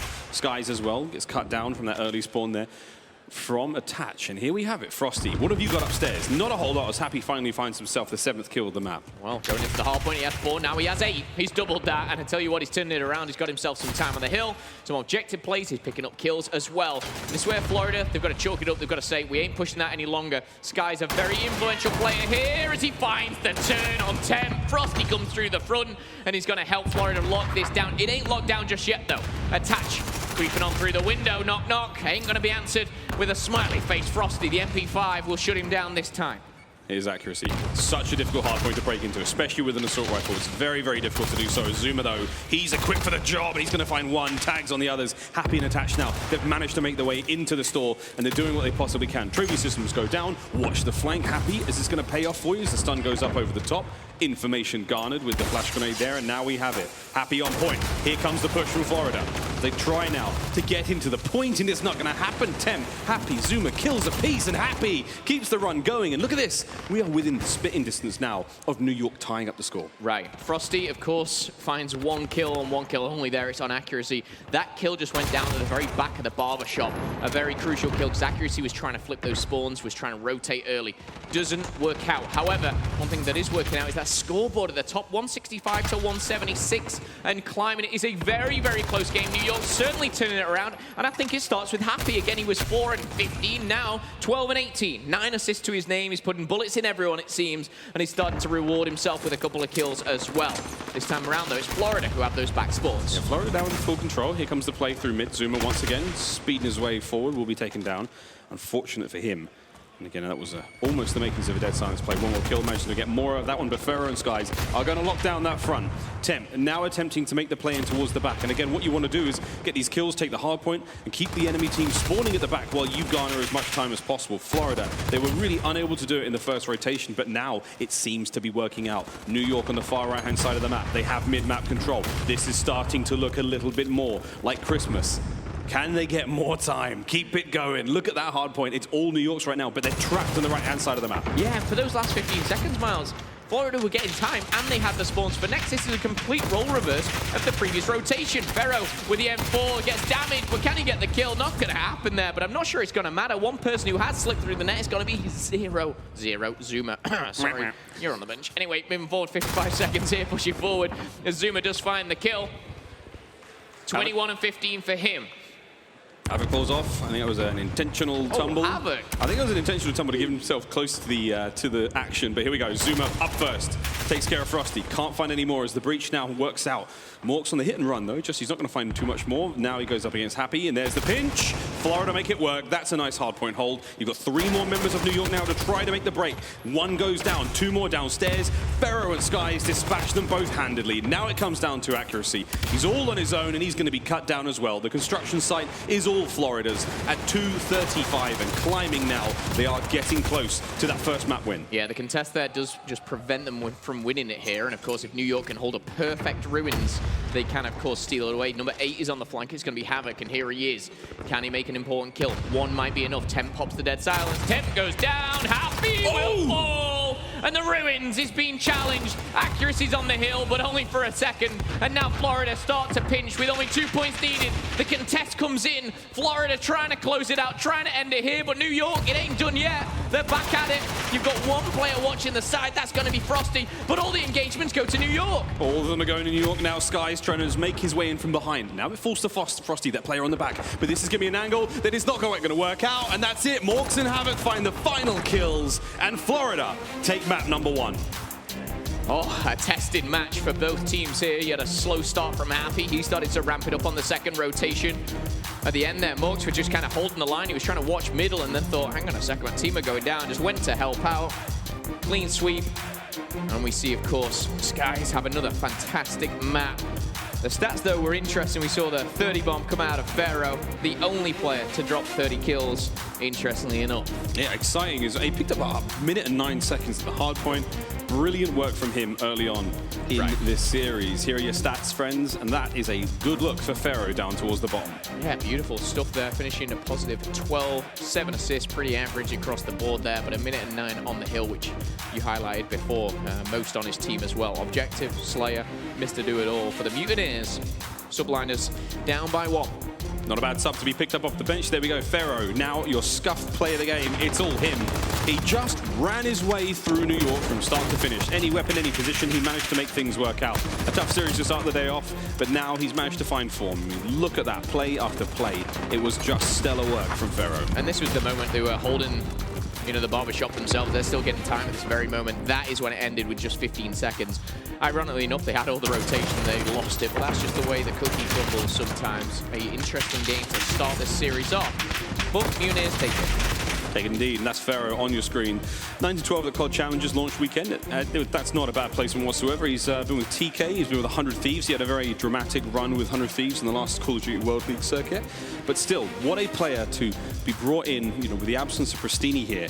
He has definitely lived up to the mantle, and he's definitely filling the role. But the pressure, Phil, do you think there's a lot of pressure on him there? Do you think it's sort of a last-minute ordeal and he's kind of just running into this hoping for the best? I don't necessarily feel like the pressure is on Ferro. I think he's got enough experience to kind of handle it, but also with the way it kind of went down, it wasn't like it was a lot of drama, like he was taking the spot of Pristini. You know, Pristini, you know, isn't here, and Ferro is stepping in. And he's got to step in, he's got a big chance, and that's his reaction towards the end of the game, and rightly so. He was kind of the man of the moment.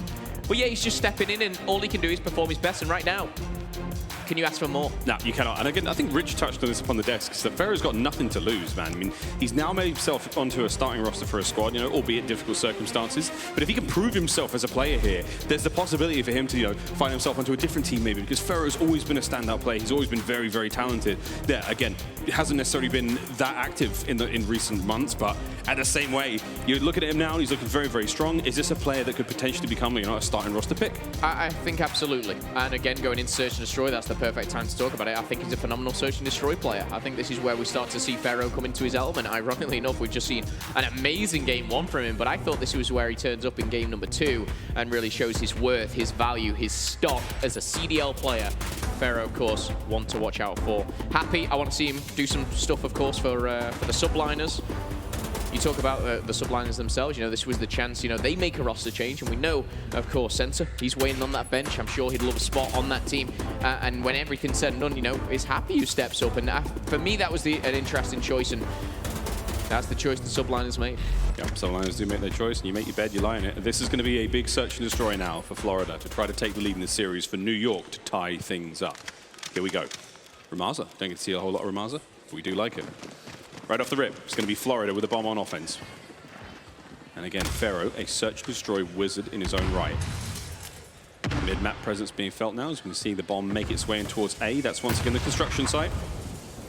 B is sort of the stacks of crates and ammunition. Oh, Happy backs up, saves the day. Maybe a singed eyebrow, but that's not a problem. Big shots from Orcs there too fast. Havoc finds the kill as well, and that's going to be 2 members now of the Subliners out. Not only 2 members out, but a bomb site has been uncovered. There is 1 player on the flank, that's Temp, and he finds himself down low in the school. But with the bomb down, the number advantage for now, as it is all tied up 3-3. Attach accuracy and Temp versus Mork, Skies, and Havoc. Temp trying to look through the wooden panels, not going to find anything there. Slow and steady. 25 seconds left on the bomb. Temp's in, and he's going to try to clean these players out. Dead silence activated. He sees Havoc jump over the top there. Maybe that's a big kill. He does get it. Skies now hitting the back door. Information given to accuracy. What will he do with it? The last player left alive in the 1v2. That's unfortunate. What a shot that was. I'm not sure who got the kill there. It might have been Skies, but what a round for the Florida Mutineers. Saw Skies this morning kind of tweeting about just being so excited to play, and just that competitive nature is so exciting to me, just to kind of see them thriving and wanting to get back on that main stage, put on a show for all you guys here and at home. But the Mutineers, you know, they had a very strong showing in Atlanta, a surprise showing for many. I don't think anyone had them in the final. No way. Not even close. Skies, for me, is one of those players that just goes under the radar, does his thing, and is a fantastic one to watch. Here we go. New York on the offense, making their way in towards B. Happy with the bomb in hand, and he's going to make his way forward. I wonder how much time they've had with Happy to actually practice Search. It's a very, very difficult game mode to practice. You give a lot away by playing your opponents, so they tend to find other means to practice these strats. Bottom cafe is loaded. Morks with knife in hand, hoping to just find an open back. No one quite there yet. Heavy exchange of gunfire there in the bottom of the ammunition store, and that's it. Close. Frosty, he's so aggressive. Ferro, Temp, shots exchanged. No one quite able to get it. Morks now playing the role of the trap. Frosty was the bait, and Frosty has gone from the prey to the hunter there as he finds that kill onto Attach. And this bait and switch, this back and forth from Florida is paying off. It's a 3v2. Accuracy and Happy now. Backs against the wall as they're pinned in towards B. And one thing I like about the Mutineers is they seem to play their numbers well in S&D. They seem to, when they have that advantage, whether it be a 3v2 or a 4v3, they seem to really group up, play together, and they're going to do just that. Skies eliminates accuracy, and it's all down to Happy. In a near impossible situation, he's going to be taken out there. 2-0 here for the Mutineers. A strong start to the Search and Destroy. That's also so unlucky. You look left when you needed to look right, or vice versa. And Skies is gifted a kill on a man sitting at the top of the stairs. And there we go. Another good round to Florida. New York on the defense now. I'm not even sure where we go with this one. Attach and accuracy both sitting on donuts. No kills for those guys. Morks and Skies have yet to fall. That's 2-0 and 4-0 respectively. Right off the rip. 3 men in towards B on the defense. 2 going to be looking towards mid. But the bomb seems to be teetering towards A. So Zuma's got a really important job right now. He has to identify the attack. And if he can, find those picks on the offense as they push forward. And this position actually could work out. Catch those players transitioning, you know, underneath the cafe as they try to get towards that big sandbag, the overturned bus. And this is going to be a slow one. Temp's opening kill helps, but this play is going to slow right down. And again, it's just the timing, and a lot of the time you've got to listen for these doors being open. Primary example right there. You got to listen for the doors, listen for where these grenades are being thrown, and you got to be on top of your game. Temp, Zuma, and accuracy all finding kills there. Second for Temp this round, and it's all down to Pharaoh. Wizard at Search, as you said. How much of a wizard? That's the question. 1 down, 4 to go. Ain't gonna happen. Subliners, first round on the board. Yeah, he knows he's in trouble.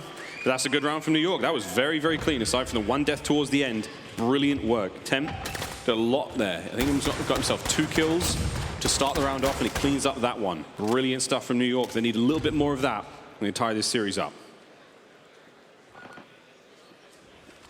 But again, the question mark, can they do it? Substitutes make things harder. Now it's kind of just a question of whoever can throw the most magic into this and find the success. But a triple dead silence play ready for Florida. 3 of them have got it in the bag, 4 now. Whereas the entirety of the New York roster have dead silence. Smoke off the rip. Closes the door and finds the kill. Attach opens that one up. And again, numbers now favoring New York. Second time in a row here. Will they be able to capitalize as they open the door, throw everything at them? So don't leave that door open and actually push through. That's a push with Dead Silence as well. So Attach trying to be a bit of a game changer in this round. He's going to find himself some more trouble. Pharah with the pistol, but it's only going to be a trade. Attach comes out better once more. Skies and Morgs has it all to do in that kill. That one that got away. Oh, so much trouble, so much heat. New York are bringing it, and that's second round now to them, back to back. Is this the beginnings of something special? The subway train's starting to run away with this one, but Florida have got to try to pump the brakes. Nothing's working. Last 2 rounds, nothing has worked. Yeah, no, it's been tough, but on the flip side, Mutineers started so strong. And of course, that was towards the pushes on A and defense on A. So the team's finding their feet here against each other. Temp 6 kills now already. Only 4 rounds down. Many more to come, I presume, here. Dead Silence available for Pharah. It's been the opening breaks from New York that have been so devastating as well. Killing Morks and Skies. They have not been able to get kills in 2 rounds. Finally, we're seeing Pharah and Skies starting to find the special something. Frosty finds something as well, and now we're seeing Temp answer back with a 2-piece. Temp might have just kept his team in the round here as he finds 2 on Morks and Frosty. He also finds himself at M4 for his troubles too. One player challenging will be Havoc on the right-hand side. Takes down Temp all up to accuracy here. He's in a very difficult position. The bomb has been gathered. It looks like the rotation over towards A is going down. Yep, here we go. Bomb in hand. Accuracy trying to wrap through the back. If we could possibly find something, it'd be great. Immediate plant at A for Florida. Havoc's going to get that down quick. There's 30 seconds left on the clock. Ample time to make something happen. But Accuracy has managed to slip through at least one of the defending players here for Florida. Checking his corners. He made a lot of noise where he fell there. There's Skies. Oh boy, he's got to finish that kill. That would have been huge for him. And it's not quite over yet, but now the situation he's in, he's going to be called out. He's down by the dirt path. Here comes the attack from Florida. Easy round for the Mutineers at 3-2 now. They stop the bleeding.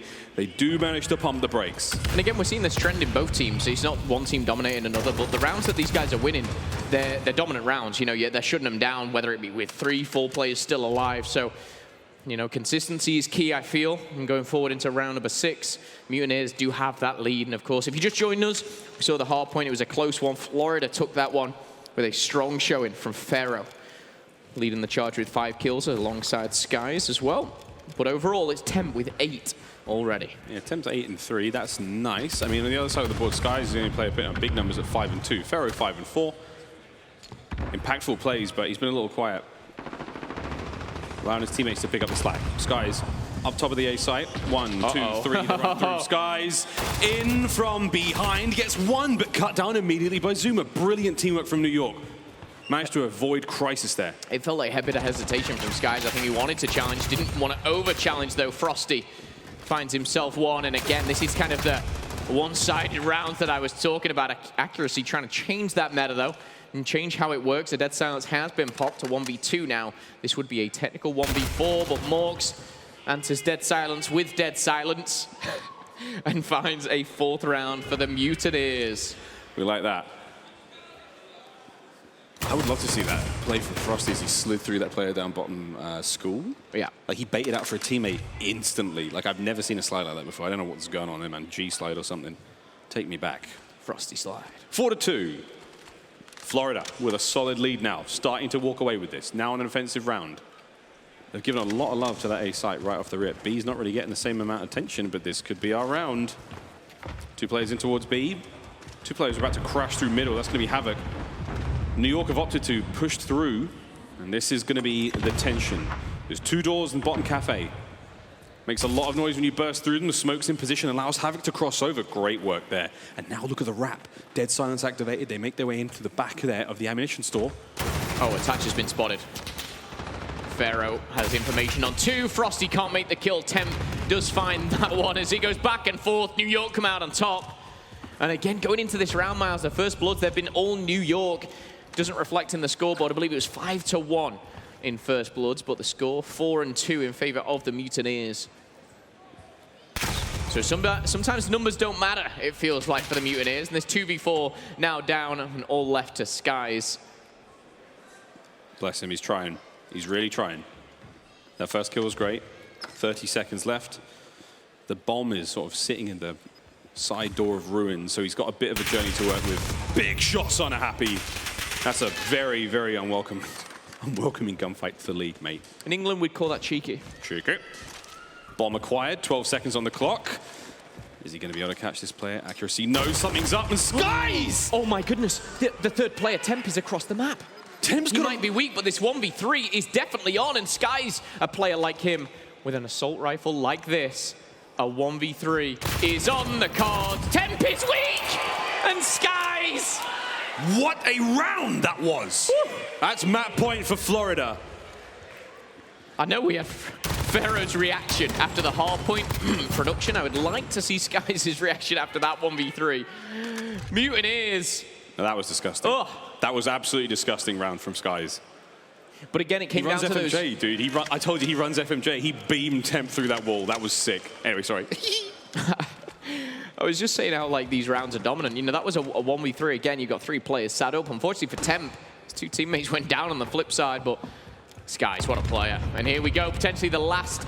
Okay, last round. Temp with a nice 2-piece with a nade to start the round off. Players in mid just got obliterated. Pharaoh now. Quick cook up over the top. The damage looked great, but Temp again, his 3rd kill of the round. Temp, the fury has been taken away there. Zuma will get the 4th. Accuracy finds the last one in New York. They bounce back. 5-3. Yeah, Temp found 3 that round, and I think that puts him on 13. I could be wrong, but we'll check shortly. Skies was left in a 1v4. A little bit too much to ask for that round, but plenty of time still to close this one out. And these guys are 1-0 up in the series already. 11 kills for Skies, but 13 in the hands of Temp. Temp's got to go big. Temp's got to keep on wrecking. Yeah, he's got to keep throwing those magic nades at the top mid. Havoc, though, 3 and 7, a bit slow for him. Skies, though, he's the man. 11-4. After a round like that, can he keep that sort of performance? Zuma now making his way in through that flank. But he's going to let a lot of players run through mid, and he may potentially run to them. Happy finds a snipe onto Pharaoh. That was a collat. No, he found the first about 3 seconds previous, but that's okay. Finding 2 anyway, still as impressive. And for me, again, Happy was started slow. He was 3 and 5. He wasn't really finding the kills, and if he is comfortable with a sniper, he's making it work. Changing the game, it may seem, and giving First Blood once again to New York. I think they've dominated in the First Blood department, but it really hasn't been... Oh, so unlucky. Oh, Skies is feeling himself. 3rd one on the round. He probably shouldn't have. Oh, Happy got a hit marker. Hey, what the? Whoa, we're all there. Frosty now on his own. 1 versus 4. I mean, this round, much like the previous beat from Temp, this round was won by Happy and that sniper rifle. I'd expect him to keep it out, but of course we changed that to the offense. And yeah, just to talk about those First Bloods, we've gone 7 rounds. It was 6 First Bloods to 1. Make it 7, I believe. Yeah. Wow, what an eventful search story this is going to be. Not over yet. 5-4. As New York, they keep pulling this back. We've already seen a 5-2 lead be choked today. Smokes out, that's coming in from Temp. 15 kills from Temp. Crazy. Smokes out mid. I think he might have actually just got that wrong. It hit the top end of that cafe as opposed to the middle of the street, but still, it's going to work out as they make their way right through cafe. Heavy defensive lineup over on B for the Mutineers. Get the feeling they know that as well. I mean, Attach is not willing to let the play happen. He's going to lie down prone at this door. Zuma's got top control, but the bomb is actually going forward. Happy's going in. Zuma ain't even trying to be quiet right now, but sliding through. That's going to be 1 down for either team. Frosty and Happy hit the deck, 50 seconds. Could be a bit of a bloodbath over by B. Grenades going out, Havoc in trouble, and it's Attach who shuts him down this time. Only 11 bullets left, might want to reload as he puts another magazine through the MP5. Time ticking away, looking good for New York. Slow and steady. Here comes the pinch. It's in from behind, and it's your man Skies. Looking to find some more magic, can't quite get it done. Temp. The Iron Will not let these rounds go. Morks is on his own now as the bomb will be armed. But Morks, what have you got? This position is tough. Good read. Tags, but not enough. Has to bail now. He's got 3 places to guess. What a shot of accuracy. That's robotic, it almost felt like. The lock-on? Disgusting. However, still got 3 to pick apart.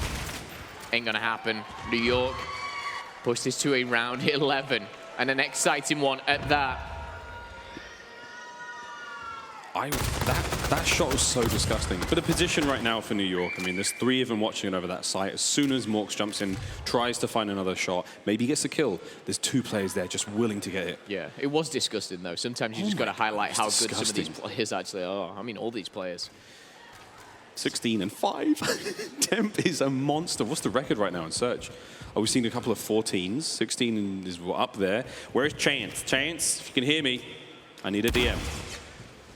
16 and 5. We're going to round 11. Temp looking to continue this historic run. And New York have played this so aggressive on the defense as well. They've got complete control of top. They've got complete control, and that's going to be Zuma shutting down Skies. Zuma shutting down Morgs. Zuma shutting down Frosty. Woo! Zuma. It's his round. It's all on Havoc. Where do you go, Havoc? What do you do? 1v5. What a comeback from New York.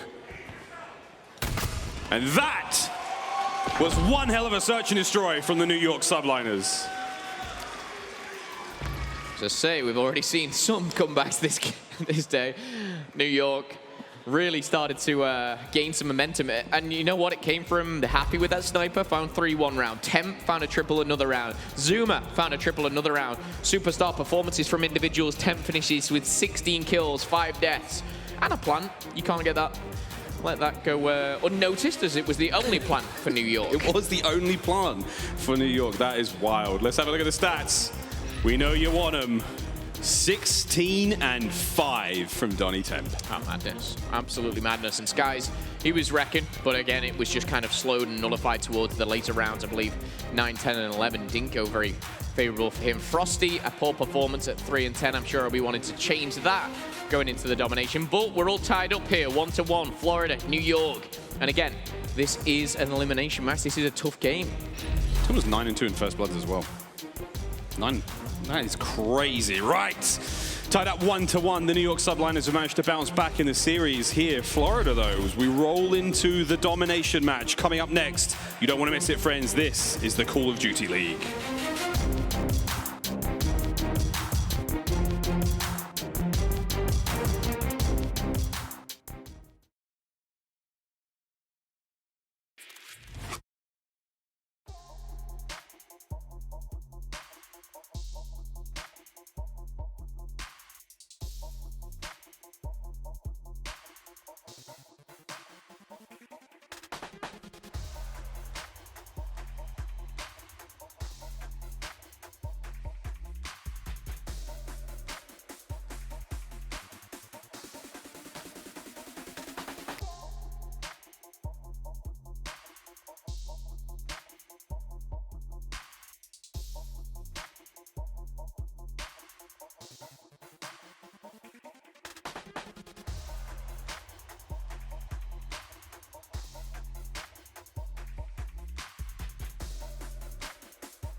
the United States Air Force.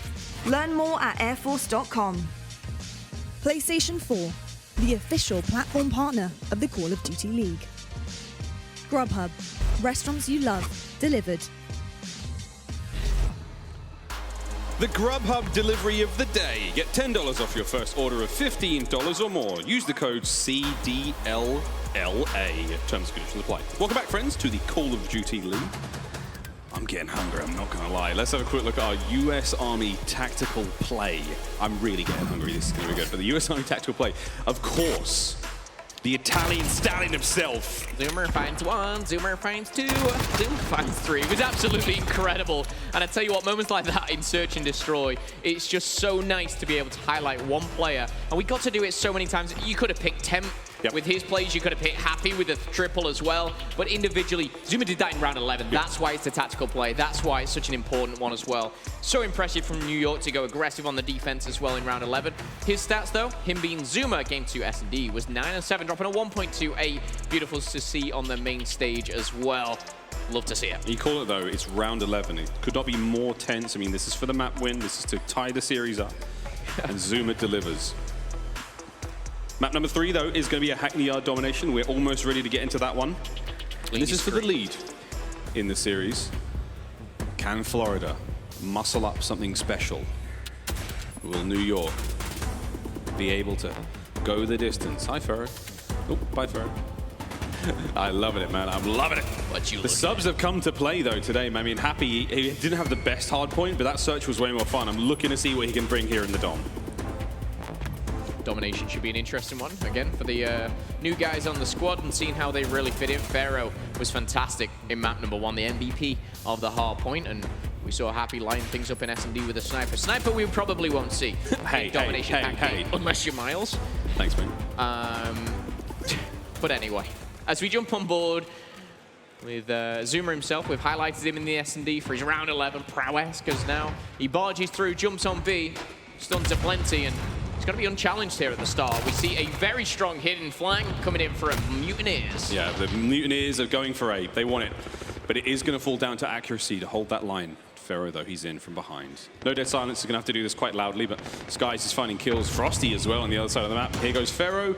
Very loud, very noisy, and accuracy is well aware of his presence. What a shot that was through the door. Accuracy gets it done. Pharaoh goes down. B may go the way of the Mutineers for now, but he managed to neutralize A very, very quickly. So that's going to be a safe space to be in right now. Good start for the Mutineers. The thing right now is there's no one actually on A.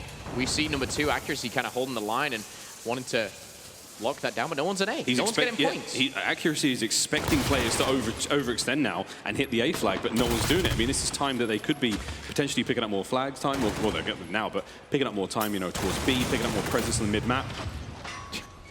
But it ain't happening. Morks keeps on killing. Like, I know they're professional players. I don't want to patronize them and be like, you do not have A right now. Somebody get on A. But these guys, they know what they're doing, but what's going on? I mean, A uncontested. No one's trying to do anything, and Florida, they're running away with it. Here we go. Slowly but surely, pushing in towards A is going to be Morks. They do have A. It's because it's all black, because they're... Oh, they do have A. I know, sorry. I was trying to show you with my hands, but it's okay. Morks finds a 2. That's confused. Well, who's got C? That's black now. Oh, it's neutral. No, C's neutral. Okay.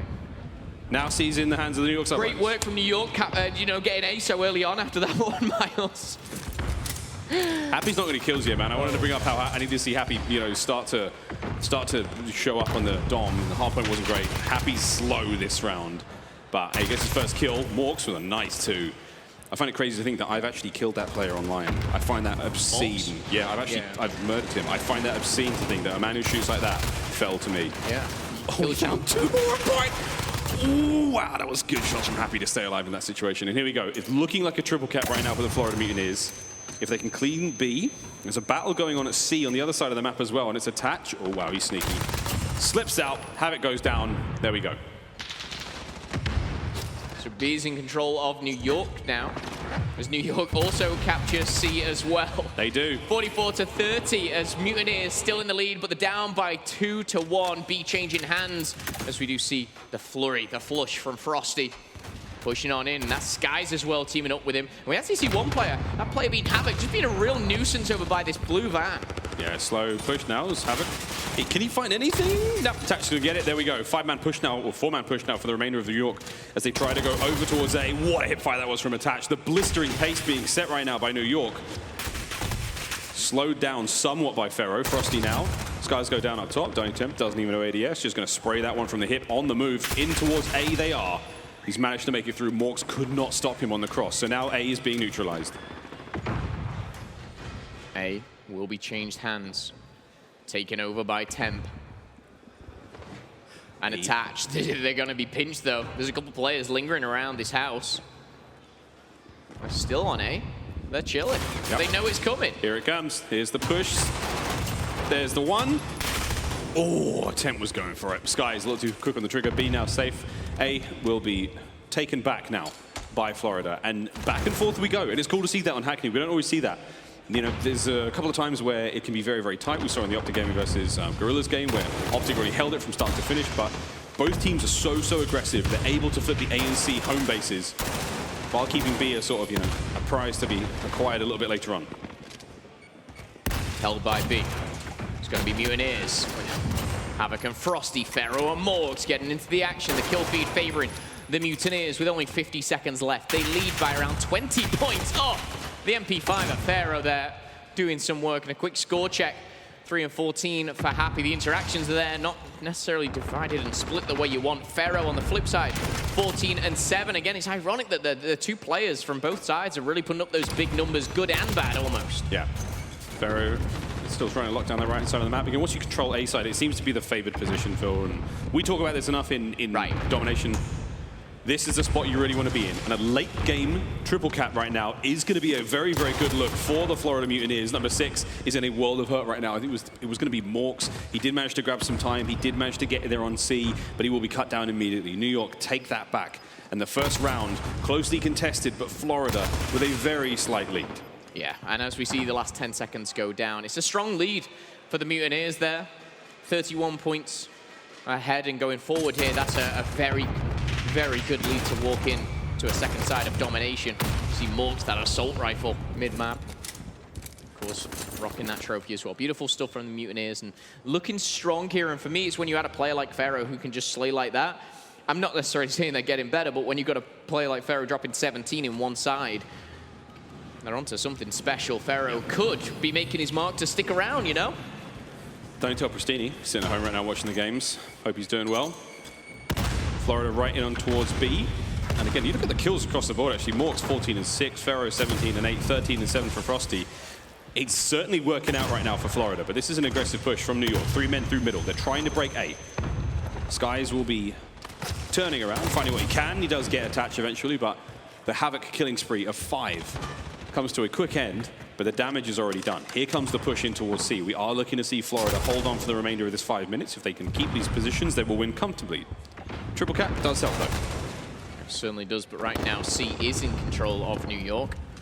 They are starting to push out, and this is where we saw on the flip side of things, this is where we saw Mutineers actually try and go for the flip. They went for the A home flag, neutralized it, then capitalized on that, but Pharaoh just dancing around the map. He's going to take everyone off B. A has fell towards New York, and this is where the important gunfight going down really will be over at C. So 1v1, it's going to be accuracy versus Morks. A's going to be a clean sweep there for Temp. Yeah, it does look like Morks wins the fight over by C. Happy can't quite get in towards B side. And now a quick neutralize on C as Zuma stays alive for the time being.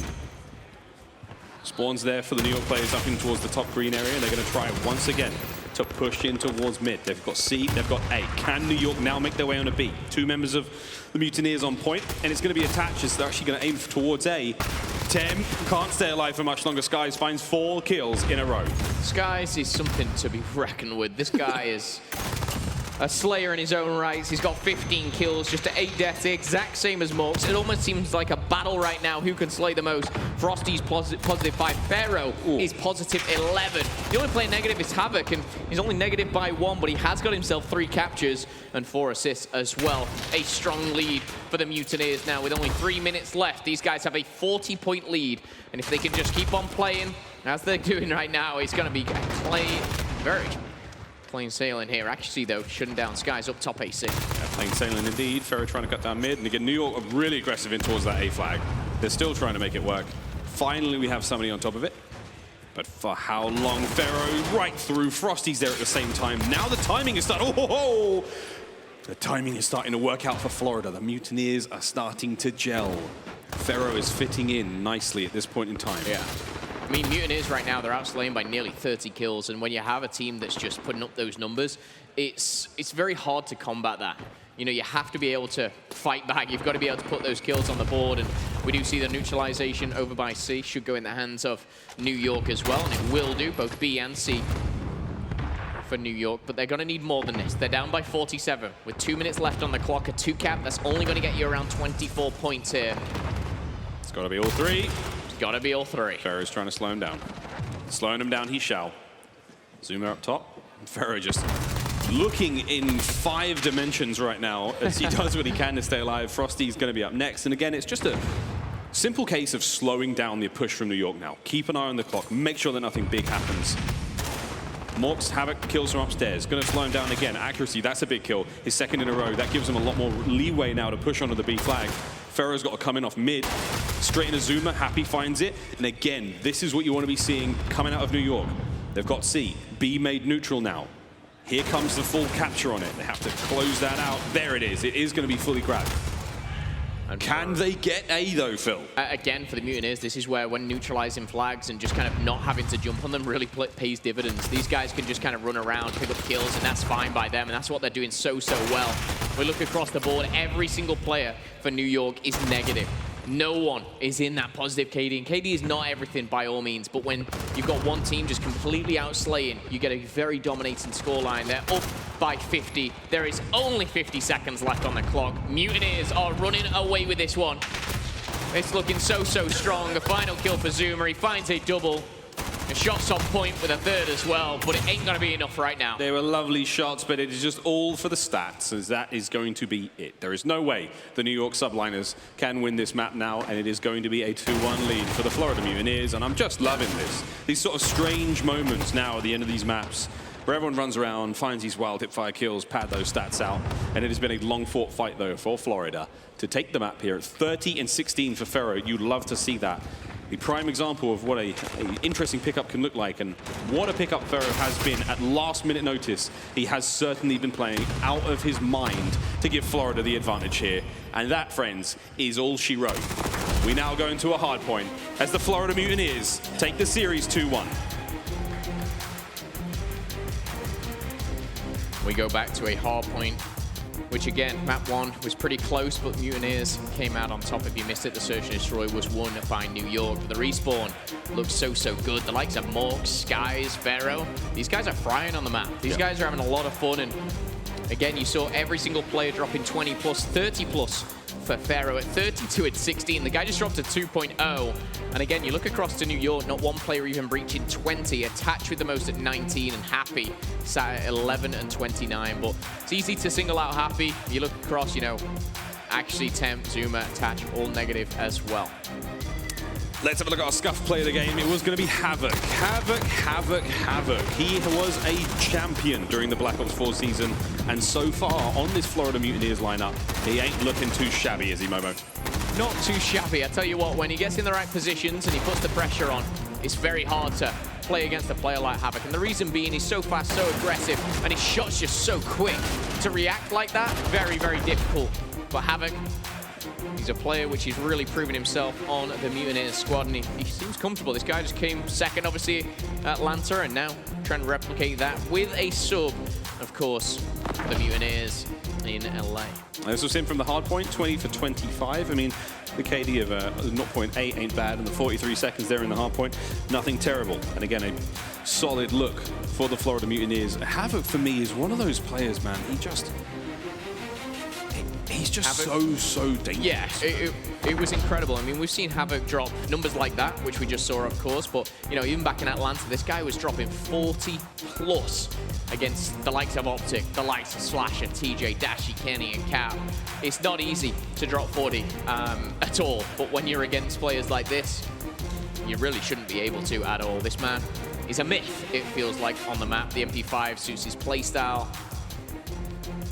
And he's one to show his hype and his energy on that main stage. 40 kills is insane. I mean, 40 kills in any game mode on this on Modern Warfare is not easy. One thing to think about when I think of Havoc, it takes me back to his Search and Destroy game in Black Ops 4. He was easily the most dangerous player I could think of. He hasn't quite got the same aggression, the same kind of magic when it comes to Search in this game yet, but I feel like the best is yet to come for Havoc. So far, though, not a bad look to be in right now if you're Florida. You are map point. All they have to do is win a hard point, and they will take on the Dallas Empire for a spot in the semi-finals. The loser will be going home. And New York still with a chance. Yeah, not a good look for any team. It's tough because 2 teams every tournament have to come here, play 2, lose 2, and that's it. You know, you lose 2, you're done for the weekend. And coming into this one, this is kind of how I looked at the bracket. I actually had Subliners coming up against Mutineers in this very stage, but I had Mutineers taking it. Will that come to fruition? We'll have to wait and see. Subliners will be wanting to shut my mouth. Prove me wrong. Yeah. Anything else? Probably win. That's another one. Yeah, here we go to Hackney Yard once more for a hard point.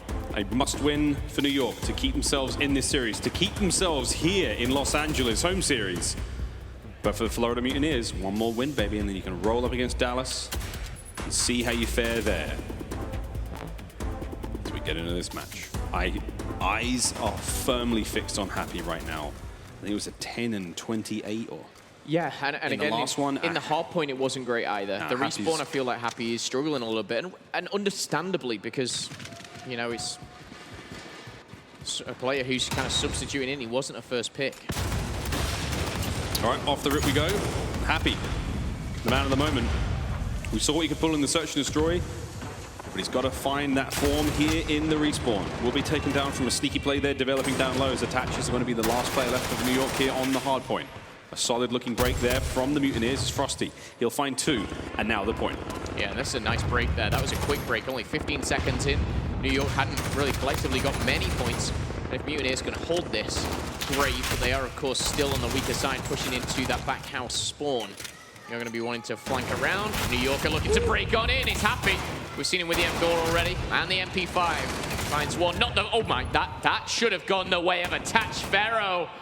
Beautiful shots. We saw it from a third person point of view, but he finally gets taken down. That'd be an accuracy. Now this is going to be a real slugfest now on point. 13 seconds left. Attaches managed to make himself into the bottom of the tire shop. He's got players all around him, and here's a big push. That's a massive kill from Skies. With the M4 at that range, trying to make that side of the map completely safe, and he will do. Huge play out of Florida, and they're going to be able to reap the rewards now as Havoc is pushing straight forward. Havoc is trying to keep them in the warehouse, like not even let them get through mid-map.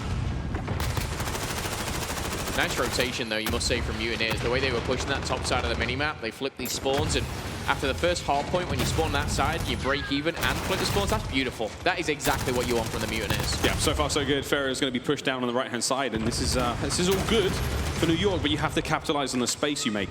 Got to make the kills, and you have to make up ground. You have to push yourself right through that broken building to the right-hand side. Try and get yourself into the car park there where the trucks are, and this is good for New York. They've made their way in upstairs. Havoc, though, down low, trying to flush these players up. Still 20 seconds left from the hard point. That's good time, and they have managed to do that.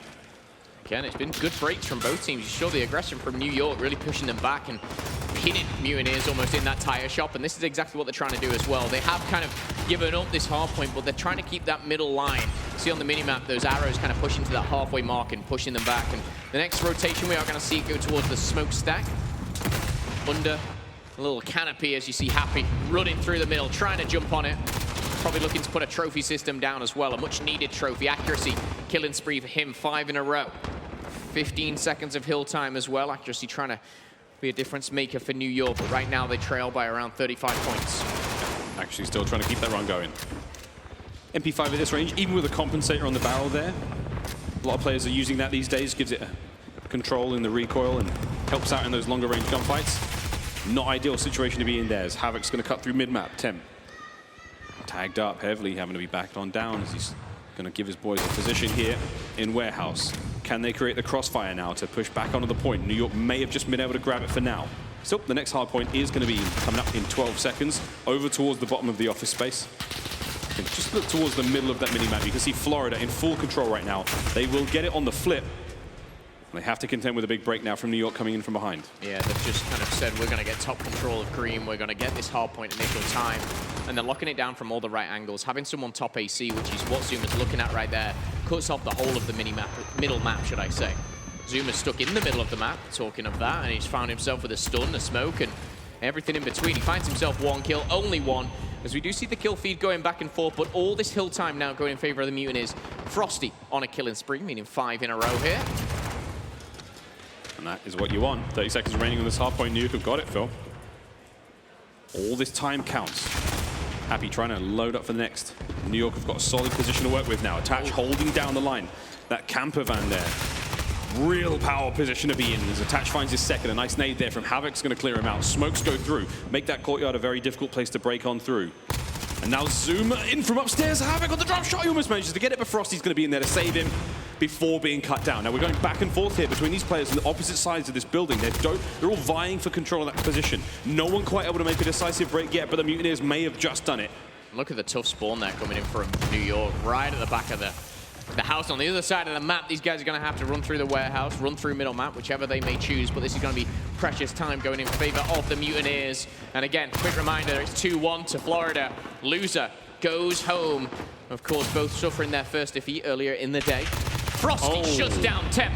Not today. Oh, that's a big kill as he cuts through mid, and that's, I mean, more than anything, it's a confidence kill. It's I just walked through mid-map and gun Temp for nothing. I mean, that's brilliant stuff. It's 145 now and climbing with 20 seconds remaining. No one from the New York Subliners are in a position to contest that time. It's all going to be going to Florida. Now they battle in towards the spawns for the second hard point. We haven't even made it to the first yet. Florida are playing this one 2 steps ahead right now, and they're really trying to make this work. I think what I'm so impressed with is Florida on this one is their kind of precision on rotation. These guys have rotated earlier every single time, and even when they haven't had it, they've had enough time and they've set enough time to do it. They've not broken on the first, but maybe the second or third, and these guys have been very, very strong in getting that initial hill time on most. Not, though, on this one. We're going to see the first one. Oh, catch, attach.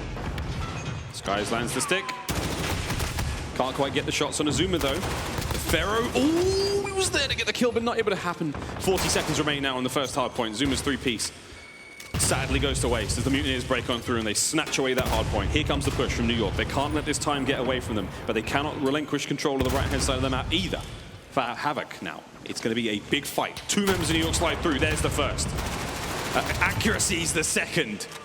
As Havoc now and Frosty do what they can on point, and Florida have just walked their way through this first hard point so comfortably. Yeah, I feel like we screamed and shouted about Skies and Pharaoh, even Havoc previously. It's actually Frosty right now, dropping a +10, 23, and 13 with an MP5. And he's actually dropping some incredible kills as well. The doubles coming through. It seems like every time. Skies finds one and finds himself shooting Temp right through that wall. Weak, but not out of it. And again, there's one thing dominating the warehouse, but there's another just running straight through that middle. Mutineers again, they flip the spawns. What's going on? We see Zuma pushing out their warehouse. He's turning around thinking, how the hell are they through? Where'd they come from? Where'd they come from? The Skies will finally go down. So that makes the top end of the map pretty safe. The bottom end of the map, though, this is where they're spawning, where Morks is. They're just going to keep coming out the back of that huge truck like some kind of crazy clown car full of players from Florida. Accuracy straight upstairs. Get in there quickly, man. You need to stop this bleeding quickly. 22 seconds on this hard point. A nice 2-piece. So 3-piece! As he takes care of Morgs. But is this enough? You got to make the rotation work as well. It looks like New York have already managed to make their way across the map as Accuracy fights for every single possible second there in the second hard point. Yeah, and this is nuts. They're leading by 100. They need 30 points, whereas New York, they need plenty more, to say the least.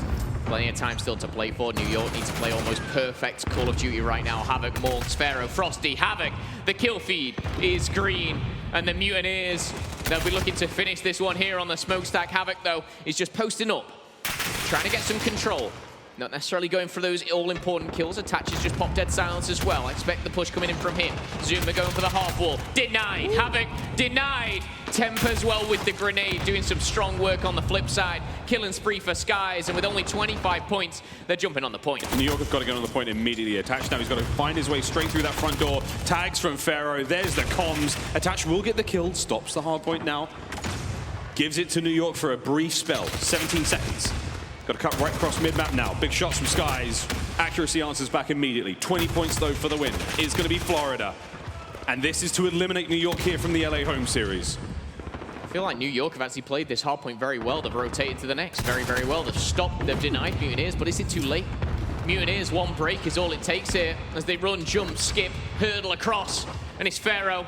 And the new kid on the block, he finds one, will drop down, finds accuracy, will need to reload. He's going to be punished for that. Well, Frosty through the side door, denied by attach. New York still in it. Still in it. They're holding the line.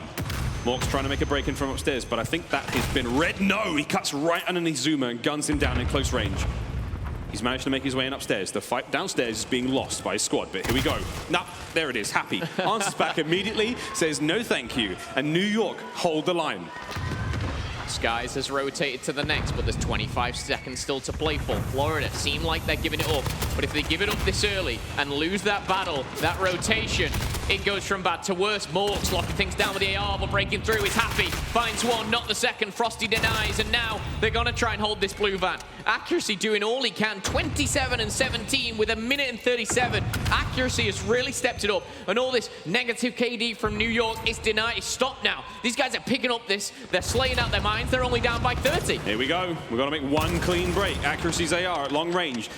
Happy makes his way in through the roof. Attach making his way in through the side doors. The kill feed going back and forth. But oh boy, Florida, 5 seconds for the win now. They're just going to keep pushing out. And that's going to be it.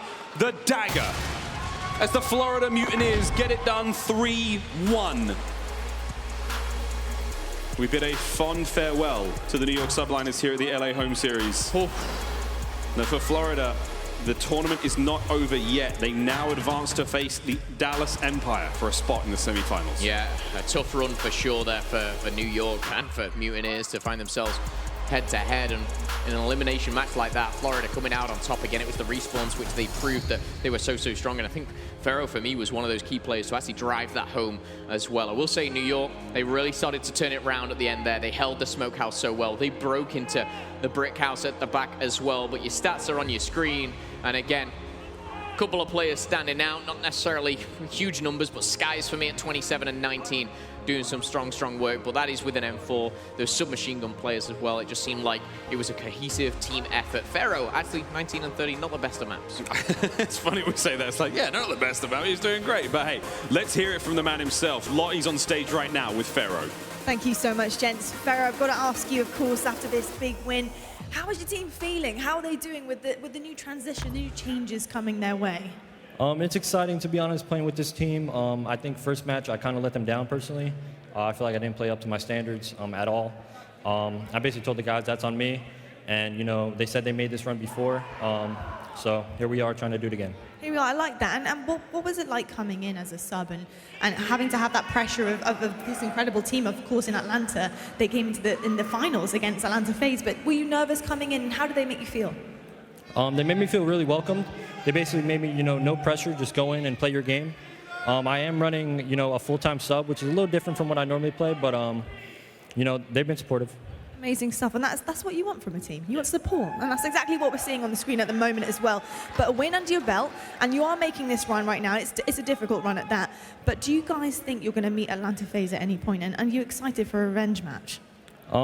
Yeah, it just, hopefully Selim's not as cracked as he was today, and, you know, maybe it'll be a better match. There we go, I like that. Well, we're hoping Selim is leaving a little bit in the tank for us. We want an exciting game, right, guys? We want a really exciting one. But very last one right now, do you guys think you have what it takes to take this win here in LA?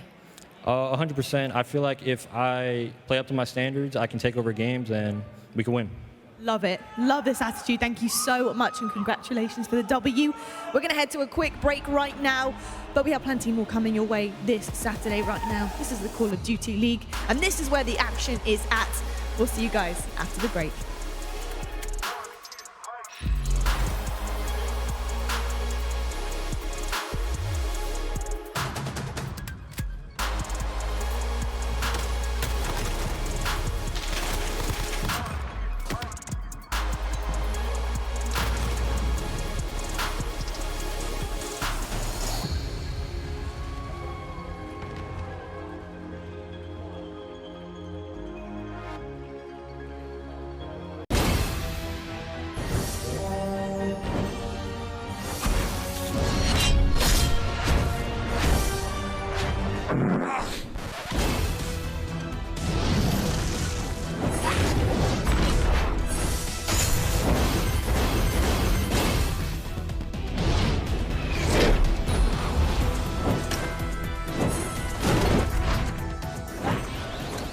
Legend of Soul Guard.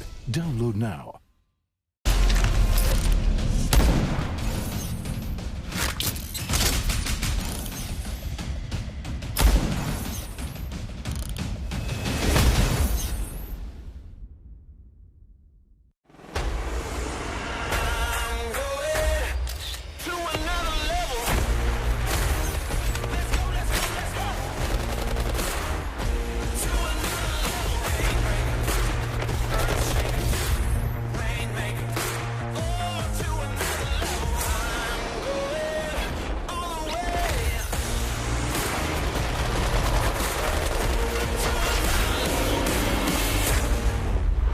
Download free now.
Legend of Soul Guard. Download now.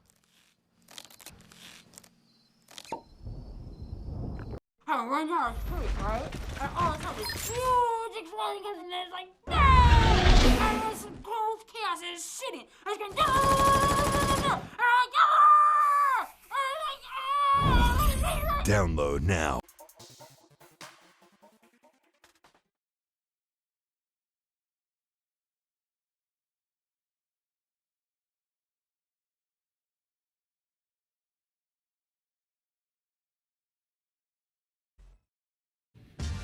Call of Duty League is brought to you by Mountain Dew Amp Game Fuel, the official energy drink of the Call of Duty League. Scuff Gaming, the official controller of the Call of Duty League. Call of Duty League is brought to you by Metro by T-Mobile. Rule your day with the #1 brand in prepaid. Honestly, what is better than Call of Duty League and barbecue? Probably nothing actually, but if you can't make it down to Texas for the Dallas Empire Home Series, you can catch all the action only on YouTube Gaming. Head to youtube.com/COD League on March 28th and 29th to see it all go down. Now friends, welcome back of course to the Call of Duty League. Let's talk about Minnesota Røkkr and our friend Alex. Now this Minnesota Røkkr, I've called them the silent assassins, and Alex surely is one of those two. They're quite underrated at the moment, kind of not talked about too much, but Alex is talking. He's tweeting it right now. So GG's at Seattle Surge won 3-1. I'm winning this tournament. He is feeling confident right now, gents. And talking about gents, I do have Nameless, of course, but I do have a familiar face, a wonderful face at that. We've got Momo as well joining me on the desk. Gents, what do we make of Alex and his Røkkr team? I think Alex is a beast, right? Like, this guy's been going off all season long. It's been him and Guerrillas for Minnesota. Those are the two guys that I look at to take over games. But the rest of those guys are holding their own as well. But, you know, going into the season, I don't think a lot of people expected Alex to be dominating games, and we're seeing him take over hardpoints. So he's a special player for Minnesota. I think with Alex as well, coming from the European region, you know, he said to a lot of people, he said, I know it would be easy for me to take a team with other EU players, UK players, but I want to push myself. I want a team with world champions, and that's what he's done. But he's excelling in that. You know, he finds his feet, and he really is, like Ant said, you know, the player to kind of change the game alongside, you know, Assault, Guerrillas, you know, to step it up. These guys are playing incredible. Absolutely, and to have a confidence like that Alex is bringing forward and pushing out to the public happily with it as well is fantastic for a team. I think you need to have that passion and confidence going onto that stage. If you have any doubts, you're going to be wiped by some of the better players and better teams here. Now, my question to you guys is right now, Minnesota Røkkr, could you consider them actually taking this win here in LA? Yeah, I mean, if like they can make it to a final. Like if FaZe somehow get knocked out, maybe Minnesota can win it, because I just don't think that they can beat FaZe. But Minnesota, that's the next step for them. We're just waiting for them to get to that final. We know that they're capable of it because how good they've been playing throughout the season. So I definitely think that they're a contender to make it to the championship. I also agree. I look at Minnesota now, and judging by the way the bracket, I had them meet in Dallas in the semi-final. I have FaZe in the grand final for sure. As he looked at this, and I think Dallas beat Røkkr. After seeing them again and seeing Dallas play today and Røkkr, I see Røkkr maybe getting this final against FaZe, but I kind of agree with Nameless. To beat FaZe in that final, that's a tough ask. Indeed it is. And talking about our teams here that we've seen this weekend, we've had a lot of roster changes, and we need to touch upon that right now.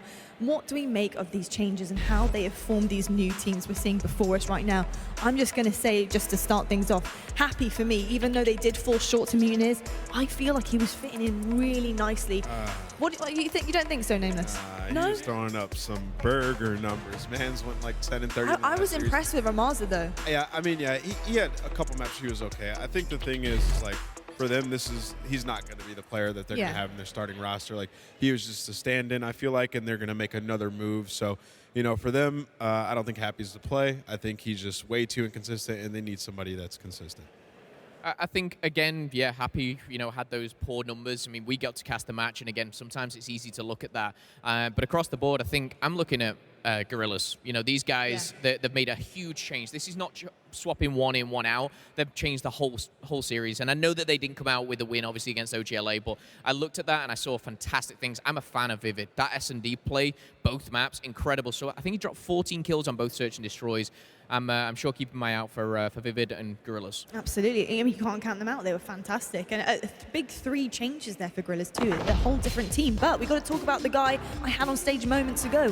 Pharaoh for Florida Mutineers here. Did a fantastic job against New York Subliners. I mean, he did say to me that he didn't have a first good game. It just wasn't happening. He apologized to his team. I think, to take that one on the chin and his team to support him the way that they have and to do this run together is pretty impressive in itself. So what do you make of his gameplay? I thought it was great, right? His first series against FaZe, you can't really expect much. FaZe make everybody look like they're terrible, but going up against New York, he held his own, and he was fantastic. He was exceeding expectations in that series. I mean, in the domination, he single-handedly just picked them apart. So that's what you want out of Pharaoh. Like, that kid was winning championships 2 years ago. Like, he is a beast, and we saw it on the stage. Yeah, I think we see him stick around in the CDL, I think, as a main starter for a team. I think he's proven his point. I think, obviously, it's a bit different with Pristini in the way that he's kind of jumping in, and, it's not like a roster change, But I think this is his time to jump on that main stage, go, this is what I've got to offer teams. Yeah. Someone grab me because I'm a beast. And I think he's doing that, which is incredible. I think we see more of Pharaoh. Indeed, and he did say that he had to make some personal role changes too. He had to fit into a role that he's maybe not used to, so my hat's off to him. But talking about roles and changes potentially, Nameless game fuel keys to victory for Minnesota Røkkr first. So any changes for these guys? I mean, it's just they need to keep on doing what they're doing, but Guerrillas and Alex have to continue to fry. They're finding success when those two are being their superstars. We're seeing Guerrillas just consistently take over games. He's one of the best players in the game. It's undeniable at this point. And then Alex, that potential to just go off in the respawns and apply that pressure. It's just a great balance when you have players like Silly who will just go fill in those gaps, a player like Assault who will play slow with that AR, and Asim who will just bait himself for the rest of the squad. They have the perfect team for Modern Warfare, and they're extremely consistent. Now, if you're wondering who they're playing, it's Optic Gaming. Yeah, that's right. OGLA, game fuel keys to victory, Nameless. What do these guys have to do to maybe seal the deal in the best fashion? Not Game 5. Well, they got pretty excited after their last victory. They choked the first 2 maps, so they definitely need to start a little bit stronger. They need to learn how to close out those games, but where they found success was TJ started to fry. He started to get back to the TJ of old where he was just dominating. We saw him put up a double positive performance, and that's what we were waiting for out of TJ. He has potential to be as good as the Sips of the world, the Abizis. We've seen TJ take over games and be that best SMG in the world, so he needs to continue to play like that, and if he does that, they'll be fine. Indeed. We're going to take a quick peek right now at the quick scope presented by the US Air Force. Look at this team's head-to-head and see exactly what they're bringing to the table across the board here with this stat. So I want to talk to you, Momo, right now, because Optic Gaming, really the first kind of positive thing we've seen coming out of these guys. We have a little bit to talk about. Yeah, we do, and I think these numbers, they're a little bit one-sided, but they're not too kind of different. But the one thing that I will say is for Optic Gaming, for me, for these guys to beat Røkkr, they need to play better than they did against Guerrillas. What they did against Guerrillas, great. Reverse sweep, won 3 back-to-back. They need to take that momentum and run with it. Get even better. Pick up more kills, because I think Røkkr are a team which really can not only beat you, but they can beat you bad, and they can knock that confidence that they've just got straight out of you. They can indeed. We've seen them really knock the confidence of many good teams here so far Yeah. this season, and I think that's actually what they're really, really good at doing. So to take a team that are kind of struggling as well, struggling internally too, and to try and shake them up a bit, I think this is the team to do it. So I'm hoping Optic Gaming have a little bit more resistance and resilience as well to try and take this one off the bat, but we'll have to wait and see, gents. We're going to head over right now to Benson and Chance to get this one underway. Thank you so much, Lottie. Thank you to the guys on the desk as well. Excited for this, the second to last series of the day here in Los Angeles. And in terms of our predictions, Chance, I think we're both going to be similar, and it's probably going to upset the home crowd as well. Yeah, no, Minnesota is expected to win the series. They've been the better team on the year. They looked better today. They have a lot of things going for them. The series layout is in their favor. I will say, so far, this has been one of like the most predictable tournaments I think we've ever had. Like all four teams that made a change immediately lost their first match, and I think even so far what we've seen after that just kind of makes sense. So far so good. Minnesota just have to keep the foot on the gas. Of course, here's a look at the Minnesota Røkkr starting lineup for this match and for the majority this tournament as well. GodRx, Silly, Assault, Alex, and Asim.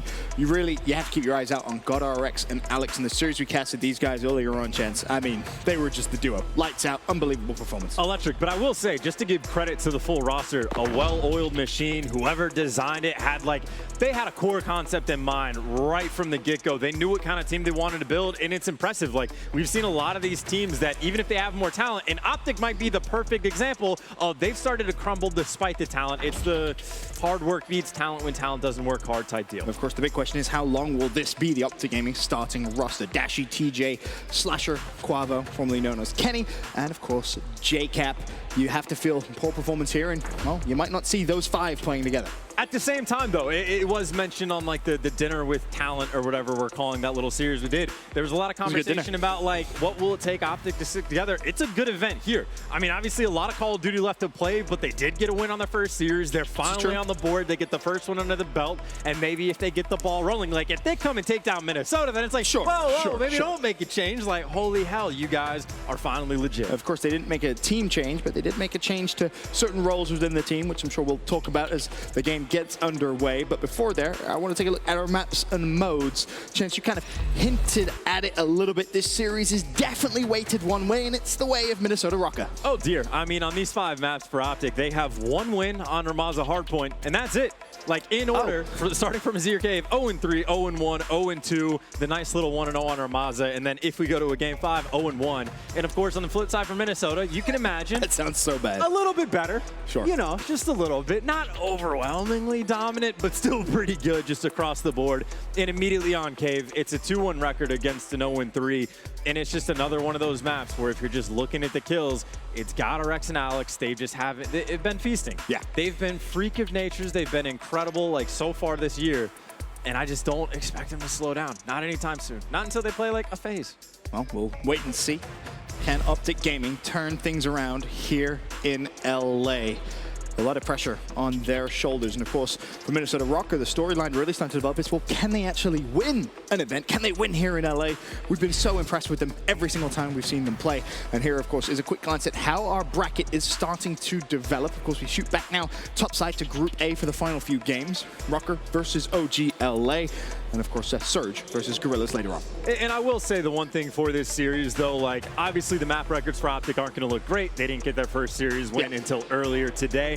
And it's worth pointing out, like statistically, TJ has been horrible. JCap has been horrible, at least throughout the year. It's just but already today, like TJ especially has kicked it up another notch. We have seen moments of brilliance, not only out of him, but JCap as well. Has had certain games, like the best game we've seen from JCap on the year has been on Ramaza Hardpoint. That's the one Hardpoint that they actually have a win on in this series. So still a lot of Call of Duty left to be played, but that just means they have to keep the ball rolling. But they also have to get to that Ramaza Hardpoint, which will, of course, be a game 4. So we'll have to see them take at least one of the first 3 maps to force that game 4. And more importantly as well, something that I know a couple guys have touched on, we heard the Dash touch on it as well, just a role swap from Optic Gaming. Now, of course, Dashi himself kind of said, yeah, you know, at this point, we just have to try it, right? I have to run a sub.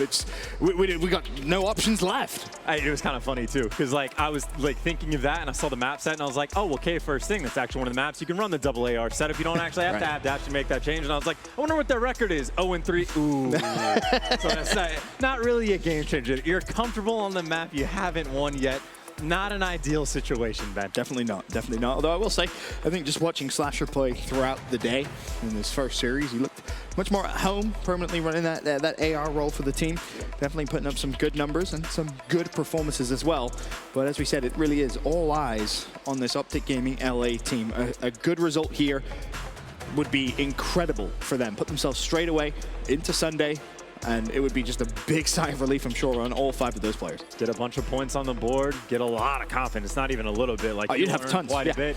If you beat Minnesota Røkkr, you're feeling real good. Feeling great. I mean, so the argument right now for Optic, like when the ball is in their court, they're just going to make the point of, yes, we've had a bunch of losses already. We're only losing to the best teams. It's literally like the team, like the top 4 teams in order are the 4 losses that Optic had coming in today. In my mind, coming into the tournament, I was actually kind of expecting them to look quite a bit better. And then the Guerrillas series happened where they had the 80-point lead, blew that. The 5-2 lead blew that. And they did pull the reverse sweep. So credit where credit is due, but going into a game against Minnesota, they would have had to have blown the Guerrillas out of the water for me to have confidence. So we're not expecting great things from this Optic Gaming team in this series, but that means that they get the opportunity to prove us wrong then. They definitely do. Sorry, LA. We're just being honest. Just being honest. I think Minnesota have earned that right from what we've seen so far to come in as the overwhelming favorites into this series. But again, Optic Gaming LA could turn things around massively here and maybe go on a big run home in LA. Game paused currently, so we'll wait to get into game number 1. And I think really realistically what it's going to take from the side of Optic is they're not going to be the better team for Minnesota. They're definitely not there yet. That just means the players are going to have to completely take over the map. Someone's going to have to go kind of God tier. And of course, we get to take a look at the nice little give me some drawings. Give me some drawings. What do you want me to draw, Ben? To you, what's the most important rotation on Azure Cave? What are the power positions that you need to see teams hold? God, yeah, I mean, in my mind, it's not even necessarily rotations. It's like a chain of hills that you're going to want to have together, Ben. Like, you talk about the 1 and 2, obviously, like, you could draw arrows everywhere. I have too many options of where you want to draw. We gave you this fancy technology, you're not even using it. I mean, generally, obviously, like on the number 2 hill, you just want to be in the back. You want the back spawns, it makes your job easier. On the number 3 hill, you want to control this side just to make the rotation over the 4 hill easier and you get the back. But it's all about just the chain of events that you can put together. It's not... So many hills can be money hills in this game that it's just about a consistency thing. Like, I think the stat JP went and threw out for us is it's what? The league average is the team that loses the rotation only gets the break 18% of the time. It's like if you're not winning the rotation battle, you got a 1 in 5 chance of like doing some damage to break through the hill. It's just tough. Like every hill, especially on a Azure Cave, is so important. Definitely is. Of course, as you pointed out, that spawn on the furthest right part of that map, so important. You want to make sure you flip spawns if you spawn on the bad side, which Minnesota Røkkr have done. Now, there's a couple of ways you can do it. You can plow straight through the hill, try and assert your dominance early, or a cheeky little flank through cave. Doesn't sometimes go amiss. Has been known to work every now and then. But game 1 underway in the series. Azure Cave, and we're starting things off on board with Dashy, who obviously we mentioned a little bit of a switch in terms of the weapon he's running, but on Azure Cave, 2 ARs definitely works, and Dashy will be rocking that this game. And I will say, obviously, the double AR setup going to be coming in from Optic. This is a map Minnesota very often likes to run 3 M4s on as well. I think that's what they're doing, at least off the rip. Just something to keep in mind, maybe an extra assault rifle in the hands of the Røkkr. Well, so far, so good for Optic Gaming LA. Not necessarily in terms of points, but in terms of controlling the map and controlling the spawns. For now, they really don't mind Minnesota's small 13-point lead as TJ pushes forward towards the hill. Can he get the first few ticks of time for Optic? No, he can't. He will fall. It's down to Quavo to try and turn things around. He's not going to have much success. Now, minimap is huge here. Keep your eyes on number 6. That's a scene. He also just got dead silence. This is a huge flank. Optic Gaming LA, how you've allowed this to happen, honestly, I'm not quite sure. Number 2, TJ should know that just from where he spawned. Well, they're going to start potentially looking for him. The player's spawning up, but they have no idea. Optic has not really turned around. They're starting to mosey on towards this new hill, but Asim's going to be the guy potentially to do some damage. Of course, it's all through the front. Going to get chopped down. It's all action on Asim in the back, who you see in the feed. Jake Cat does hunt him down, and Optic able to stabilize. You can breathe a big sigh of relief if you're an Optic Gaming LA fan, because that could have got scary to start already. Minnesota Røkkr with the advantage, 41 points to 12, but Optic with hill control and still spawn control. Unfortunately, though, it's Silly just flying straight towards the hill. He shuts down Dashy. Slasher falls as well. And Silly's not quite done just yet. There's number 3. Jacob falls as well. And the key right now for Silly, he's being calm, he's being patient, and he's dying to grenades. But of course, him getting all those kills allows the team to get forward, which, well, you can say credit where credit is due for the Røkkr. They do a little bit of damage mitigation. They chip away at just some of the time. But again, it's incredibly difficult to break through the hill. So Optic Gaming, well, will basically tie this game up going into the 3rd hill. Final 10 seconds of scrap is good for Optic Gaming. Now the question is, can you win the fights on rotation? I mean, you highlighted TJ earlier on for improving his performances. It's an 8-5 start, 9-5. Make that 10-5. Almost found 4. Asim finally shuts him down, but TJ doing the work on that rotation. And it's beautiful. TJ, just with a little clip like that, just kind of throws the team on his back and makes sure Optic can genuinely win the rotation and be the first team into new. And those are the hills that, if you're able to chain them together, that's where things start to go well. And now Dashy inside the hill until, well, Pablo takes him down. This is where it's important for Optic Gaming LA, though. Not only do you want hill control, you want to push through.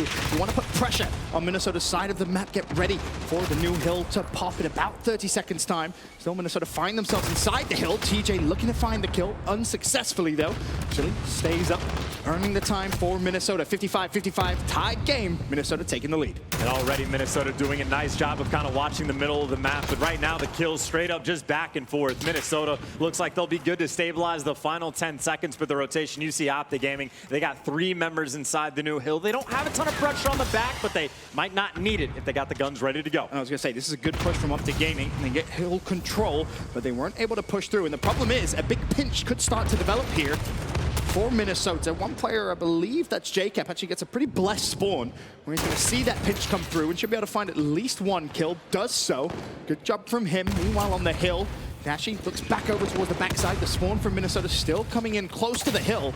However, doesn't really matter if you're Optic Gaming right now, you're still getting the time. And it's a great place from Optic as well. That positioning from JCap all the way in the back is going to force Minnesota. Like you already see Silly, there's 35 seconds left on the hill, and he is going for the full OE. So while he's doing that, Optic Gaming are saying, hey, we'll take the advantage in the hill. We'll start to rack up quite a bit of time. TJ, I think it just spawned directly behind him, so that rotation may not even matter. And TJ could find another kill if Asim isn't careful. He might get shot in the back as well. So a fantastic hold from Optic Gaming, and a good rotation could come through as well. It's on Asim to stay alive at the back of the map over towards Sandbags, and unfortunately for him, Slasher hunts him down. So Optic Gaming chaining a couple of hills together, they could earn themselves quite a sizable lead here. That moment when squad spawning picks the wrong squad to spawn on top of, but either way, now it's going to be Minnesota trying to take their way around back. Silly only able to take down 1, and Optic Gaming again, they've had quite a few good rotations. The only hill they've really done a poor job on was the first one. I mean, we've been hyping up Alex quite a lot throughout today. There's a double kill for him. It's a slow start though, double negative, 8-16. Not quite like the superstar he has been for the Minnesota Røkkr. And Optic Gaming still with full control. This is a good-looking first rotation from Optic LA. Very impressive stuff. Still 25 seconds of hill time, which, if I'm honest, gents, looks like it could be good for them. And bear in mind, this is still the spawn you want to hold for the new rotation when it pops. I was going to say, Optic are doing a very solid job of setting themselves up long-term. Got RX, though, a little bit of pressure towards the hill. He gets cut down immediately. There have been moments where Minnesota is chipped away. An extra few seconds here, an extra few seconds there. But every rotation, this is now 4 hills in a row where Optic Gaming have had the advantage over the Røkkr. This is as good as you could possibly ask for after the first set of rotations are in. It's fantastic stuff from Optic Gaming. It definitely is. Minnesota will have the early time as we go into our second rotation of hills. But again, advantage Optic Gaming in terms of bigger picture, holding that spawn. If you remember though, in the first rotation, it was Asim that snuck through. Optic Gaming cannot allow that same mistake to happen here in the second rotation if they want to try and blow this game out the water. And it's worth I mean, you say mistake, but at the same time, they dealt with it immediately. So there was a moment of opportunity, but they, well, snuffed it out quickly. Dashy trying to get this player out of the hill, picking which corner to shoot, and gets cut down on the way there. It is really just this P1 hill. Minnesota, they're having the favor on it, and it's because Optic just doesn't want to give away the pressure. But that means as long as they're solid on the second hill, they will just, you know, bump up the lead even more. It's such a delicate balance because you don't want to over-dedicate resources to try and break the first hill. Instead, you want to just stay back and make sure that you're solidifying a ton of time on P2. 144, 129. Optic Gaming still the advantage as we rotate now to the second hill, where Optic Gaming are ready and waiting for the Minnesota Røkkr. And last time around, Optic Gaming got, what, 50, 55 seconds on this hill. Right now, they're poised up, ready to go. A couple players from Minnesota, well, basically approaching from all angles. TJ trying to watch the cave cut. He's going to get chopped. Now it's just JCap and Slasher inside the hill. And, well, JCap the man to watch out over top of him, but everyone's going to fall. And he might be the next one in short order. I'll tell you what, he did very, very well, though. Forces a team kill out there as well. Now the cavalry is here, the reinforcements of spawn. Bravo, first line of defense. Dashy shooting over the top of him. The nades come through. Minnesota's done a good job of just denying time. Optic Gaming finally spring back into life. Jump inside the hill. JCap joined by TJ. TJ pushes off the hill, though. He's looking to try and find the kills. Take the fight to God RX, which is successful. And again, a good hill here for Optic Gaming. And this is a very similar situation to what we saw last time around. It was TJ, though, that broke through and picked up, what, the 5 streak, the 3 PC got to make sure he could win this rotation. Right now, Minnesota, they have the full map spread, but TJ, he's the man. He's gone on the full flank. If he makes the play here, Optic Gaming, they'll straight up just win this map. He's doing it again, almost deja vu from that first rotation. This time, though, Asim sniffs it out. So, Minnesota Røkkr should be able to get at least a little bit of time here in this hill. The question, how much time? If they hold the full 40, they would tie this game up, but you don't really expect them to do that.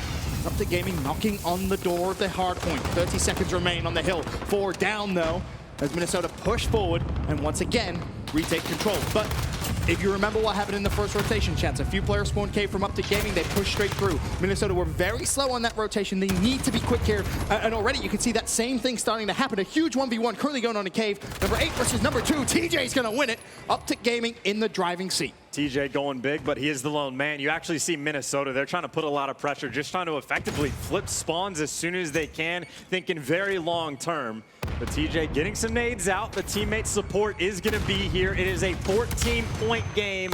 Anyone can win it. Oh, I tell you what, I'm not quite sure how Silly's won that fight. He dropped down well, and well, TJ knew it was coming. He didn't stop Silly from winning the fight, though. Now pressure over towards Quavo inside the hill. Has support teammates shooting over the top, and Optic Gaming hold for now. Still, though, Minnesota Røkkr spawning close. You cannot give up a full 60 here on this hill. It would be just devastating for Minnesota. Optic is 0-3 on this map, and they're poised up trying to get this first win. Doing a fantastic job on the hold. Dashing with the air, able to get 2. Give him the 3rd, and if there is a 4th nearby, you know he would take it. And here's the problem. Minnesota know they can't push it. They have to rotate, which essentially means they need to play perfectly for the remainder of this game. Optic Gaming will need about 6 points, I believe, from 2 hills. It should be impossible for Minnesota to win this game, Chance. Should be impossible, and well, Quavo's trying to make sure that it stays that way. He's going to get shot. TJ, the next man, has JCap for the help, and Optic Gaming, they can take their time. They can afford to give away 15, 20, however many seconds. As long as they get these spawns, they just need 5. I was going to say, you can just rotate to the new hill if you really needed to. Minnesota, of course, cannot win here. Optic Gaming will, of course, push, and rightfully so. 5 seconds is all they need. TJ could find those seconds himself. Unfortunately, Trophy in the hill, so the nade won't do the work. Assault looking back towards the favorable spawn, which, bear in mind, if Minnesota do get this time, it might not even be a favorable spawn heading into the first hill of the last rotation. We'll see how it plays out, because right now Optic Gaming, the feed is theirs. They're inside the point. 3 more, and it's theirs. Minnesota close to the hill, but not for long enough. Optic Gaming on the board.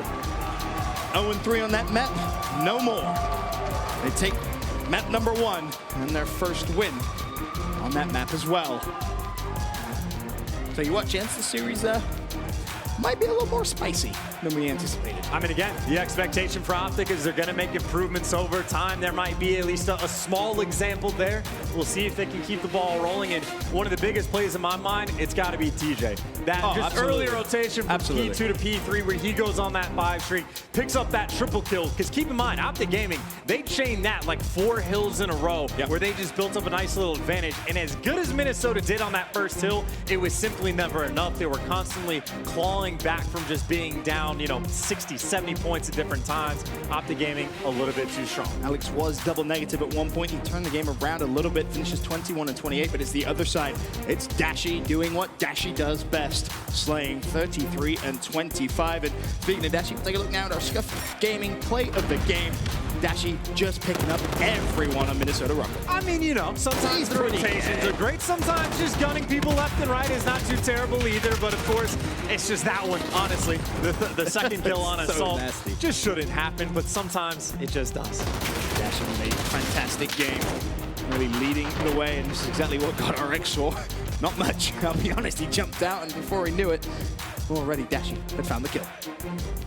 And again, it wasn't just the play as well. It was what, TJ on the rotation from P2 to P3, but even a couple hills after that, like just making sure that they hold the rotation over towards the east cave, or the west cave, whatever cave it is, man. It's a little giant cave, if you want to call it that, but they had a really nice hold. You had JCap that we saw all the way on the back tank, just making sure that Minnesota, while they were trying to put those spawns, had no success, and it was just a massive run. Optic went on. And honestly, speaking of JCap, he was the player that sniffed out a seam on that first rotation from P1 to P2, so credit to him for finding that kill, because that game could have started off very, very differently. Here, though, there's a quick glance at our top 5 search and destroy by win percentage. Atlanta FaZe, no surprise to see them #1.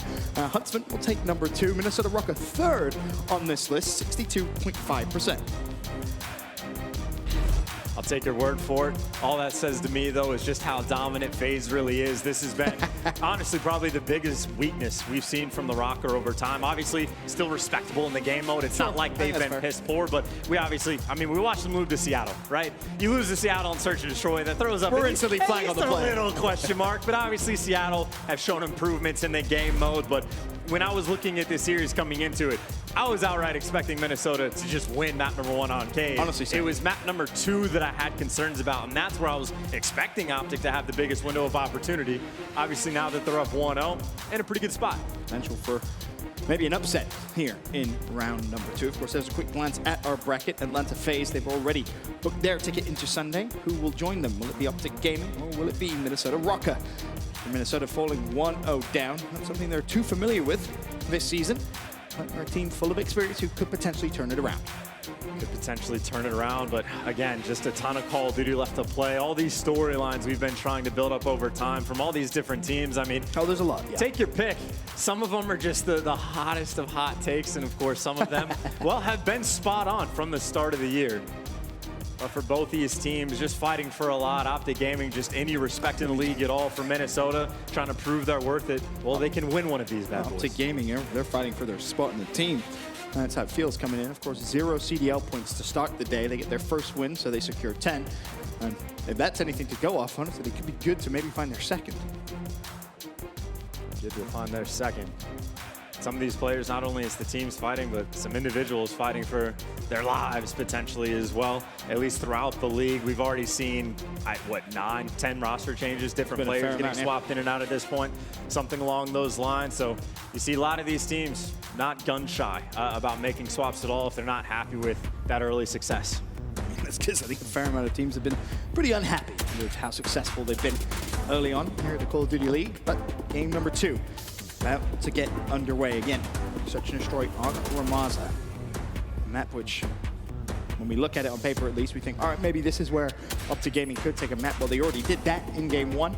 Potential here to go 2-0 up. This is scary times to be a Minnesota Røkkr fan. And just to backtrack, just for a small moment, talking about all the teams that weren't gun shy about making swaps. Optic Gaming, obviously, we're at the very bottom of the league, 0 points. Everyone was looking at them to make a change.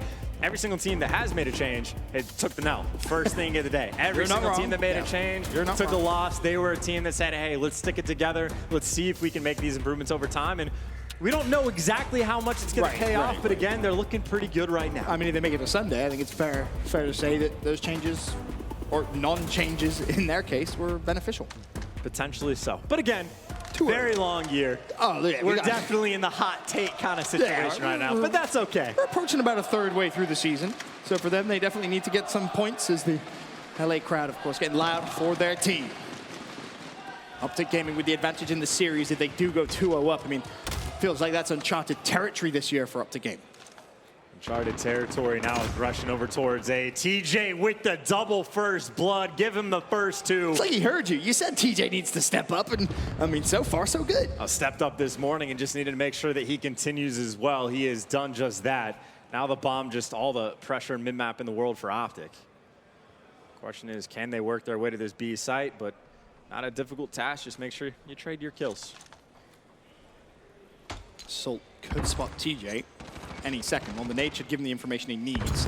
The hit marker got Røkkr, though, wants to try and be a playmaker. You've got to be careful. Of course, your two-man disadvantage, and now with Dead Silence, Optic Gaming can make the play they want, which is plain and simple, rotate to A. If Silly was completely by himself, he'd have had to kill 3 just to kind of even things out, but he gets dropped. Assault and God Røkkr doing their best 2v5 impression, but you can see the map spread. Quavo in the back, free kill for him.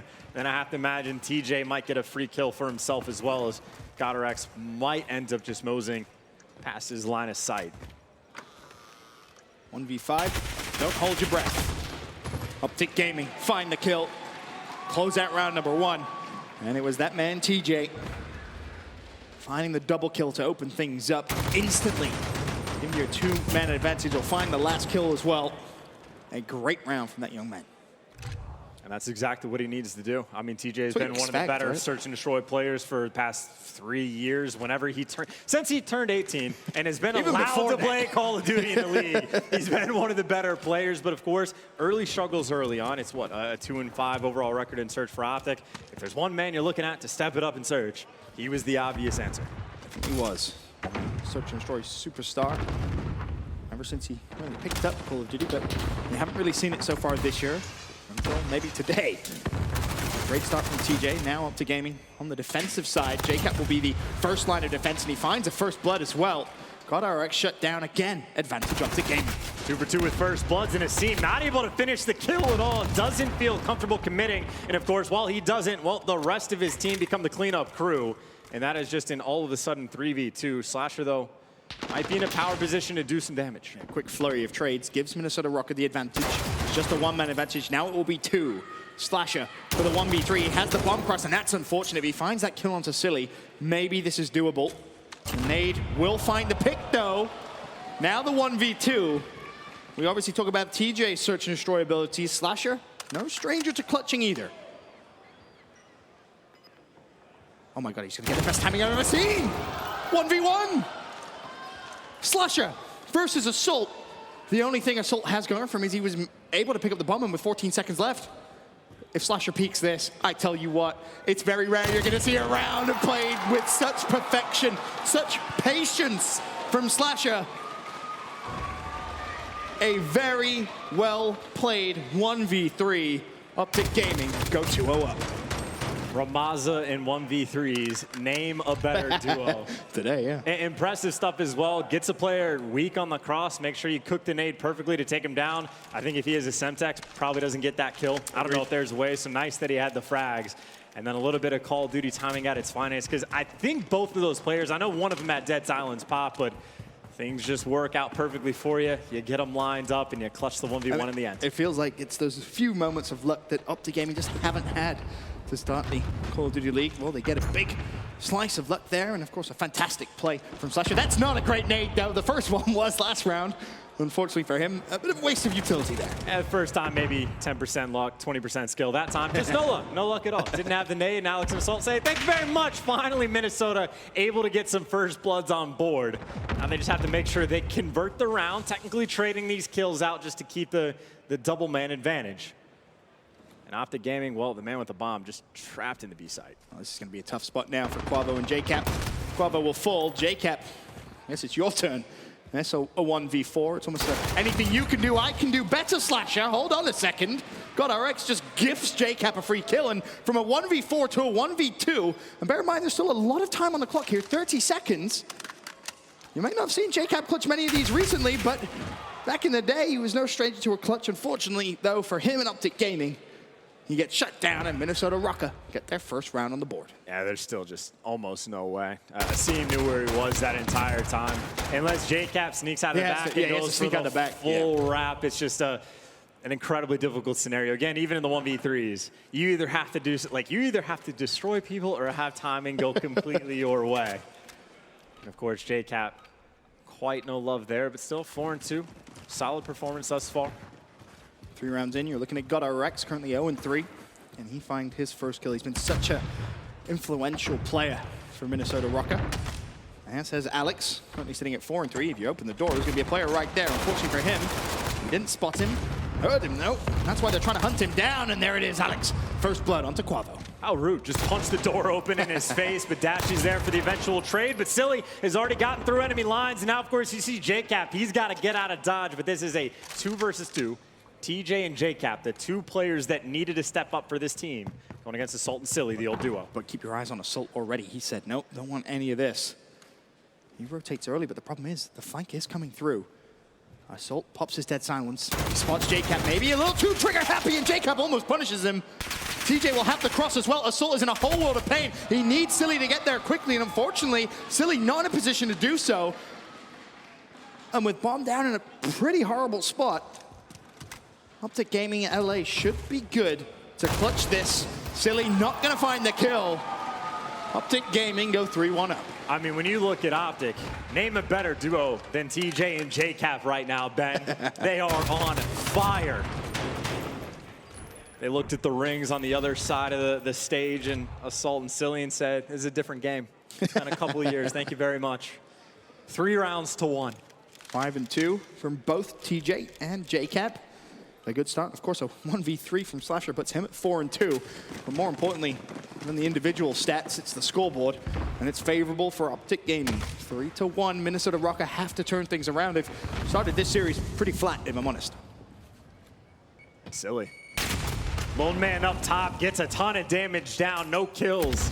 And you hear the stuns getting called in, but I don't hear any nades. There's your nade. There's the nades. GodRx coming in the nick of time. I was going to say, you cannot allow Slasher to live in that spot. GodRx punishes. Can GodRx find a second this round? It's Quavo. And some nice movement from GodRx, but still yet to find the kill. Quavo's in a horrible spot, and he actually found one, so credit to him. A scene will fall. GodRx with the trade, and we find ourselves once again in a 4 versus 2. Minnesota with the advantage. TJ's gonna fall in short order. I was gonna say a round is never over until TJ and Dashy are dead, but a 1v4 is the tallest of tasks. Now, bear in mind, he has his dead silence. He's probably not gonna use it straight away, but if he does make this maybe interesting into a 1v2, could see it popped. I mean, there's just nothing. He has to plant the bomb in the next 20 seconds. The player, Silly right now, he hears him. He knows exactly where Dash is going to be coming from, and he's going to take him down. Silly heard that 30 seconds ago. You heard him across the map just about, so not a lot cooking there. Minnesota finally able to convert around. Even when they've been getting the first bloods, they have not had a ton of success. They've had a fair amount of them Even so far. when they get 3 versus 1s, not a ton of success, Ben. Yeah. It's taken at least a 3-life advantage for Minnesota to be able to convert these rounds, but they do have 2 on board. Still a close game too, though. By no means Optic Gaming too far gone, if you will. 3-2. As Minnesota fight back, they now go onto the attacking side. Seen bomb carrier for Minnesota. What is going to be the game plan, though? It's like bottom cafe is going to be the push. Now keep your eye on the bomb indicator, number 6. Again, Nassim. It's as if for him it's going to be an A push, while the rest of his teammates actually get full mid-map control. This is a fantastic round so far, but TJ could sniff it all out himself. The trade is enough, but I don't think we know Dashy's here. Dead Silence has been popped. Quavo to the rescue. Slasher also finds one, so a nice little push from Minnesota instantly has been stopped. This is just so well played. Slasher for the challenge. He's waiting for Dashy to potentially get the trade. Doesn't come in fast enough, and you can see that player does have dead silence pop. So Asim, well, he's quiet, but his teammate is dead, and so is he. Optic Gaming has been a force on Ramaza, and quite a bit of credit to Dashy as well. Yeah. You saw when those 2 players were forcing their way through mid-map, and Dashy was only able to take down 1. He doesn't overcommit, trying to go for the trade for fear of losing the gunfight. He knew Quavo had it for free, and he made sure there's weight for his teammates to get the smart kills. A little nervous towards the end, though, when his dead silence ran out. But either way, it would have been a 3v1. Kills are found by Optic Gaming, and they, again, with the advantage here in game 2. 4-2 the lead. As we kick things off on board with Slasher. Already a 1v3 clutch to his name from this game. Stuns, the nades thrown out, but seems like a very patient round here from Optic. And looking at the minimap, I think this is the first time that the Røkkr have watched the cross towards the A site from the defensive side, so they should have the information that 2, if not 3 players have made their move over, but that just means they can be stagnant and wait for TJ to get the first blood, as he so often does. 5v4. What's the reaction here from Optic Gaming? Well, the push over towards A is coming through. JCap, of course, uses his dead silence. Can he try and find an opening note at the A site? That's the question. Meanwhile, another couple of kills come through. TJ with the second this round makes it a 5 versus 2. Silly and GodRx the only ones up, and yes, Silly will find one, but it should be good for the bomb to go down as Dashy wins an important 1v1. GodRx now left for the 1v4. It's not gonna happen. Optic Gaming seemingly plowing through Minnesota Røkkr. Dashy remembers that gunfight. Silly laying down in roughly the same Yes, he does. Yes, he does. Much more prepared second time around. But of course, really the sword for me, it's been TJ. TJ's been on fire. He is, I mean, again, completely different player than what we've seen just a few weeks ago. Man, right now, 8-4, couple first bloods to his name. A lot of first bloods. A ton of first bloods. I think 3, maybe just 2, something like that. More than anyone else. That's for sure. As Optic Gaming 1 round away for leading this series 2-0. And TJ, you can see the intent already. Dead silence popped. He's flying. He's soaring towards Minnesota Røkkr. Take your time. Beautifully done. Assault will fall, and now Minnesota have to worry about TJ's flank. The problem is TJ's teammates are falling. We'll leave him and Slasher in a 2 versus 3. Alex, Silly, and GodRx still up. TJ will exhaust the rest of his dead silence. Try and get a little closer towards his teammate, and that door being open is extremely helpful. The Røkkr should know that their flank is fine. Silly up top, waiting for the ladder climb, and Slasher, no way he can clutch a 1v3, right, Ben? It can't happen, not on a map like this. Who would let a 1v3 go through? Not the Røkkr, Ben. Not this time. Not in round 8. Maybe in round 4, but this one's a different one. GodRx shuts him down. Minnesota survive. Still, the advantage 5-3 in favor of Optic Gaming LA. They now go back onto the attacking side. Can they close it out here? TJ has been, again, fantastic at finding those first bloods. It was a slow and patient round from Optic Gaming on their last attacking push. Looks as if, just looking off the minimap, it might be similar, but JCat with the first blood, Asim goes down. Advantage Optic Gaming LA already. We're only 12 seconds into the round. Yeah, we watched Optic throw those nades straight over top mid pretty much every single round. This time it finds its target. Still though, nice patient play. Just waiting for some picks to go through. You actually see the setup from Optic on the bottom right side of the map, just waiting for someone to overextend, waiting for someone to make a mistake and try to flank. So far, Minnesota hasn't taken the bait, but with a man disadvantage, they might do it soon. I mean, Silly is huge. If Optic Gaming do decide to rotate over towards A, he has to find at least one. And I think JCat may have just spotted him. Call out may come through to a teammate. If there's any utility left, it could be a free pick. Meanwhile, though, the assault coming in over towards the B site now. Optic Gaming grouped, ready to push. Dead silence and their nades available to use. Quavo shuts down Alex. The trades just aren't coming through for Minnesota. It's now a 5 versus 3. Full site control has been locked in.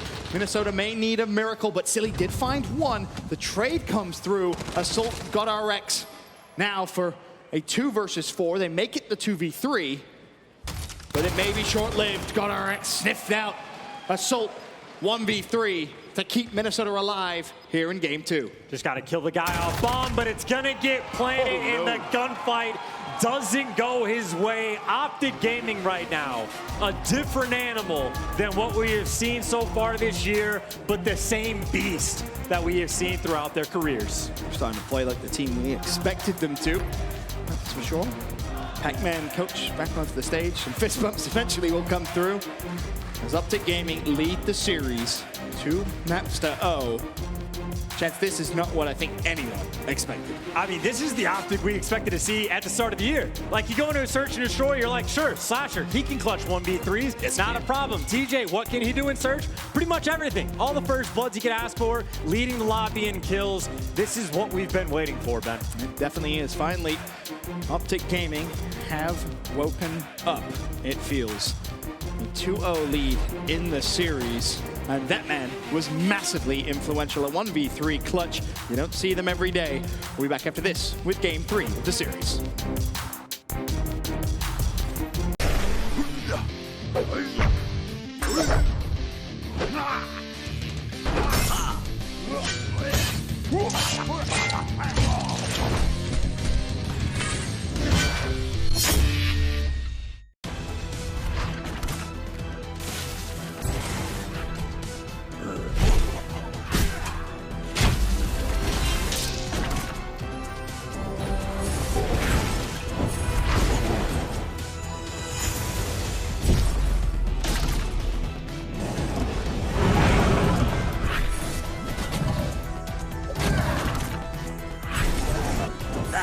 Legend of Soul Guard. Download now.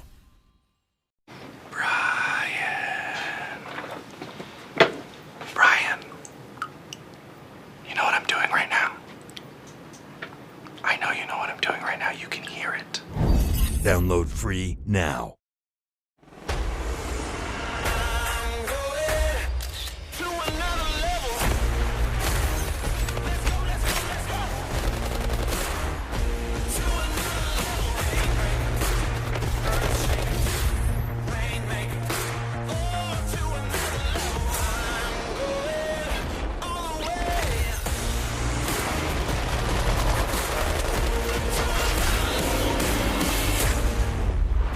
Download free now.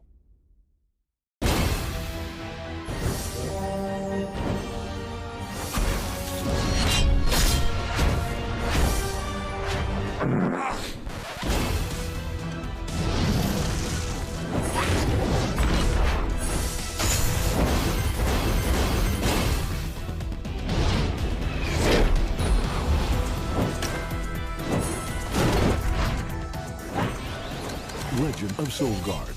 Download now.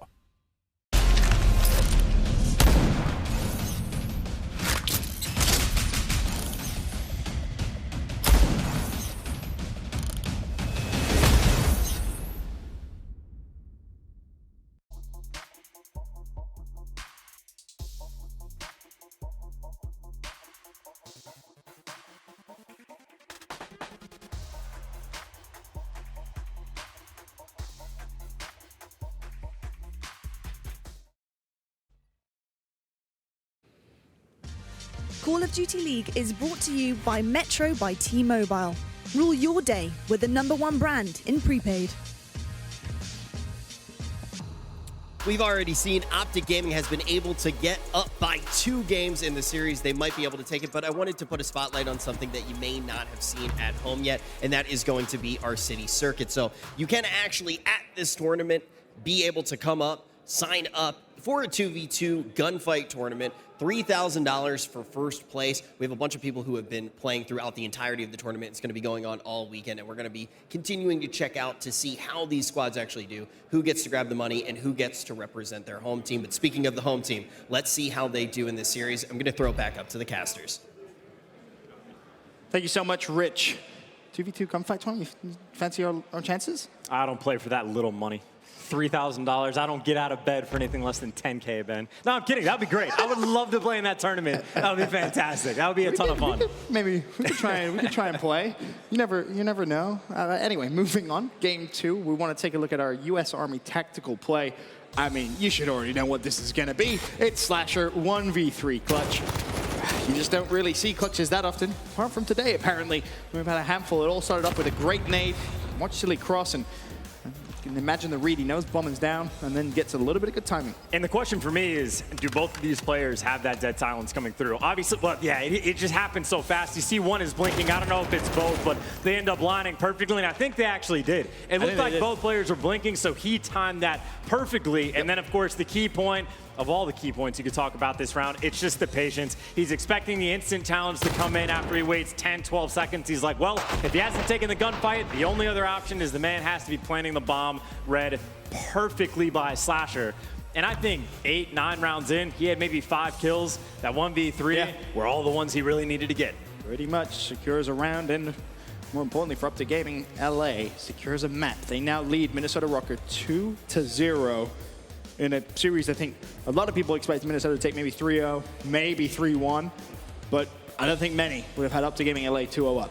I mean, again, realistically, I think the only grievance, or not even grievance, the only credit I gave to Optic, I was like, someone is going to have to take over every single game in order for them to get these wins, and that's not really been the case. Yes, TJ has played very well, but not take over play well. He's been great, don't get me wrong, but in my mind, full team effort. I mean, again, we literally just watched Slasher clutch a 1v3. It's not like TJ is taking over the game, he's doing very well, but it has been everyone doing their job so far. Everyone's been doing their job. Of course, they have to keep it up. We've seen Minnesota do incredible things before. They are by no means out of this series. And you go into a Petro Dom, Optic Gaming 0-2, Minnesota 2-0. Well, the narrative's starting to change, potentially, for Optic Gaming LA. In the series 2-0. We close this out. They will be through to Sunday for some uncharted territory from that squad so far this season. Not uncharted by any means in terms of individual accomplishments when you look at that squad. But can they close it out in 3? We're underway, domination. And it makes sense to kick things off on board with Slasher. And man of the moment from game 2.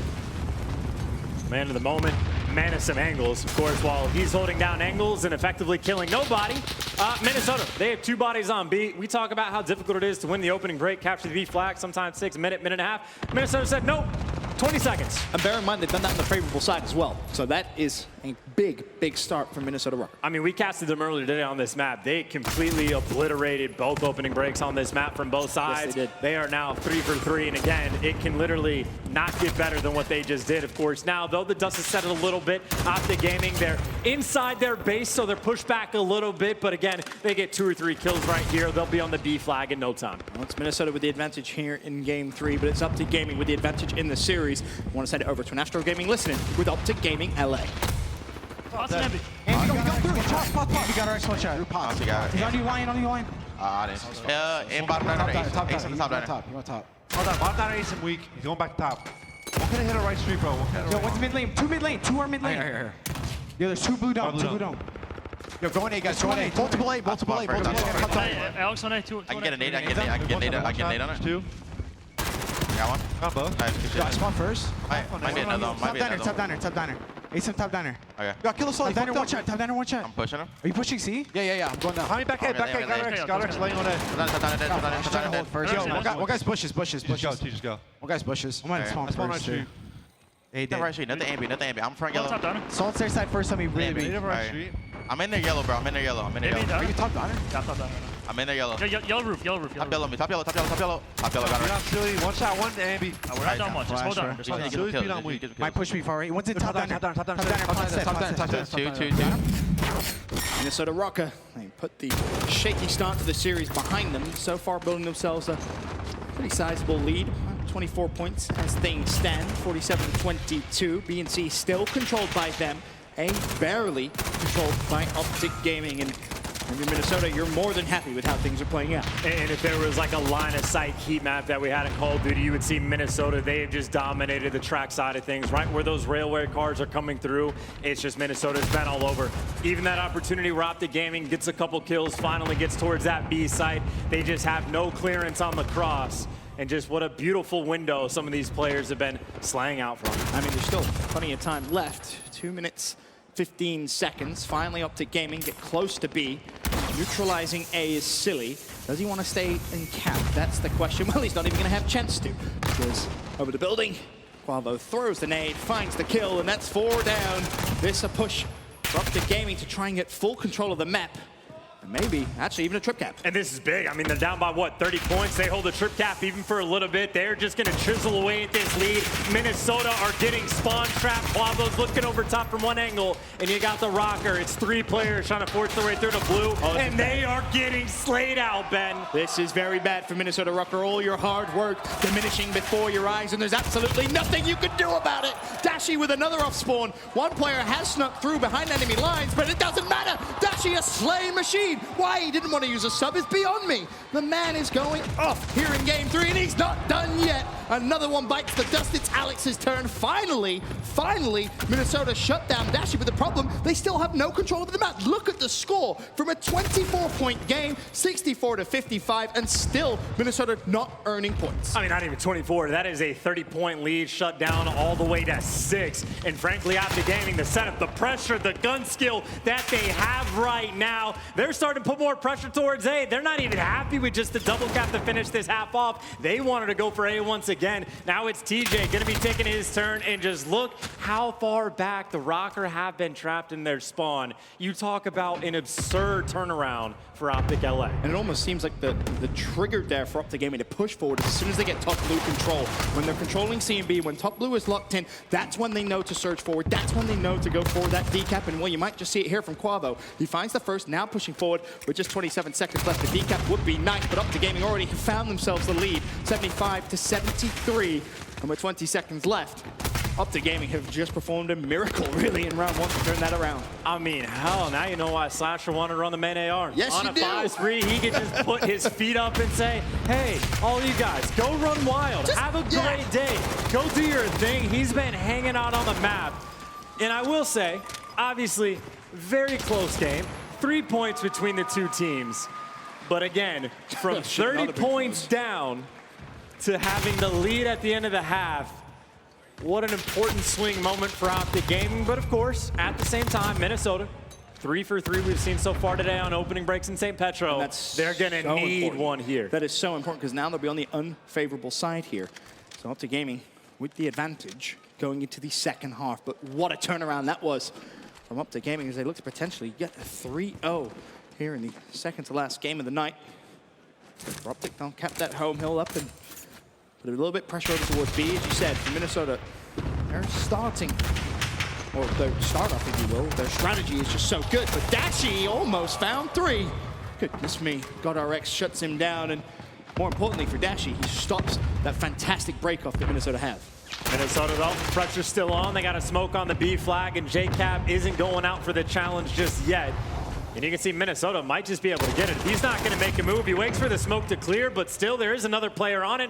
And there you go. He just lets it go through. Minnesota win the opening break. Optic Gaming, though, they've sent one player forward. That's Quavo. He's pushed over towards A. He's managed to neutralize it. It looks as if the cap will come through, but it's done enough to draw pressure and resources back toward the home hill. Dashy still wants to put pressure on that side of the map. And bear in mind, that is now the only thing Minnesota Røkkr control. And all's well that ends well. You managed to get the kill, slay him out, and this is the same spawn trap they had before. Now Minnesota trying to come out the other side. JCap and Slasher, though, they're holding it down. Here we go. They have him completely pinned. Minnesota spawning P1, and Optic Gaming know about it. This is how you execute a perfect trip cap on this map. Minnesota are trying to get out, but Dashy, first line of defense, he finds a double. Quavo is still there. So bear in mind, yes, you may have got out of the spawn trap, but you still have to try and cap a flag. When Quavo is in a perfect position to stop this.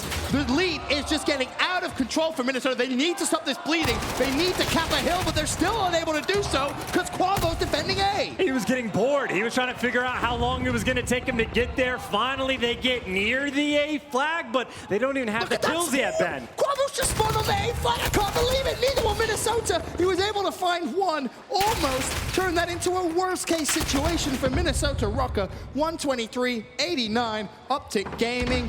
I mean, they're blowing Minnesota out here. I'm telling you, Ben, they called it squad spawning. They didn't tell you whose squad you're going to be spawning on top of.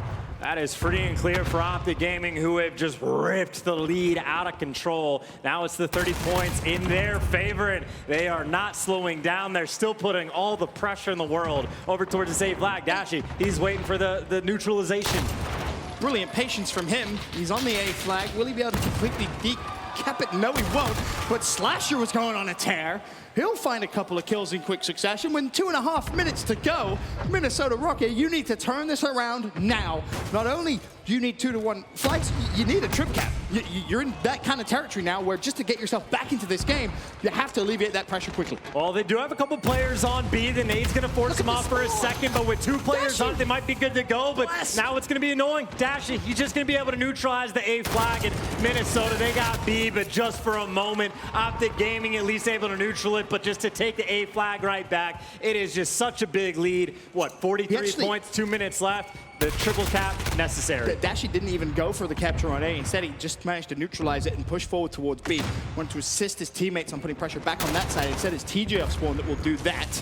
Minnesota will look to reclaim control of A. Quavo off spawn, though, puts some damage down over towards Alex. A minute 42 to go.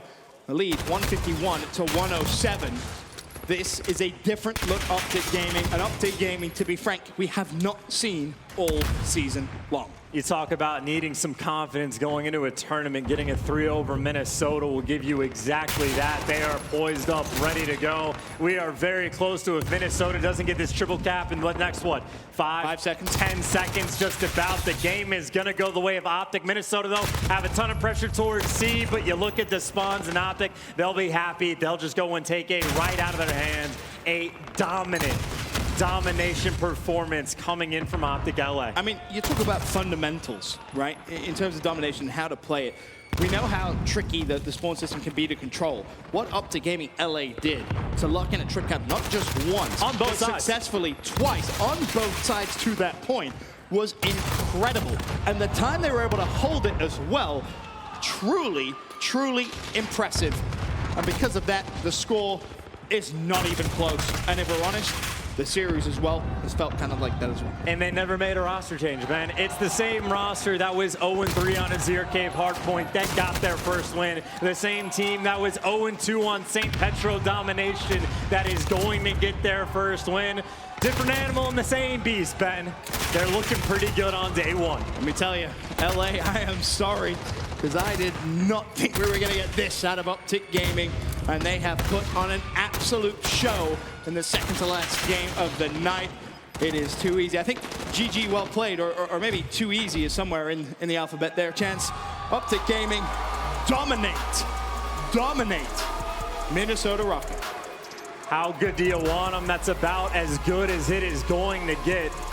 Minnesota throughout the year have established themselves as an elite team. Optic Gaming storming through and running them over. That's the first time I've seen Pac-Man smiling like that. His coaching role has not been easy, that's for sure. But a win against Minnesota Røkkr 3-0 is going to give them a ton of confidence over towards Sunday. I know Maven said at our dinner it would take them in the grand final to really maybe change things perception-wise. Well, we might actually see that if they keep playing like that. That is a very good start. I mean, again, the entire series. You couldn't ask for any more. The domination, massively outslaying your opponent. Again, the roll switch, you got Dashy.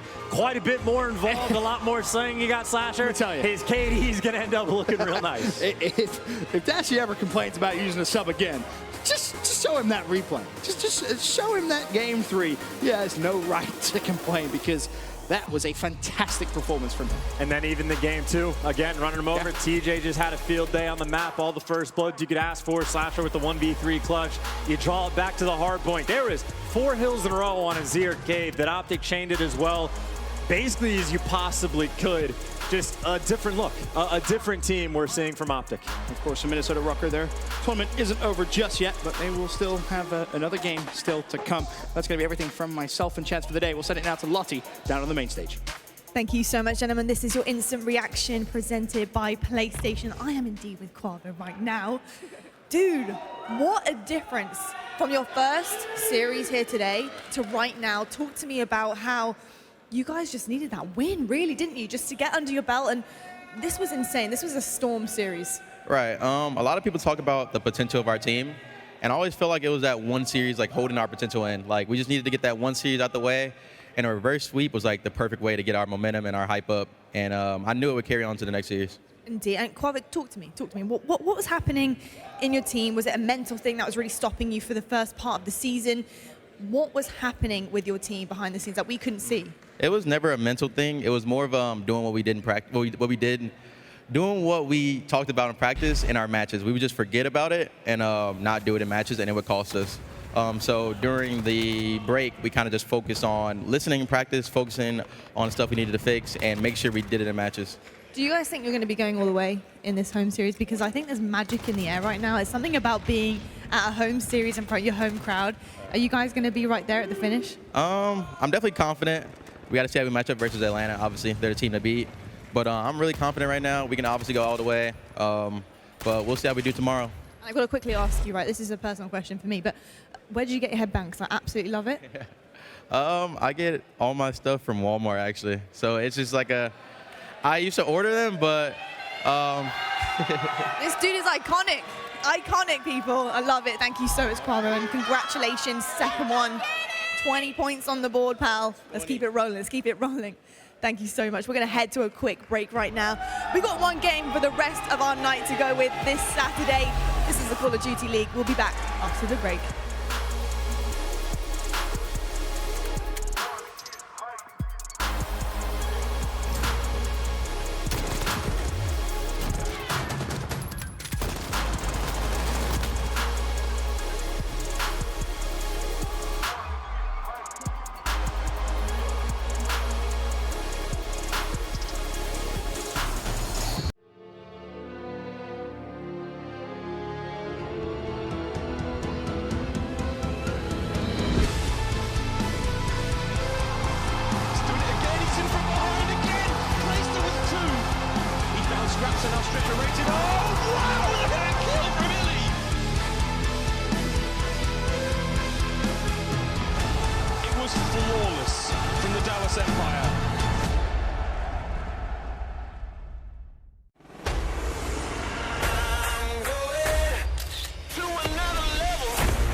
Download free now.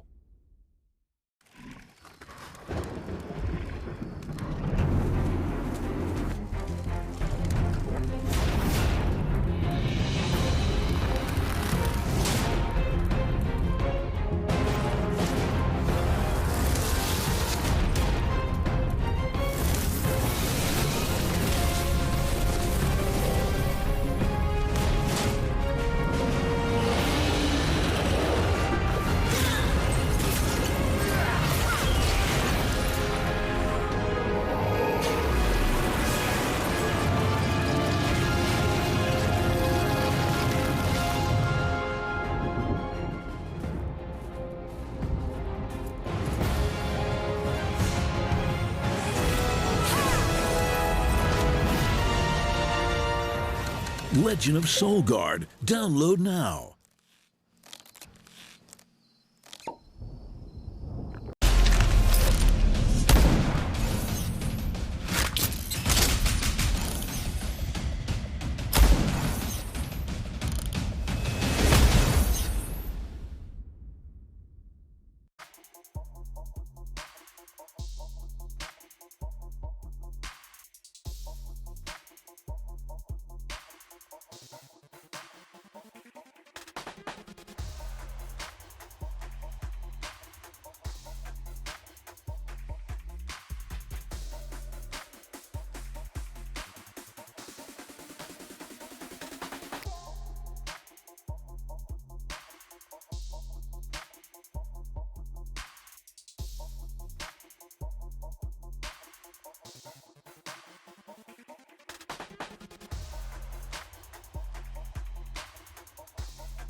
Call of Duty League is brought to you by Metro by T-Mobile.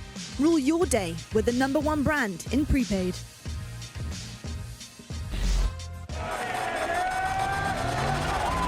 It's time for the hype battle.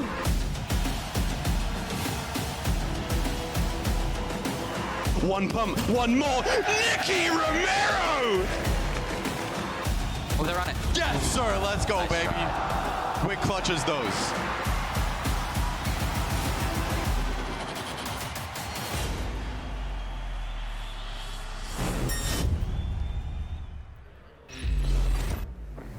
Hype battle is coming your way tomorrow. You don't have to wait too much longer. Just a night's sleep, pretty much. And and one more game of today, of course. We do have the rest of Saturday to get through, but we got some epic people in that 2v2 gunfight tomorrow.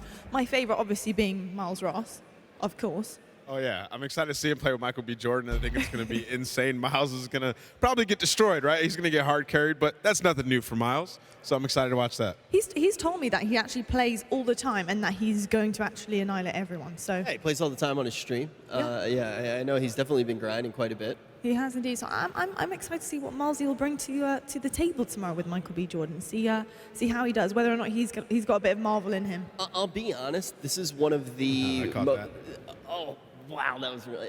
This is one of the most excited. I'm really excited for this one because I kind of want to see one of our own finally step up to the plate and fry. I mean, it's been a really long time since any. I was about to make a joke. I was going to say it's been a really long time since anybody on this desk has played Call of Duty well. Because you used to be a pro, but now you're on the desk. Oh, yeah. I don't know how you're up here, by the way. Me neither. I really don't. But you know, actually, I'm about to let him loose with his reins right now. Unfortunately, we're going to talk about the ultimate COD bod, right? Rich, you got something for us here? I thought it was really important because we've been seeing all these substitutions and things like that. So I thought it was really important to actually talk about what it takes to be the perfect substitute, to be the perfect Call of Duty player. So I made sure that I went on Reddit. That's where I learned everything about Call of Duty, and then I bring it back to you guys. And I decided to actually teach you guys about it in the way that Too Good did, one of the living legends, to use the easel here. What have you got for us? Okay. What is that? This is the perfect Call of Duty player. Now, this is what Reddit thinks. I'm not sure if we... That creature is hideous. No, this creature is a deep fry cook. Face, upper half of body, dashy, which we're starting to see just how powerful that might be. The lower half of the jaw is Scump's. That's where Scump's power resides. Doug Sensor Martin's arm, sleeveless edition. Yeah, yeah, it has to be sleeveless. Yeah, we've all seen Doug play with sleeves. You definitely don't want that. Dude, like that right there is just what tops it all. Can I just say, why are the Yeezys on the wrong feet? Good catch. Good catch. The one thing, though, I actually disagree with some of this. I think it is really important that we do chew on it a little bit and actually break down what it takes to be the perfect Call of Duty player, because I think it needs more Samuel Octane LaRue body parts, but I 100% know that Crim 6 Porterhouse body is the strongest base that you could possibly have for a Call of Duty player. That is a 100% USDA beef. I like the Crim 6 Porterhouse body. We got two different hands there as well. Why is that? BZ's left hand and Dashy's right hand. How would you feel about that, Nameless? Dude, that looks like a creature from one of my nightmares. No lie, dude. We gotta get that thing down right now. Imagine that thing just walking up on the main stage. I'd be kind of intimidated by that, I'm not going to lie. But that's very interesting, Rich. I really appreciate you bringing up this absolutely fantastic creature. I don't think I can call him a creature. It's not really fair. But I think he'd probably be a little bit better than you are on the desk, though. So I wouldn't mind him coming up here and wheeling that chair I have off. no functional body parts. Okay, we're going to have a look at the bracket right now. Let's see where all of our teams are and where they've ended up so far through this Saturday. Now, of course, we've had a pretty big day for everybody here at CDL.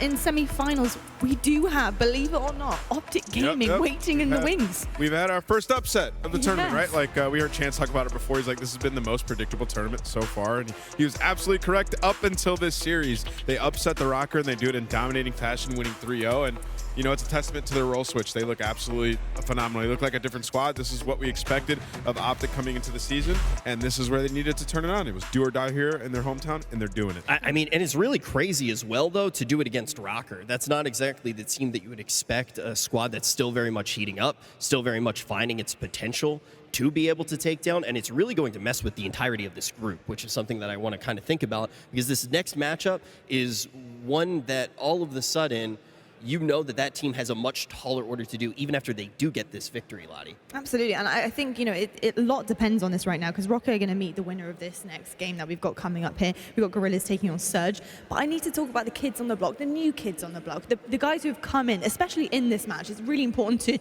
to know all of these players that are potentially making these teams stronger or weaker. That is the question. How is Panda doing on Surge? We all know that Guerrillas right now have a great team so far, considering it's their debut pretty much. But how is Panda doing on Surge? Panda's doing just fine, right? Like, he's fitting into this roster. It's just whether or not they could pull out some W's here. It's going to take a little bit for them to figure it out, but, you know, they're playing against the Guerrillas right now. This should be a team that they should be able to beat. They need to make a statement. You know, they make that change and take out Enable. That's a heavy-hitting player right there, a championship winner. You have to validate that with some victories. You can't come here and drop a donut. You just can't do it. Yeah, just to talk about Panda a little bit more, though, you have to think about everything that was potentially going through his head on this one. I would have expected him to be incredibly nervous in that first matchup. This guy has been around in the scene for a very long time. One of the reasons that everybody kind of has that little joke that he was high school friends with Octane is because they played with each other for such a long time. When they were both AMs, they started with each other. That was when the whole Pantane thing started.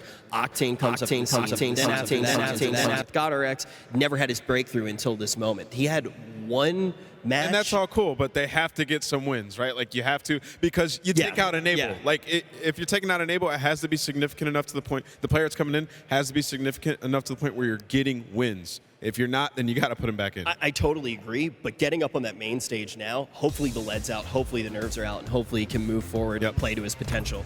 Indeed. Now let's talk about the Game Fuel keys to victory for the Los Angeles Guerrillas. What do these guys have to do to meet Røkkr in that semi? I mean, they have to exploit Seattle and search and destroy. We saw them have some brilliant moments before, especially Vivid. This guy was going off. He had, like, what, 27 kills or something total in both search and destroy. So we need to see him continue to do that, and we need to see them exploit them in the searches. So win 2 searches and steal a respawn. There we go. Game Fuel keys to victory for Seattle Surge, because these guys have a lot to do, I feel like, to kind of play up to the table now. You know, I just talked about it with Rich. Like, they have to make a statement here. This is a team that's substituted Panda in for Enable. That's a championship winner. And, you know, we're seeing teams like Optic Gaming LA stick it out with their roster and turn it around. So Seattle decided to put in that substitute player. They need to make a statement right here and validate that and gain some confidence. Against a struggling Guerrillas team, this is a squad that Seattle should wipe the floor with if they're on top form.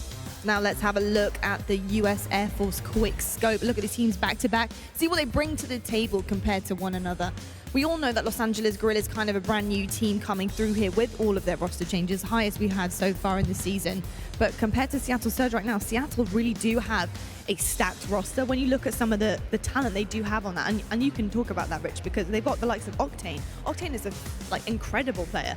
What are these guys going to do? What kind of damage are the Guerrillas going to do against Surge? Well, just to think about, Octane's obviously had some incredible series. You go back to London, and the one time that you see them win, Octane sets a record, 125 kills in a series. Nobody else has been able to come close to that. And he has like most time in the hill as well. Yeah, by most considerable of it. margin. But think about that series, 125 kills, and they won by 1 round. There was obviously something fundamentally wrong with this team. I want to see that change from them, and I'm just excited to see what this LA roster can do, because already they've definitely started to impress us quite a bit. Yeah, they have indeed. That was your US Air Force maps and modes for you guys at home as well. But it's time to get into our game right now. I want to see how this series ends out. So let's talk to Miles and Momo, who are going to be taking you through If I was going to make a perfect caster, I would use none of their body parts. What? Oh, wow.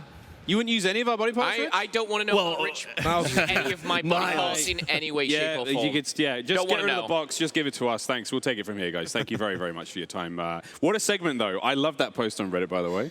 You see the fact that the two shoes are both left-footed or something? It's just a mutant creature of COD greatness. Right! It's the final match of the day. I hope you're comfortable. I hope you've enjoyed yourselves. We certainly have. But it is going to be a very, very fun one. Again, Seattle versus Los Angeles. Excuse me. I was going to say Seattle versus Surge.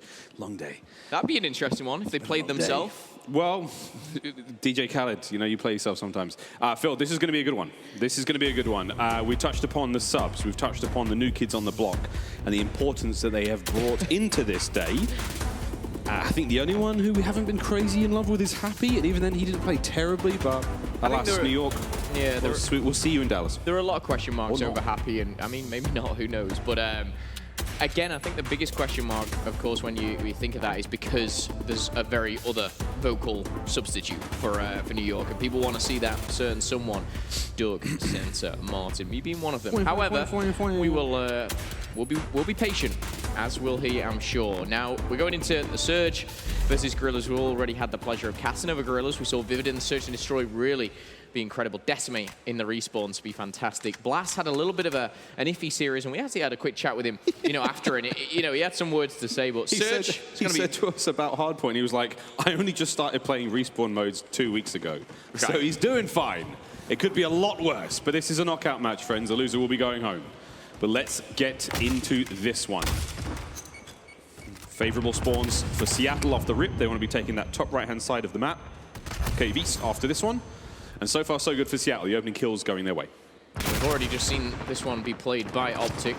Go up against Minnesota. We've got a different shade of purple, though, in the sense of Guerrillas. Now, Guerrillas, they'll be looking to take as much time as possible from this middle, but of course, the Surge, they wanted to chuck on apathy, try and nullify anything, but they want to retain those spawns for the Cave, of course. Now, when you think about Cave, this is where you see teams sometimes run 2, 3 assault rifles at times, and that's when you look at Surge now. With the swap from Enable to Panda, this for me is where Surge can go from an okay team to a pretty solid team. Yeah, especially on Cave. You see where those ARs coming out. Now, so far, the kill feed a little bit back and forth. The opening hard points have gone relatively even Stevens. 20 seconds remain there on the town center. And once again, Seattle's still in control of that east side of the map, that far right-hand side. So far, so good. Slack trying to watch this cobble path here. Again, a very, very important spot to be in. Apathy finds 3 kills on the hard point to close that one out. Aqua just takes the top off Slack there to find his 5th in a row. So now we see the slow and steady approach down the bottom side of the map. The battle for the bottom half of the map now is really where the action is going to be. Aqua has got to make these kills count. He does have his teammates to back him up, but this is an incredibly important fight to win. He versus Panda. He gets Panda back on the extinct animal list. Karma can't find any more there. So, the back is safe for now. Spark trying to make the kills happen through the front door. Here we go.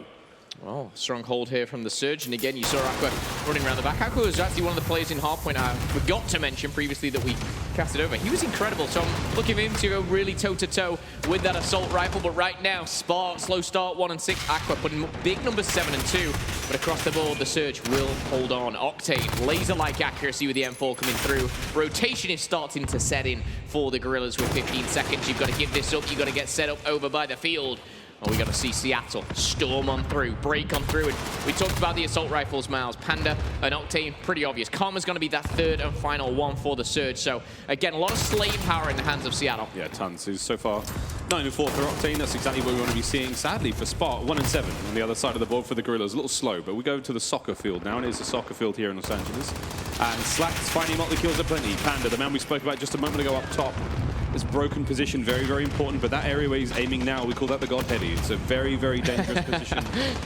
I don't know what we really call it, but that's what you get. It's screamed at. That's what me and you call it. That's what we call it. It's a great spot to be. It gives you good oversight over the entire hardpoint. It gives you a very difficult position to be killed from. Apathy up over the top of the smoke, down from above.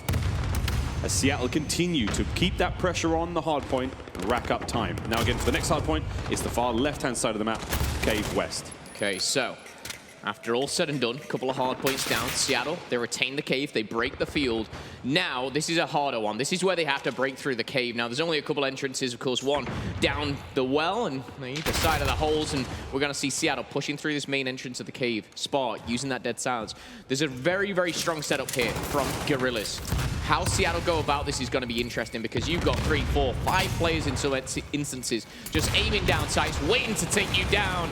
Octane slides around, find one, finds the second. Is it going to be as easy as that? It seems like it for Seattle. They're breaking in. They're shutting down more, but Decimate and Slack trade out. Octane finds another.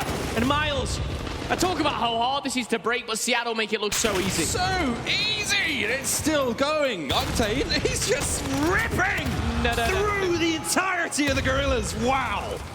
What a set of kills that was. 6 in a row. Not he's bad. not done yet. MP5 in hand, and he's going to keep going. He's going to keep shooting, and he's still got teammates behind him to back him up. But Octane, oh, Jesus! What are these shots? 121 leads 29. It's looking great for the Seattle Surge. Yeah, so the hard cave, hard point to break on through. Octane makes it look easy alongside his teammates there. A 6-kill streak. I think he made it 7 in the end. But just to confirm, ladies, gentlemen, Octane has 20 kills, Sport has 2. Like, what is going on? There is a very, very big difference in scoreline, in kills. It is a dominating performance. Octane is frying. Yeah, this is disgusting. We don't often get to say things like that, but truly disgusting. However, for the remainder of his teammates, they still have to play that hard point well. There's all those kills in the world, a whole load of good, but it's not quite enough if the squad's not there. But still, the final hard point of the rotation, certainly in the hands of Seattle. Vivid, desperately trying to make the break in from behind. He finds 2, can't quite get the third. That open backside of Karma kept safe by his teammate Slacked. Decimate now spawning by that right-hand side of the cave. He's going to be pushing in through as well. Good spot to be in, but there's just so many players. That was that was him. Kill him. That's the one. That guy. Kill him. Please kill him. Ah! Oh my. Oh no. What was that? What is going on? The Guerrillas looked so good earlier today. I think my eardrums are burning right now. I'm hoping yours are okay at home. We saw Octane take his life there as he jumped off the map, I believe, which wasn't what we want to see, but the Guerrillas are struggling. And again, to look at the bigger picture right now, it's 174 to 34.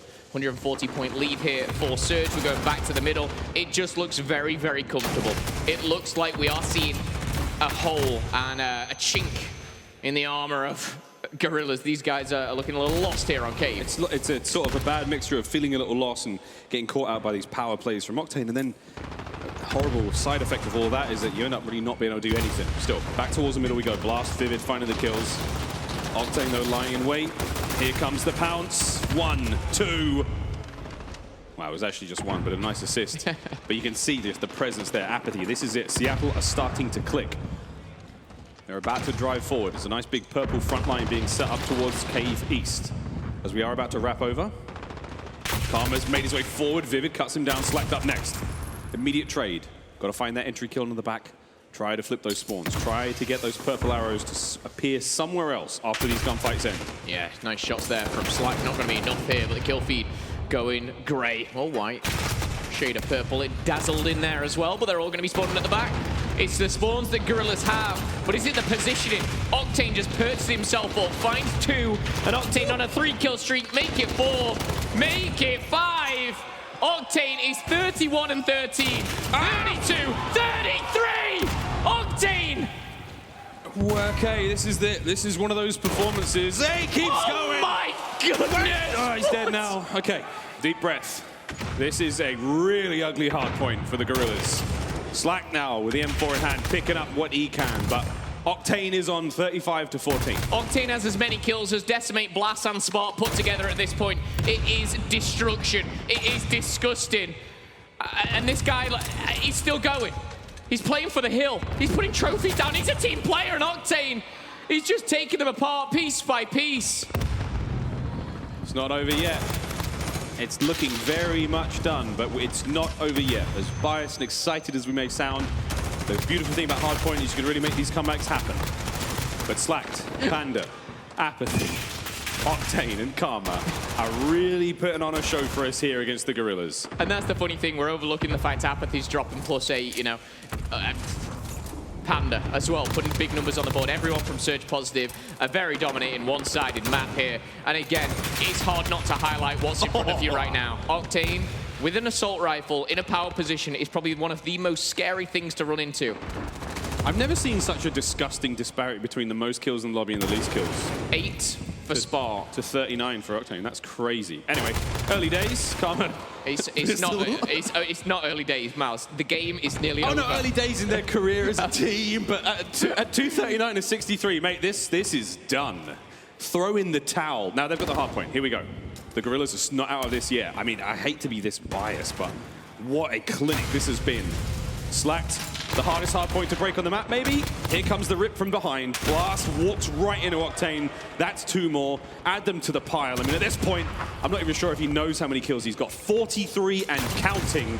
Apathy pushing his front line forward. He's finding kills of his own. And that is one of the most disgusting hardpoint performances I've seen a team deliver. And he just acts so casual. This is what must feel good, right, for Octane. When the scoreboard pops up and he just looks around at his teammates like, yep, I did that.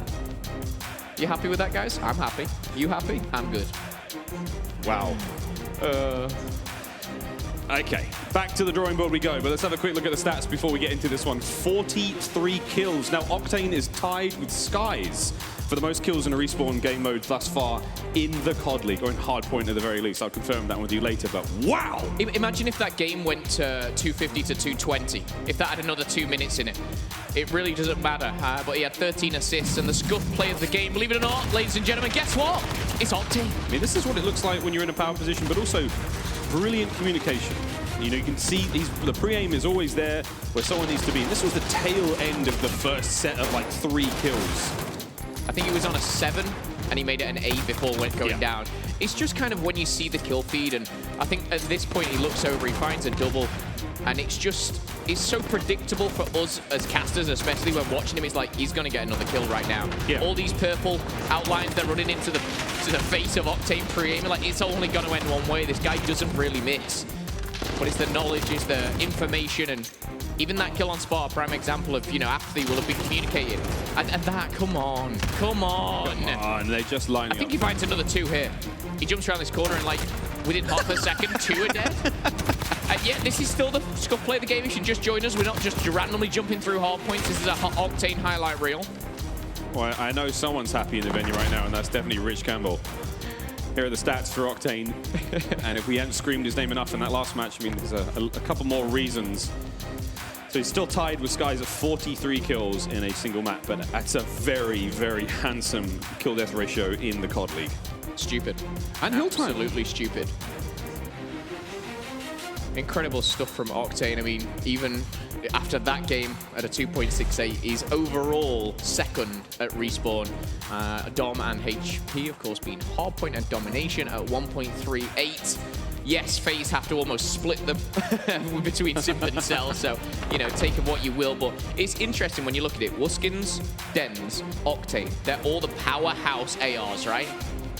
Simp and Cell, a little bit different. You know, that FaZe roster just have something different going on. But so does Surge right now, and they're having fun. Well, fun is one way of putting it. Gunrunner Search and Destroy coming up next, and a moment of composure now for the squad as Slacked hands out some words of wisdom. See Panda on the end there listening very intently as the squad now prepare to do battle once again. It's a very different scene for the Guerrillas right now. I mean, after a shock loss like that, I think they genuinely believe to be in a much stronger position, you know, based on their performances today. Right. They had a fantastic series against Optic Gaming, but that was not a pretty Azir Cave performance for them. And it's obviously tough. You've just got reverse swept by OGLA. You've got to then go up against a reformed Surge, you know, a different Surge on Cave, which, again, if I was Guerrillas, that wouldn't be a map I'm trying to play them on, especially with the addition of Panda. With Enable, maybe, but with Panda, that assault rifle presence, very, very different. But of course, being the pro players, they know better than we do. Go and search and destroy Gunner and Miles. We actually catch Guerrillas on this match, and it was Vivid who was really the shining star. He dominated in that boiler room area. Keep your eyes out for that. Yes, we've screamed and talked about the Surge for a while now, over the last 10 minutes, but I want to see more from Blast in Search and Destroy. He had a pretty poor performance on the previous one. And Vivid, I need to see some more of what he showed us earlier today. Yeah, if you get another 14-kill Search map, that would be brilliant. We're watching a slight bit of a headphone repair operation happening here. I actually think that's just a long dab coming in from Aqua. A really long dab. Yeah. That's a long dab. Still going. The arm's going to get tired eventually, but I think he may be taping that to him, or I'm not sure what's going on. I have no idea. I'm not even going to pretend to understand what's going on here, but this is definitely not a Formula 1 pit crew. Oh, I think he's taping the 2 wires together. Aha, maybe. Let's have a quick look at the bracket while we get ready for this matchup to get underway. Seattle still lead 1-0. OGLA semi-finals, all right. All right. I think that was your prediction, wasn't it? No.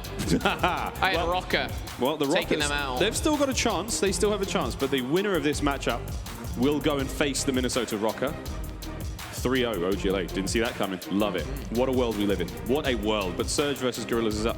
Currently, the loser will be going home. The winner plays Minnesota. I think the only shock, really, so far has been the OGLA Røkkr for me. I kind of predicted the rest to go as it went. Maybe not all to the Game 5s that we thought about, but so far these guys are turning up. And Røkkr, they had a tough game, and it was against a different OGLA. Dashy with the MP5, it just feels different. Yeah, look, I'm still not sure what the tape is going on there. I will ask Aqua after this one.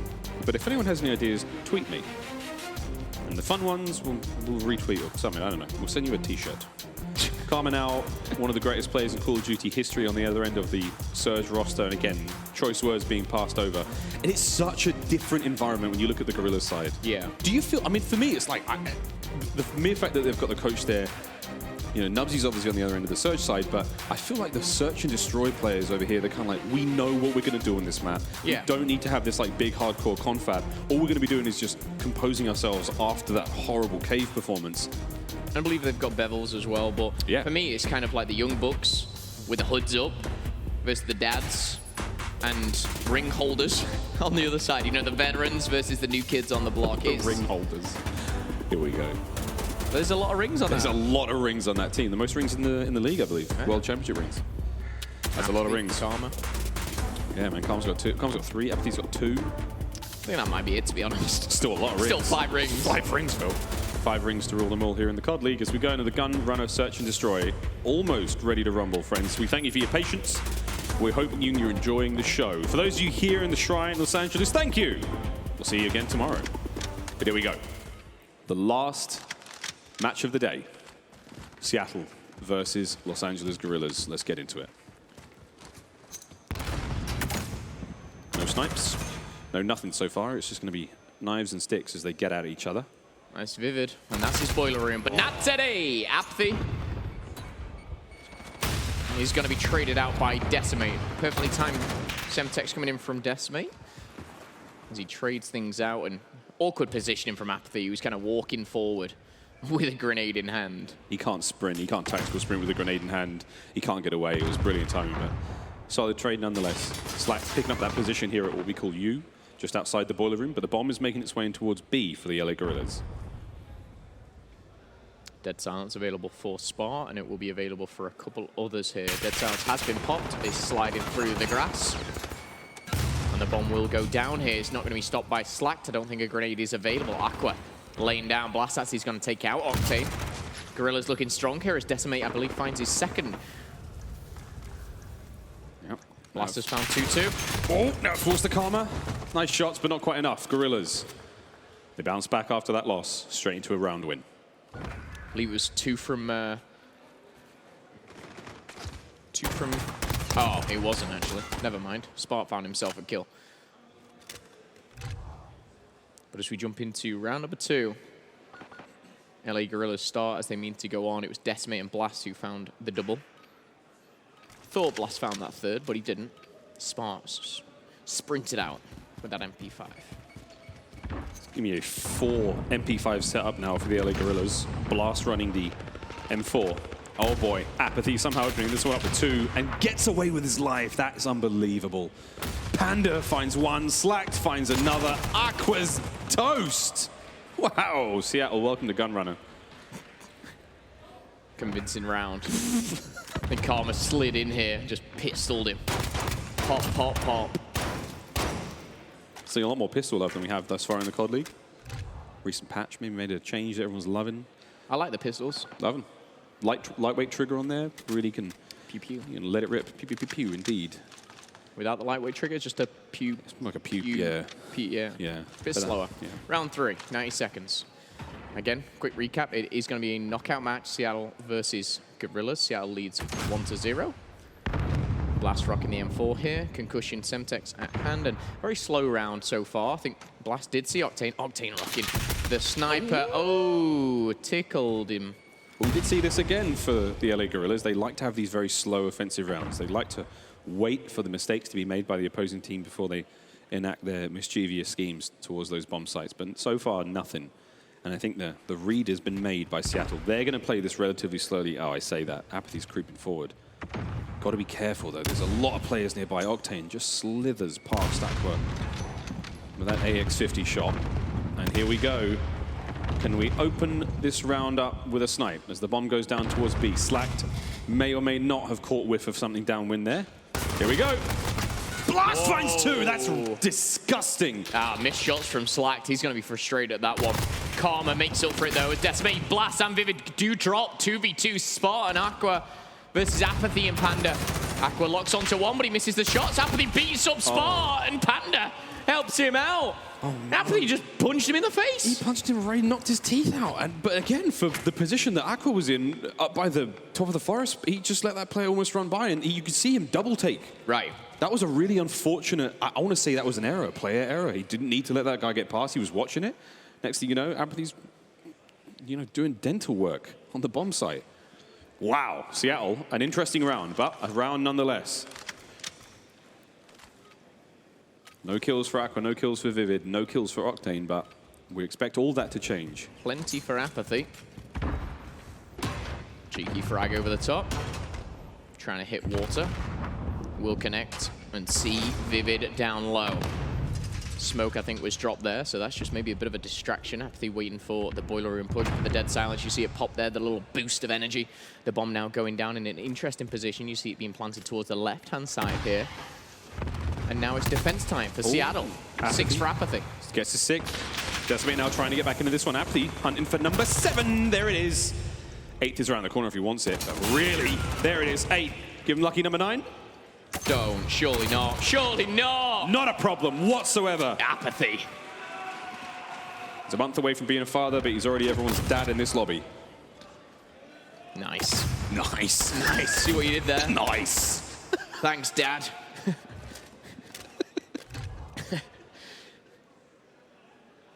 Nice. 3-1. Seattle Surge. Impressive play on words, Miles, I've got to say. I'm not going to let it slide. Round number 5, here we go. Apathy 9 kills. LA Guerrillas just 10. 3-1 is the score, and Seattle, they're looking strong here in the S&D. Octane, 0 kills. Apathy. There's his 10th. And this is like weird feeling where a player can do no wrong. Everywhere they look, there's someone there. You jump around a corner and aim, it's like, there's someone in my sights. You're dead. The COD gods are smiling upon him right now. Oh, they've stopped the arm. And here we go. Octane finds himself 2. His first 2. His first 3. And Apathy's gonna get number 11. I do think Apathy has as many kills as Guerrillas right now. Well, you did the quick maths before, and it was 9 to the 10. And it's definitely changed. It wasn't, but it's okay. It's fine. It's 10 to 10. Now 11 to 11. No, he had 9 at the start of the round, didn't he? Yeah, but you know. Mate, we're on YouTube. Quick rewind. 11 kills for Apathy. 0 for Vivid, the player we were hyping up. Miles, you're right. Okay, I get it. 11-1. Incredible stuff, though. Oh, whoa, whoa. I'm not sure if that was meant. Get a rebound kill, imagine. Off to A. Doesn't count. It's a 4-man push towards A. Apathy's going to be the lone player on the flank playing the island. Able to just sort of spear himself into these quick push, and that's the rotation immediately coming through for the Los Angeles Guerrillas. They're going to be hitting the wrap, but Apathy is there as well. He finds that 12th. And he's just had to slow them down straight away. They've got to focus their resources in 2 places now, but the trades have been a little bit favorable on that on the top side of the map there for the Guerrillas, so it's now a 3v2. Apathy, Panda, and Octane versus Decimate and Spark. Yeah, and Apathy at this point is like, guys, B is clear. I've cleared it out. I've got my kill. No one's here. You're good. I've got top cover. The bomb's going to go down. They're going to get that bomb down. They're going to have the numbers. They should be 5-1 up after this. That 42 seconds is going to extend to a huge 44 as that bomb does make that extension. Panda goes down, 2v2. Apathy. Surely. Surely not. Dad, are you there? Papa, of course he is. Papa, can you hear me? Nope. Decimate. Come on, spray the rock for me. Just spray the rock. Put a surge sign on that rock. Tell me. Decimate's getting real close. And there it is. I don't think he got it. He didn't get it, but Apathy. What? Another round. Another brilliant round from the Seattle Surge. Which has been more dominated? Hardpoint or S&D at this point? I really don't know. This is disgusting. 5-1.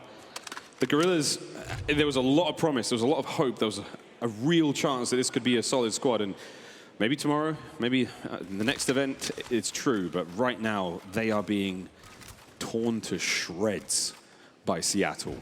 13-1. 6 rounds done.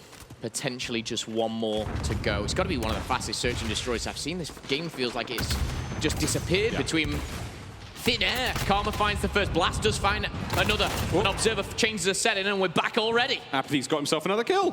14. 15! Oh, man, he should not have won that. Yep, 16 is the record, I believe. There's 2 players left. 15 plus. Okay. He's going for it. Here we go. Can he do it? Cheeky. What was that snap? He's ready. Just do it. It's who's left. Karma, bait for him. Bait for him, Karma. Wait for it. Karma gets it. Here we go, Here we no! The tragedy! Well. That was a nice run. That was a real good run. Karma puts the bomb down, whips him with the pistol. And I tell you what, there's no other reaction than you want. It's kind of like a kind of laugh, a kind of head tilt for Seattle Surge, but what a fun search and destroy if you're a Seattle fan. Not for the gentleman in the white hoodies on the stage there, though, Phil. No, that was not at all. Vile. That's real tough scenes for them. Joey doesn't know what's going on. What's going on? Here we go. That is your stats, friends. Apathy 15-2. Not quite able to break the current record of 16 kills in a single map or tie it. But hey, man, if we'd honestly set 2 records in a single series from a single team, that'd have been very, very impressive. Wow. Phil, parting words before we go to break? We wanted Vivid to drop another 14. He dropped 1. You know, they needed more. Wow. Toxic. Game 3 coming up after this one. It is, if anything, these first 2 maps are to go by. We could well be seeing 1 more map in this series when we return after the break. Domination. See you then.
Legend of Soulguard. Download now.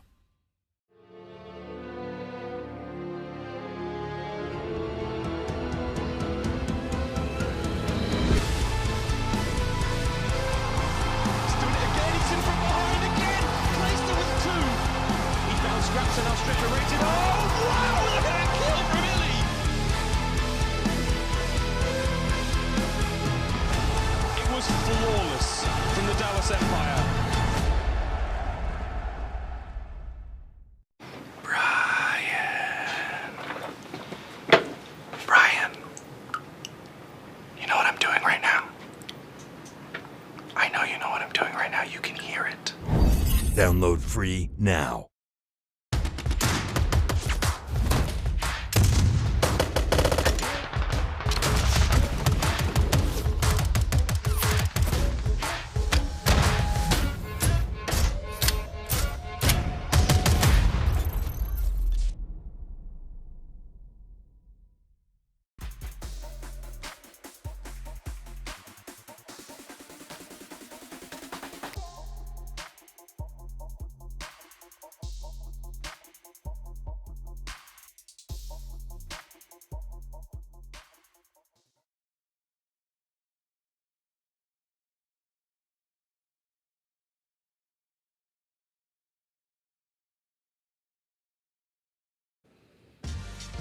Call of Duty League is brought to you by Metro by T-Mobile.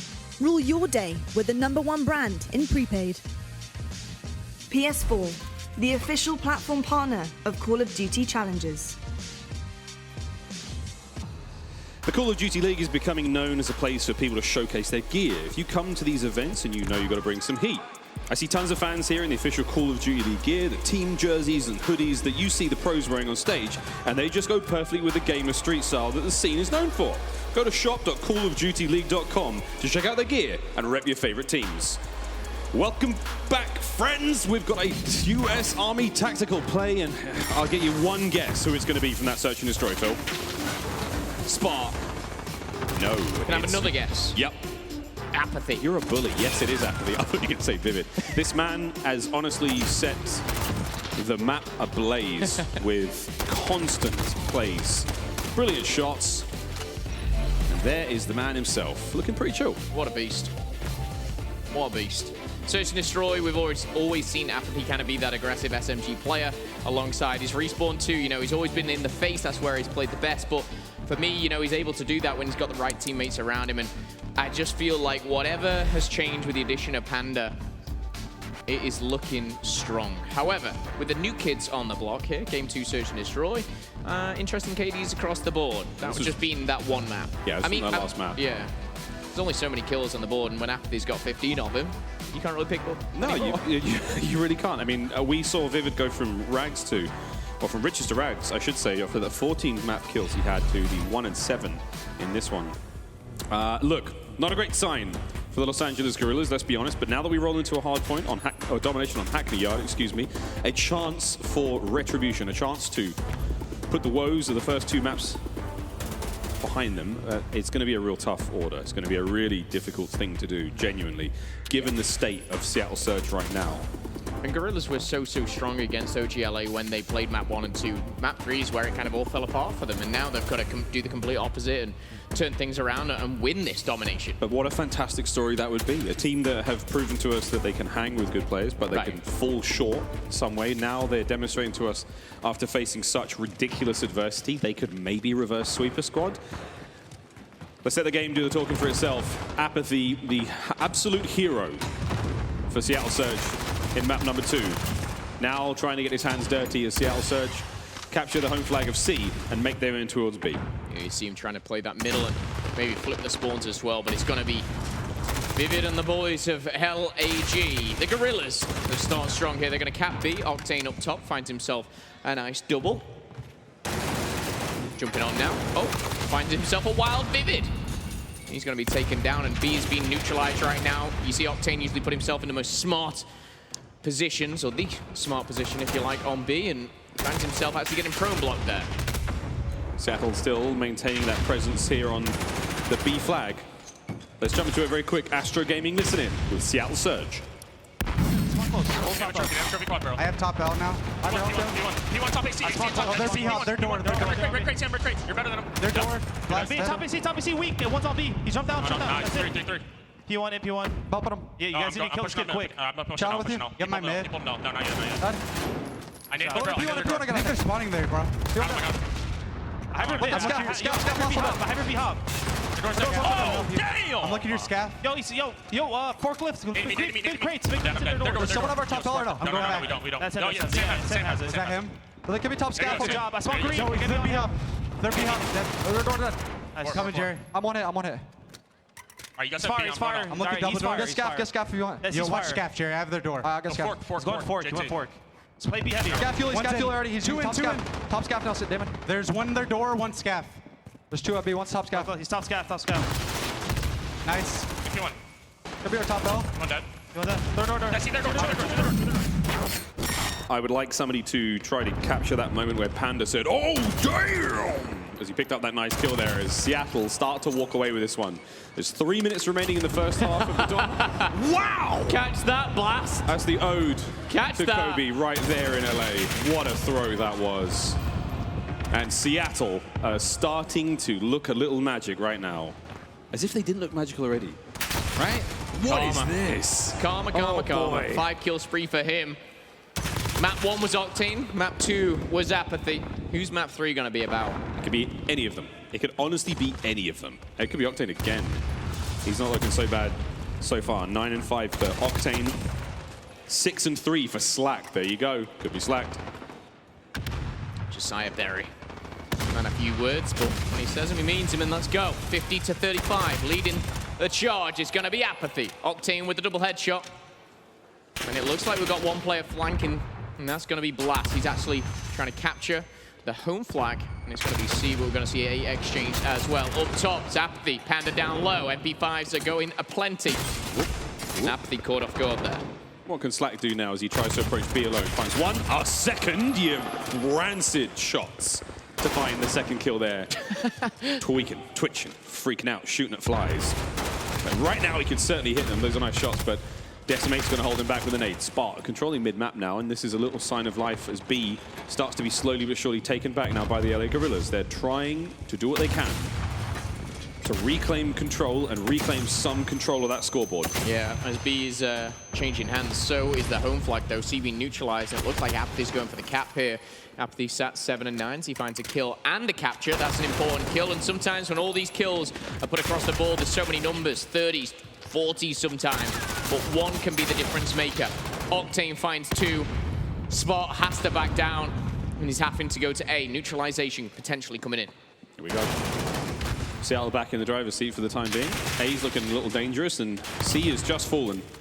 It was back into the hands of the LA Guerrillas, and now we're going to be seeing A and B back into the hands of Seattle for the time being. But how long they can hold that for, I don't think it matters too much, because the lead they've got right now with 40 seconds remaining, this is a very, very good round from Seattle. They've played this run decisively. The kills have been great all around, and if not for Decimate at 14 and 11, the kills department is very, very dry. Knife him, get him! Ooh, he came so close to the 3-piece with the knife. It would have been his map. We would have been screaming Slack for the rest of the day. Octane, though, still at 17 and 8. Apathy is, I think Apathy may have run out of chakra. He's sitting there at 8 and 12, kind of chilling now. I think it's all good for him. 15 seconds remain now. The final few moments will close out. The final few points trickle over, but Seattle can certainly sit happily going into round 2. Yeah, and again with a 23, maybe, yeah, 23-point lead here, pushing forward. Surge, they're not out of it, and they being Guerrillas, of course, they can get back into this. You know, a 2-cap for 2-3 minutes, and you're right back in this here. But the way Seattle are playing with so much confidence and oozing through their veins, they're feeling themselves here, and of course, one more side of domination, they come out with a 3-0 sweep. We say goodbye to a hometown team of Guerrillas. This is a knockout match. It is a knockout match, and you said that a trip cap is possible to give the Guerrillas a little bit more leeway. Even a 2-cap, you know? My great question is whether they have the execution right now to do that. I mean, the mind is only so, you know, strong after taking that first hard point and then the search. How much more resolve do these players have? As a young team, debut day for 2 of those players, for 3 of those players in the COD League. How much guts have they got left in them as they go up against the might of Seattle right now, who just don't seem to be able to make a mistake? Still, here comes the 2-cap. Are they aiming towards A? Yes, yeah. they are. Here we go. This is a potential 2 and a neutralization, potential 3-cap here as Decimate pops to dead silence. He's going to get off it. He's halfway onto A. If he can make a kill, jump back on it maybe. Could change the game, but he's not going to get the kill. He's going to fall. And it's his teammate who takes him out. But in the meantime, A should change hands back to Seattle. There we go. Vivid's trying to make something happen here. Panda's brilliant timing. That was his 3rd kill on a row for a moment. Karma's doing what he can there on point as well. Slack straight in off A, straight in towards that B flag as it's almost captured. There we have it. Seattle in control now. And still, that presence being felt in a big, big way towards B now.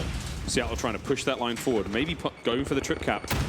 I don't think they necessarily need it right now. I mean, I think they're very happy to just keep slaying out for the remaining 3 minutes and 35 seconds. Sickening stuff there.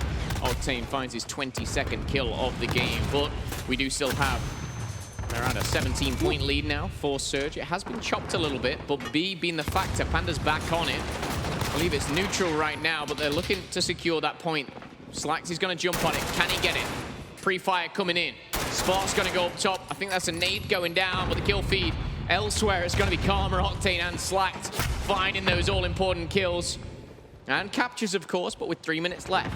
You're going to gain 12 points for a 2-cap every single minute, but you've got to hold it. You've got to keep it. You've got to keep on slaying. Slacked, Apathy, and Panda, they have no problem doing that. Yeah, this is not a problem whatsoever. Slacked 17 and 10 with 7 caps to his name. So it may not be the largest, kill difference disparity we've got going on the map right now. Octane at 24 and 14. No surprises there. He does lead the domination kills leaderboard at a 1.55. That's likely to change a lot after this one. But still, you cannot fault right now the Seattle Surge. This is an elimination round. It's do or die right now for the LA Guerrillas. They've got to make it on the B, but you just can't when Octane is hitting shots like these. That's his 3rd in a row, the 4th player up there. He was so close to getting that one as well. This is devastating to watch. It really is. He's dropping what I believe was nearly 40 kills in the hard point, nearly 30 here as he's looking for it. Finds one through the smoke, will go down, should be traded. Isn't though by Slack, and with 2 minutes left, 37 points in the lead. This is where Guerrillas, they need a triple cap. They have to go for it. I can't quite get the 2nd kill, and still this is just a strong presence being felt. We're starting to get into the realms of second by second, unless they hold those 2 flags. The LA Guerrillas, they can roll up their cables, pack away their scuffs, and we'll see them in another tournament, because it is starting to get a little bit ugly, but here we go. 2 flags in the hands of the Guerrillas. Here comes the 3rd. Vivid, right off the rip, manages to get some time of that. They need the triple cap right now. So Vivid needs to not only win these individual gunfights, he needs to then cap A. We need to see Decimate pick up these kills and completely cap this fight. It's so much has got to go in favor of Guerrillas, and not everything can. We see A still in the hands of Surge. 1 minute and 15 on the clock. The time is against them. And I believe Surge, again, right now, is looking so pretty. And as the time ticks away, B changes hands. Seattle, they're looking to close this one out and close it out in fashion. 31 kills for Octane. Slack to the +6. Karma with a +5, as is Panda. And overall, a dominant performance once again for Surge. It's an amazing day here in the COD League. This is the changing of so many staples. We didn't think Optic Gaming could do anything here in the COD League, and all of a sudden they take a 3-0 win over Minnesota, and they managed to get the big map wins over the LA Guerrillas. And now Seattle have sprung to life with these exceptional performances, these confidence-building plays. And with the final 30 seconds, we can safely say that this is a 3-0. It is done. It is over. The Los Angeles Guerrillas, it is heartbreak for this home series team, or at least one half of them.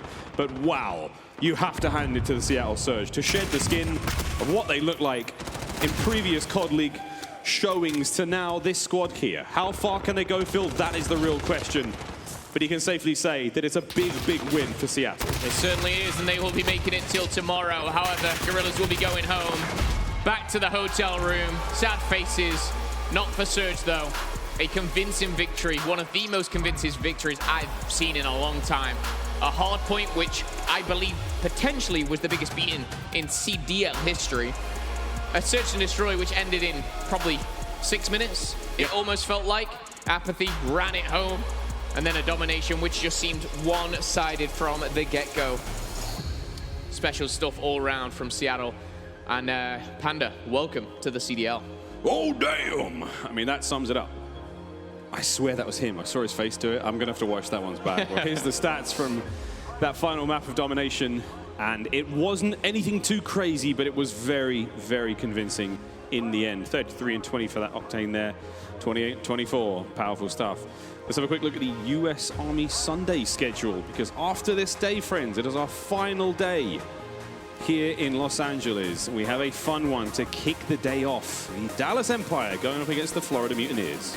Yeah, I mean, that's one to watch for sure. Mutineers look strong Dallas Empire, I think they're a fantastic team, but certainly have their weaknesses. But Røkkr versus Surge, a team which has seen so much success and fell to OGLA, will be going up against what we've just seen as an amazing squad representing Seattle. But 2 p.m. is going to be the hype battle. We have 3 amazing players. Whoa. Beautiful man. Whoa. And Miles Ross. Whoa. Miles, you're teaming up with Michael B. How does it feel? Honestly, it feels extremely cool. I don't think there's any other way to put it. It's going to be great. But I will say this now, Todd, I'm coming for you, man. I'm coming for you now. I mean, I'm bringing my own controller. I'll be warming up beforehand. I'm going to take this extremely seriously. I'm not going to let Michael B. Jordan down. Miles, I have a funny feeling you might. However, I believe we have Lottie with 2 fantastic players on the main stage from Seattle Surge. I do indeed. Thank you so much, gents. I do have Apathy and Octane joining me from the winning side, Surge.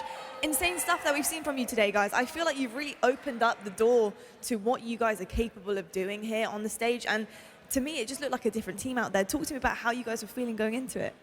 Well, the first series, we were definitely confident. You know, we recently made a roster change, and we felt like we got a little bit better. So coming in, getting 3-1 like that, it wasn't ideal. We definitely feel like we could have won a couple more maps in that series. But, you know, playing with a little bit more confidence going into the Guerrillas series and 3-0'd them with pretty good ease. You did indeed. I mean, you dropped a 40 bomb. I saw 15 and 2 come from you on S&D. Insane stuff, Apathy, amazing stuff. What is it like playing with players who have made such a huge name for themselves, yourself included as well, but popping off like that, all of you? Does it give you confidence in game? Oh, yeah, it's just a huge confidence boost. I mean, you love it, like mid-game, while everyone's just doing well, doing their own thing. This makes everyone want to play better and do better, so you got to love it.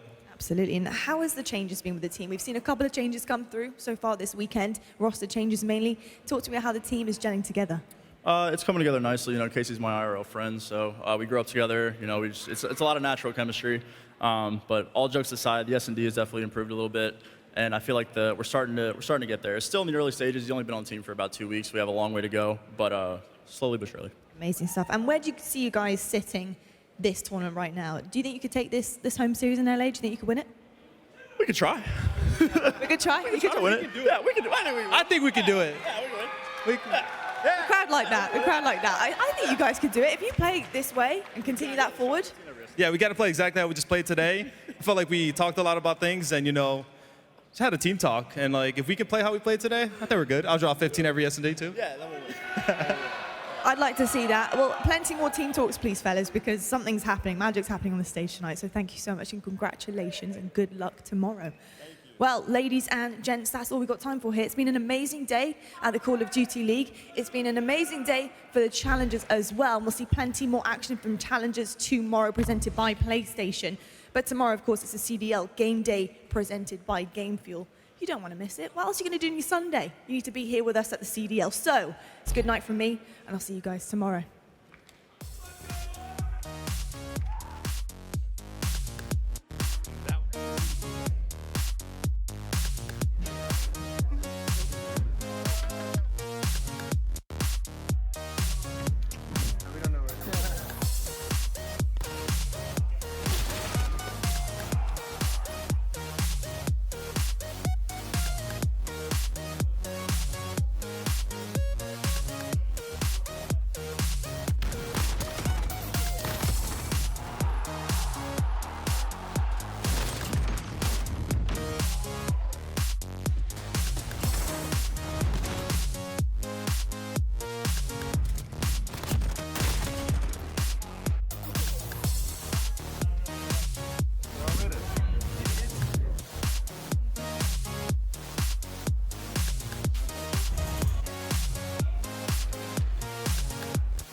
Legend of Soul Guard. Download now.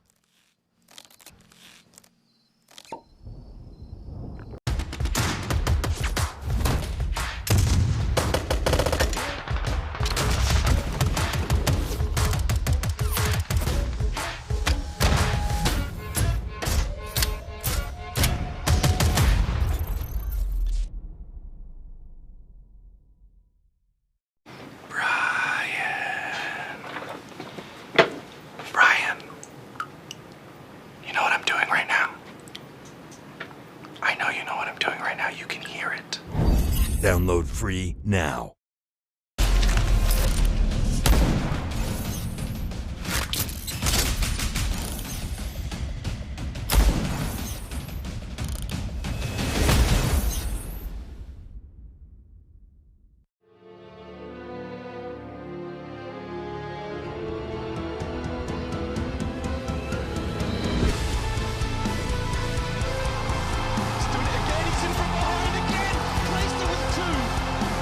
Scraps and now Stricker rated. Oh, wow! Look at that kill from Illy!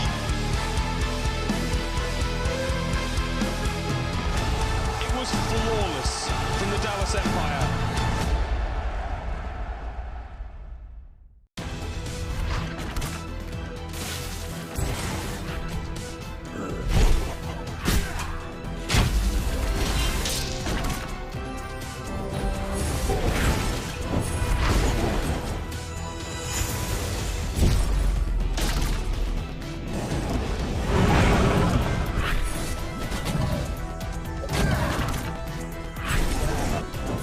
Legend of Soul Guard. Download now.